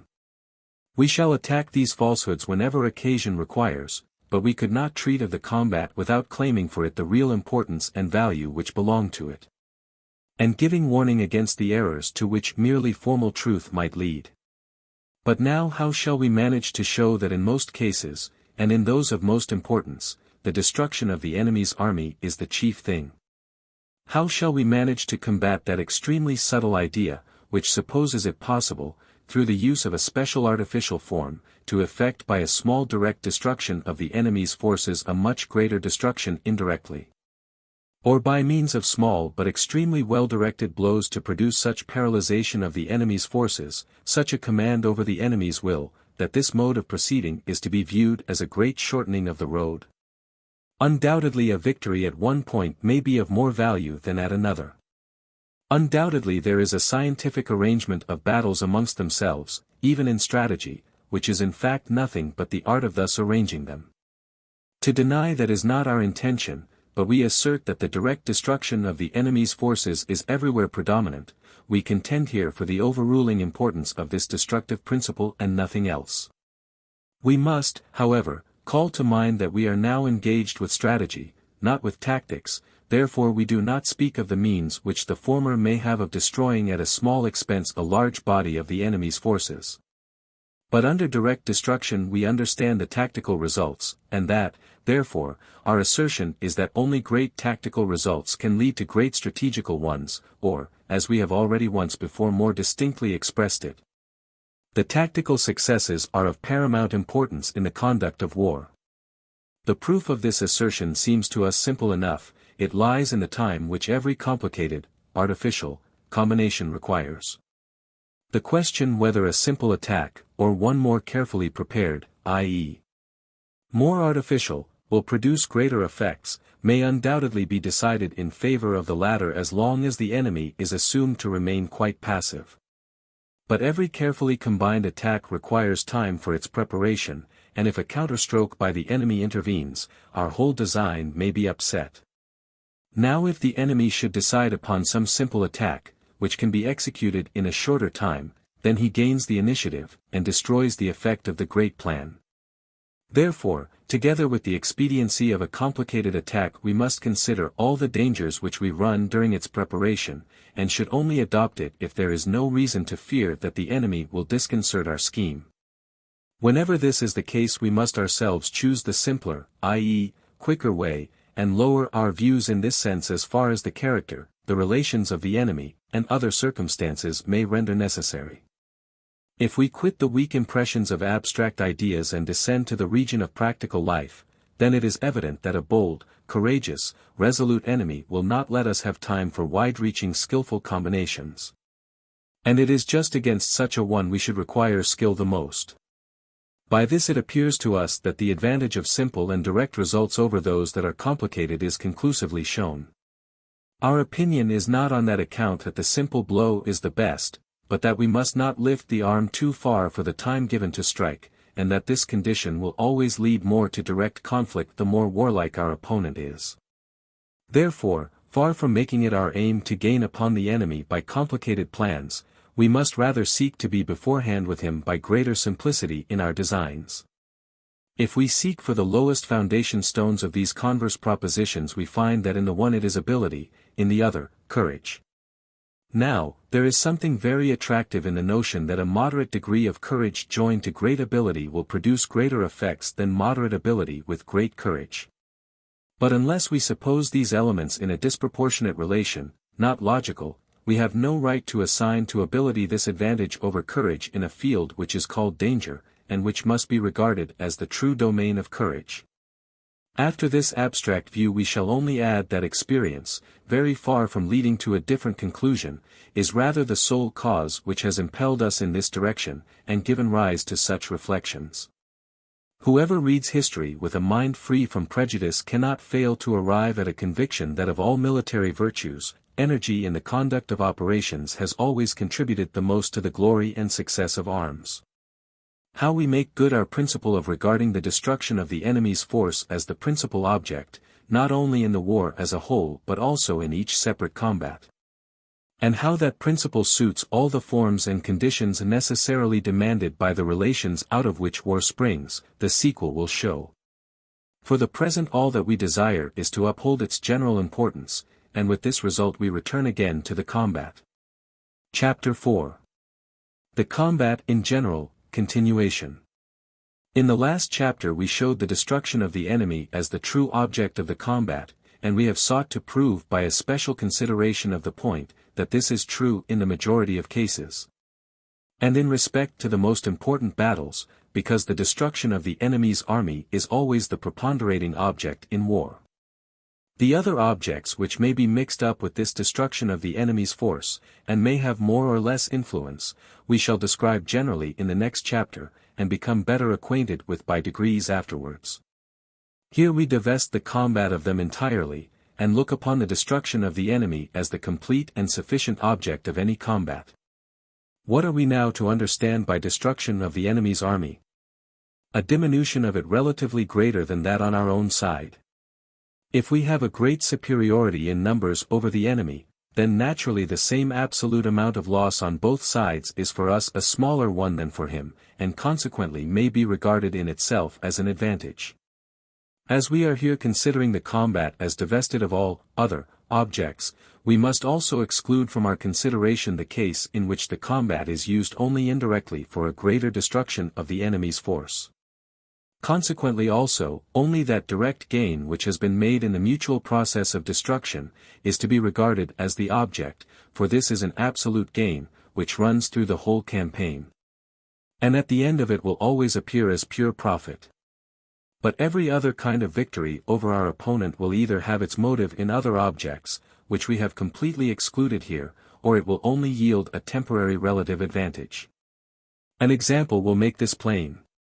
If by a skillful disposition we have reduced our opponent to such a dilemma, that he cannot continue the combat without danger, and after some resistance he retires, then we may say, that we have conquered him at that point. But if in this victory we have expended just as many forces as the enemy, then in closing the account of the campaign, there is no gain remaining from this victory, if such a result can be called a victory. Therefore the overcoming the enemy, that is, placing him in such a position that he must give up the fight, counts for nothing in itself, and for that reason cannot come under the definition of object. There remains, therefore, as we have said, nothing over except the direct gain which we have made in the process of destruction. But to this belong not only the losses which have taken place in the course of the combat, but also those which, after the withdrawal of the conquered part, take place as direct consequences of the same. Now it is known by experience, that the losses in physical forces in the course of a battle seldom present a great difference between victor and vanquished respectively, often none at all. Sometimes even one bearing an inverse relation to the result, and that the most decisive losses on the side of the vanquished only commence with the retreat, that is, those which the conqueror does not share with him. The weak remains of battalions already in disorder are cut down by cavalry, exhausted men strew the ground, disabled guns and broken caissons are abandoned, others in the bad state of the roads cannot be removed quickly enough, and are captured by the enemy's troops. During the night numbers lose their way, and fall defenseless into the enemy's hands, and thus the victory mostly gains bodily substance after it is already decided. Here would be a paradox, if it did not solve itself in the following manner. The loss in physical force is not the only one which the two sides suffer in the course of the combat, the moral forces also are shaken, broken, and go to ruin. It is not only the loss in men, horses and guns, but in order, courage, confidence, cohesion and plan, which come into consideration when it is a question whether the fight can be still continued or not. It is principally the moral forces which decide here, and in all cases in which the conqueror has lost as heavily as the conquered, it is these alone. The comparative relation of the physical losses is difficult to estimate in a battle, but not so the relation of the moral ones. Two things principally make it known. The one is the loss of the ground on which the fight has taken place, the other the superiority of the enemies. The more our reserves have diminished as compared with those of the enemy, the more force we have used to maintain the equilibrium. In this at once, an evident proof of the moral superiority of the enemy is given which seldom fails to stir up in the soul of the commander a certain bitterness of feeling, and a sort of contempt for his own troops. But the principal thing is, that men who have been engaged for a long continuance of time are more or less like burnt-out cinders, their ammunition is consumed, they have melted away to a certain extent. Physical and moral energies are exhausted, perhaps their courage is broken as well. Such a force, irrespective of the diminution in its number, if viewed as an organic whole, is very different from what it was before the combat. And thus it is that the loss of moral force may be measured by the reserves that have been used as if it were on a foot rule. Lost ground and want of fresh reserves are, therefore, usually the principal causes which determine a retreat.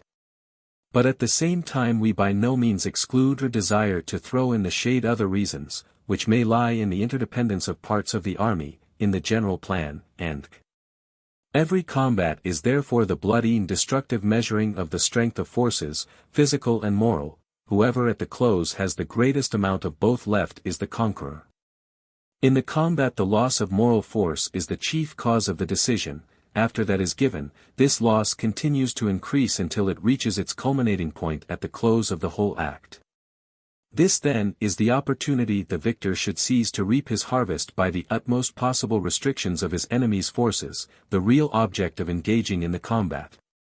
On the beaten side, the loss of all order and control often makes the prolongation of resistance by individual units, by the further punishment they are certain to suffer, more injurious than useful to the whole. The spirit of the mass is broken. The original excitement about losing or winning, through which danger was forgotten, is spent, and to the majority danger now appears no longer an appeal to their courage, but rather the endurance of a cruel punishment. Thus the instrument in the first moment of the enemy's victory is weakened and blunted, and therefore no longer fit to repay danger by danger. This period, however, passes. The moral forces of the conquered will recover by degrees, order will be restored, courage will revive, and in the majority of cases there remains only a small part of the superiority obtained, often none at all. In some cases, even, although rarely, the spirit of revenge and intensified hostility may bring about an opposite result. On the other hand, whatever is gained in killed, wounded, prisoners, and guns captured can never disappear from the account. The losses in a battle consist more in killed and wounded, those after the battle, more in artillery taken and prisoners. The first the conqueror shares with the conquered, more or less, but the second not. And for that reason they usually only take place on one side of the conflict, at least, they are considerably in excess on one side. Artillery and prisoners are therefore at all times regarded as the true trophies of victory, as well as its measure, because through these things its extent is declared beyond a doubt. Even the degree of moral superiority may be better judged of by them than by any other relation, especially if the number of killed and wounded is compared therewith, and here arises a new power increasing the moral effects. We have said that the moral forces, beaten to the ground in the battle and in the immediately succeeding movements, recover themselves gradually, and often bear no traces of injury. This is the case with small divisions of the whole, less frequently with large divisions. It may, however, also be the case with the main army, but seldom or never in the state or government to which the army belongs. These estimate the situation more impartially, and from a more elevated point of view, and recognize in the number of trophies taken by the enemy, and their relation to the number of killed and wounded, only too easily and well, the measure of their own weakness and inefficiency. In point of fact, the lost balance of moral power must not be treated lightly because it has no absolute value, and because it does not of necessity appear in all cases in the amount of the results at the final close. It may become of such excessive weight as to bring down everything with an irresistible force. On that account it may often become a great aim of the operations of which we shall speak elsewhere. Here we have still to examine some of its fundamental relations. The moral effect of a victory increases, not merely in proportion to the extent of the forces engaged, but in a progressive ratio, that is to say, not only in extent, but also in its intensity. In a beaten detachment order is easily restored. As a single frozen limb is easily revived by the rest of the body, so the courage of a defeated detachment is easily raised again by the courage of the rest of the army as soon as it rejoins it. If, therefore, the effects of a small victory are not completely done away with, still they are partly lost to the enemy. This is not the case if the army itself sustains a great defeat, then one with the other fall together. A great fire attains quite a different heat from several small ones. Another relation which determines the moral value of a victory is the numerical relation of the forces which have been in conflict with each other. To beat many with few is not only a double success, but shows also a greater, especially a more general superiority, which the conquered must always be fearful of encountering again. At the same time this influence is in reality hardly observable in such a case. In the moment of real action, the notions of the actual strength of the enemy are generally so uncertain, the estimate of our own commonly so incorrect, that the party superior in numbers either does not admit the disproportion, or is very far from admitting the full truth, owing to which, he evades almost entirely the moral disadvantages which would spring from it. It is only hereafter in history that the truth, long suppressed through ignorance, vanity, or a wise discretion, makes its appearance, and then it certainly casts a luster on the army and its leader. But it can then do nothing more by its moral influence for events long past. If prisoners and captured guns are those things by which the victory principally gains substance, its true crystallizations, then the plan of the battle should have those things specially in view. The destruction of the enemy by death and wounds appears here merely as a means to an end. How far this may influence the dispositions in the battle is not an affair of strategy, but the decision to fight the battle is in intimate connection with it, as is shown by the direction given to our forces, and their general grouping. Whether we threaten the enemy's flank or rear, or he threatens ours. On this point, the number of prisoners and captured guns depends very much, and it is a point which, in many cases, tactics alone cannot satisfy, particularly if the strategic relations are too much in opposition to it. The risk of having to fight on two sides, and the still more dangerous position of having no line of retreat left open, paralyze the movements and the power of resistance. Further, in case of defeat, they increase the loss, often raising it to its extreme point, that is, to destruction. Therefore, the rear being endangered makes defeat more probable, and, at the same time, more decisive. From this arises, in the whole conduct of the war, especially in great and small combats, a perfect instinct to secure our own line of retreat and to seize that of the enemy. This follows from the conception of victory, which, as we have seen, is something beyond mere slaughter.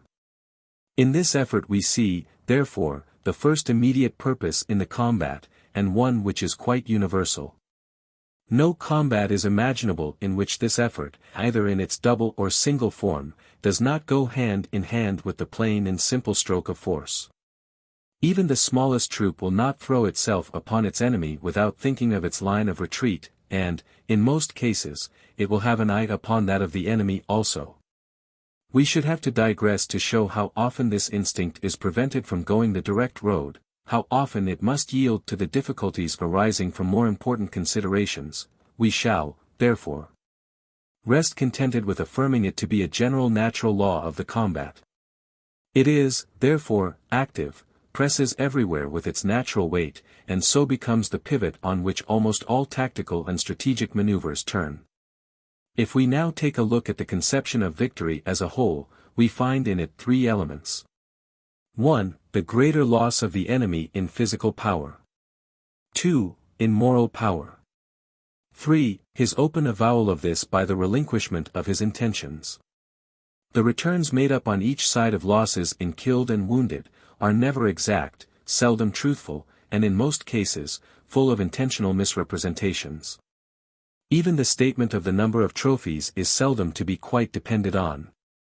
Consequently, when it is not considerable it may also cast a doubt even on the reality of the victory. Of the loss in moral forces there is no reliable measure, except in the trophies, therefore, in many cases, the giving up the contest is the only real evidence of the victory.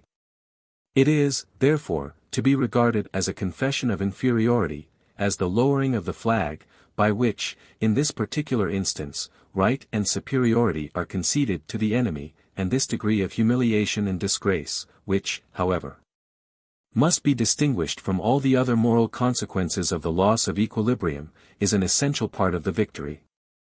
It is this part alone which acts upon the public opinion outside the army, upon the people and the government in both belligerent states, and upon all others in any way concerned.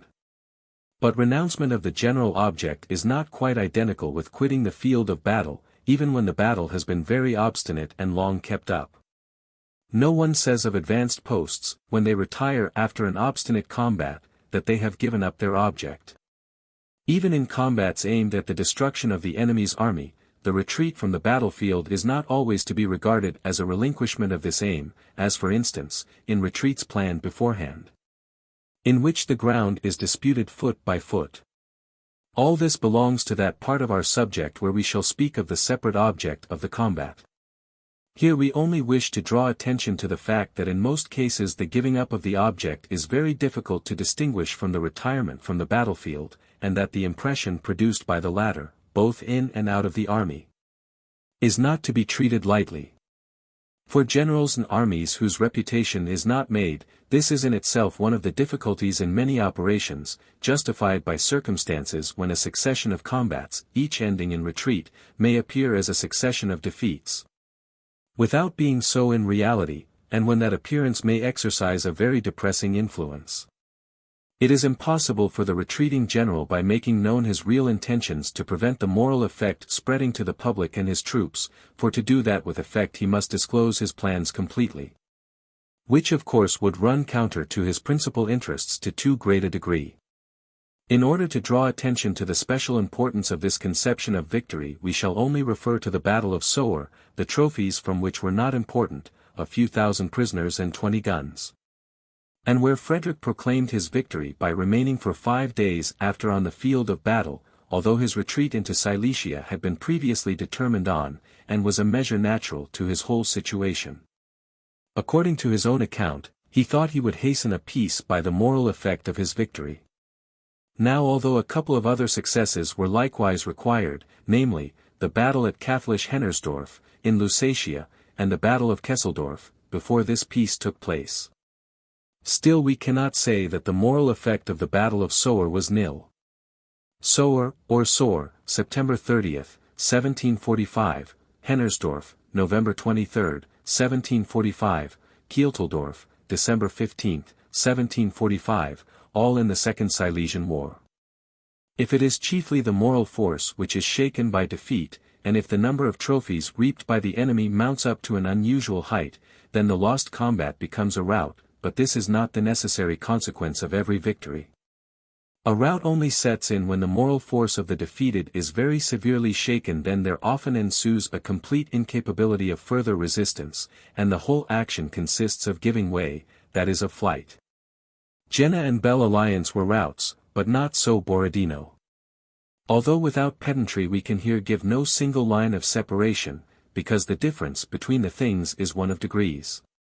Yet still the retention of the conception is essential as a central point to give clearness to our theoretical ideas, and it is a want in our terminology that for a victory over the enemy tantamount to a rout, and a conquest of the enemy only tantamount to a simple victory, there is only one and the same word to use. Chapter V. On the signification of the combat. Having in the preceding chapter examined the combat in its absolute form, as the miniature picture of the whole war, we now turn to the relations which it bears to the other parts of the great whole. First we inquire what is more precisely the signification of a combat.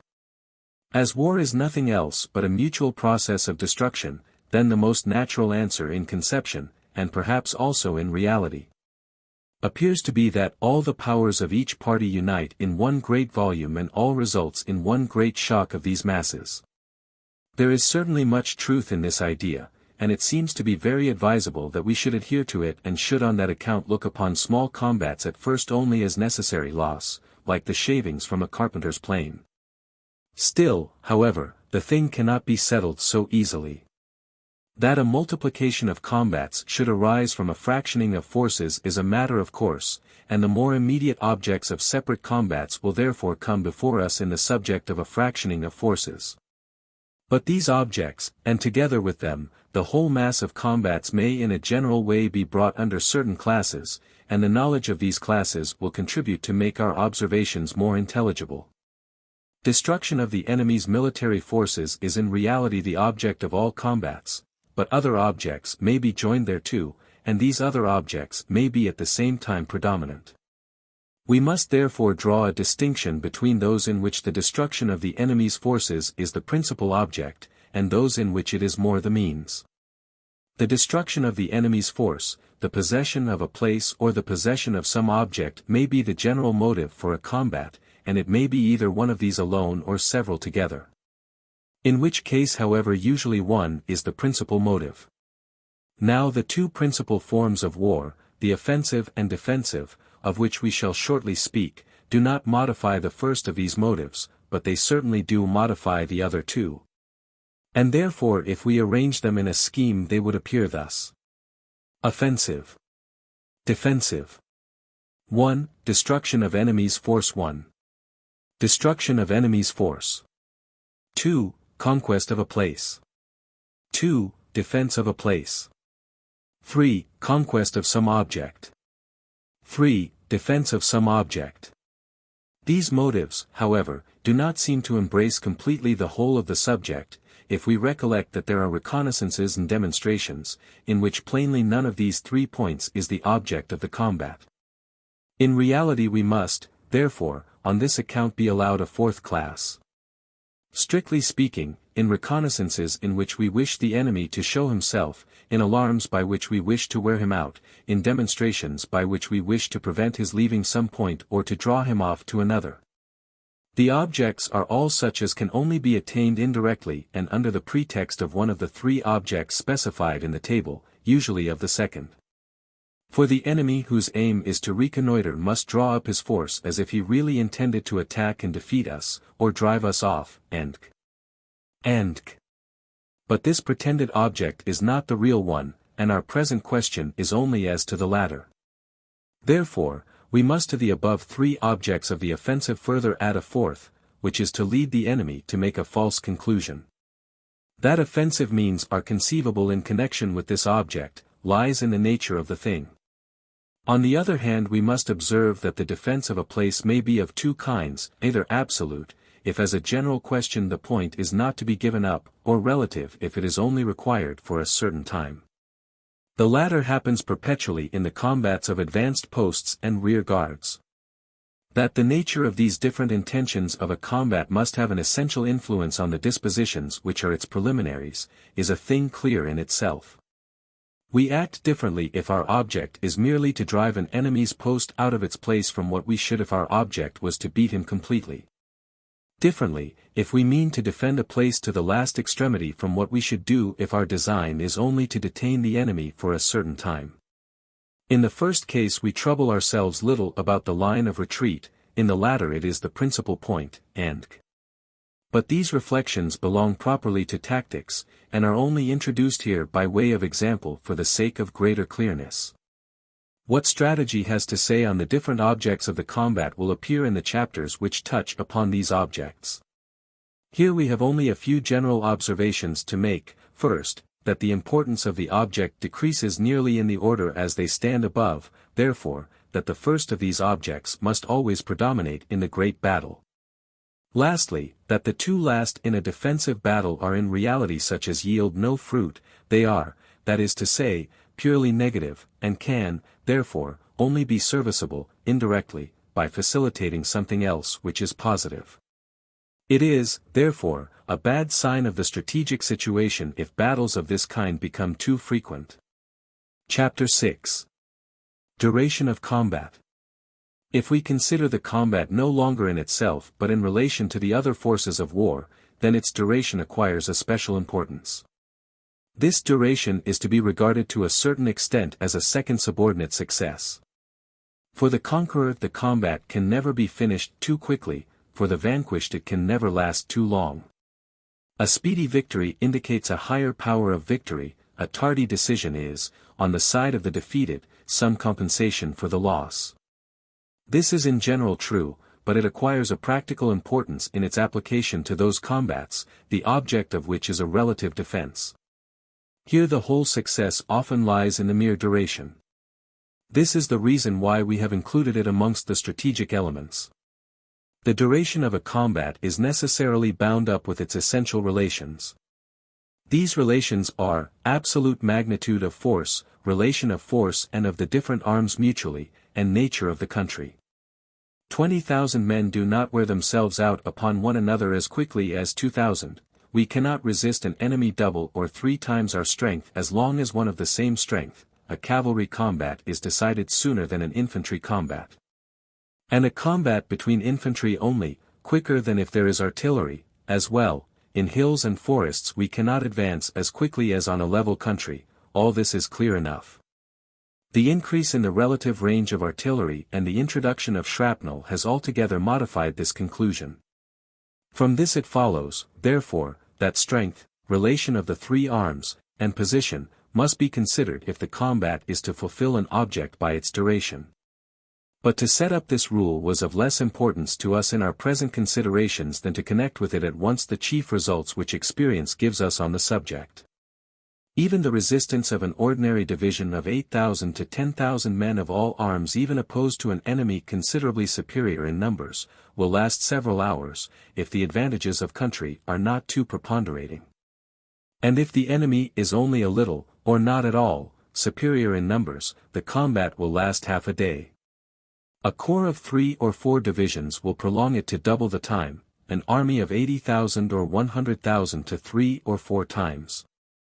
Therefore the masses may be left to themselves for that length of time, and no separate combat takes place if within that time other forces can be brought up, whose cooperation mingles then at once into one stream with the results of the combat which has taken place. These calculations are the result of experience, but it is important to us at the same time to characterize more particularly the moment of the decision, and consequently the termination.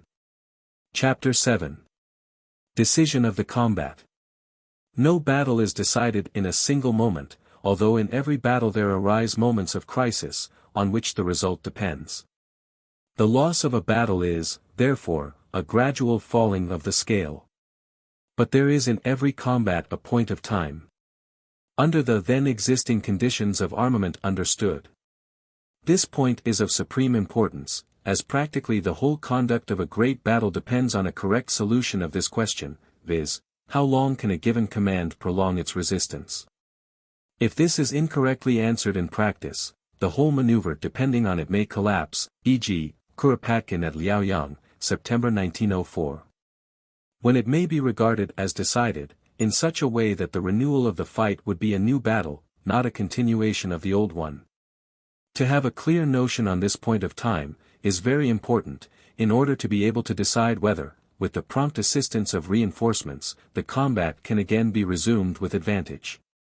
Often in combats which are beyond restoration new forces are sacrificed in vain, often through neglect the decision has not been seized when it might easily have been secured. Here are 2 examples, which could not be more to the point. When the Prince of Hohenlohe, in 1806, at Jena, with 35,000 men opposed to from 60,000 to 70,000, under Bonaparte, had accepted battle. And lost it, but lost it in such a way that the 35,000 might be regarded as dissolved, General Ruchel undertook to renew the fight with about 12,000. The consequence was that in a moment his force was scattered in like manner. October 14, 1806. On the other hand, on the same day at Auerstadt, the Prussians maintained a combat with 25,000, against Davoust, who had 28,000, until midday, without success, it is true. But still without the force being reduced to a state of dissolution without even greater loss than the enemy, who was very deficient in cavalry. But they neglected to use the reserve of 18,000, under General Cockruth, to restore the battle which, under these circumstances, it would have been impossible to lose. Each combat is a whole in which the partial combats combine themselves into one total result. In this total result lies the decision of the combat.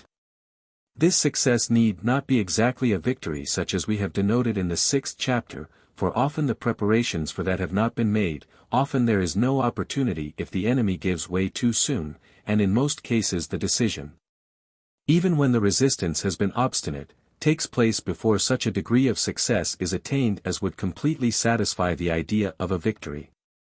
We therefore ask, which is commonly the moment of the decision, that is to say, that moment when a fresh, effective, of course not disproportionate, force, can no longer turn a disadvantageous battle. If we pass over false attacks, which in accordance with their nature are properly without decision, then 1. If the possession of a movable object was the object of the combat, the loss of the same is always the decision. 2. If the possession of ground was the object of the combat, then the decision generally lies in its loss. Still not always, only if this ground is of peculiar strength, ground which is easy to pass over, however important it may be in other respects, can be retaken without much danger. 3. But in all other cases, when these two circumstances have not already decided the combat, therefore, particularly in case the destruction of the enemy's force is the principal object, the decision is reached at that moment when the conqueror ceases to feel himself in a state of disintegration, that is, of unserviceableness to a certain extent, when therefore there is no further advantage in using the successive efforts spoken of in the 12th chapter of the 3rd book.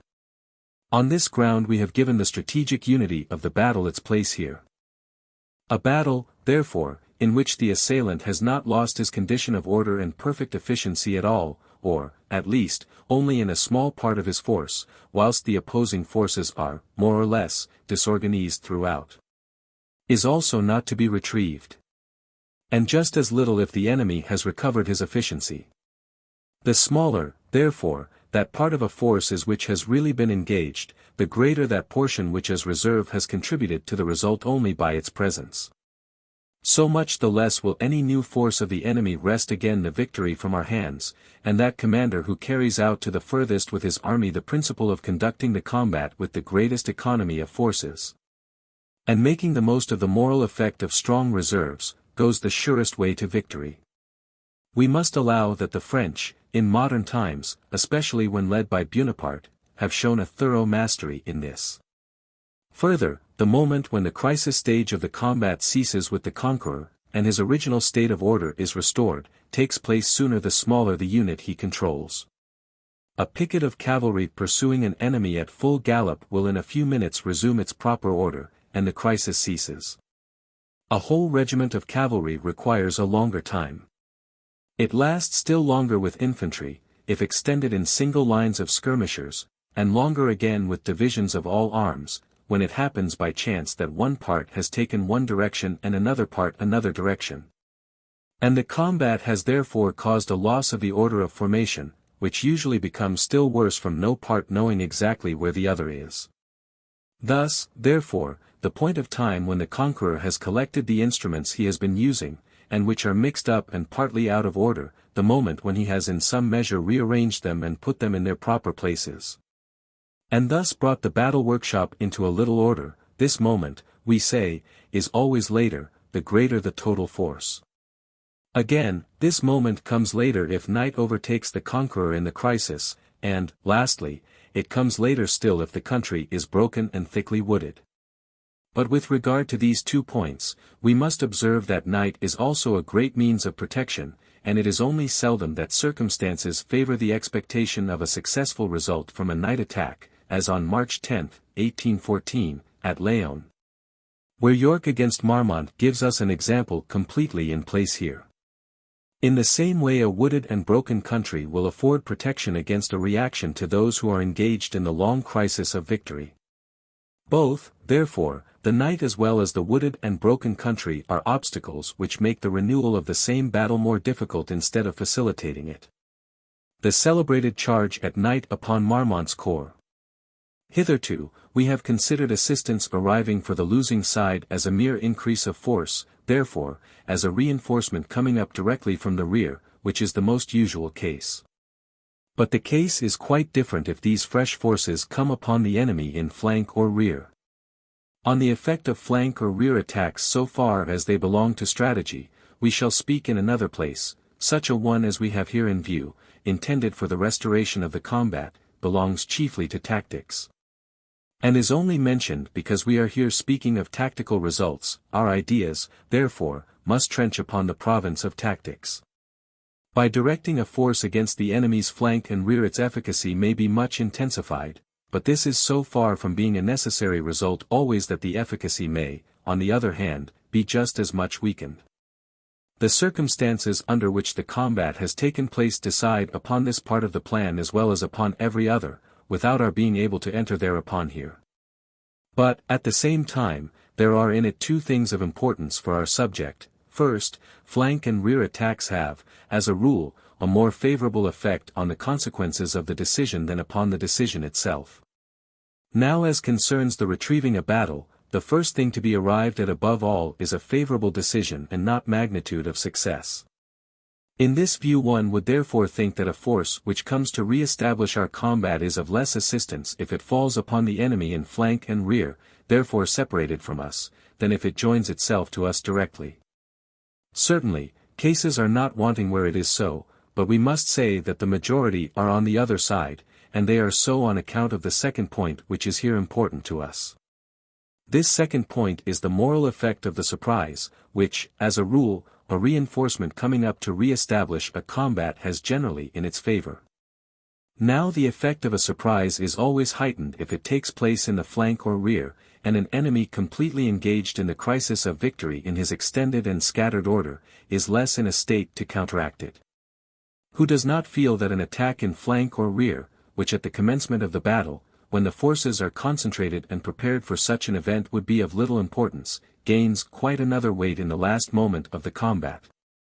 We must, therefore, at once admit that in most cases a reinforcement coming up on the flank or rear of the enemy will be more efficacious, will be like the same weight at the end of a longer lever, and therefore that under these circumstances we may undertake to restore the battle with the same force which employed in a direct attack would be quite insufficient. Here results almost defy calculation, because the moral forces gain completely the ascendancy. This is therefore the right field for boldness and daring. The eye must, therefore, be directed on all these objects, all these moments of cooperating forces must be taken into consideration. When we have to decide in doubtful cases whether or not it is still possible to restore a combat which has taken an unfavorable turn. If the combat is to be regarded as not yet ended, then the new contest which is opened by the arrival of assistance fuses into the former. Therefore they flow together into one common result, and the first disadvantage vanishes completely out of the calculation. But this is not the case if the combat was already decided, then there are two results separate from each other. Now if the assistance which arrives is only of a relative strength, that is, if it is not in itself alone a match for the enemy, then a favorable result is hardly to be expected from this second combat, but if it is so strong that it can undertake the second combat without regard to the first, then it may be able by a favorable issue to compensate or even overbalance the first combat, but never to make it disappear altogether from the account. At the Battle of Kunersdorf, Frederick the Great at the first onset carried the left of the Russian position, and took 70 pieces of artillery. At the end of the battle both were lost again, and the whole result of the first combat was wiped out of the account. Had it been possible to stop at the first success, and to put off the second part of the battle to the coming day, then, even if the king had lost it, the advantages of the first would always have been a set off to the second. August 12, 1759.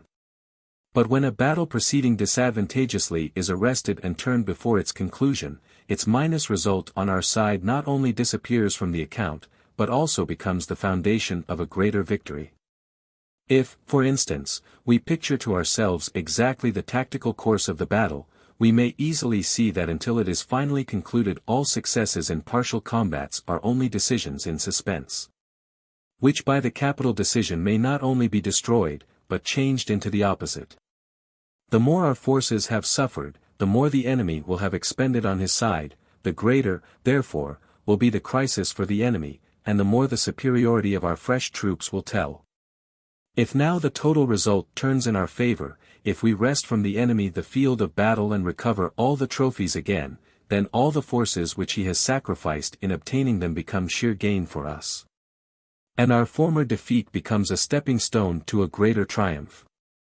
The most brilliant feats which with victory the enemy would have so highly prized that the loss of forces which they cost would have been disregarded, leave nothing now behind but regret at the sacrifice entailed. Such is the alteration which the magic of victory and the curse of defeat produces in the specific weight of the same elements.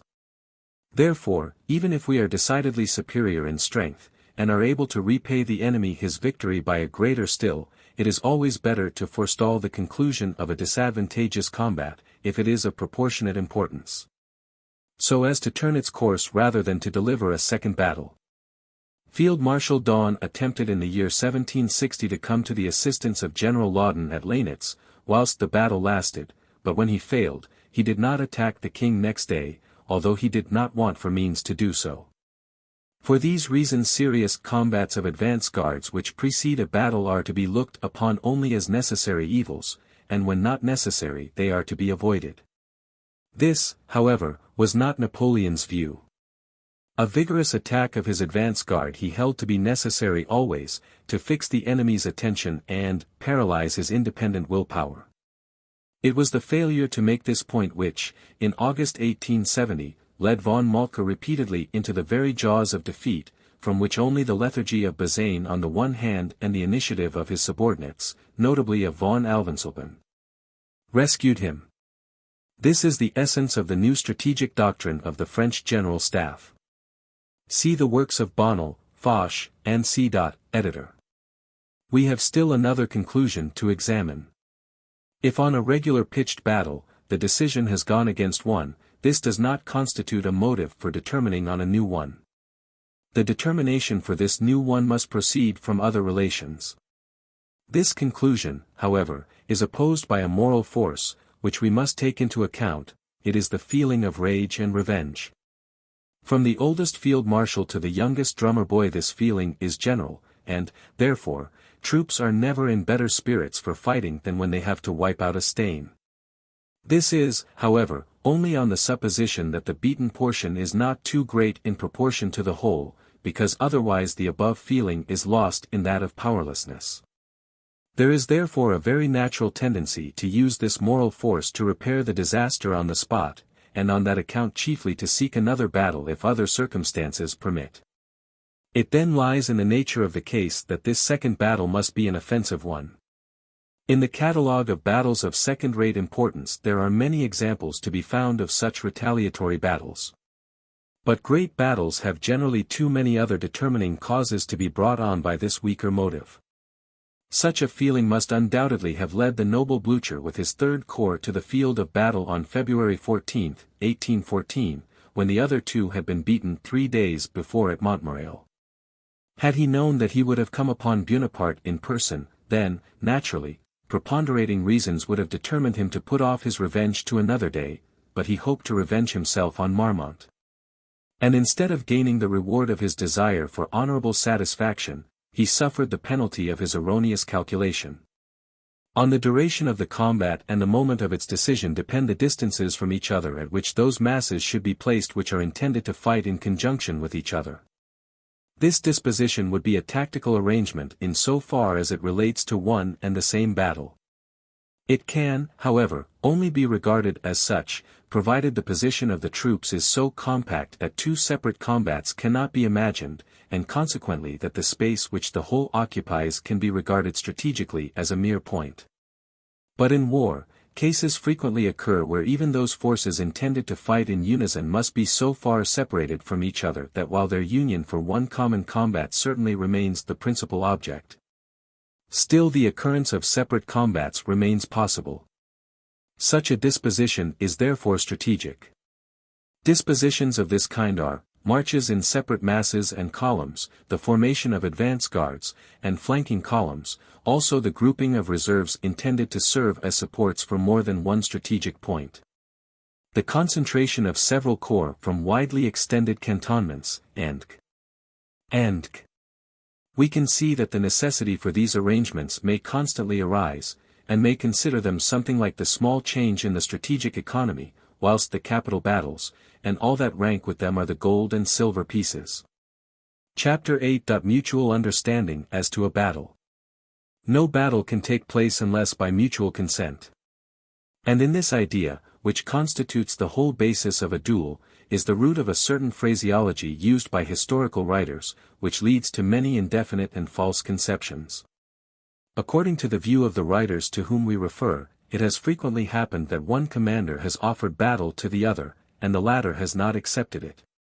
But the battle is a very modified duel, and its foundation is not merely in the mutual wish to fight, that is in consent, but in the objects which are bound up with the battle. These belong always to a greater whole, and that so much the more, as even the whole war considered as a combat unit has political objects and conditions which belong to a higher standpoint. The mere desire to conquer each other therefore falls into quite a subordinate relation, or rather it ceases completely to be anything of itself, and only becomes the nerve which conveys the impulse of action from the higher will. Amongst the ancients, and then again during the early period of standing armies, the expression that we had offered battle to the enemy in vain, had more sense in it than it has now.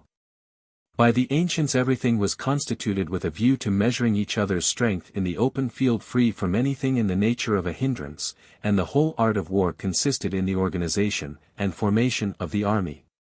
That is in the order of battle. Note the custom of sending formal challenges, fixed time and place for action, and en Hazelug, the battlefield in Anglo-Saxon times. Ed. Now as their armies regularly entrenched themselves in their camps, therefore the position in a camp was regarded as something unassailable, and a battle did not become possible until the enemy left his camp and placed himself in a practicable country, as it were entered the lists. If therefore we hear about Hannibal having offered battle to Fabius in vain, that tells us nothing more as regards the latter than that a battle was not part of his plan, and in itself neither proves the physical nor moral superiority of Hannibal. But with respect to him the expression is still correct enough in the sense that Hannibal really wished a battle. In the early period of modern armies, the relations were similar in great combats and battles. That is to say, great masses were brought into action, and managed throughout it by means of an order of battle, which like a great helpless whole required a more or less level plain and was neither suited to attack, nor yet to defense in a broken, close or even mountainous country. The defender therefore had here also to some extent the means of avoiding battle. These relations, although gradually becoming modified, continued until the First Silesian War, and it was not until the 7 Years' War that attacks on an enemy posted in a difficult country gradually became feasible. And of ordinary occurrence, ground did not certainly cease to be a principle of strength to those making use of its aid, but it was no longer a charmed circle, which shut out the natural forces of war. During the past 30 years war has perfected itself much more in this respect, and there is no longer anything which stands in the way of a general who is in earnest about a decision by means of battle. He can seek out his enemy, and attack him. If he does not do so he cannot take credit for having wished to fight, and the expression he offered a battle which his opponent did not accept. Therefore now means nothing more than that he did not find circumstances advantageous enough for a battle, an admission which the above expression does not suit, but which it only strives to throw a veil over. It is true the defensive side can no longer refuse a battle, yet he may still avoid it by giving up his position, and the role with which that position was connected. This is however half a victory for the offensive side, and an acknowledgement of his superiority for the present. This idea in connection with the cartel of defiance can therefore no longer be made use of in order by such rhodomantade to qualify the inaction of him whose part it is to advance, that is, the offensive. The defender who as long as he does not give way, must have the credit of willing the battle, may certainly say, he has offered it if he is not attacked, if that is not understood of itself. But on the other hand, he who now wishes to, and can retreat cannot easily be forced to give battle. Now as the advantages to the aggressor from this retreat are often not sufficient, and a substantial victory is a matter of urgent necessity for him. In that way the few means which there are to compel such an opponent also to give battle are often sought for and applied with particular skill. The principal means for this are, first surrounding the enemy so as to make his retreat impossible, or at least so difficult that it is better for him to accept battle, and, secondly, surprising him. This last way, for which there was a motive formerly in the extreme difficulty of all movements, has become in modern times very inefficacious. From the pliability and maneuvering capabilities of troops in the present day, one does not hesitate to commence a retreat even in sight of the enemy. And only some special obstacles in the nature of the country can cause serious difficulties in the operation. As an example of this kind the Battle of Neresheim may be given, fought by the Archduke Charles with Moreau in the Rau Alp, August 11, 1796, merely with a view to facilitate his retreat.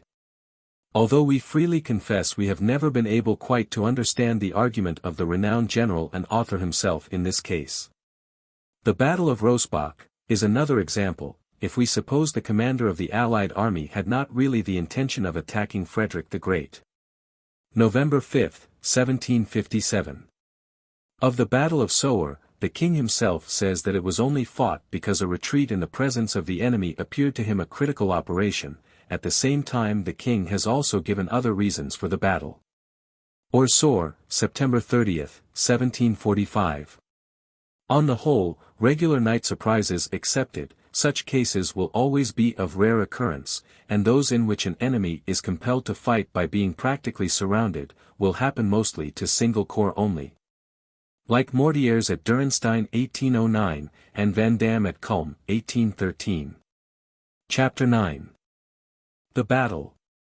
Clausewitz still uses the word Die Hauptschlacht, but modern usage employs only the word Die Schlacht to designate the decisive act of a whole campaign.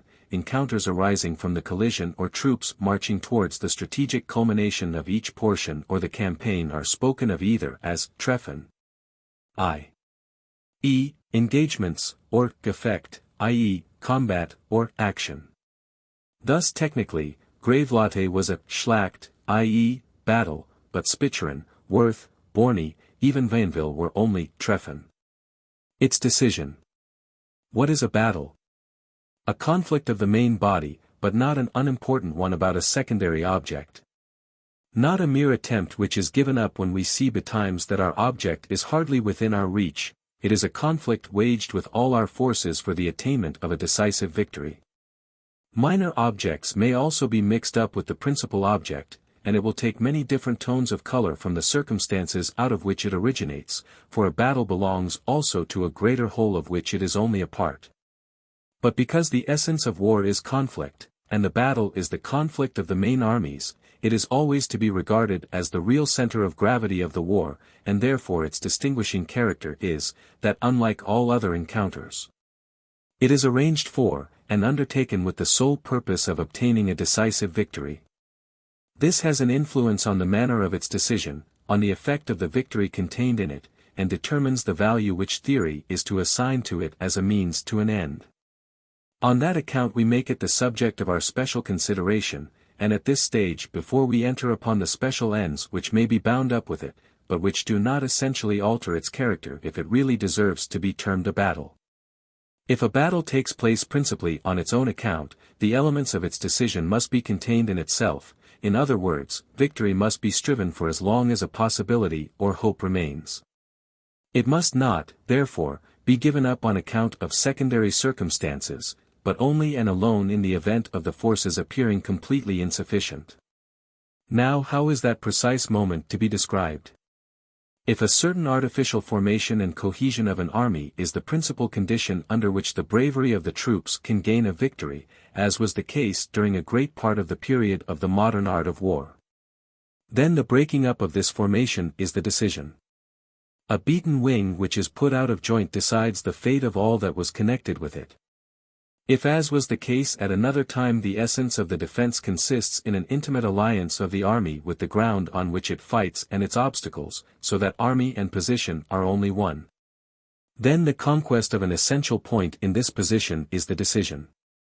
It is said the key of the position is lost, it cannot therefore be defended any further, the battle cannot be continued. In both cases the beaten armies are very much like the broken strings of an instrument which cannot do their work.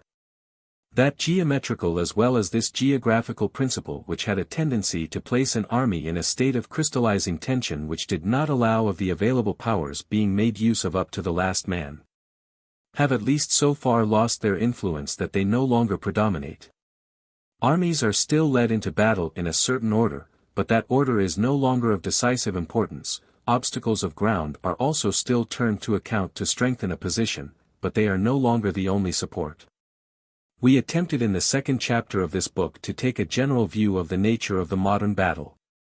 According to our conception of it, the order of battle is only a disposition of the forces suitable to the convenient use of them, and the course of the battle a mutual slow wearing away of these forces upon one another, to see which will have soonest exhausted his adversary.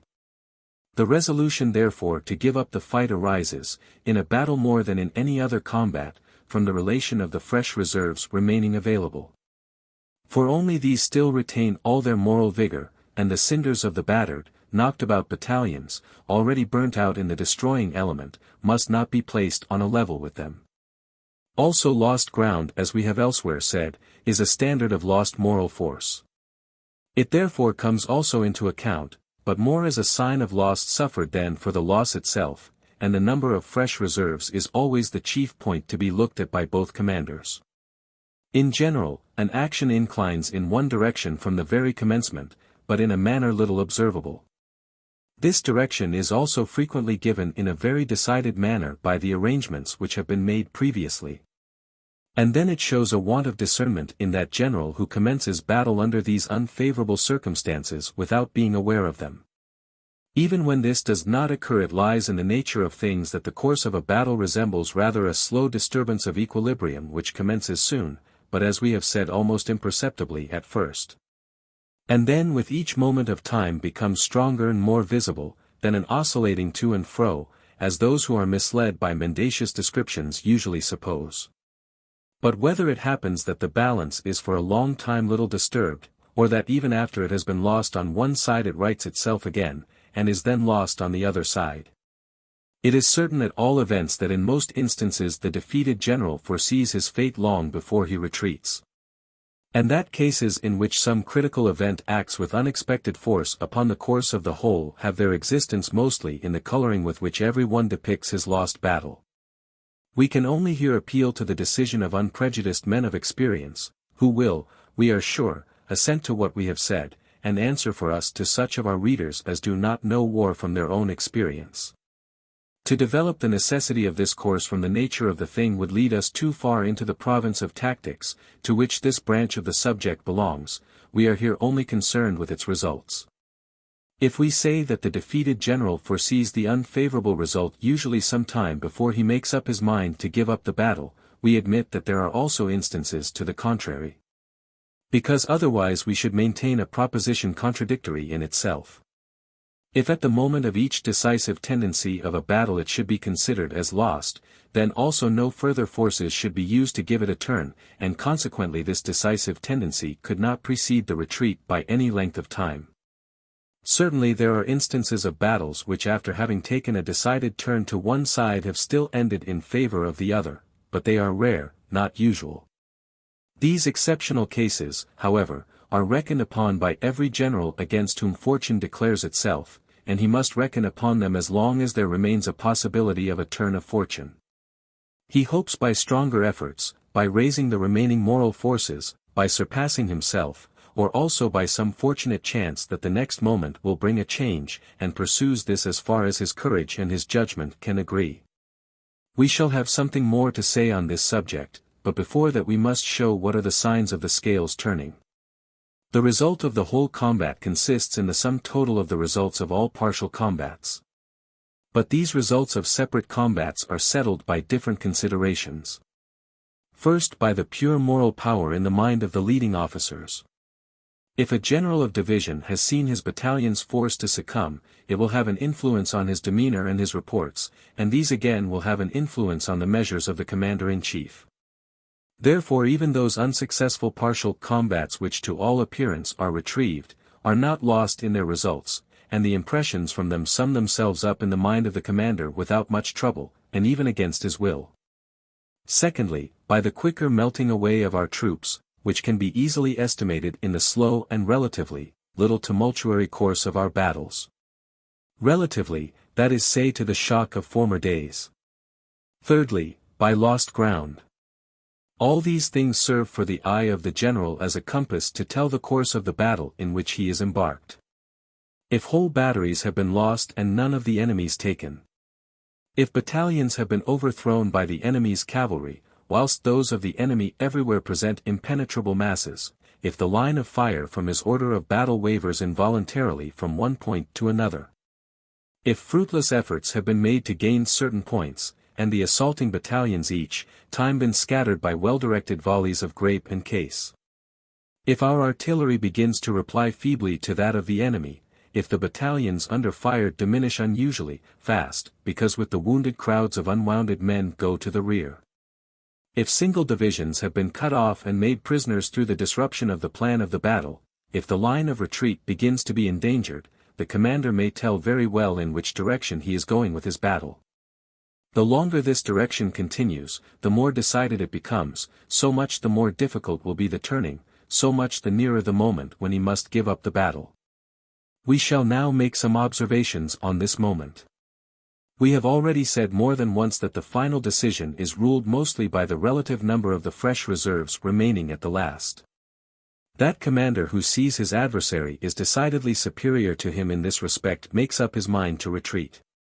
It is the characteristic of modern battles that all mischances and losses which take place in the course of the same can be retrieved by fresh forces, because the arrangement of the modern order of battle, and the way in which troops are brought into action, allow of their use almost generally, and in each position.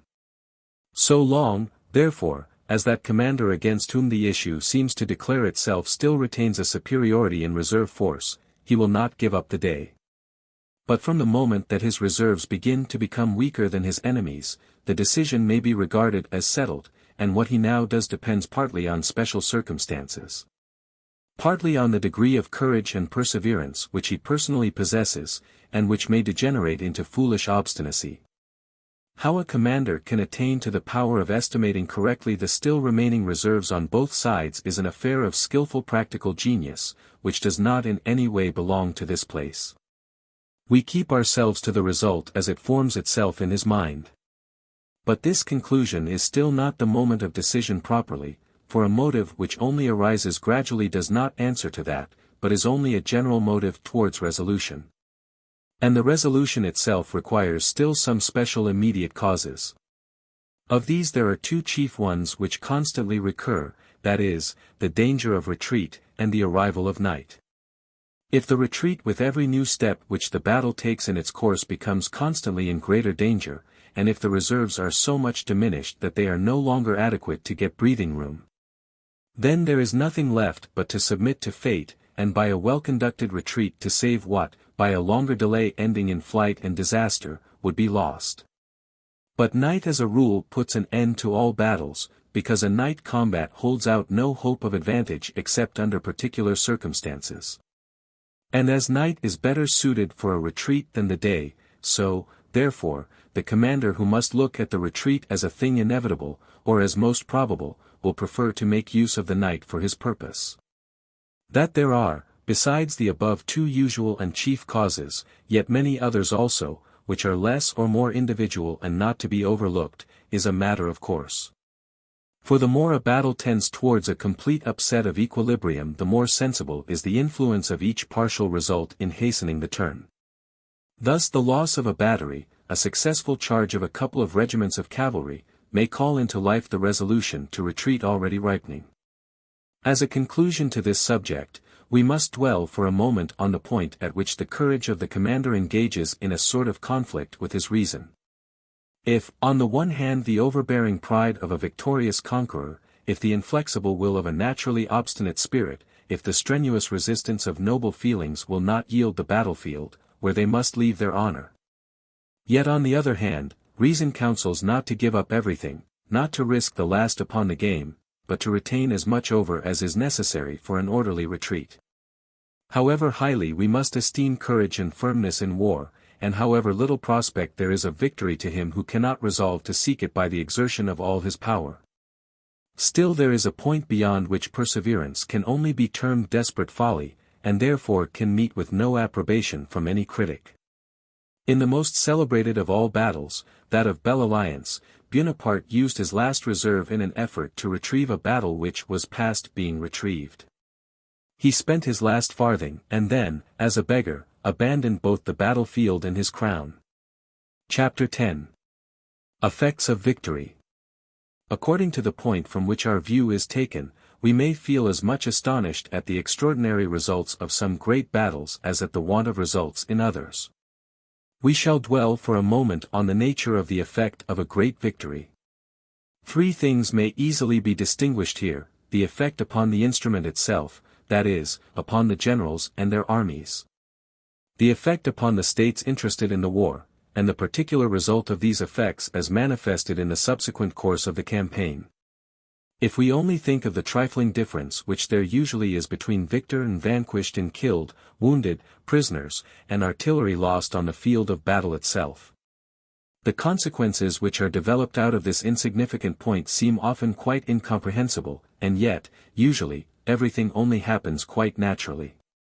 We have already said in the 7th chapter that the magnitude of a victory increases not merely in the same measure as the vanquished forces increase in number, but in a higher ratio. The moral effects resulting from the issue of a great battle are greater on the side of the conquered than on that of the conqueror. They lead to greater losses in physical force, which then in turn react on the moral element. And so they go on mutually supporting and intensifying each other. On this moral effect we must therefore lay special weight. It takes an opposite direction on the one side from that on the other, as it undermines the energies of the conquered, so it elevates the powers and energy of the conqueror.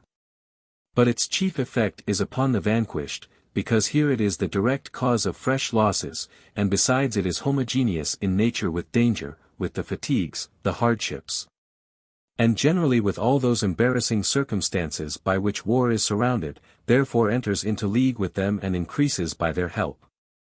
Whilst with the conqueror all these things are like weights which give a higher swing to his courage. It is therefore found, that the vanquished sinks much further below the original line of equilibrium than the conqueror raises himself above it. On this account, if we speak of the effects of victory we allude more particularly to those which manifest themselves in the army.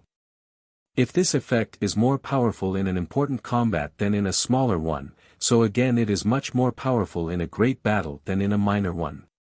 The great battle takes place for the sake of itself, for the sake of the victory which it is to give, and which is sought for with the utmost effort.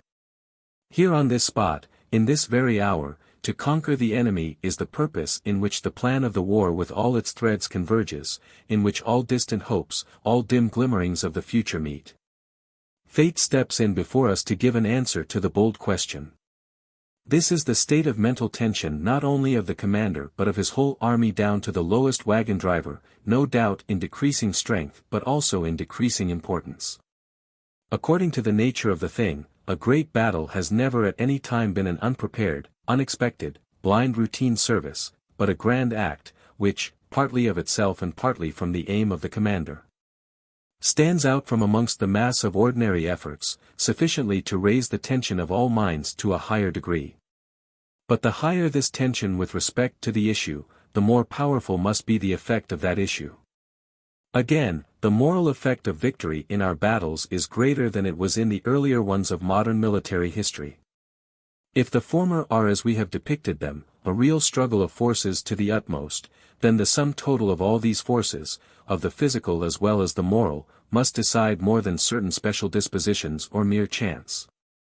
A single fault committed may be repaired next time, from good fortune and chance we can hope for more favor on another occasion. But the sum total of moral and physical powers cannot be so quickly altered, and, therefore, what the award of a victory has decided appears of much greater importance for all futurity. Very probably, of all concerned in battles, whether in or out of the army, very few have given a thought to this difference, but the course of the battle itself impresses on the minds of all present in it such a conviction. And the relation of this course in public documents, however much it may be colored by twisting particular circumstances, shows also, more or less, to the world at large that the causes were more of a general than of a particular nature. He who has not been present at the loss of a great battle will have difficulty in forming for himself a living or quite true idea of it. And the abstract notions of this or that small untoward affair will never come up to the perfect conception of a lost battle. Let us stop a moment at the picture. The first thing which overpowers the imagination, and we may indeed say, also the understanding, is the diminution of the masses. Then the loss of ground, which takes place always, more or less, and, therefore, on the side of the assailant also, if he is not fortunate. Then the rupture of the original formation, the jumbling together of troops, the risks of retreat, which, with few exceptions may always be seen sometimes in a less sometimes in a greater degree. Next the retreat, the most part of which commences at night, or, at least, goes on throughout the night. On this first march we must at once leave behind, a number of men completely worn out and scattered about, often just the bravest, who have been foremost in the fight who held out the longest, the feeling of being conquered, which only seized the superior officers on the battlefield, now spreads through all ranks, even down to the common soldiers, aggravated by the horrible idea of being obliged to leave in the enemy's hands so many brave comrades, who but a moment since were of such value to us in the battle, and aggravated by a rising distrust of the chief, to whom, more or less, every subordinate attributes as a fault the fruitless efforts he has made. And this feeling of being conquered is no ideal picture over which one might become master, it is an evident truth that the enemy is superior to us. A truth of which the causes might have been so latent before that they were not to be discovered, but which, in the issue, comes out clear and palpable, or which was also, perhaps, before suspected, but which in the want of any certainty we had to oppose by the hope of chance, reliance on good fortune, providence, or a bold attitude. Now, all this has proved insufficient, and the bitter truth meets us harsh and imperious. All these feelings are widely different from a panic, which in an army fortified by military virtue never, and in any other, only exceptionally, follows the loss of a battle. They must arise even in the best of armies, and although long habituation to war and victory together with great confidence in a commander may modify them a little here and there, they are never entirely wanting in the first moment. They are not the pure consequences of lost trophies, these are usually lost at a later period, and the loss of them does not become generally known so quickly. They will therefore not fail to appear even when the scale turns in the slowest and most gradual manner, and they constitute that effect of a victory upon which we can always count in every case. We have already said that the number of trophies intensifies this effect. It is evident that an army in this condition, looked at as an instrument, is weakened. How can we expect that when reduced to such a degree that, as we said before, it finds new enemies in all the ordinary difficulties of making war, it will be able to recover by fresh efforts what has been lost? Before the battle there was a real or assumed equilibrium between the two sides, this is lost, and, therefore, some external assistance is requisite to restore it. Every new effort without such external support can only lead to fresh losses. Thus, therefore, the most moderate victory of the chief army must tend to cause a constant sinking of the scale on the opponent's side, until new external circumstances bring about a change. If these are not near, if the conqueror is an eager opponent, who, thirsting for glory, pursues great aims, then a first-rate commander, and in the beaten army a true military spirit, hardened by many campaigns are required. In order to stop the swollen stream of prosperity from bursting all bounds, and to moderate its course by small but reiterated acts of resistance, until the force of victory has spent itself at the goal of its career. And now as to the effect of defeat beyond the army, upon the nation and government. It is the sudden collapse of hopes stretched to the utmost, the downfall of all self-reliance. In place of these extinct forces, fear, with its destructive properties of expansion, rushes into the vacuum left, and completes the prostration. It is a real shock upon the nerves, which one of the two athletes receives from the electric spark of victory. And that effect, however different in its degrees, is never completely wanting. Instead of every one hastening with a spirit of determination to aid in repairing the disaster, every one fears that his efforts will only be in vain, and stops, hesitating with himself, when he should rush forward. Or in despondency he lets his arm drop, leaving everything to fate. The consequence which this effect of victory brings forth in the course of the war itself depend in part on the character and talent of the victorious general, but more on the circumstances from which the victory proceeds, and to which it leads.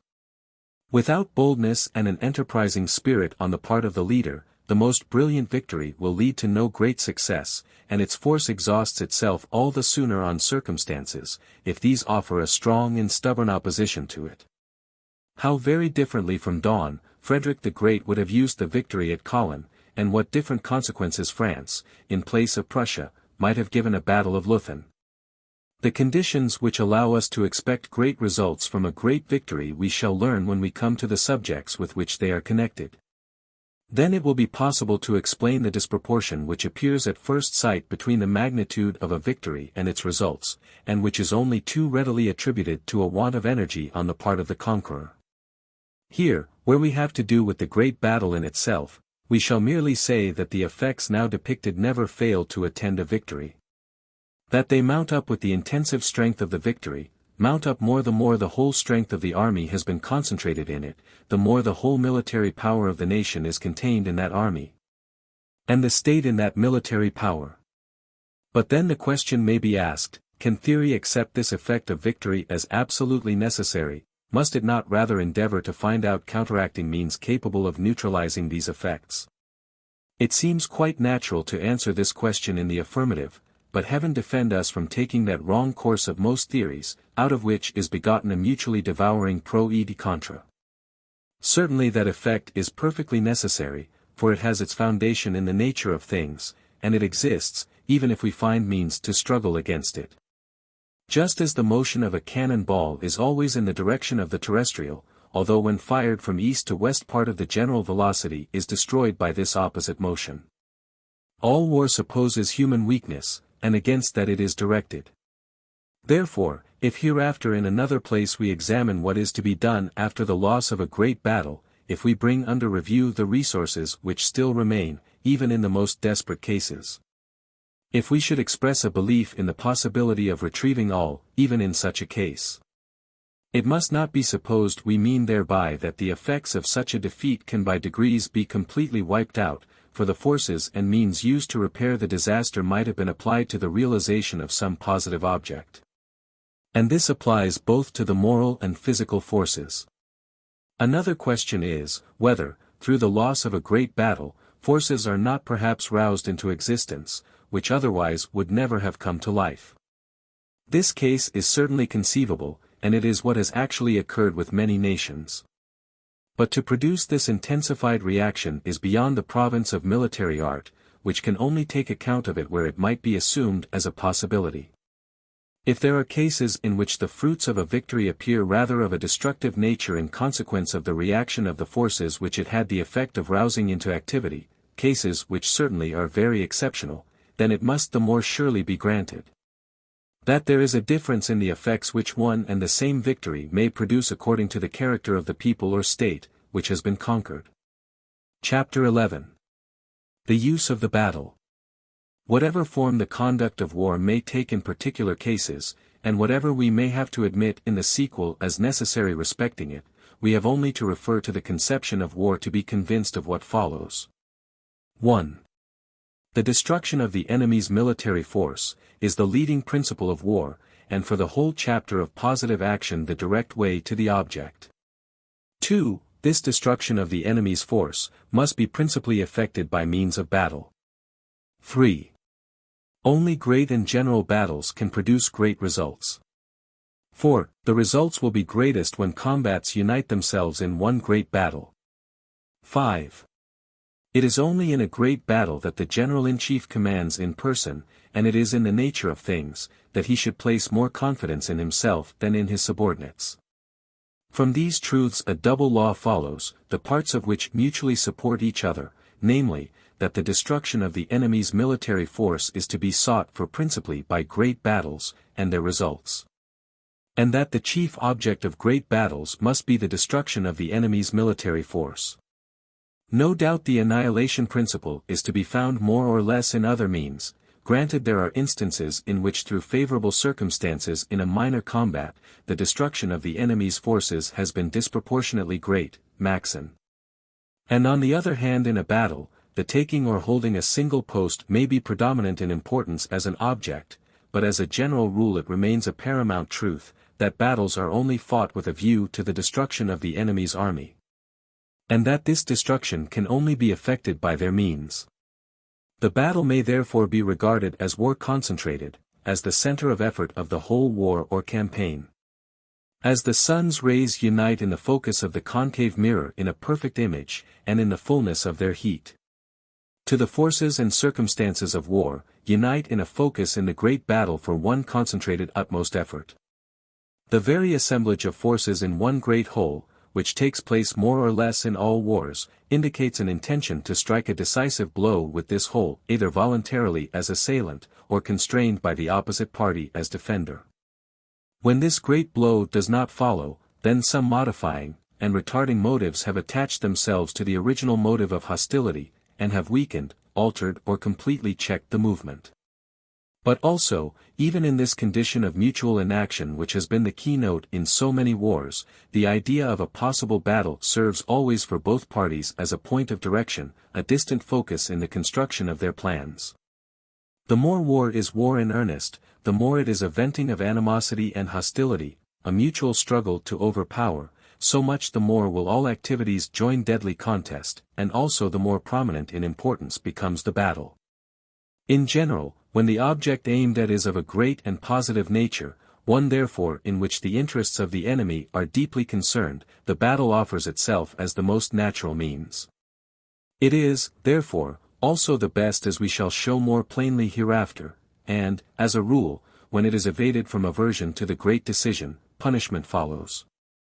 The positive object belonged to the offensive, and therefore the battle is also more particularly his means.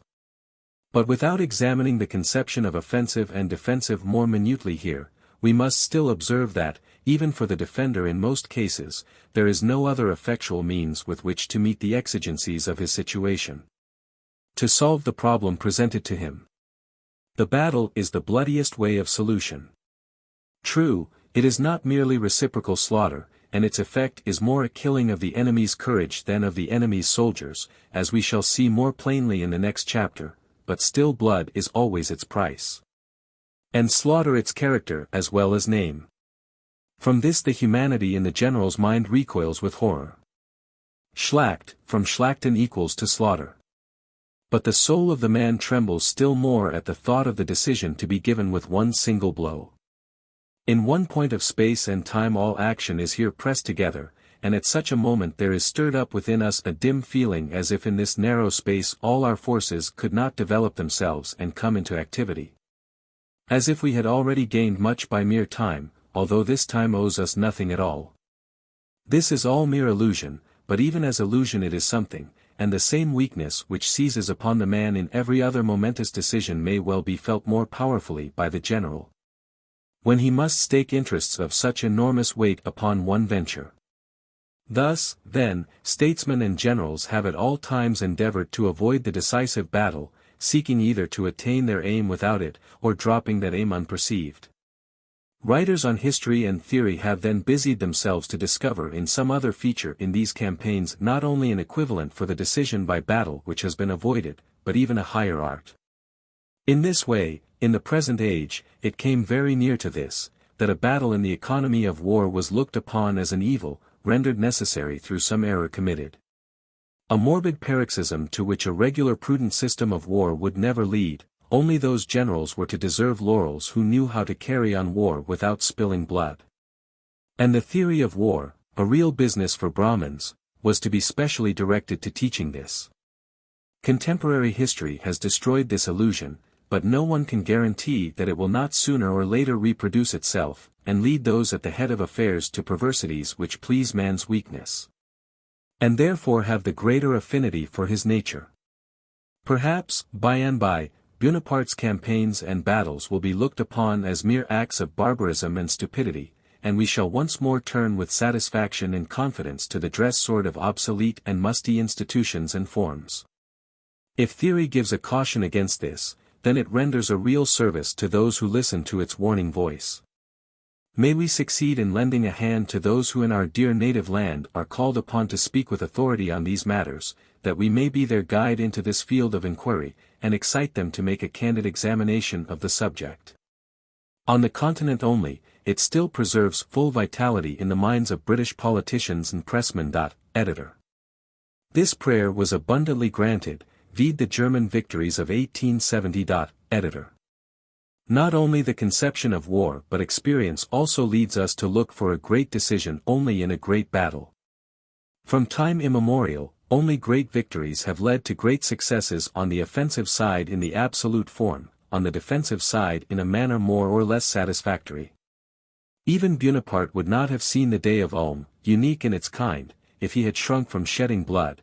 It is rather to be regarded as only a second crop from the victorious events in his preceding campaigns. It is not only bold, rash, and presumptuous generals who have sought to complete their work by the great venture of a decisive battle, but also fortunate ones as well. And we may rest satisfied with the answer which they have thus given to this vast question. Let us not hear of generals who conquer without bloodshed. If a bloody slaughter is a horrible sight, then that is a ground for paying more respect to war, but not for making the sword we wear blunter and blunter by degrees from feelings of humanity. Until some one steps in with one that is sharp and lops off the arm from our body.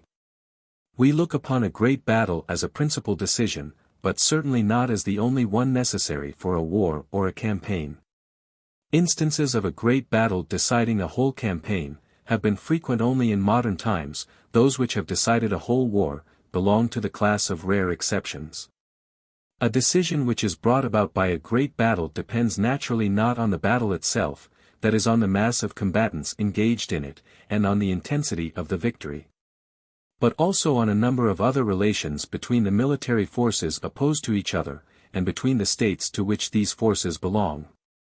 But at the same time that the principal mass of the force available is brought to the great duel, a great decision is also brought on, the extent of which may perhaps be foreseen in many respects, though not in all.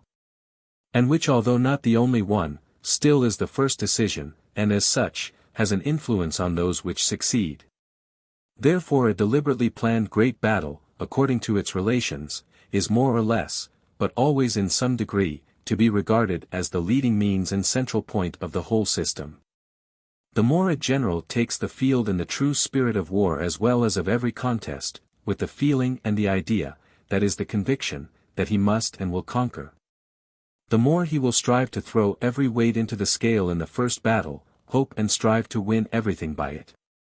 Bonaparte hardly ever entered upon a war without thinking of conquering his enemy at once in the first battle, and Frederick the Great, although in a more limited sphere, and with interests of less magnitude at stake, thought the same when, at the head of a small army, he sought to disengage his rear from the Russians or the Federal Imperial Army. This was Moltke's essential idea in his preparations for the War of 1870. See his secret memorandum issued to G.O.C.S. on May 7, 1870, pointing to a battle on the Upper Saar as his primary purpose. Editor. The decision which is given by the great battle, depends, we have said, partly on the battle itself, that is on the number of troops engaged, and partly on the magnitude of the success. How the general may increase its importance in respect to the first point is evident in itself, and we shall merely observe that according to the importance of the great battle, the number of cases which are decided along with it increases. And that therefore generals who, confident in themselves, have been lovers of great decisions, have always managed to make use of the greater part of their troops in it without neglecting on that account essential points elsewhere. As regards the consequences, or speaking more correctly the effectiveness of a victory, that depends chiefly on 4 points. 1. On the tactical form adopted as the order of battle. 2. On the nature of the country. 3. On the relative proportions of the 3 arms. 4. On the relative strength of the 2 armies.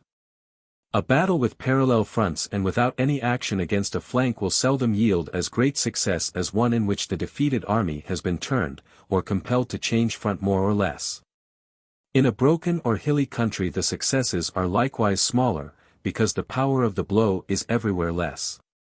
If the cavalry of the vanquished is equal or superior to that of the victor, then the effects of the pursuit are diminished, and by that great part of the results of victory are lost. Finally, it is easy to understand that if superior numbers are on the side of the conqueror, and he uses his advantage in that respect to turn the flank of his adversary, or compel him to change front, greater results will follow than if the conqueror had been weaker in numbers than the vanquished. The Battle of Leuthen may certainly be quoted as a practical refutation of this principle, but we beg permission for once to say what we otherwise do not like: no rule without an exception. In all these ways, therefore, the commander has the means of giving his battle a decisive character.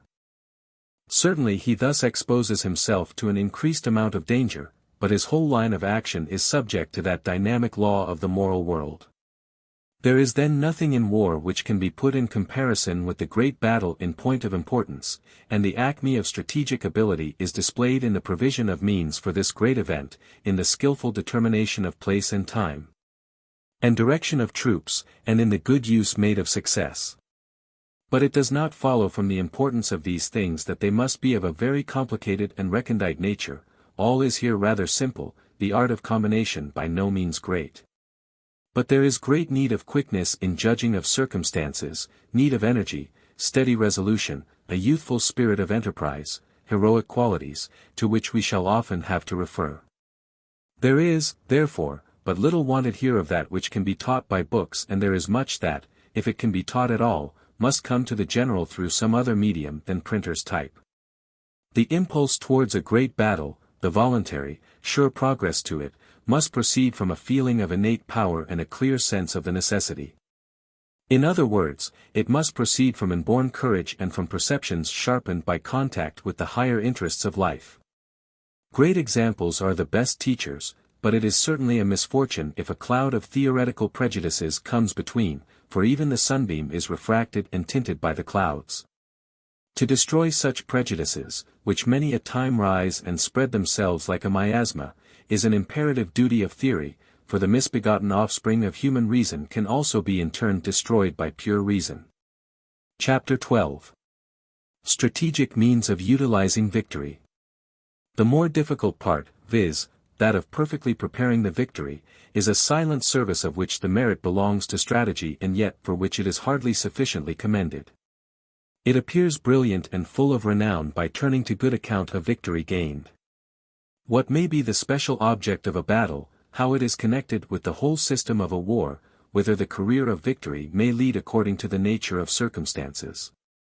Where its culminating point lies, all these are things which we shall not enter upon until hereafter. But under any conceivable circumstances the fact holds good, that without a pursuit no victory can have a great effect, and that, however short the career of victory may be, it must always lead beyond the first steps in pursuit. And in order to avoid the frequent repetition of this, we shall now dwell for a moment on this necessary supplement of victory in general. The pursuit of a beaten army commences at the moment that army, giving up the combat, leaves its position.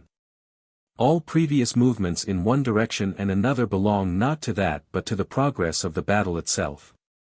Usually victory at the moment here described, even if it is certain, is still as yet small and weak in its proportions, and would not rank as an event of any great positive advantage if not completed by a pursuit on the first day. Then it is mostly, as we have before said, that the trophies which give substance to the victory begin to be gathered up. Of this pursuit we shall speak in the next place. Usually both sides come into action with their physical powers considerably deteriorated, for the movements immediately preceding have generally the character of very urgent circumstances. The efforts which the forging out of a great combat costs, complete the exhaustion. From this it follows that the victorious party is very little less disorganized and out of his original formation than the vanquished, and therefore requires time to reform, to collect stragglers, and issue fresh ammunition to those who are without. All these things place the conqueror himself in the state of crisis of which we have already spoken. If now the defeated force is only a detached portion of the enemy's army, or if it has otherwise to expect a considerable reinforcement, then the conqueror may easily run into the obvious danger of having to pay dear for his victory. And this consideration, in such a case, very soon puts an end to pursuit, or at least restricts it materially. Even when a strong accession of force by the enemy is not to be feared, the conqueror finds in the above circumstances a powerful check to the vivacity of his pursuit. There is no reason to fear that the victory will be snatched away, but adverse combats are still possible, and may diminish the advantages which up to the present have been gained. Moreover, at this moment the whole weight of all that is sensuous in an army, its wants and weaknesses, are dependent on the will of the commander. All the thousands under his command require rest and refreshment, and long to see a stop put to toil and danger for the present. Only a few, forming an exception, can see and feel beyond the present moment. It is only amongst this little number that there is sufficient mental vigor to think, after what is absolutely necessary at the moment has been done, upon those results which at such a moment only appear to the rest as mere embellishments of victory, as a luxury of triumph. But all these thousands have a voice in the council of the general, for through the various steps of the military hierarchy these interests of the sensuous creature have their sure conductor into the heart of the commander. He himself, through mental and bodily fatigue, is more or less weakened in his natural activity, and thus it happens then that, mostly from these causes, purely incidental to human nature, less is done than might have been done. And that generally what is done is to be ascribed entirely to the thirst for glory, the energy, indeed also the hard-heartedness of the general-in-chief. It is only thus we can explain the hesitating manner in which many generals follow up a victory which superior numbers have given them. The first pursuit of the enemy we limit in general to the extent of the first day, including the night following the victory. At the end of that period the necessity of rest ourselves prescribes a halt in any case. This first pursuit has different natural degrees. The first is, if cavalry alone are employed. In that case it amounts usually more to alarming and watching than to pressing the enemy in reality, because the smallest obstacle of ground is generally sufficient to check the pursuit. Useful as cavalry may be against single bodies of broken demoralized troops, still when opposed to the bulk of the beaten army it becomes again only the auxiliary arm, because the troops in retreat can employ fresh reserves to cover the movement. And, therefore, at the next trifling obstacle of ground, by combining all arms they can make a stand with success. The only exception to this is in the case of an army in actual flight in a complete state of dissolution. The second degree is, if the pursuit is made by a strong advance guard composed of all arms, the greater part consisting naturally of cavalry. Such a pursuit generally drives the enemy as far as the nearest strong position for his rearguard, or the next position affording space for his army. Neither can usually be found at once, and, therefore, the pursuit can be carried further.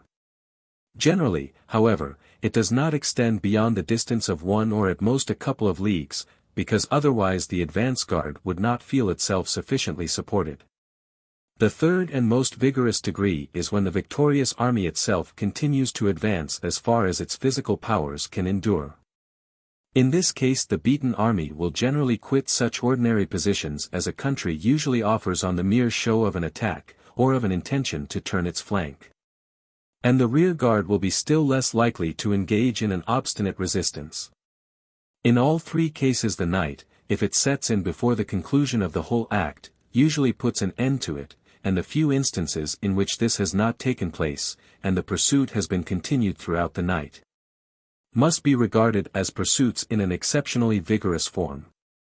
If we reflect that in fighting by night everything must be, more or less, abandoned to chance, and that at the conclusion of a battle the regular cohesion and order of things in an army must inevitably be disturbed, we may easily conceive the reluctance of both generals to carrying on their business under such disadvantageous conditions.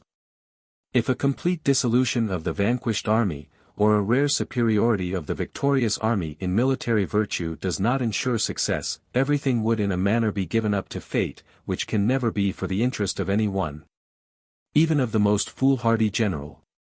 As a rule, therefore, night puts an end to pursuit, even when the battle has only been decided shortly before darkness sets in. This allows the conquered either time for rest and to rally immediately, or, if he retreats during the night it gives him a march in advance. After this break the conquered is decidedly in a better condition. Much of that which had been thrown into confusion has been brought again into order, ammunition has been renewed, the whole has been put into a fresh formation. Whatever further encounter now takes place with the enemy is a new battle, not a continuation of the old, and although it may be far from promising absolute success, still it is a fresh combat, and not merely a gathering up of the debris by the victor. When, therefore, the conqueror can continue the pursuit itself throughout the night, if only with a strong advance guard composed of all arms of the service, the effect of the victory is immensely increased. Of this the battles of Leuthen and La Belle Alliance are examples. Waterloo. The whole action of this pursuit is mainly tactical, and we only dwell upon it here in order to make plain the difference which through it may be produced in the effect of a victory. This first pursuit, as far as the nearest stopping point, belongs as a right to every conqueror, and is hardly in any way connected with his further plans and combinations. These may considerably diminish the positive results of a victory gained with the main body of the army, but they cannot make this first use of it impossible. At least cases of that kind, if conceivable at all, must be so uncommon that they should have no appreciable influence on theory. And here certainly we must say that the example afforded by modern wars opens up quite a new field for energy. In preceding wars, resting on a narrower basis, and altogether more circumscribed in their scope, there were many unnecessary conventional restrictions in various ways, but particularly in this point. The conception, honor of victory seemed to generals so much by far the chief thing that they thought the less of the complete destruction of the enemy's military force. As in point of fact that destruction of force appeared to them only as one of the many means in war, not by any means as the principal, much less as the only means. So that they the more readily put the sword in its sheath the moment the enemy had lowered his. Nothing seemed more natural to them than to stop the combat as soon as the decision was obtained, and to regard all further carnage as unnecessary cruelty. Even if this false philosophy did not determine their resolutions entirely, still it was a point of view by which representations of the exhaustion of all powers, and physical impossibility of continuing the struggle, obtained readier evidence and greater weight. Certainly the sparing one's own instrument of victory is a vital question if we only possess this one, and foresee that soon the time may arrive when it will not be sufficient for all that remains to be done. For every continuation of the offensive must lead ultimately to complete exhaustion. But this calculation was still so far false, as the further loss of forces by a continuance of the pursuit could bear no proportion to that which the enemy must suffer. That view, therefore, again could only exist because the military forces were not considered the vital factor. And so we find that in former wars real heroes only, such as Charles XII, Marlborough, Eugene, Frederick the Great, added a vigorous pursuit to their victories when they were decisive enough, and that other generals usually contented themselves with the possession of the field of battle. In modern times the greater energy infused into the conduct of wars through the greater importance of the circumstances from which they have proceeded has thrown down these conventional barriers. The pursuit has become an all-important business for the conqueror. Trophies have on that account multiplied in extent, and if there are cases also in modern warfare in which this has not been the case, still they belong to the list of exceptions, and are to be accounted for by peculiar circumstances. At Gorschen and Bautzen nothing but the superiority of the Allied cavalry prevented a complete rout, at Gross-Buren and Dennewitz the ill will of Bernadotte, the Crown Prince of Sweden. At Laon the enfeebled personal condition of Blücher, who was then 70 years old and at the moment confined to a dark room owing to an injury to his eyes. Gorschen or Lutzen, May 2, 1813, Gross-Buren and Dennewitz, August 22, 1813, Bautzen. May 22, 1913, Laon, March 10, 1813. But Borodino is also an illustration to the point here, and we cannot resist saying a few more words about it, partly because we do not consider the circumstances are explained simply by attaching blame to Bonaparte. Partly because it might appear as if this, and with it a great number of similar cases, belonged to that class which we have designated as so extremely rare. Cases in which the general relations seize and fetter the general at the very beginning of the battle. French authors in particular, and great admirers of Bonaparte, Vaudincourt, Chambray, Segur, have blamed him decidedly because he did not drive the Russian army completely off the field, and use his last reserves to scatter it. Because then what was only a lost battle would have been a complete rout. We should be obliged to diverge too far to describe circumstantially the mutual situation of the two armies. But this much is evident, that when Bonaparte passed the Niemen with his army the same corps which afterwards fought at Borodino numbered 300,000 men, of whom now only 120,000 remained. He might therefore well be apprehensive that he would not have enough left to march upon Moscow, the point on which everything seemed to depend. The victory which he had just gained gave him nearly a certainty of taking that capital, for that the Russians would be in a condition to fight a second battle within 8 days seemed in the highest degree improbable. And in Moscow he hoped to find peace. No doubt the complete dispersion of the Russian army would have made this peace much more certain.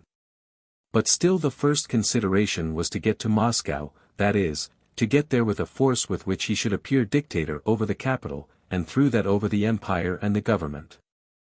The force which he brought with him to Moscow was no longer sufficient for that, as shown in the sequel, but it would have been still less so if, in scattering the Russian army, he had scattered his own at the same time. Bonaparte was thoroughly alive to all this, and in our eyes he stands completely justified.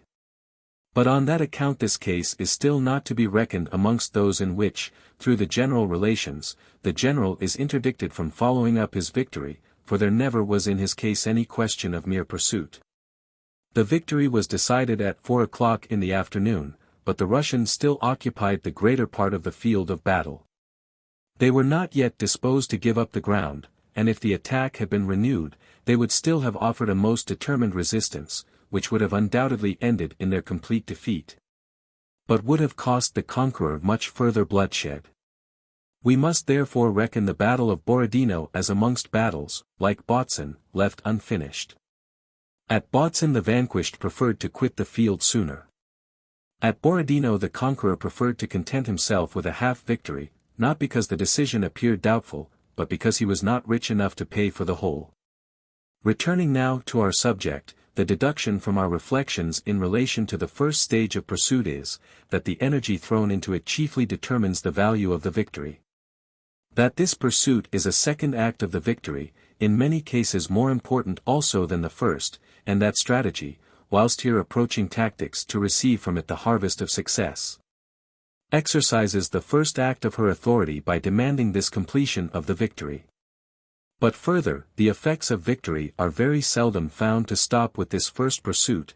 Now first begins the real career to which victory lent velocity. This course is conditioned, as we have already said, by other relations of which it is not yet time to speak. But we must here mention what there is of a general character in the pursuit in order to avoid repetition when the subject occurs again. In the further stages of pursuit, again, we can distinguish 3 degrees, the simple pursuit, a hard pursuit, and a parallel march to intercept. The simple following or pursuing causes the enemy to continue his retreat, until he thinks he can risk another battle. It will therefore in its effects suffice to exhaust the advantages gained, and besides that, all that the enemy cannot carry with him, sick, wounded, and disabled from fatigue, quantities of baggage, and carriages of all kinds, will fall into our hands, but this mere following does not tend to heighten the disorder in the enemy's army, an effect which is produced by the 2 following causes. If, for instance, instead of contenting ourselves with taking up every day the camp the enemy has just vacated, occupying just as much of the country as he chooses to abandon, we make our arrangements so as every day to encroach further, and accordingly with our advance guard organized for the purpose, attack his rear guard every time it attempts to halt, then such a course will hasten his retreat and consequently tend to increase his disorganization.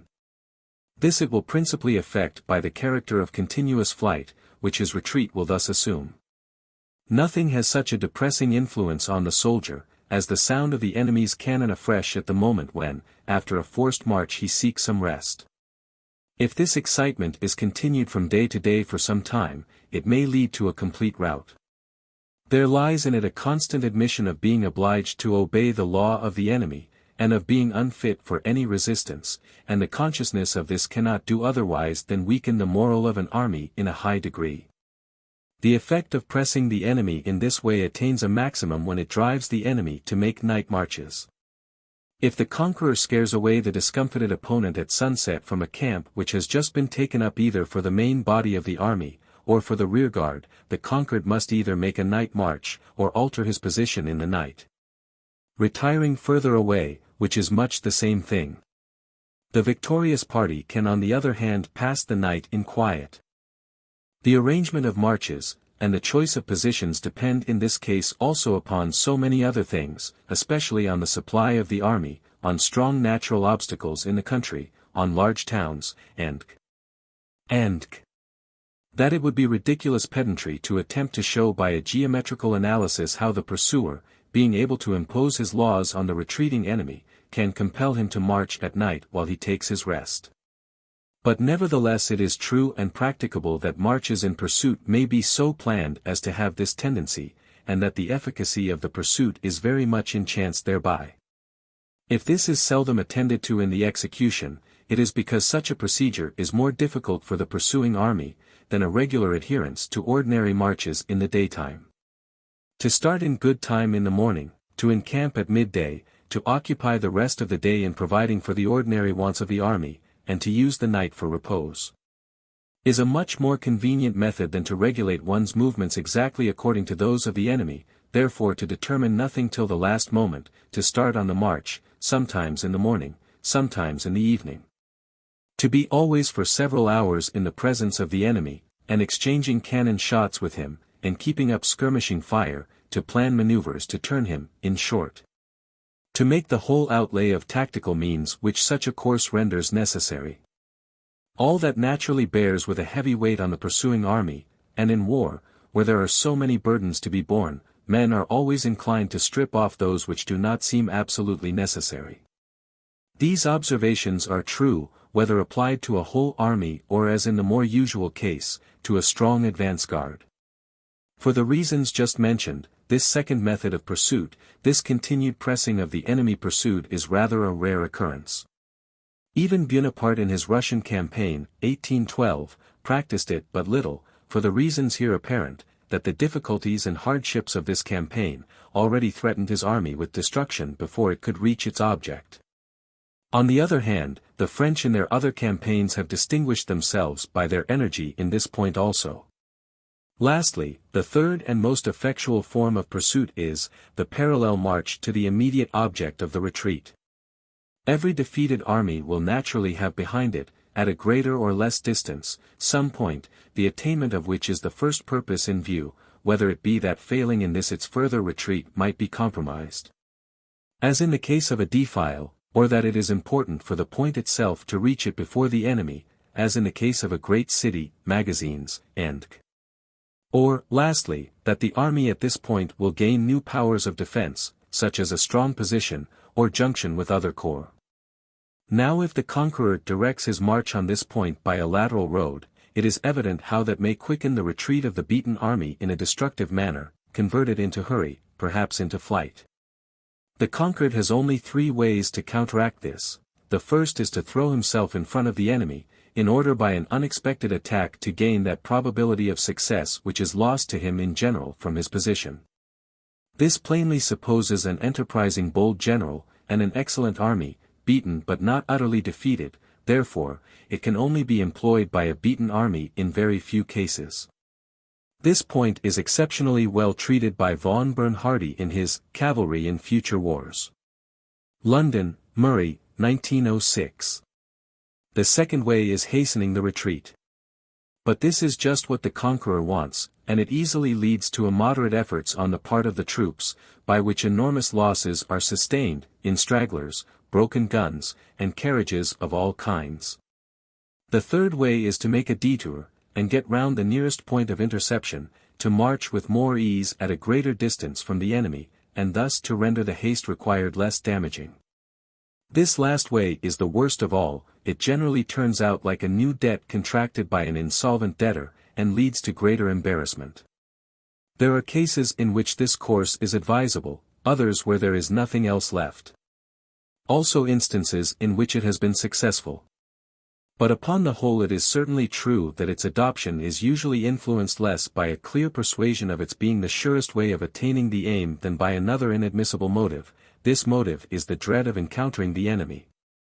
Woe to the commander who gives in to this. However much the moral of his army may have deteriorated, and however well-founded may be his apprehensions of being at a disadvantage in any conflict with the enemy, the evil will only be made worse by too anxiously avoiding every possible risk of collision. Bonaparte in 1813 would never have brought over the Rhine with him the 30,000 or 40,000 men who remained after the Battle of Hanau, if he had avoided that battle and tried to pass the Rhine at Mannheim or Koblenz. It is just by means of small combats carefully prepared and executed, and in which the defeated army being on the defensive, has always the assistance of the ground, it is just by these that the moral strength of the army can first be resuscitated. At Hanau, October 30, 1813, the Bavarians some 50,000 strong threw themselves across the line of Napoleon's retreat from Leipzig. By a masterly use of its artillery the French tore the Bavarians asunder and marched on over their bodies. Editor. The beneficial effect of the smallest successes is incredible, but with most generals the adoption of this plan implies great self-command. The other way, that of evading all encounter, appears at first so much easier, that there is a natural preference for its adoption. It is therefore usually just this system of evasion which best promotes the view of the pursuer, and often ends with the complete downfall of the pursued. We must, however, recollect here that we are speaking of a whole army, not of a single division, which, having been cut off, is seeking to join the main army by making a detour. In such a case circumstances are different, and success is not uncommon. But there is one condition requisite to the success of this race of two corps for an object, which is that a division of the pursuing army should follow by the same road which the pursued has taken, in order to pick up stragglers, and keep up the impression which the presence of the enemy never fails to make. Blücher neglected this in his, in other respects unexceptionable, pursuit after La Belle Alliance. Such marches tell upon the pursuer as well as the pursued, and they are not advisable if the enemy's army rallies itself upon another considerable one. If it has a distinguished general at its head, and if its destruction is not already well prepared. But when this means can be adopted, it acts also like a great mechanical power. The losses of the beaten army from sickness and fatigue are on such a disproportionate scale, the spirit of the army is so weakened and lowered by the constant solicitude about impending ruin, that at last anything like a well-organized stand is out of the question. Every day thousands of prisoners fall into the enemy's hands without striking a blow. In such a season of complete good fortune, the conqueror need not hesitate about dividing his forces in order to draw into the vortex of destruction everything within reach of his army, to cut off detachments, to take fortresses unprepared for defense, to occupy large towns, and he may do anything until a new state of things arises, and the more he ventures in this way the longer will it be before that change will take place. There is no want of examples of brilliant results from grand decisive victories, and of great and vigorous pursuits in the wars of Buonaparte. We need only quote Jena 1806, Ratisbon 1809, Leipzig 1813, and Belle Alliance 1815. Chapter 13. Retreat after a lost battle. In a lost battle the power of an army is broken, the moral to a greater degree than the physical. A second battle, unless fresh favorable circumstances come into play, would lead to a complete defeat, perhaps, to destruction. This is a military axiom. According to the usual course the retreat is continued up to that point where the equilibrium of forces is restored, either by reinforcements, or by the protection of strong fortresses, or by great defensive positions afforded by the country, or by a separation of the enemy's force. The magnitude of the losses sustained, the extent of the defeat, but still more the character of the enemy, will bring nearer or put off the instant of this equilibrium. How many instances may be found of a beaten army rallied again at a short distance, without its circumstances having altered in any way since the battle? The cause of this may be traced to the moral weakness of the adversary, or to the preponderance gained in the battle not having been sufficient to make lasting impression. To profit by this weakness or mistake of the enemy, not to yield 1 inch breadth more than the pressure of circumstances demands, but above all things, in order to keep up the moral forces to as advantageous a point as possible, a slow retreat, offering incessant resistance, and bold courageous counterstrokes, whenever the enemy seeks to gain any excessive advantages, are absolutely necessary. Retreats of great generals and of armies inured to war have always resembled the retreat of a wounded lion. Such is, undoubtedly, also the best theory. It is true that at the moment of quitting a dangerous position we have often seen trifling formalities observed which caused a waste of time, and were, therefore, attended with danger. Whilst in such cases everything depends on getting out of the place speedily. Practiced generals reckon this maxim a very important one. But such cases must not be confounded with a general retreat after a lost battle. Whoever then thinks by a few rapid marches to gain a start, and more easily to recover a firm standing, commits a great error. The first movements should be as small as possible, and it is a maxim in general not to suffer ourselves to be dictated to by the enemy. This maxim cannot be followed without bloody fighting with the enemy at our heels, but the gain is worth the sacrifice. Without it we get into an accelerated pace which soon turns into a headlong rush, and costs merely in stragglers more men than rearguard combats, and besides that extinguishes the last remnants of the spirit of resistance. A strong rearguard composed of picked troops, commanded by the bravest general, and supported by the whole army at critical moments, a careful utilization of ground, strong ambuscades wherever the boldness of the enemy's advance guard and the ground afford opportunity. In short, the preparation and the system of regular small battles, these are the means of following this principle. The difficulties of a retreat are naturally greater or less according as the battle has been fought under more or less favorable circumstances, and according as it has been more or less obstinately contested. The Battle of Jena and La Belle Alliance show how impossible anything like a regular retreat may become, if the last man is used up against a powerful enemy. Now and again it has been suggested, to divide for the purpose of retreating, therefore to retreat in separate divisions or even eccentrically. Such a separation as is made merely for convenience, and along with which concentrated action continues possible and is kept in view, is not what we now refer to. Any other kind is extremely dangerous, contrary to the nature of the thing, and therefore a great error. Every lost battle is a principle of weakness and disorganization.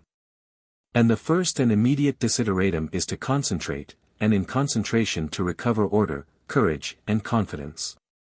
The idea of harassing the enemy by separate corps on both flanks at the moment when he is following up his victory, is a perfect anomaly. A faint-hearted pedant might be overawed by his enemy in that manner, and for such a case it may answer.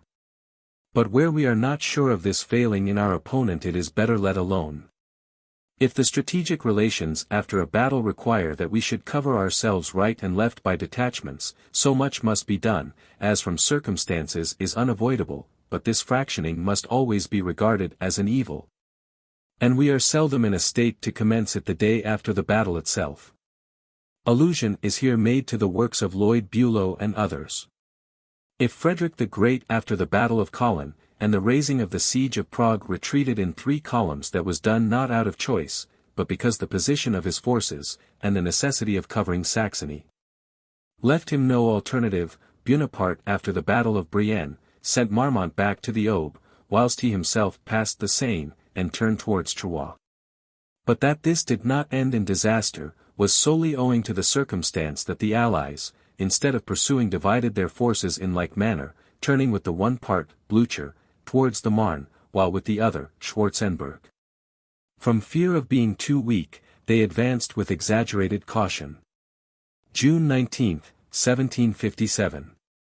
January 30, 1814. Chapter 14. Night fighting.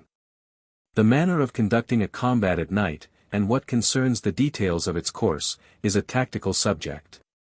We only examine it here so far as in its totality it appears as a special strategic means. Fundamentally every night attack is only a more vehement form of surprise. Now at the first look of the thing such an attack appears quite preeminently advantageous, for we suppose the enemy to be taken by surprise, the assailant naturally to be prepared for everything which can happen. What an inequality! Imagination paints to itself a picture of the most complete confusion on the one side, and on the other side the assailant only occupied in reaping the fruits of his advantage.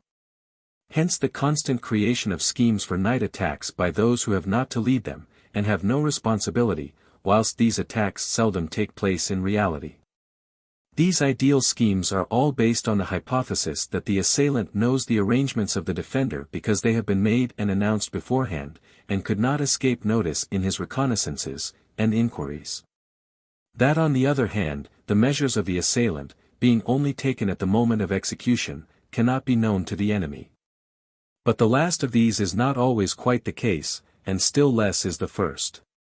If we are not so near the enemy as to have him completely under our eye, as the Austrians had Frederick the Great before the Battle of Hochkirch, 1758, then all that we know of his position must always be imperfect. as it is obtained by reconnaissances, patrols, information from prisoners, and spies, sources on which no firm reliance can be placed because intelligence thus obtained is always more or less of an old date. And the position of the enemy may have been altered in the meantime.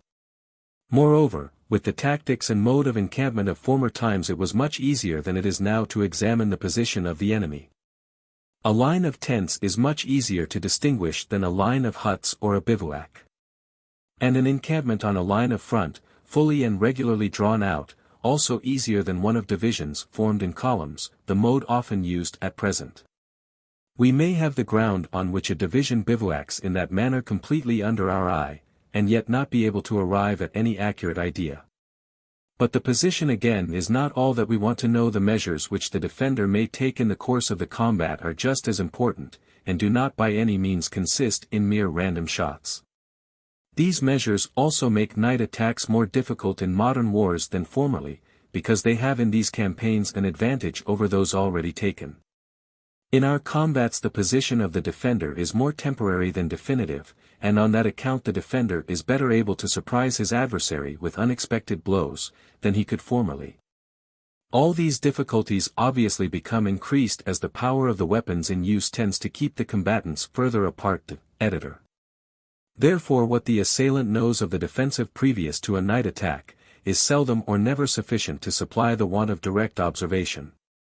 But the defender has on his side another small advantage as well, which is that he is more at home than the assailant, on the ground which forms his position, and therefore, like the inhabitant of a room, will find his way about it in the dark with more ease than a stranger.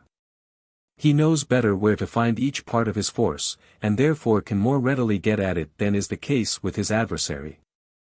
From this it follows, that the assailant in a combat at night feels the want of his eyes just as much as the defender, and that therefore, only particular reasons can make a night attack advisable. Now these reasons arise mostly in connection with subordinate parts of an army, rarely with the army itself. It follows that a night attack also as a rule can only take place with secondary combats, and seldom with great battles. We may attack a portion of the enemy's army with a very superior force, consequently enveloping it with a view either to take the whole, or to inflict very severe loss on it by an unequal combat, provided that other circumstances are in our favor. But such a scheme can never succeed except by a great surprise, because no fractional part of the enemy's army would engage in such an unequal combat, but would retire instead. But a surprise on an important scale, except in rare instances in a very close country, can only be effected at night. If therefore we wish to gain such an advantage as this from the faulty disposition of a portion of the enemy's army, then we must make use of the night, at all events. To finish the preliminary part, even if the combat itself should not open till towards daybreak. This is therefore what takes place in all the little enterprises by night against outposts, and other small bodies, the main point being invariably through superior numbers, and getting round his position. To entangle him unexpectedly in such a disadvantageous combat, that he cannot disengage himself without great loss. The larger the body attacked the more difficult the undertaking, because a strong force has greater resources within itself to maintain the fight long enough for help to arrive. On that account the whole of the enemy's army can never in ordinary cases be the object of such an attack, for although it has no assistance to expect from any quarter outside itself, still it contains within itself sufficient means of repelling attacks from several sides, particularly in our day, when every one from the commencement is prepared for this very usual form of attack. Whether the enemy can attack us on several sides with success depends generally on conditions quite different from that of its being done unexpectedly. Without entering here into the nature of these conditions, we confine ourselves to observing, that with turning an enemy, great results, as well as great dangers are connected. That therefore, if we set aside special circumstances, nothing justifies it but a great superiority, just such as we should use against a fractional part of the enemy's army. But the turning and surrounding a small fraction of the enemy, and particularly in the darkness of night, is also more practicable for this reason, that whatever we stake upon it, and however superior the force used may be, still probably it constitutes only a limited portion of our army, and we can sooner stake that than the whole on the risk of a great venture. Besides, the greater part or perhaps the whole serves as a support and rallying point for the portion risked, which again very much diminishes the danger of the enterprise. Not only the risk, but the difficulty of execution as well confines night enterprises to small bodies. As surprise is the real essence of them, so also stealthy approach is the chief condition of execution, but this is more easily done with small bodies than with large, and for the columns of a whole army is seldom practicable. For this reason such enterprises are in general only directed against single outposts, and can only be feasible against greater bodies if they are without sufficient outposts, like Frederick the Great at Hochkirch. This will happen seldomer in future to armies themselves than to minor divisions. October 14, 1758. In recent times, when war has been carried on with so much more rapidity and vigor, it has in consequence often happened that armies have encamped very close to each other, without having a very strong system of outposts. Because those circumstances have generally occurred just at the crisis which precedes a great decision. But then at such times the readiness for battle on both sides is also more perfect. On the other hand, in former wars it was a frequent practice for armies to take up camps in sight of each other, when they had no other object but that of mutually holding each other in check, consequently for a longer period. How often Frederick the Great stood for weeks so near to the Austrians, that the two might have exchanged cannon shots with each other. But these practices, certainly more favorable to night attacks, have been discontinued in later days. And armies being now no longer in regard to subsistence and requirements for encampment, such independent bodies complete in themselves, find it necessary to keep usually a day's march between themselves and the enemy. If we now keep in view especially the night attack of an army, it follows that sufficient motives for it can seldom occur, and that they fall under one or other of the following classes. 1. An unusual degree of carelessness or audacity which very rarely occurs, and when it does is compensated for by a great superiority in moral force. 2. A panic in the enemy's army, or generally such a degree of superiority in moral force on our side, that this is sufficient to supply the place of guidance in action. 3. Cutting through an enemy's army of superior force, which keeps us enveloped, because in this all depends on surprise, and the object of merely making a passage by force, allows a much greater concentration of forces. 4. Finally, in desperate cases, when our forces have such a disproportion to the enemy's, that we see no possibility of success, except through extraordinary daring.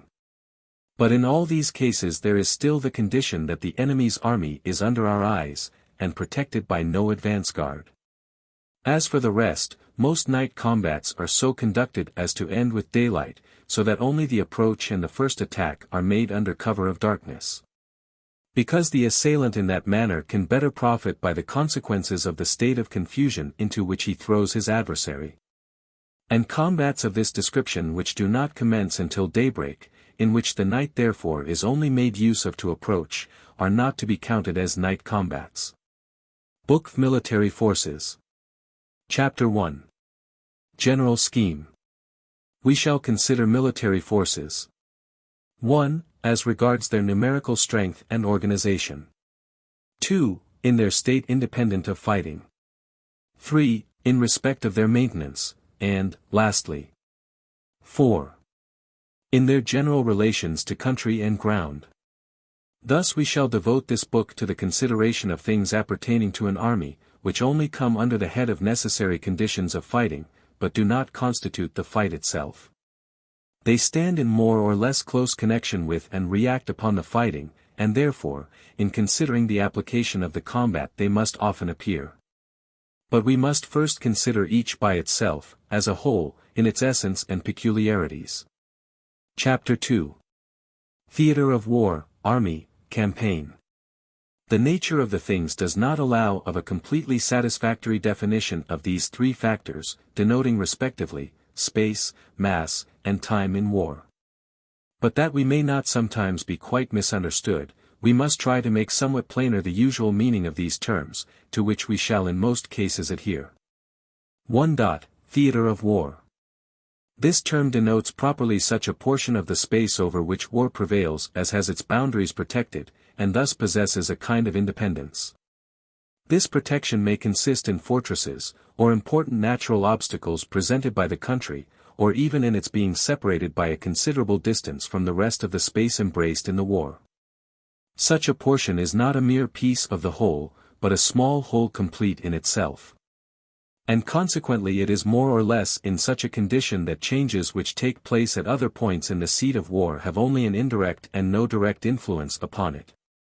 To give an adequate idea of this, we may suppose that on this portion an advance is made, whilst in another quarter a retreat is taking place, or that upon the one an army is acting defensively, whilst an offensive is being carried on upon the other.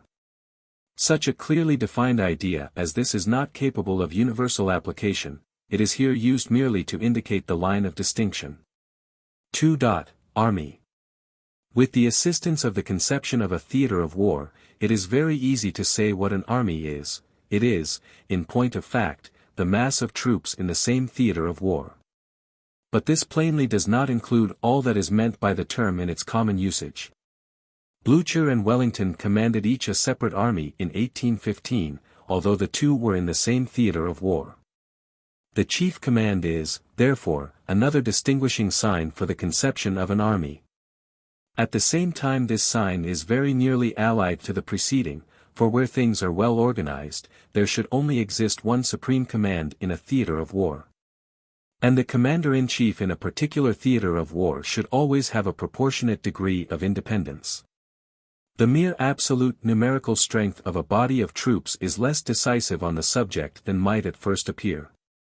For where several armies are acting under one command, and upon one and the same theatre of war, they are called armies, not by reason of their strength, but from the relations antecedent to the war, 1813, the Silesian army, the army of the north, etc., and although we should divide a great mass of troops intended to remain in the same theatre into corps, we should never divide them into armies, at least.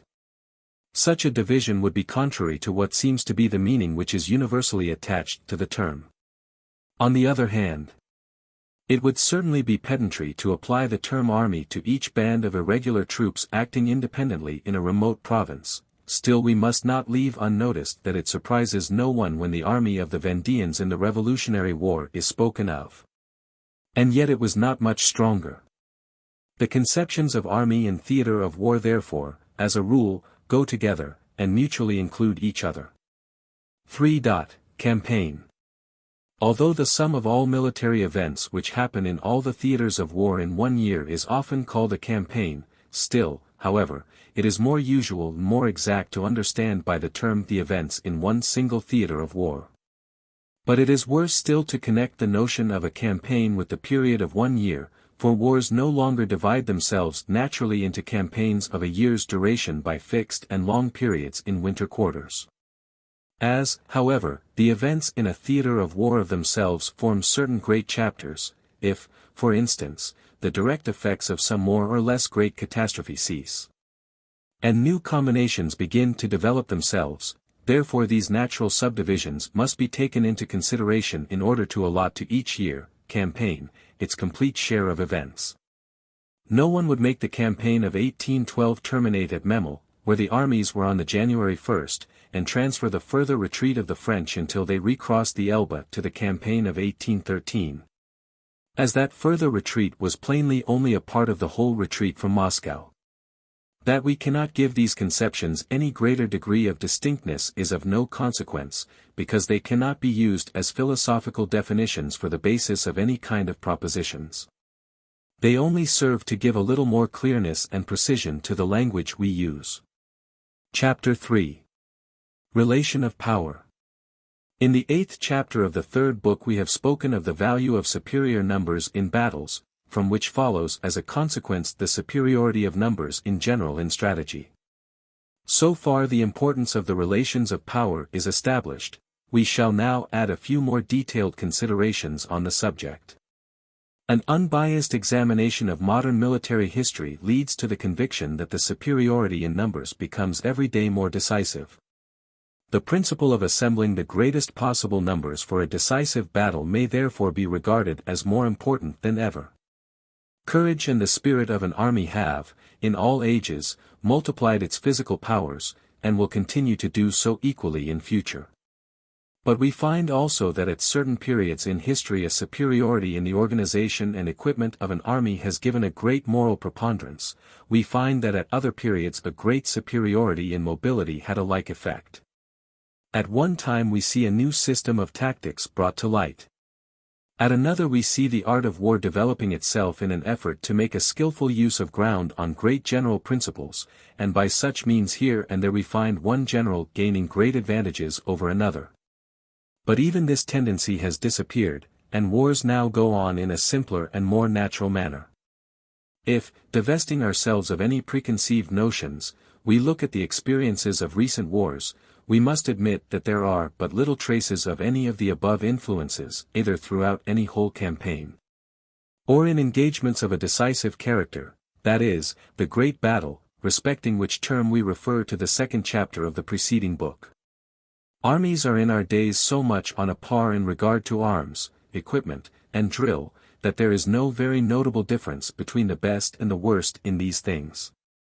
A difference may still be observed, resulting from the superior instruction of the scientific corps, but in general it only amounts to this, that one is the inventor and introducer of improved appliances, which the other immediately imitates. Even the subordinate generals, leaders of corps and divisions, in all that comes within the scope of their sphere, have in general everywhere the same ideas and methods, so that, except the talent of the commander-in-chief, a thing entirely dependent on chance, and not bearing a constant relation to the standard of education amongst the people and the army, there is nothing now but habituation to war which can give one army a decided superiority over another. The nearer we approach to a state of equality in all these things, the more decisive becomes the relation in point of numbers. The character of modern battles is the result of this state of equality. Take for instance the Battle of Borodino, where the first army in the world, the French, measured its strength with the Russian, which, in many parts of its organization, and in the education of its special branches, might be considered the furthest behindhand. In the whole battle there is not one single trace of superior art or intelligence, it is a mere trial of strength between the respective armies throughout. And as they were nearly equal in that respect, the result could not be otherwise than a gradual turn of the scale in favor of that side where there was the greatest energy on the part of the commander, and the most experience in war on the part of the troops.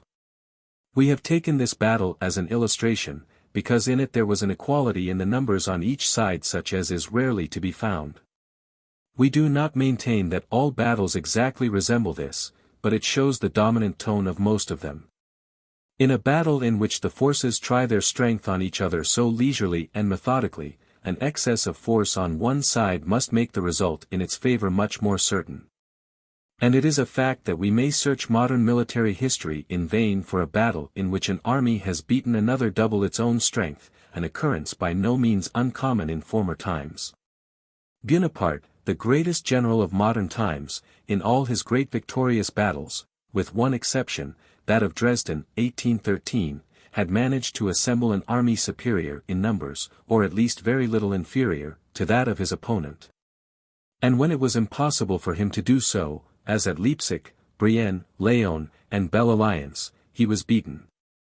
The absolute strength is in strategy generally a given quantity, which the commander cannot alter. But from this it by no means follows that it is impossible to carry on a war with a decidedly inferior force. War is not always a voluntary act of state policy, and least of all is it so when the forces are very unequal, consequently, any relation of forces is imaginable in war. And it would be a strange theory of war which would wish to give up its office just where it is most wanted. However desirable theory may consider a proportionate force, still it cannot say that no use can be made of the most disproportionate. No limits can be prescribed in this respect. The weaker the force the more moderate must be the object it proposes to itself, and the weaker the force the shorter time it will last. In these two directions there is a field for weakness to give way, if we may use this expression. Of the changes which the measure of the force produces in the conduct of war, we can only speak by degrees, as these things present themselves. At present it is sufficient to have indicated the general point of view, but to complete that we shall add one more observation. The more that an army involved in an unequal combat falls short of the number of its opponents, the greater must be the tension of its powers, the greater its energy when danger presses. If the reverse takes place, and instead of heroic desperation a spirit of despondency ensues, then certainly there is an end to every art of war. If with this energy of powers is combined a wise moderation in the object proposed, then there is that play of brilliant actions and prudent forbearance which we admire in the wars of Frederick the Great. But the less that this moderation and caution can effect, the more must the tension and energy of the forces become predominant. When the disproportion of forces is so great that no modification of our own object can ensure us safety from a catastrophe, or where the probable continuance of the danger is so great that the greatest economy of our powers can no longer suffice to bring us to our object, then the tension of our powers should be concentrated for one desperate blow. He who is pressed on all sides expecting little help from things which promise none, will place his last and only reliance in the moral ascendancy which despair gives to courage, and look upon the greatest daring as the greatest wisdom. At the same time employ the assistance of subtle stratagem, and if he does not succeed, will find in an honorable downfall the right to rise hereafter. Chapter 4. Relation of the three arms. We shall only speak of the three principal arms, infantry, cavalry, and artillery. We must be excused for making the following analysis which belongs more to tactics, but is necessary to give distinctness to our ideas. The combat is of two kinds, which are essentially different, the destructive principle of fire, and the hand-to-hand or personal combat. This latter, again, is either attack or defense. As we here speak of elements, attack and defense are to be understood in a perfectly absolute sense. Artillery, obviously, acts only with the destructive principle of fire. Cavalry only with personal combat. Infantry with both. In close combat the essence of defense consists in standing firm, as if rooted to the ground. The essence of the attack is movement. Cavalry is entirely deficient in the first quality. On the other hand, it possesses the latter in an especial manner. It is therefore only suited for attack. Infantry has especially the property of standing firm, but is not altogether without mobility.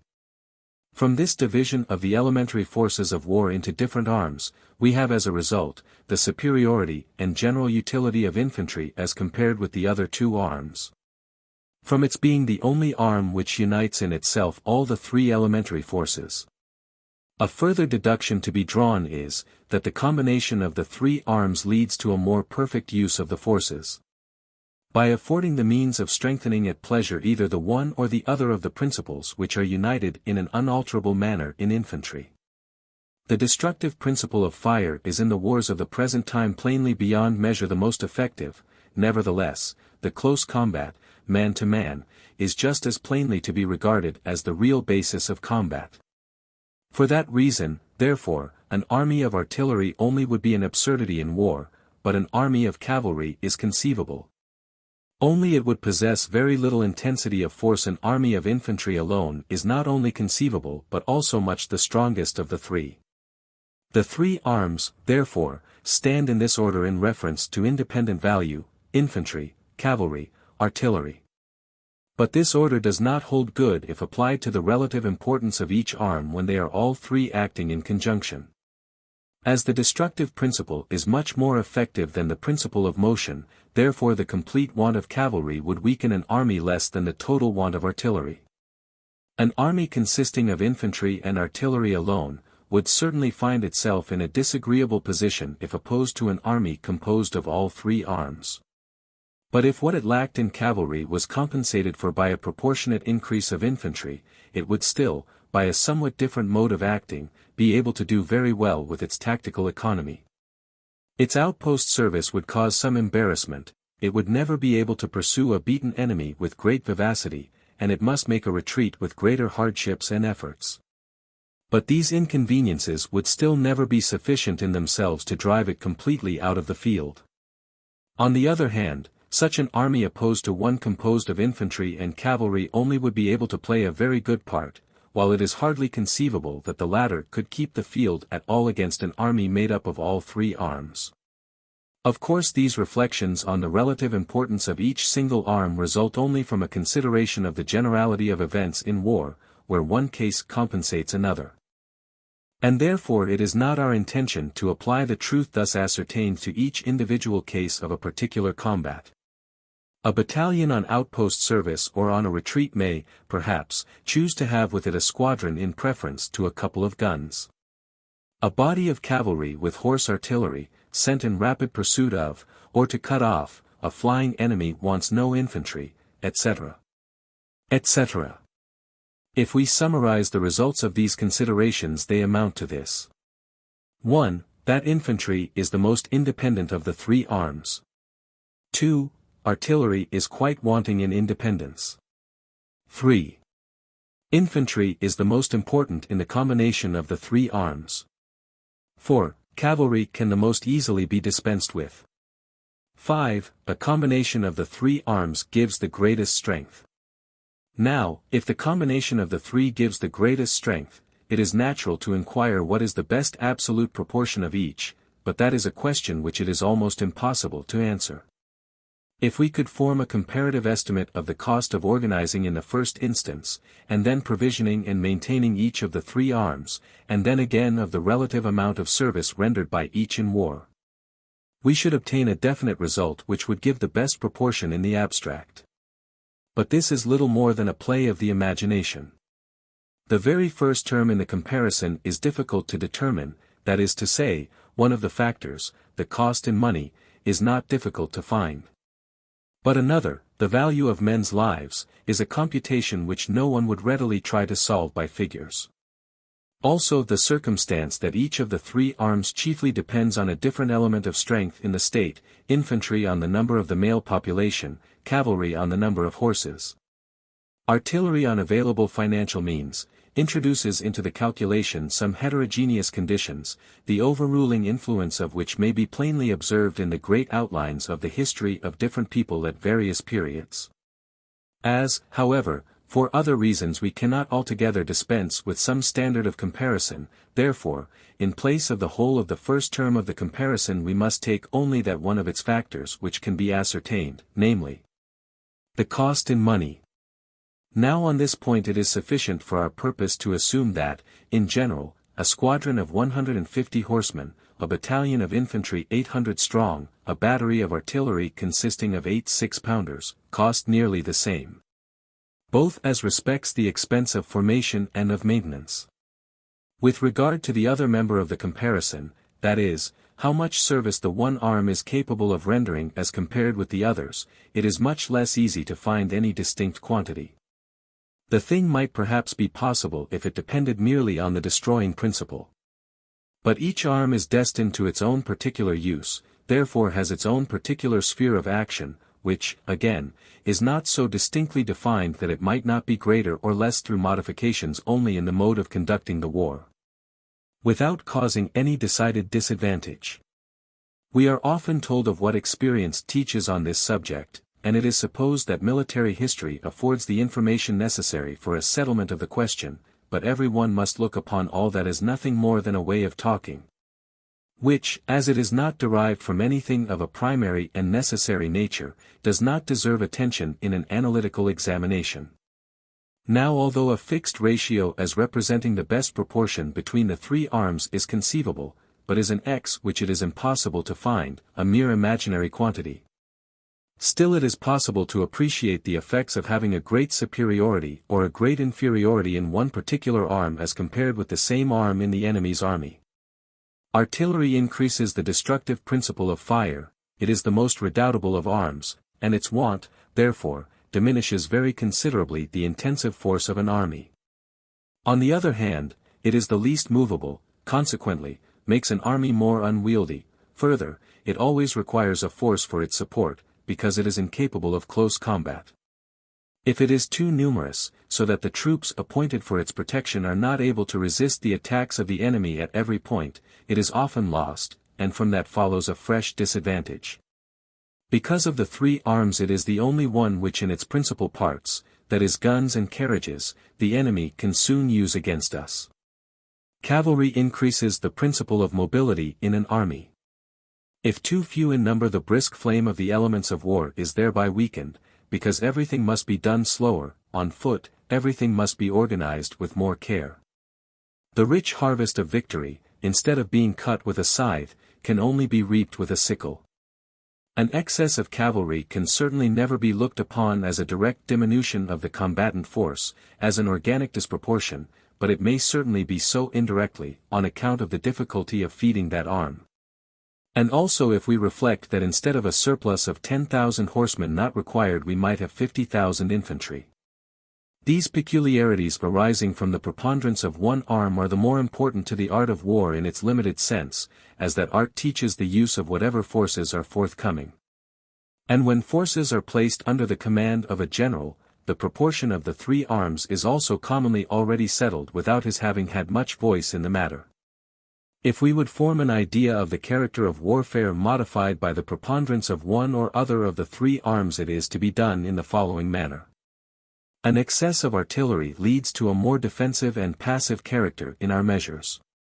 Our interest will be to seek security in strong positions, great natural obstacles of ground, even in mountain positions, in order that the natural impediments we find in the ground may undertake the defense and protection of our numerous artillery. And that the enemy's forces may come themselves and seek their own destruction. The whole war will be carried on in a serious formal minuet step. On the other hand, a want of artillery will make us prefer the offensive, the active, the mobile principle. Marching, fatigue, exertion, become our special weapons, thus the war will become more diversified, more lively, rougher, small change is substituted for great events. With a very numerous cavalry we seek wide plains, and take to great movements. At a greater distance from the enemy we enjoy more rest and greater conveniences without conferring the same advantages on our adversary. We may venture on bolder measures to outflank him, and on more daring movements generally, as we have command over space. In as far as diversions and invasions are true auxiliary means of war we shall be able to make use of them with greater facility. A decided want of cavalry diminishes the force of mobility in an army without increasing its destructive power as an excess of artillery does. Prudence and method become then the leading characteristics of the war. Always to remain near the enemy in order to keep him constantly in view, no rapid, still less hurried movements, everywhere a slow pushing on of well-concentrated masses, a preference for the defensive and for broken country, and when the offensive must be resorted to, the shortest road direct to the center of force in the enemy's army. These are the natural tendencies or principles in such cases. These different forms which warfare takes according as one or other of the three arms preponderates, seldom have an influence so complete and decided as alone, or chiefly to determine the direction of a whole undertaking. Whether we shall act strategically on the offensive or defensive, the choice of a theater of war, the determination to fight a great battle, or adopt some other means of destruction, are points which must be determined by other and more essential considerations. At least, if this is not the case, it is much to be feared that we have mistaken minor details for the chief consideration. But although this is so, although the great questions must be decided before on other grounds, there still always remains a certain margin for the influence of the preponderating arm, for in the offensive we can always be prudent and methodical, in the defensive bold and enterprising, etc. etc., through all the different stages and gradations of the military life. On the other hand, the nature of a war may have a notable influence on the proportions of the three arms. First, a national war, kept up by militia and a general levy, Landsturm, must naturally bring into the field a very numerous infantry. For in such wars there is a greater want of the means of equipment than of men, and as the equipment consequently is confined to what is indisputably necessary, we may easily imagine, that for every battery of 8 pieces, not only 1, but 2 or 3 battalions might be raised. Second, if a weak state opposed to a powerful one cannot take refuge in a general call of the male population to regular military service, or in a militia system resembling it, Then the increase of its artillery is certainly the shortest way of bringing up its weak army nearer to an equality with that of the enemy, for it saves men, and intensifies the essential principle of military force, that is, the destructive principle. Anyway, such a state will mostly be confined to a limited theater, and therefore this arm will be better suited to it. Frederick the Great adopted this means in the later period of the 7 Years' War. Third, cavalry is the arm for movement and great decisions. Its increase beyond the ordinary proportions is therefore important if the war extends over a great space, if expeditions are to be made in various directions, and great and decisive blows are intended. Bonaparte is an example of this. That the offensive and defensive do not properly in themselves exercise an influence on the proportion of cavalry will only appear plainly when we come to speak of these two methods of acting in war.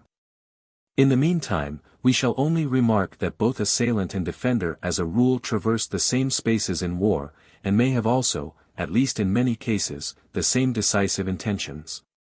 We remind our readers of the campaign of 1812. It is commonly believed that, in the Middle Ages, cavalry was much more numerous in proportion to infantry, and that the difference has been gradually on the decrease ever since. Yet this is a mistake, at least partly. The proportion of cavalry was, according to numbers, on the average perhaps, not much greater. Of this we may convince ourselves by tracing, through the history of the Middle Ages, the detailed statements of the armed forces then employed. Let us only think of the masses of men on foot who composed the armies of the Crusaders, or the masses who followed the emperors of Germany on their Roman expeditions. It was in reality the importance of the cavalry which was so much greater in those days. It was the stronger arm, composed of the flower of the people, so much so that, although always very much weaker actually in numbers, it was still always looked upon as the chief thing. Infantry was little valued, hardly spoken of. Hence has arisen the belief that its numbers were few. No doubt it happened oftener than it does now, that in incursions of small importance in France, Germany, and Italy, a small army was composed entirely of cavalry. As it was the chief arm, there is nothing inconsistent in that, but these cases decide nothing if we take a general view, as they are greatly outnumbered by cases of greater armies of the period constituted differently. It was only when the obligations to military service imposed by the feudal laws had ceased, and wars were carried on by soldiers enlisted, hired, and paid, when, therefore, wars depended on money and enlistment, that is, at the time of the 30 Years' War, and the wars of Louis XIV. That this employment of great masses of almost useless infantry was checked, and perhaps in those days they might have fallen into the exclusive use of cavalry, if infantry had not just then risen in importance through the improvements in firearms. By which means it maintained its numerical superiority in proportion to cavalry. At this period, if infantry was weak, the proportion was as 1:1, if numerous as 3:1.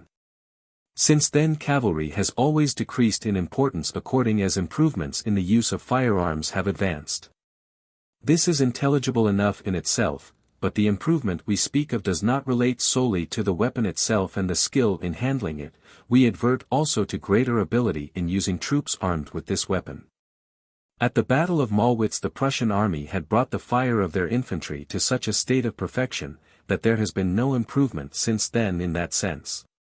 On the other hand, the use of infantry in broken ground and as skirmishers has been introduced more recently, and is to be looked upon as a very great advance in the art of destruction.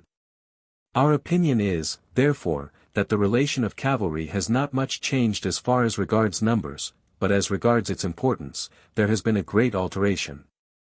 This seems to be a contradiction, but is not so in reality.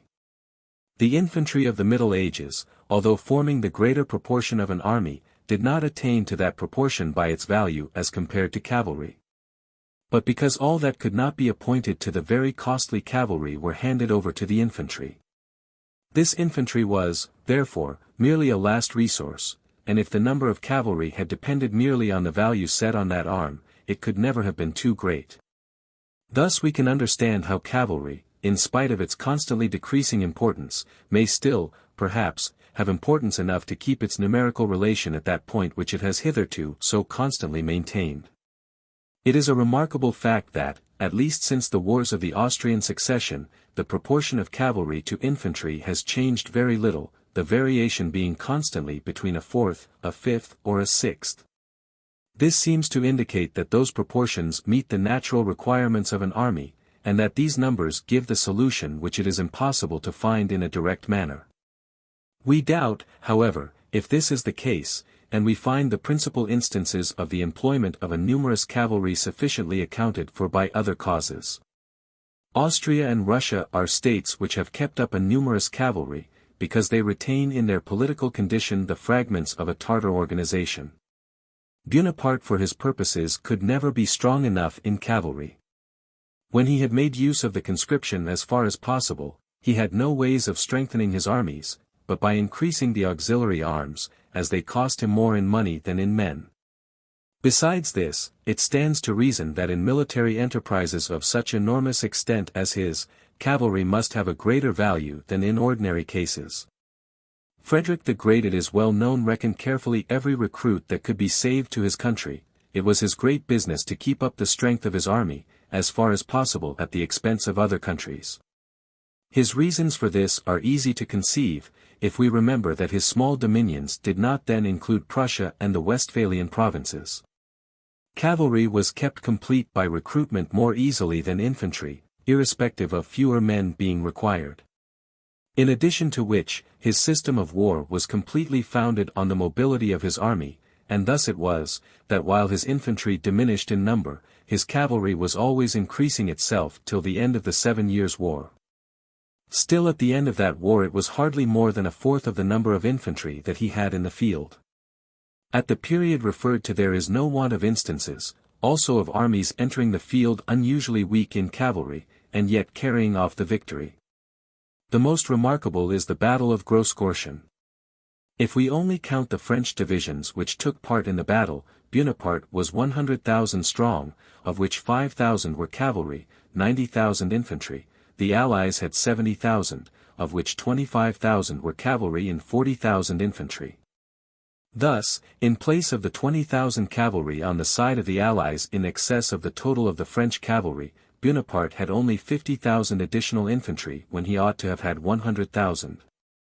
As he gained the battle with that superiority in infantry, we may ask whether it was at all likely that he would have lost it if the proportions had been 140,000 to 40,000. Certainly the great advantage of our superiority in cavalry was shown immediately after the battle, for Bonaparte gained hardly any trophies by his victory. The gain of a battle is therefore not everything, but is it not always the chief thing? If we put together these considerations, we can hardly believe that the numerical proportion between cavalry and infantry which has existed for the last 80 years is the natural one, founded solely on their absolute value.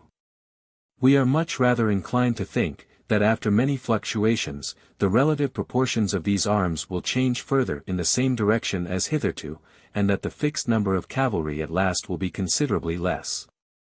With respect to artillery, the number of guns has naturally increased since its first invention, and according as it has been made lighter and otherwise improved. Still since the time of Frederick the Great, it has also kept very much to the same proportion of 2 or 3 guns per 1,000 men, we mean at the commencement of a campaign.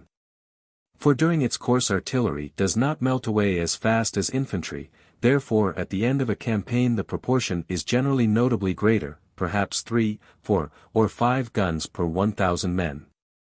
Whether this is the natural proportion, or that the increase of artillery may be carried still further, without prejudice to the whole conduct of war, must be left for experience to decide. The principal results we obtain from the whole of these considerations, are 1. That infantry is the chief arm, to which the other two are subordinate. 2.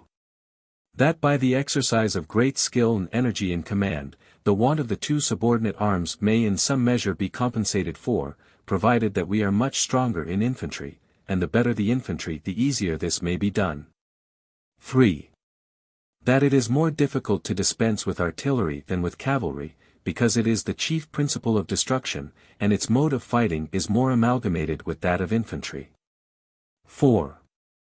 That artillery being the strongest arm, as regards destructive action, and cavalry the weakest in that respect, the question must in general arise, how much artillery can we have without inconvenience? And what is the least proportion of cavalry we require? Chapter 5. Order of Battle of an Army. The order of battle is that division and formation of the different arms into separate parts or sections of the whole army.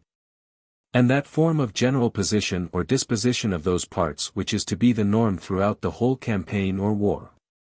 It consists, therefore, in a certain measure, of an arithmetical and a geometrical element, the division and the form of disposition. The first proceeds from the permanent peace organization of the army. Adopts as units certain parts, such as battalions, squadrons, and batteries, and with them forms units of a higher order up to the highest of all, the whole army, according to the requirements of predominating circumstances. In like manner, the form of disposition comes from the elementary tactics, in which the army is instructed and exercised in time of peace. Which must be looked upon as a property in the troops that cannot be essentially modified at the moment war breaks out. The disposition connects these tactics with the conditions which the use of the troops in war and in large masses demands. And thus it settles in a general way the rule or norm in conformity with which the troops are to be drawn up for battle. This has been invariably the case when great armies have taken the field, and there have been times when this form was considered as the most essential part of the battle. In the 17th and 18th centuries, when the improvements in the firearms of infantry occasioned a great increase of that arm, and allowed of its being deployed in such long thin lines, the order of battle was thereby simplified, but at the same time it became more difficult and more artificial in the carrying out, and as no other way of disposing of cavalry at the commencement of a battle was known but that of posting them on the wings, where they were out of the fire and had room to move, therefore in the order of battle the army always became a closed inseparable whole. If such an army was divided in the middle, it was like an earthworm cut in two. The wings had still life and the power of motion, but they had lost their natural functions. The army lay, therefore, in a manner under a spell of unity, and whenever any parts of it had to be placed in a separate position, a small organization and disorganization became necessary. The marches which the whole army had to make were a condition in which, to a certain extent, it found itself out of rule. If the enemy was at hand, the march had to be arranged in the most artificial manner, and in order that one line or one wing might be always at the prescribed distance from the other. The troops had to scramble over everything, marches had also constantly to be stolen from the enemy, and this perpetual theft only escaped severe punishment through one circumstance, which was, that the enemy lay under the same ban. Hence, when, in the latter half of the 18th century, it was discovered that cavalry would serve just as well to protect a wing if it stood in rear of the army as if it were placed on the prolongation of the line, and that, besides this, it might be applied to other purposes than merely fighting a duel with the enemy's cavalry, a great step in advance was made, because now the army in its principal extension or front, which is always the breadth of its order of battle, position, consisted entirely of homogeneous members, so that it could be formed of any number of parts at pleasure, each part like another and like the whole. In this way it ceased to be one single piece and became an articulated whole, consequently pliable and manageable. The parts might be separated from the whole and then joined on again without difficulty. The order of battle always remained the same. Thus arose the corps consisting of all arms, that is, thus such an organization became possible, for the want of it had been felt long before. That all this relates to the combat is very natural. The battle was formerly the whole war, and will always continue to be the principal part of it. But, the order of battle belongs generally more to tactics than strategy, and it is only introduced here to show how tactics in organizing the whole into smaller wholes made preparations for strategy. The greater armies become, the more they are distributed over wide spaces and the more diversified the action and reaction of the different parts amongst themselves, the wider becomes the field of strategy, and, therefore, then the order of battle. In the sense of our definition, must also come into a kind of reciprocal action with strategy, which manifests itself chiefly at the extreme points where tactics and strategy meet, that is, At those moments when the general distribution of the combatant forces passes into the special dispositions for the combat. We now turn to those 3 points, the division, combination of arms, and order of battle, disposition, in a strategic point of view. 1. Division. In strategy we must never ask what is to be the strength of a division or a corps, but how many corps or division an army should have. There is nothing more unmanageable than an army divided into 3 parts, except it be one divided into only 2, in which case the chief command must be almost neutralized. To fix the strength of great and small corps either on the grounds of elementary tactics or on higher grounds, leaves an incredibly wide field for arbitrary judgment, and heaven knows what strange modes of reasoning have sported in this wide field. On the other hand, the necessity of forming an independent whole, army, into a certain number of parts is a thing as obvious as it is positive. And this idea furnishes real strategic motives for determining the number of the greater divisions of an army, consequently their strength, whilst the strength of the smaller divisions, such as companies, battalions, etc., is left to be determined by tactics. We can hardly imagine the smallest independent body in which there are not at least 3 parts to be distinguished, that one part may be thrown out in advance, and another part be left in rear, that 4 is still more convenient follows of itself. If we keep in view that the middle part, being the principal division, ought to be stronger than either of the others.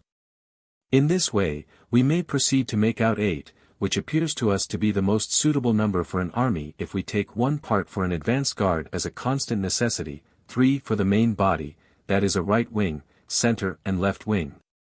2 divisions for reserve, and 1 to detach to the right, 1 to the left. Without pedantically ascribing a great importance to these numbers and figures, we certainly believe that they represent the most usual and frequently recurring strategic disposition, and on that account one that is convenient.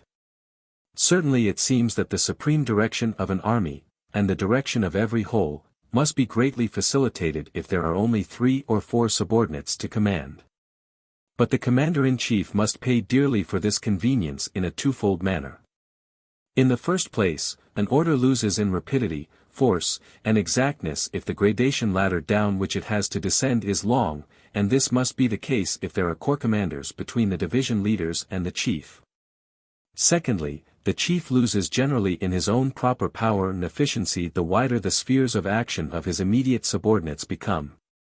A general commanding 100,000 men in 8 divisions exercises a power which is greater in intensity than if the 100,000 men were divided into only 3 corps.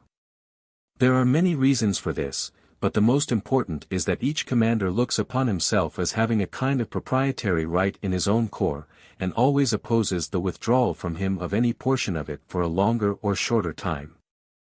A little experience of war will make this evident to any one. But on the other hand the number of divisions must not be too great, otherwise disorder will ensue. It is difficult enough to manage 8 divisions from one headquarter, and the number should never be allowed to exceed 10. But in a division in which the means of circulating orders are much less, the smaller normal number 4, or at most 5, may be regarded as the more suitable. If these factors, 5 and 10, will not answer, that is, if the brigades are too strong, then corps d'armée must be introduced, but we must remember that by so doing, a new power is created, which at once very much lowers all other factors. But now, what is too strong a brigade? The custom is to make them from 2,000 to 5,000 men strong, and there appear to be 2 reasons for making the latter number the limit.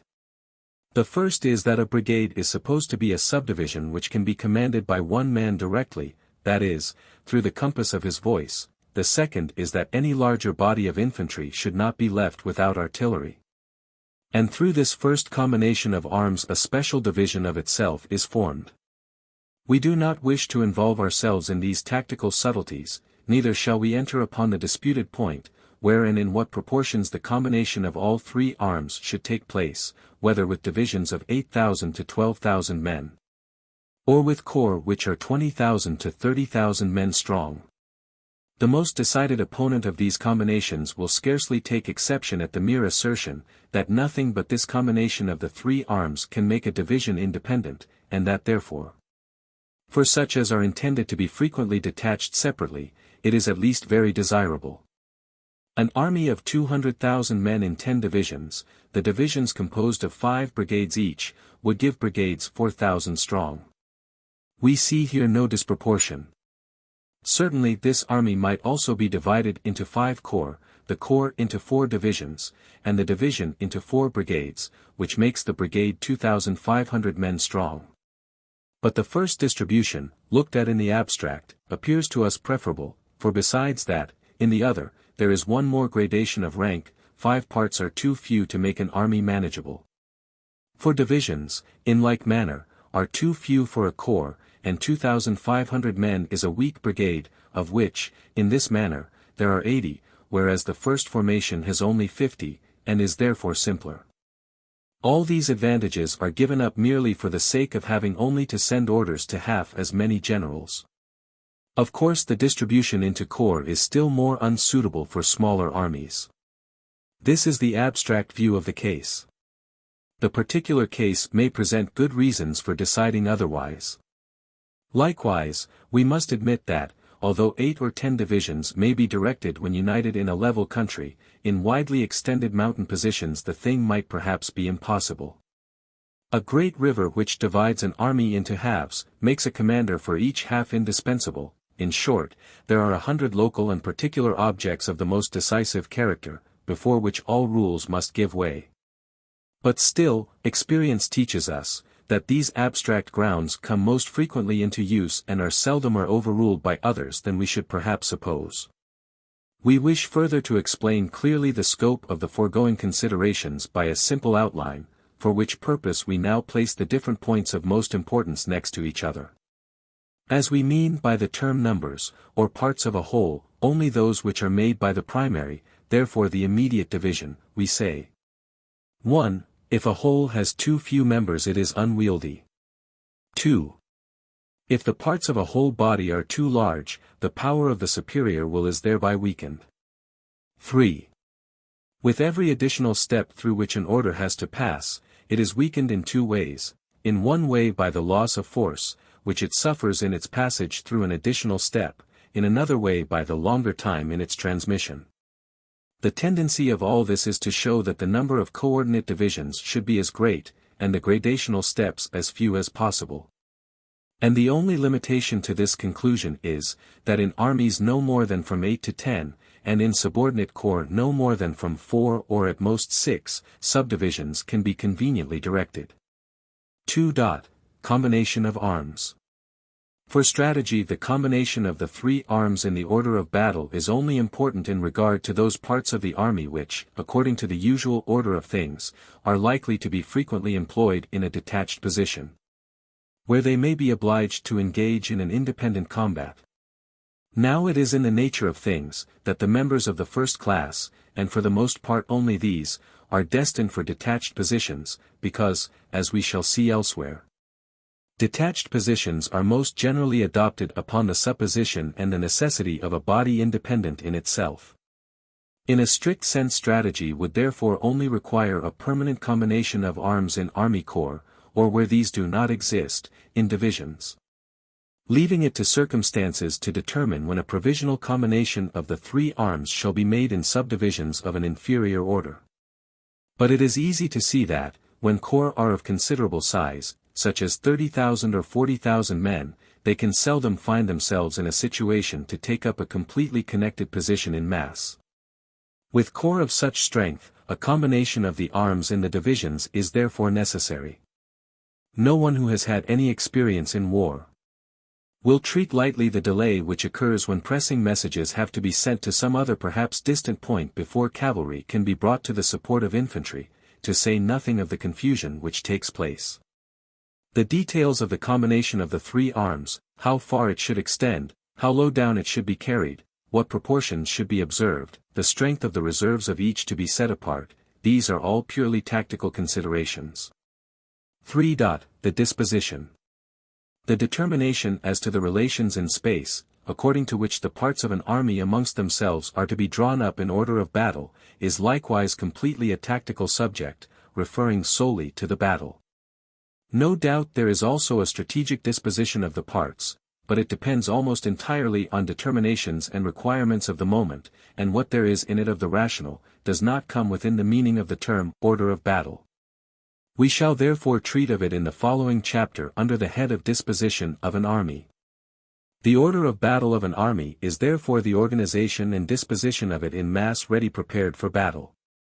Its parts are united in such a manner that both the tactical and strategical requirements of the moment can be easily satisfied by the employment of single parts drawn from the general mass.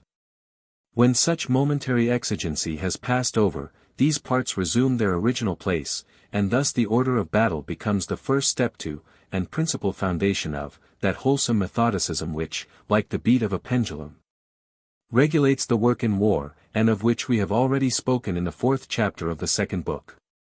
Chapter 6. General disposition of an army. Between the moment of the first assembling of military forces, and that of the solution arrived at maturity when strategy has brought the army to the decisive point, and each particular part has had its position and role pointed out by tactics, there is in most cases a long interval. It is the same between one decisive catastrophe and another. Formerly these intervals in a certain measure did not belong to war at all. Take for example the manner in which Luxembourg encamped and marched. We single out this general because he is celebrated for his camps and marches, and therefore may be considered a representative general of his period, and from the Histoire de la Flandre militaire. We know more about him than about other generals of the time. The camp was regularly pitched with its rear close to a river, or morass, or a deep valley, which in the present day would be considered madness. The direction in which the enemy lay had so little to do with determining the front of the army, that cases are very common in which the rear was towards the enemy and the front towards their own country. This now unheard of mode of proceeding is perfectly unintelligible, unless we suppose that in the choice of camps the convenience of the troops was the chief, indeed almost the only consideration. And therefore look upon the state of being in camp as a state outside of the action of war, a kind of withdrawal behind the scenes, where one is quite at ease. The practice of always resting the rear upon some obstacle may be reckoned the only measure of security which was then taken, of course, in the sense of the mode of conducting war in that day. For such a measure was quite inconsistent with the possibility of being compelled to fight in that position. But there was little reason for apprehension on that score, because the battles generally depended on a kind of mutual understanding, like a duel, in which the parties repair to a convenient rendezvous. As armies, partly on account of their numerous cavalry, which in the decline of its splendor was still regarded, particularly by the French, as the principal arm, partly on account of the unwieldy organization of their order of battle, could not fight in every description of country. An army in a close broken country was as it were under the protection of a neutral territory, and as it could itself make but little use of broken ground, therefore it was deemed preferable to go to meet an enemy seeking battle. We know, indeed, that Luxembourg's battles at Fleurus, Steenkerk, and Neerwinden, were conceived in a different spirit. But this spirit had only just then under this great general freed itself from the old method, and it had not yet reacted on the method of encampment. Alterations in the art of war originate always in matters of a decisive nature, and then lead by degrees to modifications in other things. The expression il va à la guerre, used in reference to a partisan setting out to watch the enemy, shows how little the state of an army in camp was considered to be a state of real warfare. It was not much otherwise with the marches, for the artillery then separated itself completely from the rest of the army, in order to take advantage of better and more secure roads, and the cavalry on the wings generally took the right alternately, that each might have in turn its share of the honor of marching on the right. At present, that is, chiefly since the Silesian Wars, the situation out of battle is so thoroughly influenced by its connection with battle that the two states are in intimate correlation, and the one can no longer be completely imagined without the other. Formerly in a campaign the battle was the real weapon, the situation at other times only the handle, the former the steel blade, the other the wooden haft glued to it, the whole therefore composed of heterogeneous parts. Now the battle is the edge. The situation out of the battle the back of the blade, the whole to be looked upon as metal completely welded together, in which it is impossible any longer to distinguish where the steel ends and the iron begins. This state in war outside of the battle is now partly regulated by the organization and regulations with which the army comes prepared from a state of peace, partly by the tactical and strategic arrangements of the moment. The three situations in which an army may be placed are in quarters, on a march, or in camp. All three belong as much to tactics as to strategy, and these two branches, bordering on each other here in many ways, often seem to, or actually do, incorporate themselves with each other. So that many dispositions may be looked upon at the same time as both tactical and strategic. We shall treat of these three situations of an army outside of the combat in a general way, before any special objects come into connection with them. But we must, first of all, consider the general disposition of the forces, because that is a superior and more comprehensive measure, determining as respects camps, cantonments, and marches. If we look at the disposition of the forces in a general way, that is, leaving out of sight any special object, we can only imagine it as a unit, that is, as a whole, intended to fight all together. For any deviation from this simplest form would imply a special object. Thus arises, therefore, the conception of an army, let it be small or large. Further, when there is an absence of any special end, there only remains as the sole object the preservation of the army itself, which of course includes its security. That the army shall be able to exist without inconvenience, and that it shall be able to concentrate without difficulty for the purpose of fighting, are, therefore, the two requisite conditions. From these result, as desirable, the following points more immediately applying to subjects concerning the existence and security of the army. 1. Facility of subsistence. 2. Facility of providing shelter for the troops. 3. Security of the rear. 4. An open country in front. 5. The position itself in a broken country. 6. Strategic points d'appui. 7. A suitable distribution of the troops. Our elucidation of these several points is as follows. The first two lead us to seek out cultivated districts, and great towns and roads. They determine measures in general rather than in particular. In the chapter on lines of communication will be found what we mean by security of the rear. The first and most important point in this respect is that the center of the position should be at a right angle with the principal line of retreat adjoining the position. Respecting the fourth point, an army certainly cannot look over an expanse of country in its front as it overlooks the space directly before it when in a tactical position for battle. But the strategic eyes are the advanced guard, scouts and patrols sent forward, spies, etc., etc., and the service will naturally be easier for these in an open than in an intersected country. The fifth point is merely the reverse of the fourth. Strategical points d'appui differ from tactical in these two respects, that the army need not be in immediate contact with them, and that, on the other hand, they must be of greater extent. The cause of this is that, according to the nature of the thing, the relations to time and space in which strategy moves are generally on a greater scale than those of tactics.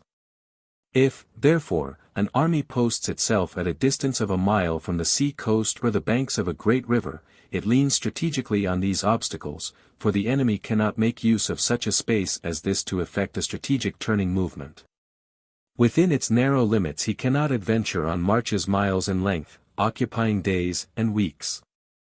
On the other hand, in strategy, a lake of several miles in circumference is hardly to be looked upon as an obstacle. In its proceedings, a few miles to the right or left are not of much consequence. Fortresses will become strategic points d'appui, according as they are large, and afford a wide sphere of action for offensive combinations. The disposition of the army in separate masses may be done with a view either to special objects and requirements, or to those of a general nature. Here we can only speak of the latter. The first general necessity is to push forward the advance guard and the other troops required to watch the enemy. The second is that, with very large armies, the reserves are usually placed several miles in rear, and consequently occupy a separate position. Lastly, the covering of both wings of an army usually requires a separate disposition of particular corps. By this covering it is not at all meant that a portion of the army is to be detached to defend the space round its wings, in order to prevent the enemy from approaching these weak points, as they are called, who would then defend the wings of these flanking corps. This kind of idea, which is so common, is complete nonsense. The wings of an army are in themselves not weak points of an army for this reason, that the enemy also has wings, and cannot menace ours without placing his own in jeopardy. It is only if circumstances are unequal, if the enemy's army is larger than ours, if his lines of communication are more secure, see lines of communication, it is only then that the wings become weak parts. But of these special cases we are not now speaking, therefore, neither of a case in which a flanking corps is appointed in connection with other combinations to defend effectually the space on our wings.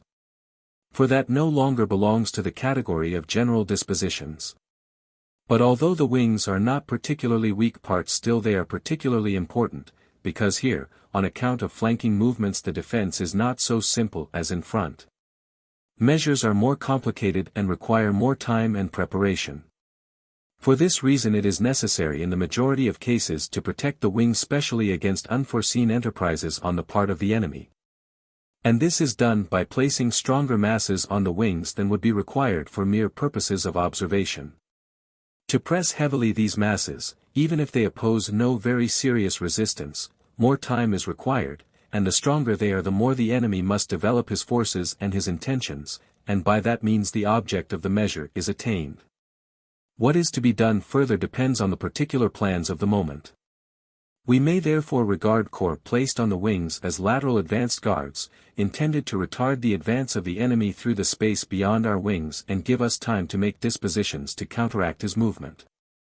If these corps are to fall back on the main body and the latter is not to make a backward movement at the same time, then it follows of itself that they must not be in the same line with the front of the main body, but thrown out somewhat forwards. Because when a retreat is to be made, even without being preceded by a serious engagement, they should not retreat directly on the side of the position. From these reasons of a subjective nature, as they relate to the inner organization of an army, there arises a natural system of disposition, composed of 4 or 5 parts according as the reserve remains with the main body or not. As the subsistence and shelter of the troops partly decide the choice of a position in general, so also they contribute to a disposition in separate divisions. The attention which they demand comes into consideration along with the other considerations above mentioned, and we seek to satisfy the one without prejudice to the other. In most cases, by the division of an army into 5 separate corps, the difficulties of subsistence and quartering will be overcome, and no great alteration will afterwards be required on their account. We have still to cast a glance at the distances at which these separated corps may be allowed to be placed, if we are to retain in view the advantage of mutual support, and, therefore, of concentrating for battle. On this subject we remind our readers of what is said in the chapters on the duration and decision of the combat, according to which no absolute distance, but only the most general, as it were, average rules can be given. Because absolute and relative strength of arms and country have a great influence. The distance of the advanced guard is the easiest to fix, as in retreating it falls back on the main body of the army, and, therefore, may be at all events at a distance of a long day's march without incurring the risk of being obliged to fight an independent battle. But it should not be sent further in advance than the security of the army requires, because the further it has to fall back the more it suffers. Respecting corps on the flanks, as we have already said, the combat of an ordinary division of 8,000 to 10,000 men usually lasts for several hours, even for half a day before it is decided. On that account, therefore, there need be no hesitation in placing such a division at a distance of some leagues or 1 or 2 miles, and for the same reason. Corps of 3 or 4 divisions may be detached a day's march or a distance of 3 or 4 miles. From this natural and general disposition of the main body, in 4 or 5 divisions at particular distances, a certain method has arisen of dividing an army in a mechanical manner whenever there are no strong special reasons against this ordinary method. But although we assume that each of these distinct parts of an army shall be competent to undertake an independent combat, and it may be obliged to engage in one It does not therefore by any means follow that the real object of fractioning an army is that the parts should fight separately. The necessity for this distribution of the army is mostly only a condition of existence imposed by time. If the enemy approaches our position to try the fate of a general action, the strategic period is over, everything concentrates itself into the one moment of the battle. And therewith terminates and vanishes the object of the distribution of the army. As soon as the battle commences, considerations about quarters and subsistence are suspended. The observation of the enemy before our front and on our flanks has fulfilled the purpose of checking his advance by a partial resistance, and now all resolves itself into the one great unit, the great battle. The best criterion of skill in the disposition of an army lies in the proof that the distribution has been considered merely as a condition, as a necessary evil, but that united action in battle has been considered the object of the disposition. Chapter 7. Advanced Guard and Outposts. These two bodies belong to that class of subjects into which both the tactical and strategic threads run simultaneously. On the one hand we must reckon them amongst those provisions which give form to the battle and ensure the execution of tactical plans. On the other hand, they frequently lead to independent combats, and on account of their position, more or less distant from the main body, they are to be regarded as links in the strategic chain. And it is this very feature which obliges us to supplement the preceding chapter by devoting a few moments to their consideration. Every body of troops, when not completely in readiness for battle, requires an advanced guard to learn the approach of the enemy, and to gain further particulars respecting his force before he comes in sight, for the range of vision, as a rule, does not go much beyond the range of firearms. But what sort of man would he be who could not see farther than his arms can reach? The foreposts are the eyes of the army, as we have already said. The want of them, however, is not always equally great, it has its degrees.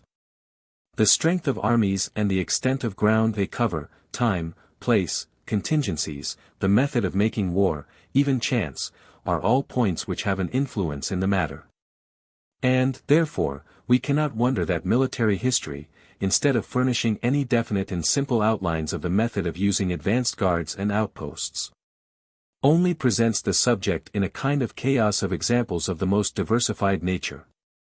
Sometimes we see the security of an army entrusted to a corps regularly appointed to the duty of advanced guard, at another time a long line of separate outposts, sometimes both these arrangements coexist, sometimes neither one nor the other. At one time there is only one advanced guard in common for the whole of the advancing columns, at another time, each column has its own advanced guard. We shall endeavor to get a clear idea of what the subject really is, and then see whether we can arrive at some principles capable of application. If the troops are on the march, a detachment of more or less strength forms its van or advance guard, and in case of the movement of the army being reversed, this same detachment will form the rear guard.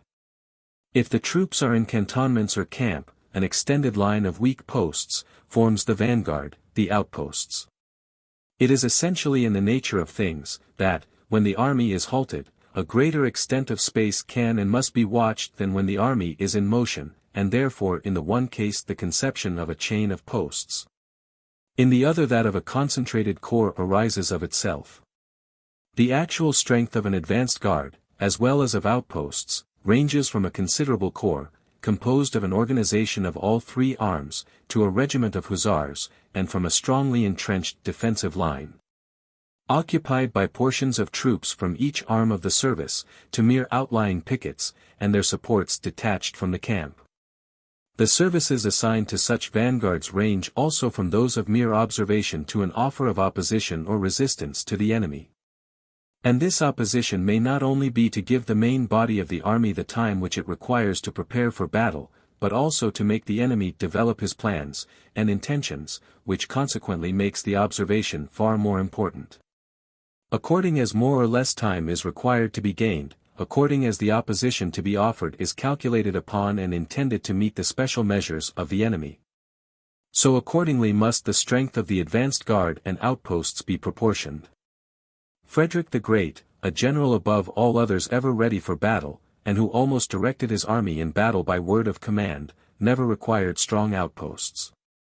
We see him therefore constantly encamping close under the eyes of the enemy, without any great apparatus of outposts, relying for his security, at one place on a hussar regiment, at another on a light battalion, or perhaps on the pickets, and supports furnished from the camp.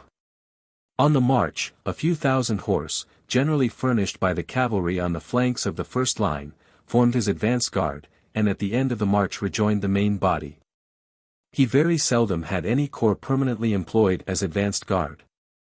When it is the intention of a small army, by using the whole weight of its mass with great vigor and activity, to make the enemy feel the effect of its superior discipline and the greater resolution of its commander, then almost everything must be done sous la barbe de l'ennemi, in the same way as Frederick the Great did when opposed to Daun. A system of holding back from the enemy, and a very formal, an extensive system of outposts would neutralize all the advantages of the above kind of superiority. The circumstance that an error of another kind, and the carrying out Frederick's system too far, may lead to a battle of Hochkirch, is no argument against this method of acting. We should rather say, that as there was only one battle of Hochkirch in all the Silesian War, we ought to recognize in this system a proof of the king's consummate ability.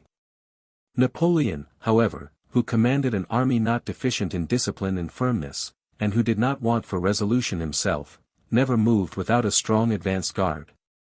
There are two reasons for this. The first is to be found in the alteration in tactics.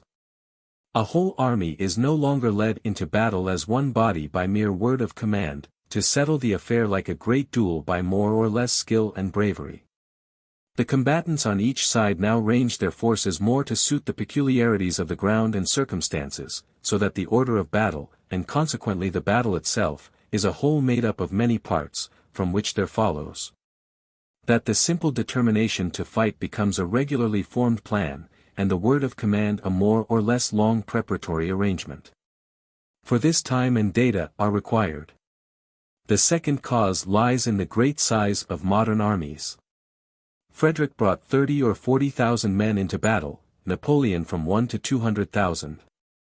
We have selected these examples because every one will admit that two such generals would never have adopted any systematic mode of proceeding without some good reason. Upon the whole, there has been a general improvement in the use of advanced guards and outposts in modern wars. Not that every one acted as Frederick, even in the Silesian Wars, for at that time the Austrians had a system of strong outposts, and frequently sent forward a corps as advanced guard, for which they had sufficient reason from the situation in which they were placed.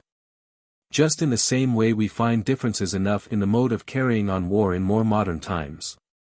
Even the French marshals MacDonald in Silesia, Oudinot and Ney in the Mark, Brandenburg, advanced with armies of 60 or 70,000 men, without our reading of their having had any advanced guard.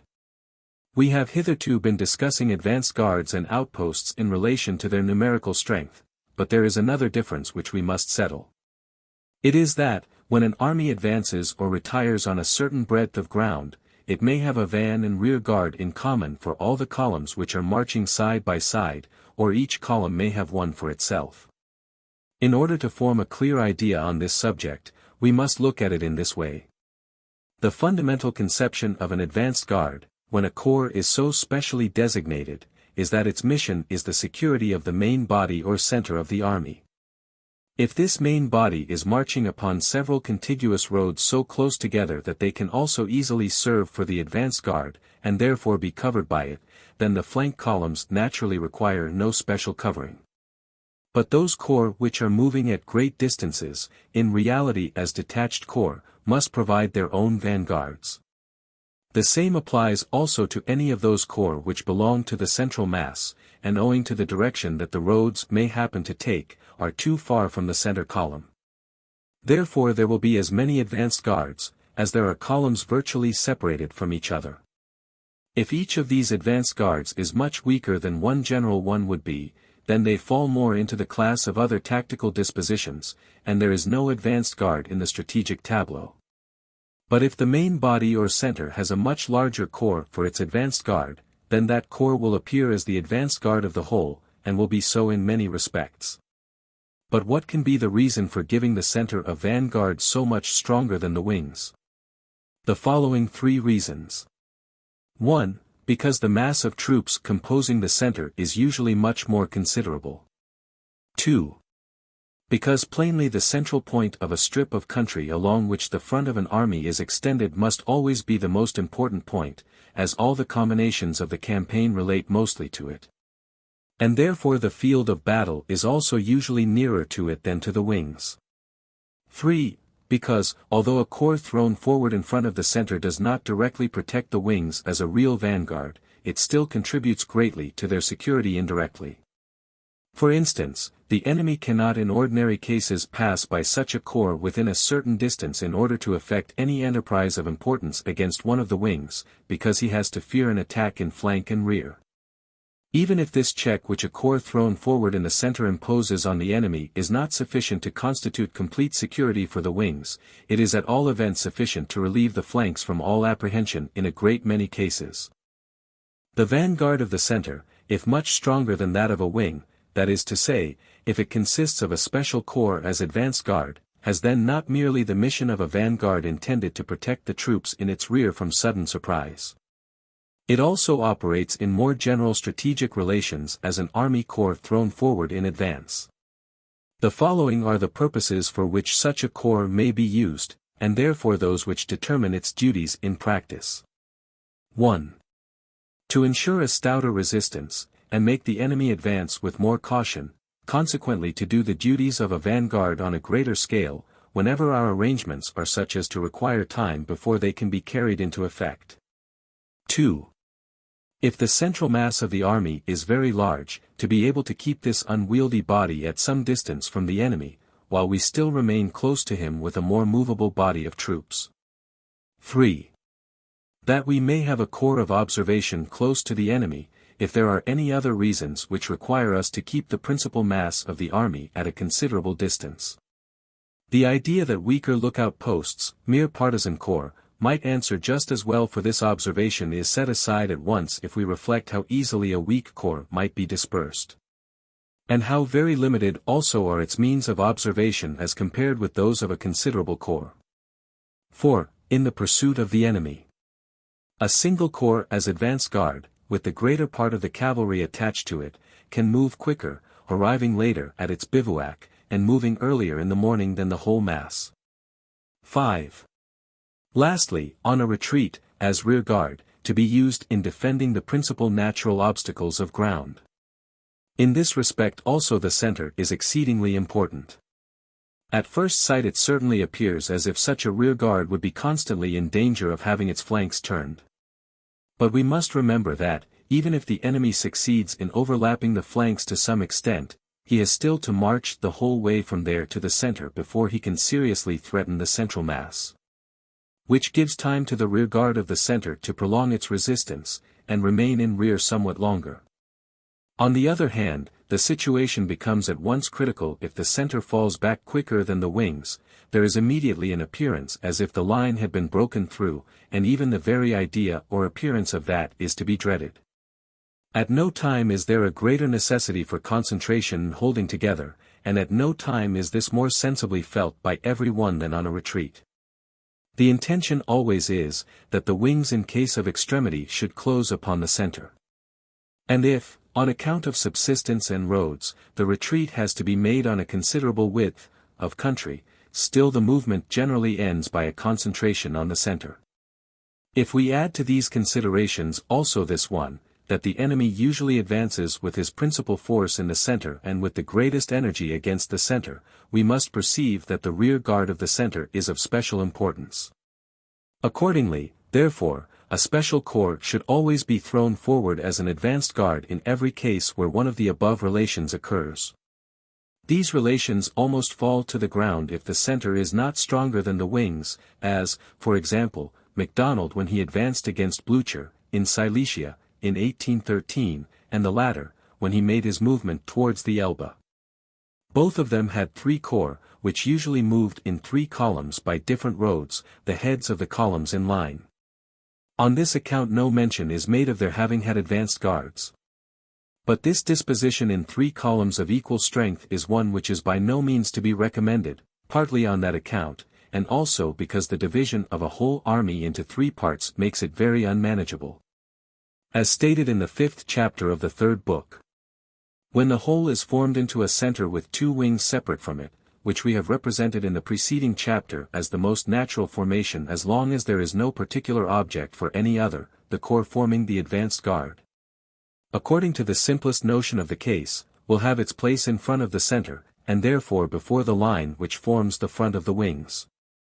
But as the first object of corps thrown out on the flanks is to perform the same office for the sides as the advanced guard for the front, it will very often happen that these corps will be in line with the advanced guard, or even still further thrown forward, according to circumstances. With respect to the strength of an advanced guard we have little to say, as now very properly it is the general custom to detail for that duty 1 or more component parts of the army of the first class, reinforced by part of the cavalry, so that it consists of a corps, if the army is formed in corps, of a division, if the organization is in divisions. It is easy to perceive that in this respect also the great number of higher members or divisions is an advantage. How far the advanced guard should be pushed to the front must entirely depend on circumstances. There are cases in which it may be more than a day's march in advance, and others in which it should be immediately before the front of the army. If we find that in most cases between 1 and 3 miles is the distance chosen, that shows certainly that circumstances have usually pointed out this distance as the best, but we cannot make of it a rule by which we are to be always guided. In the foregoing observations we have lost sight altogether of outposts, and therefore we must now return to them again.